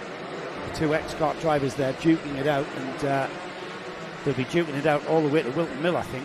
Yeah, this one's setting up the side of this weekend, that's for sure. I think the rain is even getting heavier. Yeah. It looks really nasty out there now. You ever raced in those conditions? Of course you have. You fell off. Yeah. It fell off spectacularly. And I told you my most amazing 20 seconds of my karting career followed by a complete disaster. I think you are. Yeah. Here they come then, down into St John's. A lot of use of the curb there. Doesn't seem to unsettle the karts too much. Everyone at the top has kind of kept the same position. It's still Sumner, still Jackson, still Ferry, still McVeigh, still Murdoch and still Smith. So when the rain came down again, they were in that sort of order. They're still in that sort of order. So in this monsoon condition, I think it actually suits it a bit more when you kind of know what the level of grip is, none. So you're not necessarily searching for it. Coming round the praise for the last time. Fine British summer weather here at ROWRAH. Yes, we've had quite a long it's a week period. late, really, because it missed Wimbledon. We've had quite a long period of dry weather where everybody's grass has been brown, and certainly last week at the NKC at Warden Law, the grass at Warden Law was like a light brown, almost yellow. Well, you know why it's raining? It's because they put those hosepipe bans in this week. The gardens have needed. Yeah, Yorkshire put a hosepipe ban in, didn't they? Here we come. They're going around the paddock bend for the final time, and over the line will go Riley Bishop for a well-earned victory. Sumner looked like he was coming back during the wet period, didn't quite make it, but happy with his second, I think, in these conditions. Thomas Jackson will finish in 3rd with the chasing Charlie Very in 4th place. We've then got Laurie McVeigh in 5th. The rest of the finishers just crossing the line. Now there's Braith Murdoch, who had a great scrap with Eric Smith, who will finish 7th. George Cole in 8th. JJ Ploughman for ST Racing finishes in 9th. And right at the line, Daniel Minto gets ahead of his teammate Alfie McBain. So it's a bit of inter-team, Hunter Motorsport inter-team scrap there, with Minto regaining ground and getting back inside the top 10, but ahead of Alfie McBain in 11th. Ahead of Elliot Surtees. And the Cato Motorsport driver Marcel Poppercole finishes in 13th. Thomas Harper 14th. Joseph Mills 15th. Rest of the finishers there on the timing board are going into the final, the last 2 finals, I should say. And this one, I'm not sure how this one's going to go, Nick, because usually we get the Honda Cadet train that is literally nose to tail, and I'm not sure the wet allows that to happen. Because of the tricky conditions, we will end up with a spaced out run to the flag here. Riley Blakemore starts with Arthur Murfitt alongside. Second row, Archie Loveridge starts alongside Luke McGull. Jack Wykes and Shaylin Shrikanthan starts on row 3. Elliot Bourke and Archie Cannon. Archie Cannon championship lead after winning at round 1, second at round 2, took an 8th at round 3, and then his worst finish, a 34th in the final at PF. He's dropped that one. Bradley Sutton and Ronnie Jones share row 5. Row 6 is Theo Hamilton and Mason Becker. Jerry Dufficy and Jane Prakash are on row 7. With row 8, Luke Jardine and Ethan Pearson. We then got Finlay Thursfield and Sawyer Henderson, Reggie Dufficy and Ollie Knox, Dino Rowlands and Sam Dixon. Matty Horsebill shares row 12 with Oliver Ratton, and then Seth Wright, Luke Hamill, Maximilian Mikalski and Arthur Bath round off a 28 Kart Honda Cadet field. And the rain has kind of lightened off, but still coming down. I don't think it's lightened off that much. Yeah, it's not as heavy as it was, Nick, but it's still raining heavy. But it's not as torrential. We've still got a camera on our start-finish line. You can see the puddles there and how heavy it's raining. Yeah, how heavy it's raining.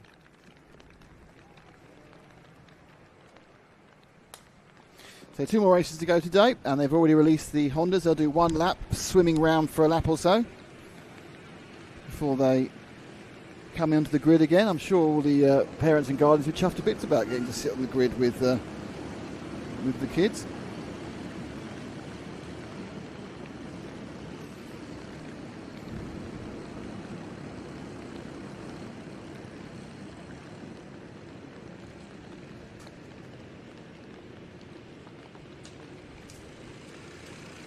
On summer.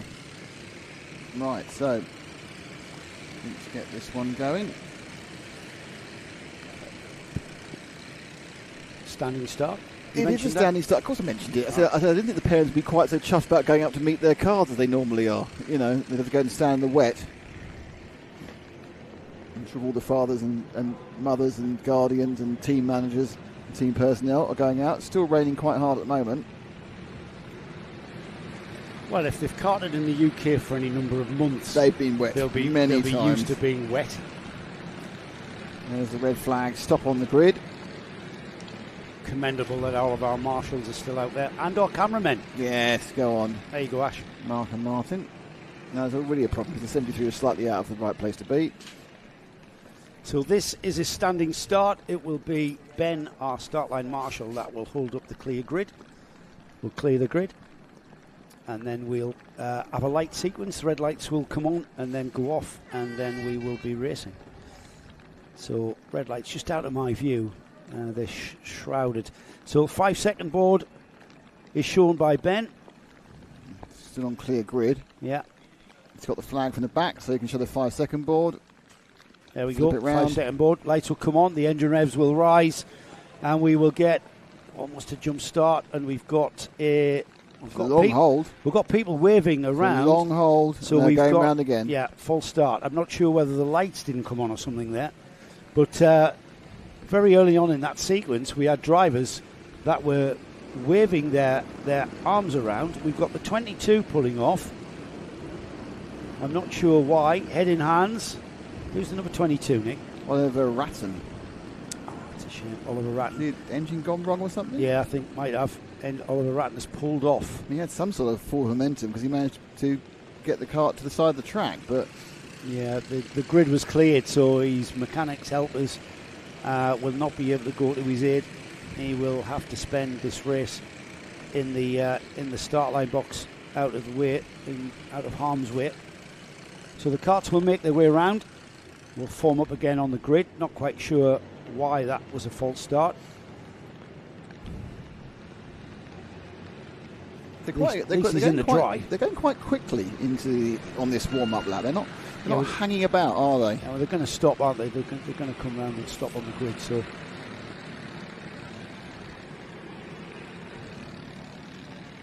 Riley Blakemore retakes his position at the front of the grid. Next to him, Arthur Murfitt in the 88. Sort of like a Mercedes Petronas colour scheme. Black, flory, metallic chrome, I suppose, green. I think that's exactly what it is. Yeah. Yeah. Right, so they're all coming in now. I don't think the parents were allowed back on the grid then, were they? So No, I don't think they are. It's No. a parent-free environment, and it's a chance now to get the clear. We're going to have the clear grid. We're just going to go straight to 5 seconds. I don't know. When ready to go? Green flag at the back. Everyone, they're just going straight to lights now. Yeah, lights. Can't see the lights, Nick, so I'm going to have to wait for the engines to rise. We wait for the light sequence. Ben. Is he going to do 5 seconds? I don't know. Seems to be a little bit. I wonder if the lights aren't working. I'm thinking that. I'm thinking the rain has got to There's a them. slight confusion about how they're going to start. I'm thinking the lights have failed. So they've got a light situation. 5 5 second seconds mode again. now. Yeah, there's the hooter from Ben. There's the lights. Engines Lights go on, rise. and they're off and away. And they go. And everything's relatively cleanly away. And they sweep up through ROWRAH for the first time. Arthur Murphy into the lead, though, Nick. Yeah, he's got Great a move. great leap off the Petronas coloured machine. They splash. Guys, anybody fourth downwards is already wetter than an otter's pocket. It's unbelievable. Archie Loveridge into second there at the McRae hairpin as the field go charging down, and it's Arthur Murphy who's already pulling a bit of a gap. Riley Blake was lost out again, so He's been a great first lap for Riley. I was about to say that. He has managed to get third back in. He was down in fourth for a second there. Yeah, he has. He's accelerated back onto the tail of Loveridge. The black and silver with Petronas colours, I said, is what you said. That's in the lead. That's Murphy. But Archie Loveridge is right on his tail, sliding very wide through St John's there.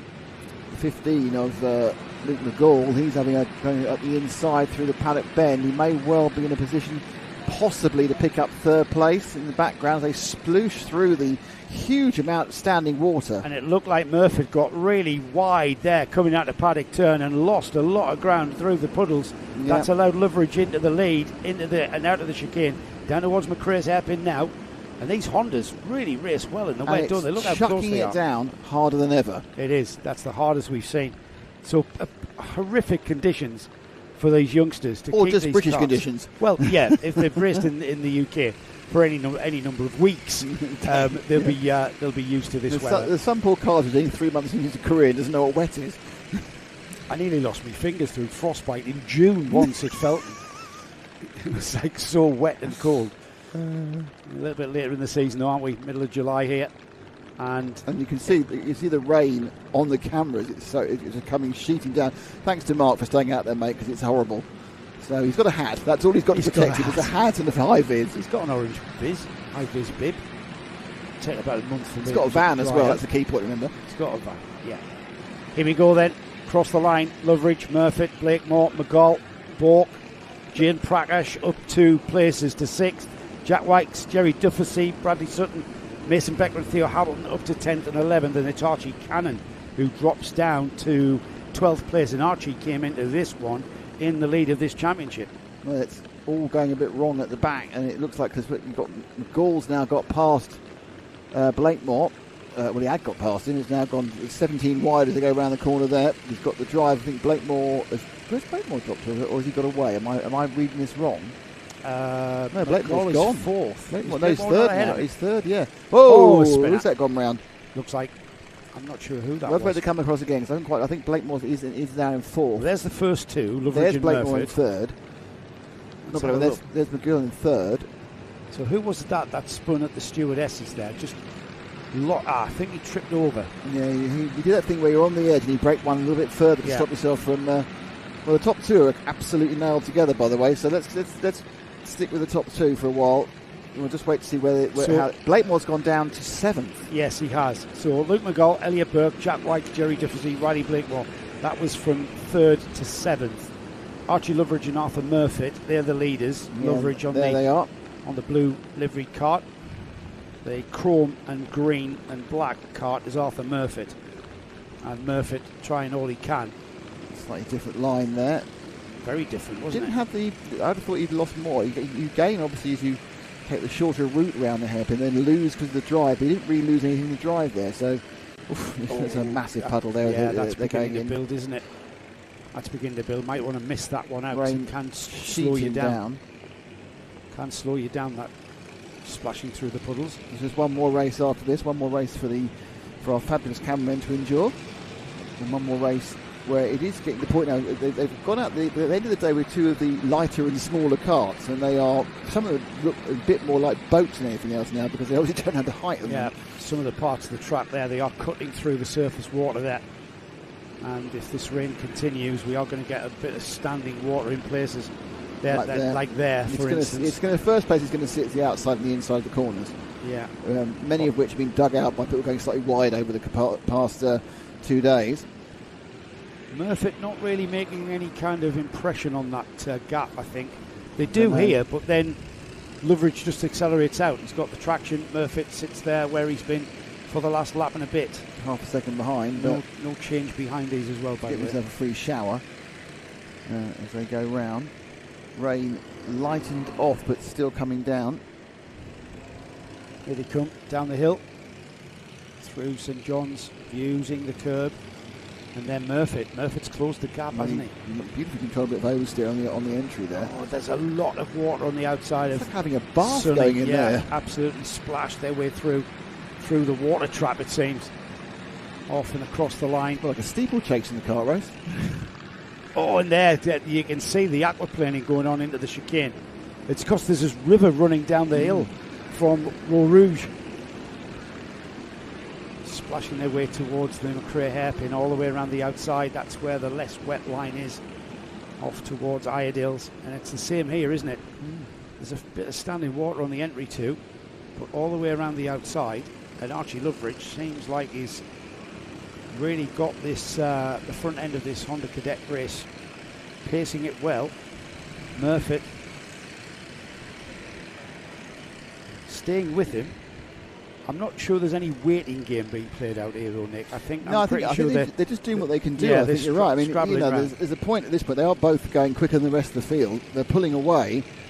I would think that, however you feel about tactics, you don't want to sit in second because you're being sprayed like you're in a power shower the whole time. So if you can get past, you're going to go for it, aren't you? To get the visibility. You're just going to sit there. You're going to sit there and endure the spray. If you can get past, you get past. Yeah. But look at that standing water there. Sprayed up from the front wheels, front left of both of the leading two carts, Loveridge and Murphy. Murphy, you think, if he can, I think if he can, he would go for it. Yeah. But just it's uncomfortable. But the thing is, Archie Loveridge is absolutely on the limit, on the edge of adhesion here, across these puddles and into the braking areas, and so is Murphy. Making as it goes. They're going to take a slightly different line again, the line differing by about, 4 metres? Yeah, but it makes no difference performance-wise. Yeah, it literally has no difference at the end of the next straight into the Stuart S's. Behind them, they are gradually eking away from McGall and Bork and Wykes and Duffy. Riley Blakemore still in 7th place. We're a minute or so, less than a minute away from final third. So if Murphy has got anything in his toolkit to get by Loveridge, I think it's going to happen in the next 4 minutes. That seems like the obvious, doesn't it? That's all right. It's your commentator, you're allowed to say obvious things. You say them with enough kind of gravitas. People good point. What Pabs meant was, I'm not sure he's got anything in his toolkit. I think this is a game of survival, to be honest. Survival, where you come out the other end, doesn't really matter. Look at that. Look at the way that he's having to just let the kart breathe out and just keep with the slide. And wherever that takes you, you can't fight it. And it took him right into the midst of a puddle on the exit of the chicane. And he just had to sit with it and splash his way through the puddle. It's been a better lap for Archie. He's a little bit further ahead of Arthur on this one. McGall still 2.7 seconds behind Murphy, not really gained much. Yellow flag. I think it's been taken back in again. One of the karts has spun at the bottom of the track. There's a few karts already walking wounded or just sitting by the side of the track already. Duffy is one of those who's pulled out. But these two, class of the field in this sort of weather, fastest lap 104.3 from Loveridge, 104.5 was Murphy's last lap. Not sure as the rain eases whether they'll be going any quicker because it's just super wet and that's what it is. And up through ROWRAH again, and Murphy's a little bit closer. I think Bork's picked up from McGill there, and someone's got dropped out, and Blakemore now moves to 6th. I'm not sure whether Murphy can catch Loveridge. Loveridge is absolutely, like I say, it's a game of survival. There's 3 minutes to go as well, Nick. I'm not sure if there's anything else happening down the order. Not a lot. It's, I think everything's spread out as we suspected it would be. Yeah, everyone's given themselves a bit of breathing room. Yeah, I think so. It's a game of survival, this in these conditions. A couple of people spun off and take themselves completely out of contention, which has resulted in a couple of people moving up slightly. Down into St John's, and Loveridge has got a good gap here. It's very, it's the biggest cushion we've seen perhaps for the last few laps here. The outside of that turn there, the outside of Sunny, still pooling quite heavy amounts of water. Loveridge has picked up a major advantage in this lap. He was 3/10 last time round. He's at least doubled that. Yeah, he's tripled it to 9/10. So it's been a great lap for Loveridge. Sorry, the fast lap of the race, running 3.9. Oh, just misses that puddle there. But interesting. Arthur Murphy had to go through it last time because he would have, if he fought it, he would have ended up being. I think Murphy was still faster than Bork. Actually, this was a poor lap from Murphy. That's why the gaps happened. The guys in third and fourth were always about half a second quicker than he was. Yeah, it's quite a space and down. There is a bit of racing happening here with the 15 and the 14. So this is a battle for third place. Bork against McGill. That's the closest one we've got at the moment, isn't it? Yeah. And this is third and fourth, so this is the last step of the podium. That's right. It's an important one. Yeah, McGall with the Centre-esque helmet and the much more yellow cart, chasing hard into St John's and now through Sunny. And again, where do you make your move? I get the impression that once this track gets wet, there's a lot fewer overtaking places than when it's dry. Well, it's just everybody's on the absolute edge of adhesion, aren't they? They're slipping and sliding around, and it's hard to just. If the driver ahead of you, which he is, Elliot Bork, is absolutely driving one of his best laps. You've got to drive a better lap, and we're seeing Luke McGall coming up onto the rear bumper, but just he hasn't got enough speed difference to actually get alongside, and you can't do it in the braking areas because everything's so uncertain. Scrabbling for grip, every lap is different. Yeah. Every lap has a different But these sense. two are interesting. Around that Erdels took exactly the same line. Sitting completely in the wheel tracks now is McGall. He's not looking to do anything differently, just sitting in the wheel tracks, wondering whether he thinks it's going to give him a bit more extra grip. He's as close as he can be, but not looking around, not looking left, not looking right for a different line, just following Bork. Yeah. As we get round now they're going to get 2 more laps, I think, because the boys are about to go across the line any second now. Yeah, leaders across the line, so 2 more laps to go. It'll be the last lap board next time by. And is that enough time then? 3 laps for... Sorry, 2 laps? Yes, 2 laps for Elliot Bork to hold off Luke McGall, and likewise Luke McGall to... that is not what you want to do. That can absolutely just spit you off to the side of the track if the puddle's a bit deep enough. It just slows you down because that nose cone just acts as a dam. Yeah. And coming in now, again, interesting how McGall has decided not to try any alternate lines so far. Looking behind him, he's right, mate. He got 4 seconds on Jack White's, but he's not really shaping to get past. It's almost like you think, well, I'm happy with 4th. If Bork makes a mistake, so be it. I'm not sure he's happy with 4th. I'll tell you now, he's trying all he can to get past Elliot Bork, but also hold on to that cart. Bork's made a minor mistake. They got away with it. Yeah.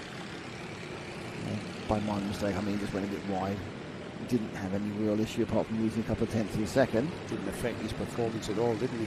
Last lap board has been shown to Archie Loveridge and Arthur Murphy, who have got 6 tenths. Got a bit closer. Let's have a look at our leaders. Yeah. Ash, when they come round, there's a lovely way we can change shots, I know, just by hopping across this area here. Yeah, and there we go, and there are our leaders, and there we are. Well done, Martin. That was beautiful. That's Martin's in the dry, by the way. I just realised form. Martin's sitting in a hut. Is he really? So it's only Martin who's getting absolutely soaked. Okay. Yeah, well done. This is the battle for the lead, and it's been Archie Loveridge who has shown a masterclass, and to be honest, Arthur Murphy too, because to hang on to these cards, in fact all of these drivers have done extremely well to finish this race, this 12-minute final in some of the heaviest rain we've seen all season, let alone all weekend. Absolutely, definitely all season, possibly the last 2 or 3 seasons, to be honest. Yeah, absolutely. And he's got 1 more corner to negotiate as Archie Loveridge, as he comes out of paddock turn, heading back towards us. Somebody's umbrella in the way of Martin's camera. big drop of rain on our start line camera. Apparently it's raining, Joe. It is absolutely amazing. torrenting down. Archie Loveridge then takes the 5th round of the championship, and Archie Loveridge is on a bit of a run, isn't he? He took the win at Glanigor, he took the win at PF, and he takes the win in round 5. So that's round 3, 4 and 5. Is he going to continue that winning way and clinch the championship at Wilton Mill? Arthur Murfitt with a very strong 2nd place. Elliot Borg and Luke McGall 3rd and 4th.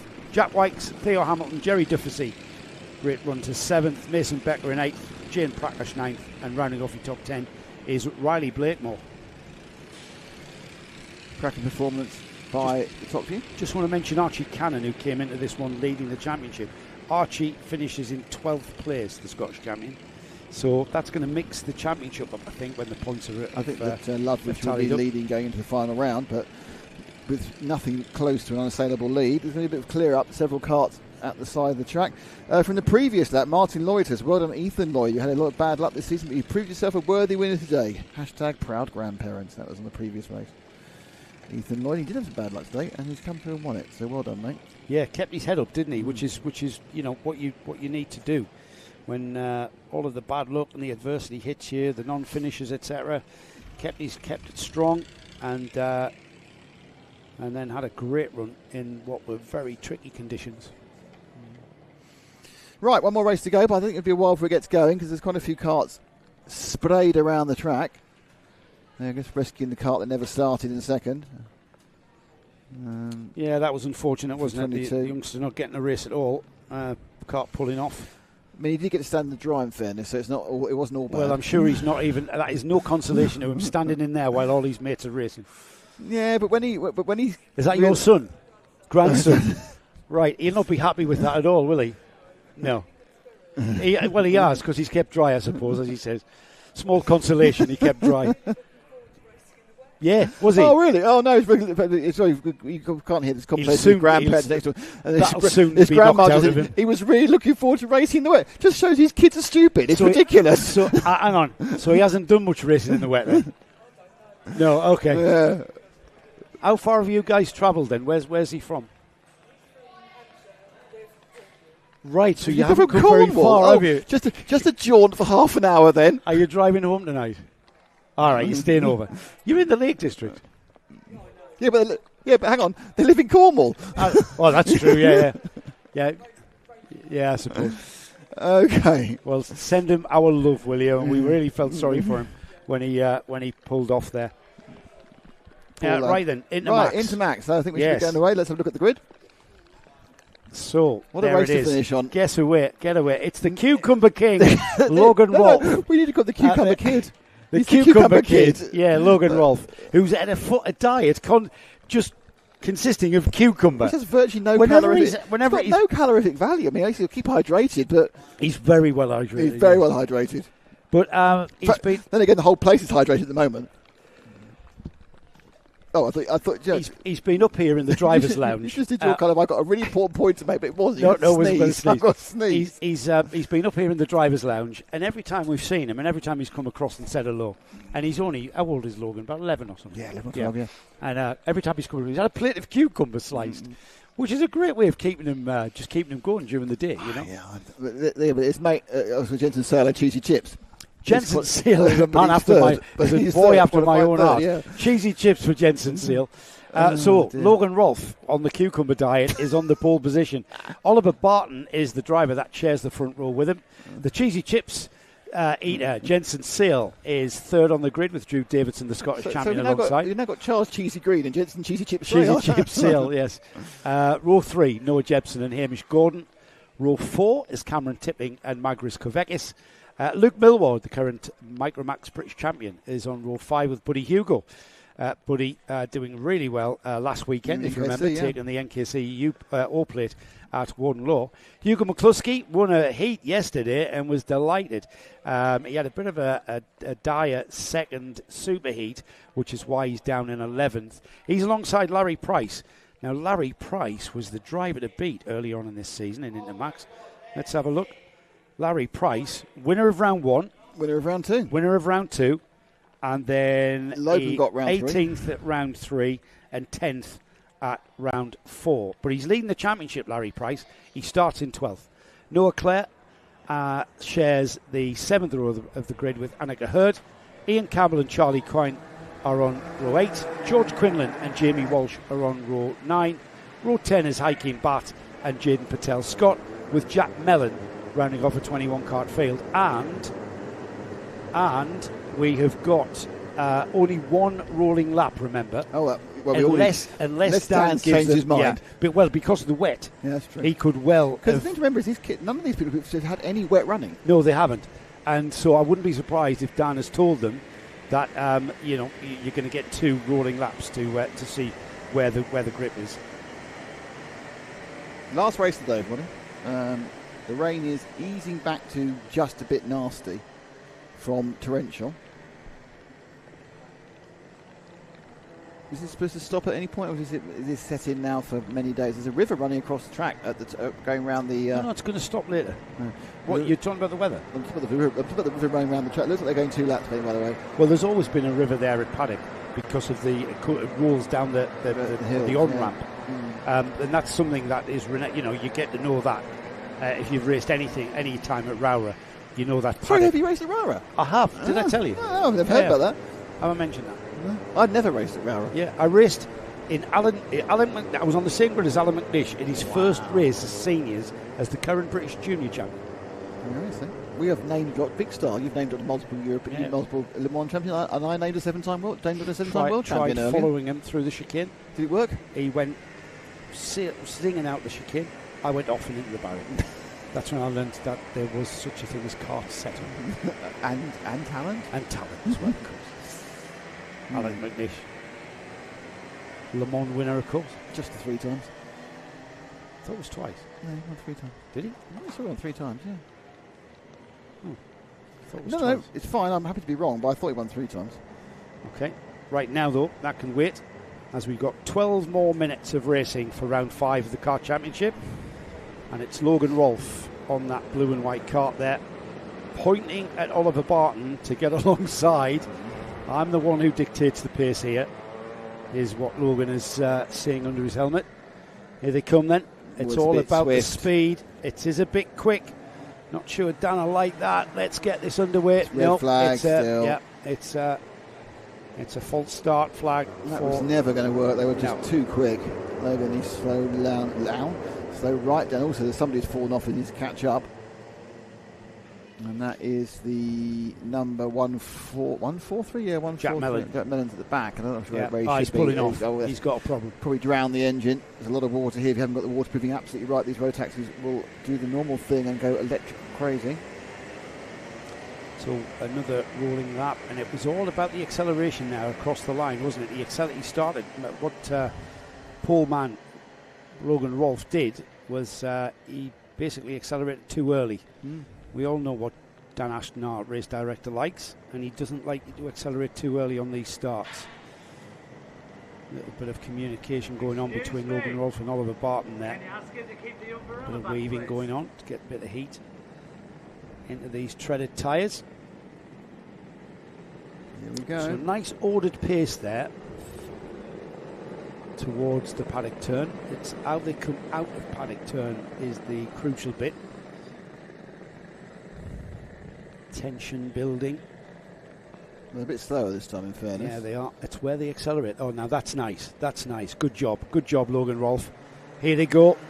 It will be Logan Rolfe that leads into the chicane for the first time, and from the second row of the grid, Jensen Sale sits behind him. The lights still say red underneath us. Oh, we've got another false start by the looks of things. What was that? I don't know.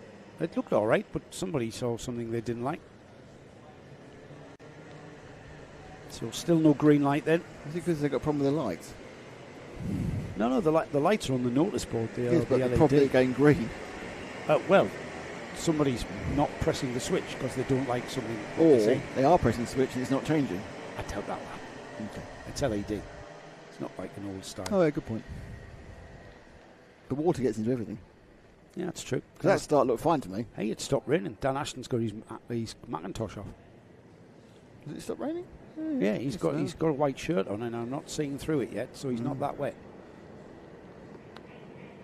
But it's Dan who's controlling things, and he's not happy with the pace. Slower. He wants them slower towards the acceleration line. That's what he wants, and he's not happy. It's one of his pet hates. He's pointing at the pole man. I think one more chance is what he's been told. Yeah, I think so. Logan's going to have to be careful. Maybe he's just getting away. Where's the acceleration line? The yellow marker corner. The long way away. Yeah, they've been going a bit earlier than that. Yeah, they've been going much earlier than that. A little bit of gentle acceleration is something Dan doesn't mind, but hard acceleration. Now that they're still accelerating hard, and Logan Rolfe gets accepted it up into, and there we are going green into the first corner. And it's not Jensen Seal who follows him into the chicane. It's Barton in the white cart. So Barton, I think, is in second place. Yep, straight away. And then you've got Sale in the multiple, but Barton's should get the no. Look at that drive from Rolfe. Look where the grip was, right out there on the off track. Barton. Oh, down the inside for Logan Rolfe. There was grip there. Barton as well. Sale's lost the place. Yep, he might get it back again on the drive there on the drag. He has. From Jebsen. Look at that. Noah Jebsen there in the... nope, Jebsen's going to tough it out. Oh, who's gone off? Is that Rolfe? It is. It's Logan Rolfe. Gone off. Erstwhile leader. Gone off at the Stuart S's. And then going off in the first lap is going to cost him so many positions. He did get rolling again, so he's not a complete disaster, but he's going to be back several places. And that just shows just how tricky these conditions are. He's up and running again. I think he's in 7th or 8th. Oh, that's way down the order. I mean, he's already picked up another position up the inside. Let's have a look at this. And then he just gets caught out on the brakes. He's understeered off the track. Luckily, he kept facing the right way, kept his foot in. I think he's in 7th. He had no grip whatsoever there. He just skirted the barrier on the bark chippings and then continued on. We'll check where he is this time by 7th place. Yeah. So Barton leads. On a bit of a charge back again, but he's got Barton, Jebsen, Gordon, Sale, Davidson tipping ahead of him. And he's also got a bit of a gap to make up, assuming he has a bit of a faster pace. Drew Davison down the inside of Jensen Sale there. I'm not sure he made that stick. No, he didn't. No, he didn't. He tried to get down the inside. A change for the lead.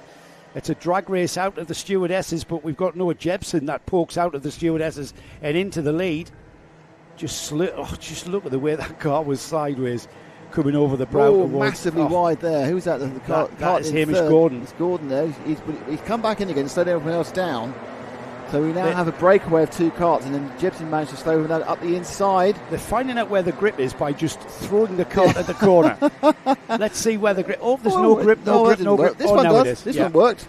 I think up to 6th place for 5th place for Rolfe now. So he picked up a couple of places. I think someone else has spun out because I only saw him overtake one person. But Rolfe now, his comeback drive is in 5th.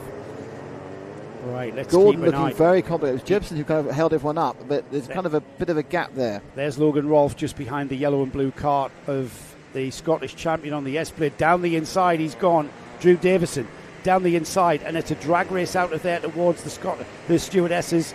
Side-by-side action. Drew Davison on the inside line.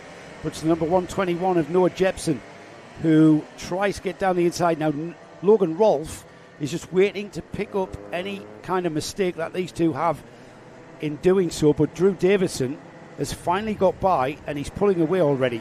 Yeah, Rolfe was actually quicker than either of them, but he couldn't make anything of it because there was no space on the track to get past. His next target is the 121 of Jebsen, the blue side-podded machine. Last couple of laps, he's managed to get somebody round this corner here, which is the paddock turn. He's got one again. He gets up the inside, so up to 4th, goes out mostly white with a bit of yellow squiggling inside the 132. Logan Rolfe led from the off and then fell off around the Stuart Essex for the first time. I understood off more than anything else. So good news for Logan is that Hamish Gordon's not pulling away, but the next target is this blue and yellow Scottish plate, the S plate, the Scottish champion, Drew Davison. There's Logan Rolfe breathing down his neck now. Still plenty of time. We've still got 8 minutes, which is the duration of a heat and a superheat. So plenty of time for Rolfe to get at least on the podium. Hamish Gordon's got a lead of 7/10. He has got a lead of 1.68 seconds from Logan Rolfe. Rolfe gets up the inside. This is third. Still very doable. Into 3rd. Will this be a fairy tale Well, he's got the inside. That's the first person who got the inside at St John's, in fairness. And now he's going to get second as well. He's gone round the paddock turn. It was inside of St John's. Is very brave. And he's picked up, whilst his replay's been playing, he's picked up second place by getting up the inside of the paddock turn. So Rolf now is through to second place. Here he goes after our leader, Hamish Gordon. He's going to make 1.3 seconds. Gordon's has looked good in these wet conditions. Some of the others are learning and feeling their way as they go. But can Rolf come back from? I think he was dropped as low as 9th of that error. Riding on cucumber power. There goes Rolf. Here he goes then. Gets his head down. Logan Rolf with a change of helmet, I think, for the wet. If I'm not mistaken. So the gap was 1.3 at the line. I think Gordon's Gordon's good. Very good in the wet. Yeah, I think he's from Scotland with a name like Hamish. It's a good chance. So he's, Hamish Gordon. No, he's Welsh. Yeah, he's definitely Scottish, and he's very, very good in the wet, as all Scottish drivers tend to be. Rolf, right, let's see what the gap is. Throwing a shot round his shoulder. I think he realised he's kind of broken Barton, but now what is the change? 1.1, just a tenth, 0.2 to be exact. So it's just about enough time. I mean, he's got probably just 0.2 every lap. He'll get there. Well, in these conditions as well, it's so easy to make a mistake, and that, as we saw with pole position driver and heat and superheat winner Logan Rolf, puts it off at the stewardesses. Just absolutely no grip whatsoever on turning, was there? Looks like there's no grip on turning there as well, but again, the car just finds the grip somewhere and then turns through the corner. Here they go then. I mean, Gordon's driving a great race. He really is. We haven't really spoken about him during the course of the broadcast because he wasn't in the dry displaying this sort of pace, but now the weather has changed. Hamish certainly got some speed in the inclementness of the track, though I'd say Rolf's a bit closer now. Rolf's taking a slightly different line. It's not a huge amount closer, but he's a bit closer. Well, it was 1.1 seconds last time by after completing 5 laps. Let's see what it is completing 6 laps. I'd say it's about 3/4 of a second, Hamish I would Gordon, say. it is 1 second, so he's only took a tenth out of him. I think, interestingly, I think Gordon got a better drive actually down the start-finish straight, which isn't very long. But Gordon, just keep doing what you're doing, Hamish, and I think you're probably going to end up being okay. He looks so reassured that now the psychology comes in. I think he lost 0.2 when he over his shoulder then. You know yourself, Nick, when you have looked over your shoulder and you see him coming, you start to overthink things instead of the kind of natural flow of the driving sort of escapes you and you start to be phased. And already, look at that, every braking area counts, every acceleration zone counts. He'd written his winner's speech and now he's having to scrub it out in his head. Yes. Here we go through St John's, and Logan Rolf is definitely closer. That little section from the exit of the stewardesses into here, Rolf is incredibly quick.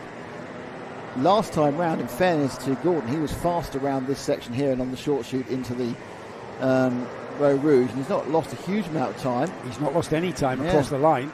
He's just got 1 second. Some elements where I think also Rolf's a little bit more spectacular in both his driving style and what he's doing.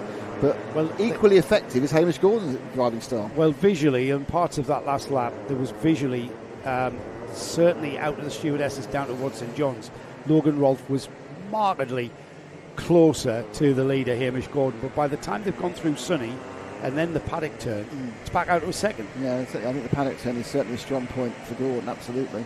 2/3 distance already gone. We've only got 4 minutes left. This lap is a good lap for Gordon. He's further ahead, I would say. Yeah. So maybe the psychology of looking over your shoulder, it's worked for him because it's inspired him. Because he has switched it back on. He's maybe he's gone the other way. I think where it hasn't been on the faster stuff, Logan's better, but the slower stuff, Hamish is better. Is what I would characterise it as. Yeah. The acceleration, the grip there. That lead. I don't know. The lead gone out is exactly the same. It is 1.1. It's gone out. So Logan Rolf pushing. Logan hasn't gained anything in the last 4 laps, but that's because of superb driving by Hamish, because Oliver Barton's dropping off them every single lap. Nathan Sarah's dropping off every single lap. Jebson's dropping off them. But whether Rolf needs to find something. There's the battle behind them. It's kind of all going on there, isn't it? That's Sale and battling Jebson, who's got past him, I think, in that lap. Yep, the 121 Jebson's got past Sale at the inside and sailing what looks like sailing off the track, but actually taking the wet line Yeah, but he's got no traction. It's Larry Price, I think. Yeah, he's got no traction though. Warning for Larry Price. Contact warning for Larry Price there as they squabble over the stewardesses. Are they going to come out of the stewardesses? It is the number 121, Noah Jepson. Still hanging on to that. Just look at how loose these carts are. Jensen Seal behind Jepson now as they head towards paddock. There's 2.5 minutes remaining, and Seal trying everything he can. Those cheesy chips fueling him towards this checkered flag. Well, I'm afraid the cucumber power's run out because Rolf lost half a second to Gordon in that one. So Gordon really showing some mastery in the wet weather conditions. Now these three battling it around. It's one of the back markers spins in front of us, but the three of them now, they're interesting. Oh, who's that off the track? Is that our leader? 175. That's Hamish Gordon. Gordon's come off the track. Oh my goodness! No, he's come off the track at as Jensen McRae's sailed when things down were the going. inside of Jepson. We decided to follow everybody else, and the leader has fallen off. And that's a change for third place there with the leader gone missing.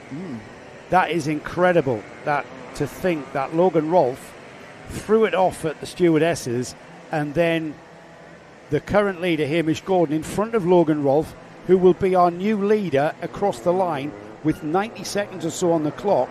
Logan Rolfe has been handed this win back. Well, it's not all good news for him. He's under investigation by Dan Ashton. Oh, I wonder why. It's right at the start of the race. I don't know why that would be. It may have been perhaps when he was in the start line procedures. I bet that's a jump start. So the 165 we're looking at, this is the second place Oliver Barton, but he's 3 seconds behind, or 2.3 seconds behind Rolfe. You'll see Rolfe now in the wider shot. There is your leader. So he threw it all away. He's come all the way back again. The person who was leading, Hamish, has thrown it all away. He's recovered, Hamish Gordon, and he's 11th. Right. And with less than a minute, he's not going to catch this guy, is he? The good news is, when he shows his highlight reel, all we've got is him doing really, really well. Yes. And we haven't got him falling off, so it's fine. Yeah, absolutely. Here we go then, Logan Rolfe. I'm not sure at what point the clock was when he crossed the line. So I'm not sure what we're going to see there. We're going to go. It's 10:40, so he's going to go across the line at about 11:43. So they'll finish this one. He's got two more as he sweeps round paddock turn. Yeah, he's got time for two more, hasn't he? But he's not being gained on by Barton. We said it wasn't the last lap. He's looking behind him. No penalty has been called. It's an investigation. Maybe Dan's just ignored it. Let that one go now because it's a long bit of race since then. It can be post-race as well that is applied. So, as we always say, the results that we call are always provisional. So Logan Rolfe now has got a lap and a half or so to complete.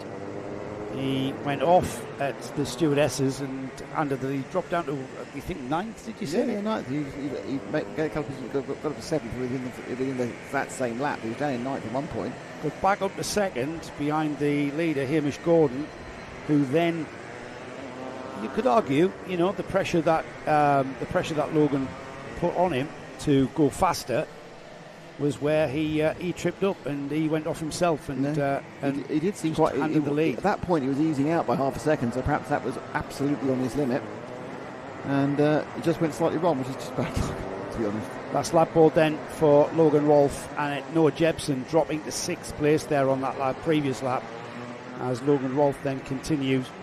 Let's not take this for granted. Logan Rolfe's got a tricky lap to complete before he sees that checkered flag, and as we've seen from both himself and the Hamish Gordon lead, it can all go horribly wrong very quickly. 2.5 seconds, he's got the lead, wiping his visor. He should get a whirly visor, but need to do that. Comes in now, turns the kart, gets the grip he needs, accelerates down the short straight towards the complex. It's called the Stuart S's for the final time. He's going to avoid that big puddle, sweeps in it very, very tight, because that's where he understood off the track, of course, on that one. Exiting the S's now and up that no-name straight. Need to name this straight, Joe, before he comes into comes into McRae's for the final time. Well, this is St John's, and this is Sunny. Yep. McRae's one of the hairpins, Nick. My brain's died. Yeah. Paddock Hill is the last corner for Logan Rolfe, I should say. No, where did I get that from? We're doing well. Paris doing well here, aren't we? Logan wrong Rolfe. corner, wrong name. Yeah, Logan Rolfe. Showing off on the line. Celebrates by showboating across the line to take the final checkered flag of the weekend. Oliver Barton through in 2nd, Larry Price 3rd, Jensen Seal 4th, Noah Jepson 5th, Hugo McCluskey in 6th, Drew Davidson, Luke Millward through and made his way up to 8th. Magris Kvekis was 9th, and rounding off the top 10 was our erstwhile leader, Hamish Gordon, who, as we have said, we don't need to press that home any further. There's the rest of your finishers. That concludes round 5 of the 2025 Kart Championship. All results provisional. All the results are provisional, of course. We are looking forward now, in ever motorsport terms. We always look forward, and the next round will be at Wilton Mill in a month's time. That's our next broadcast, I believe, isn't it? Yes. Our next broadcast in a couple of weeks' time. For the final round at Wilton Mill, by that point we'll have all the results, and Johnny Palmer, who's really good with this sort of thing, will be able to tell you who's got a chance of winning the championship when we get there. Thank you all for being with us. I think if you've been at home, it's probably been raining where you are, so you probably had a nice time to snuggle up with your computer or your television. Thanks to the fabulous cameraman, Martin and Mark. Thank you to the fabulous man pushing the buttons, Ash. Thanks to the very punchy, I thought, Joe, today. Oh, thanks very much. My name's Nick. We'll see you all on Karting Live TV. See you all very, very soon. Goodbye.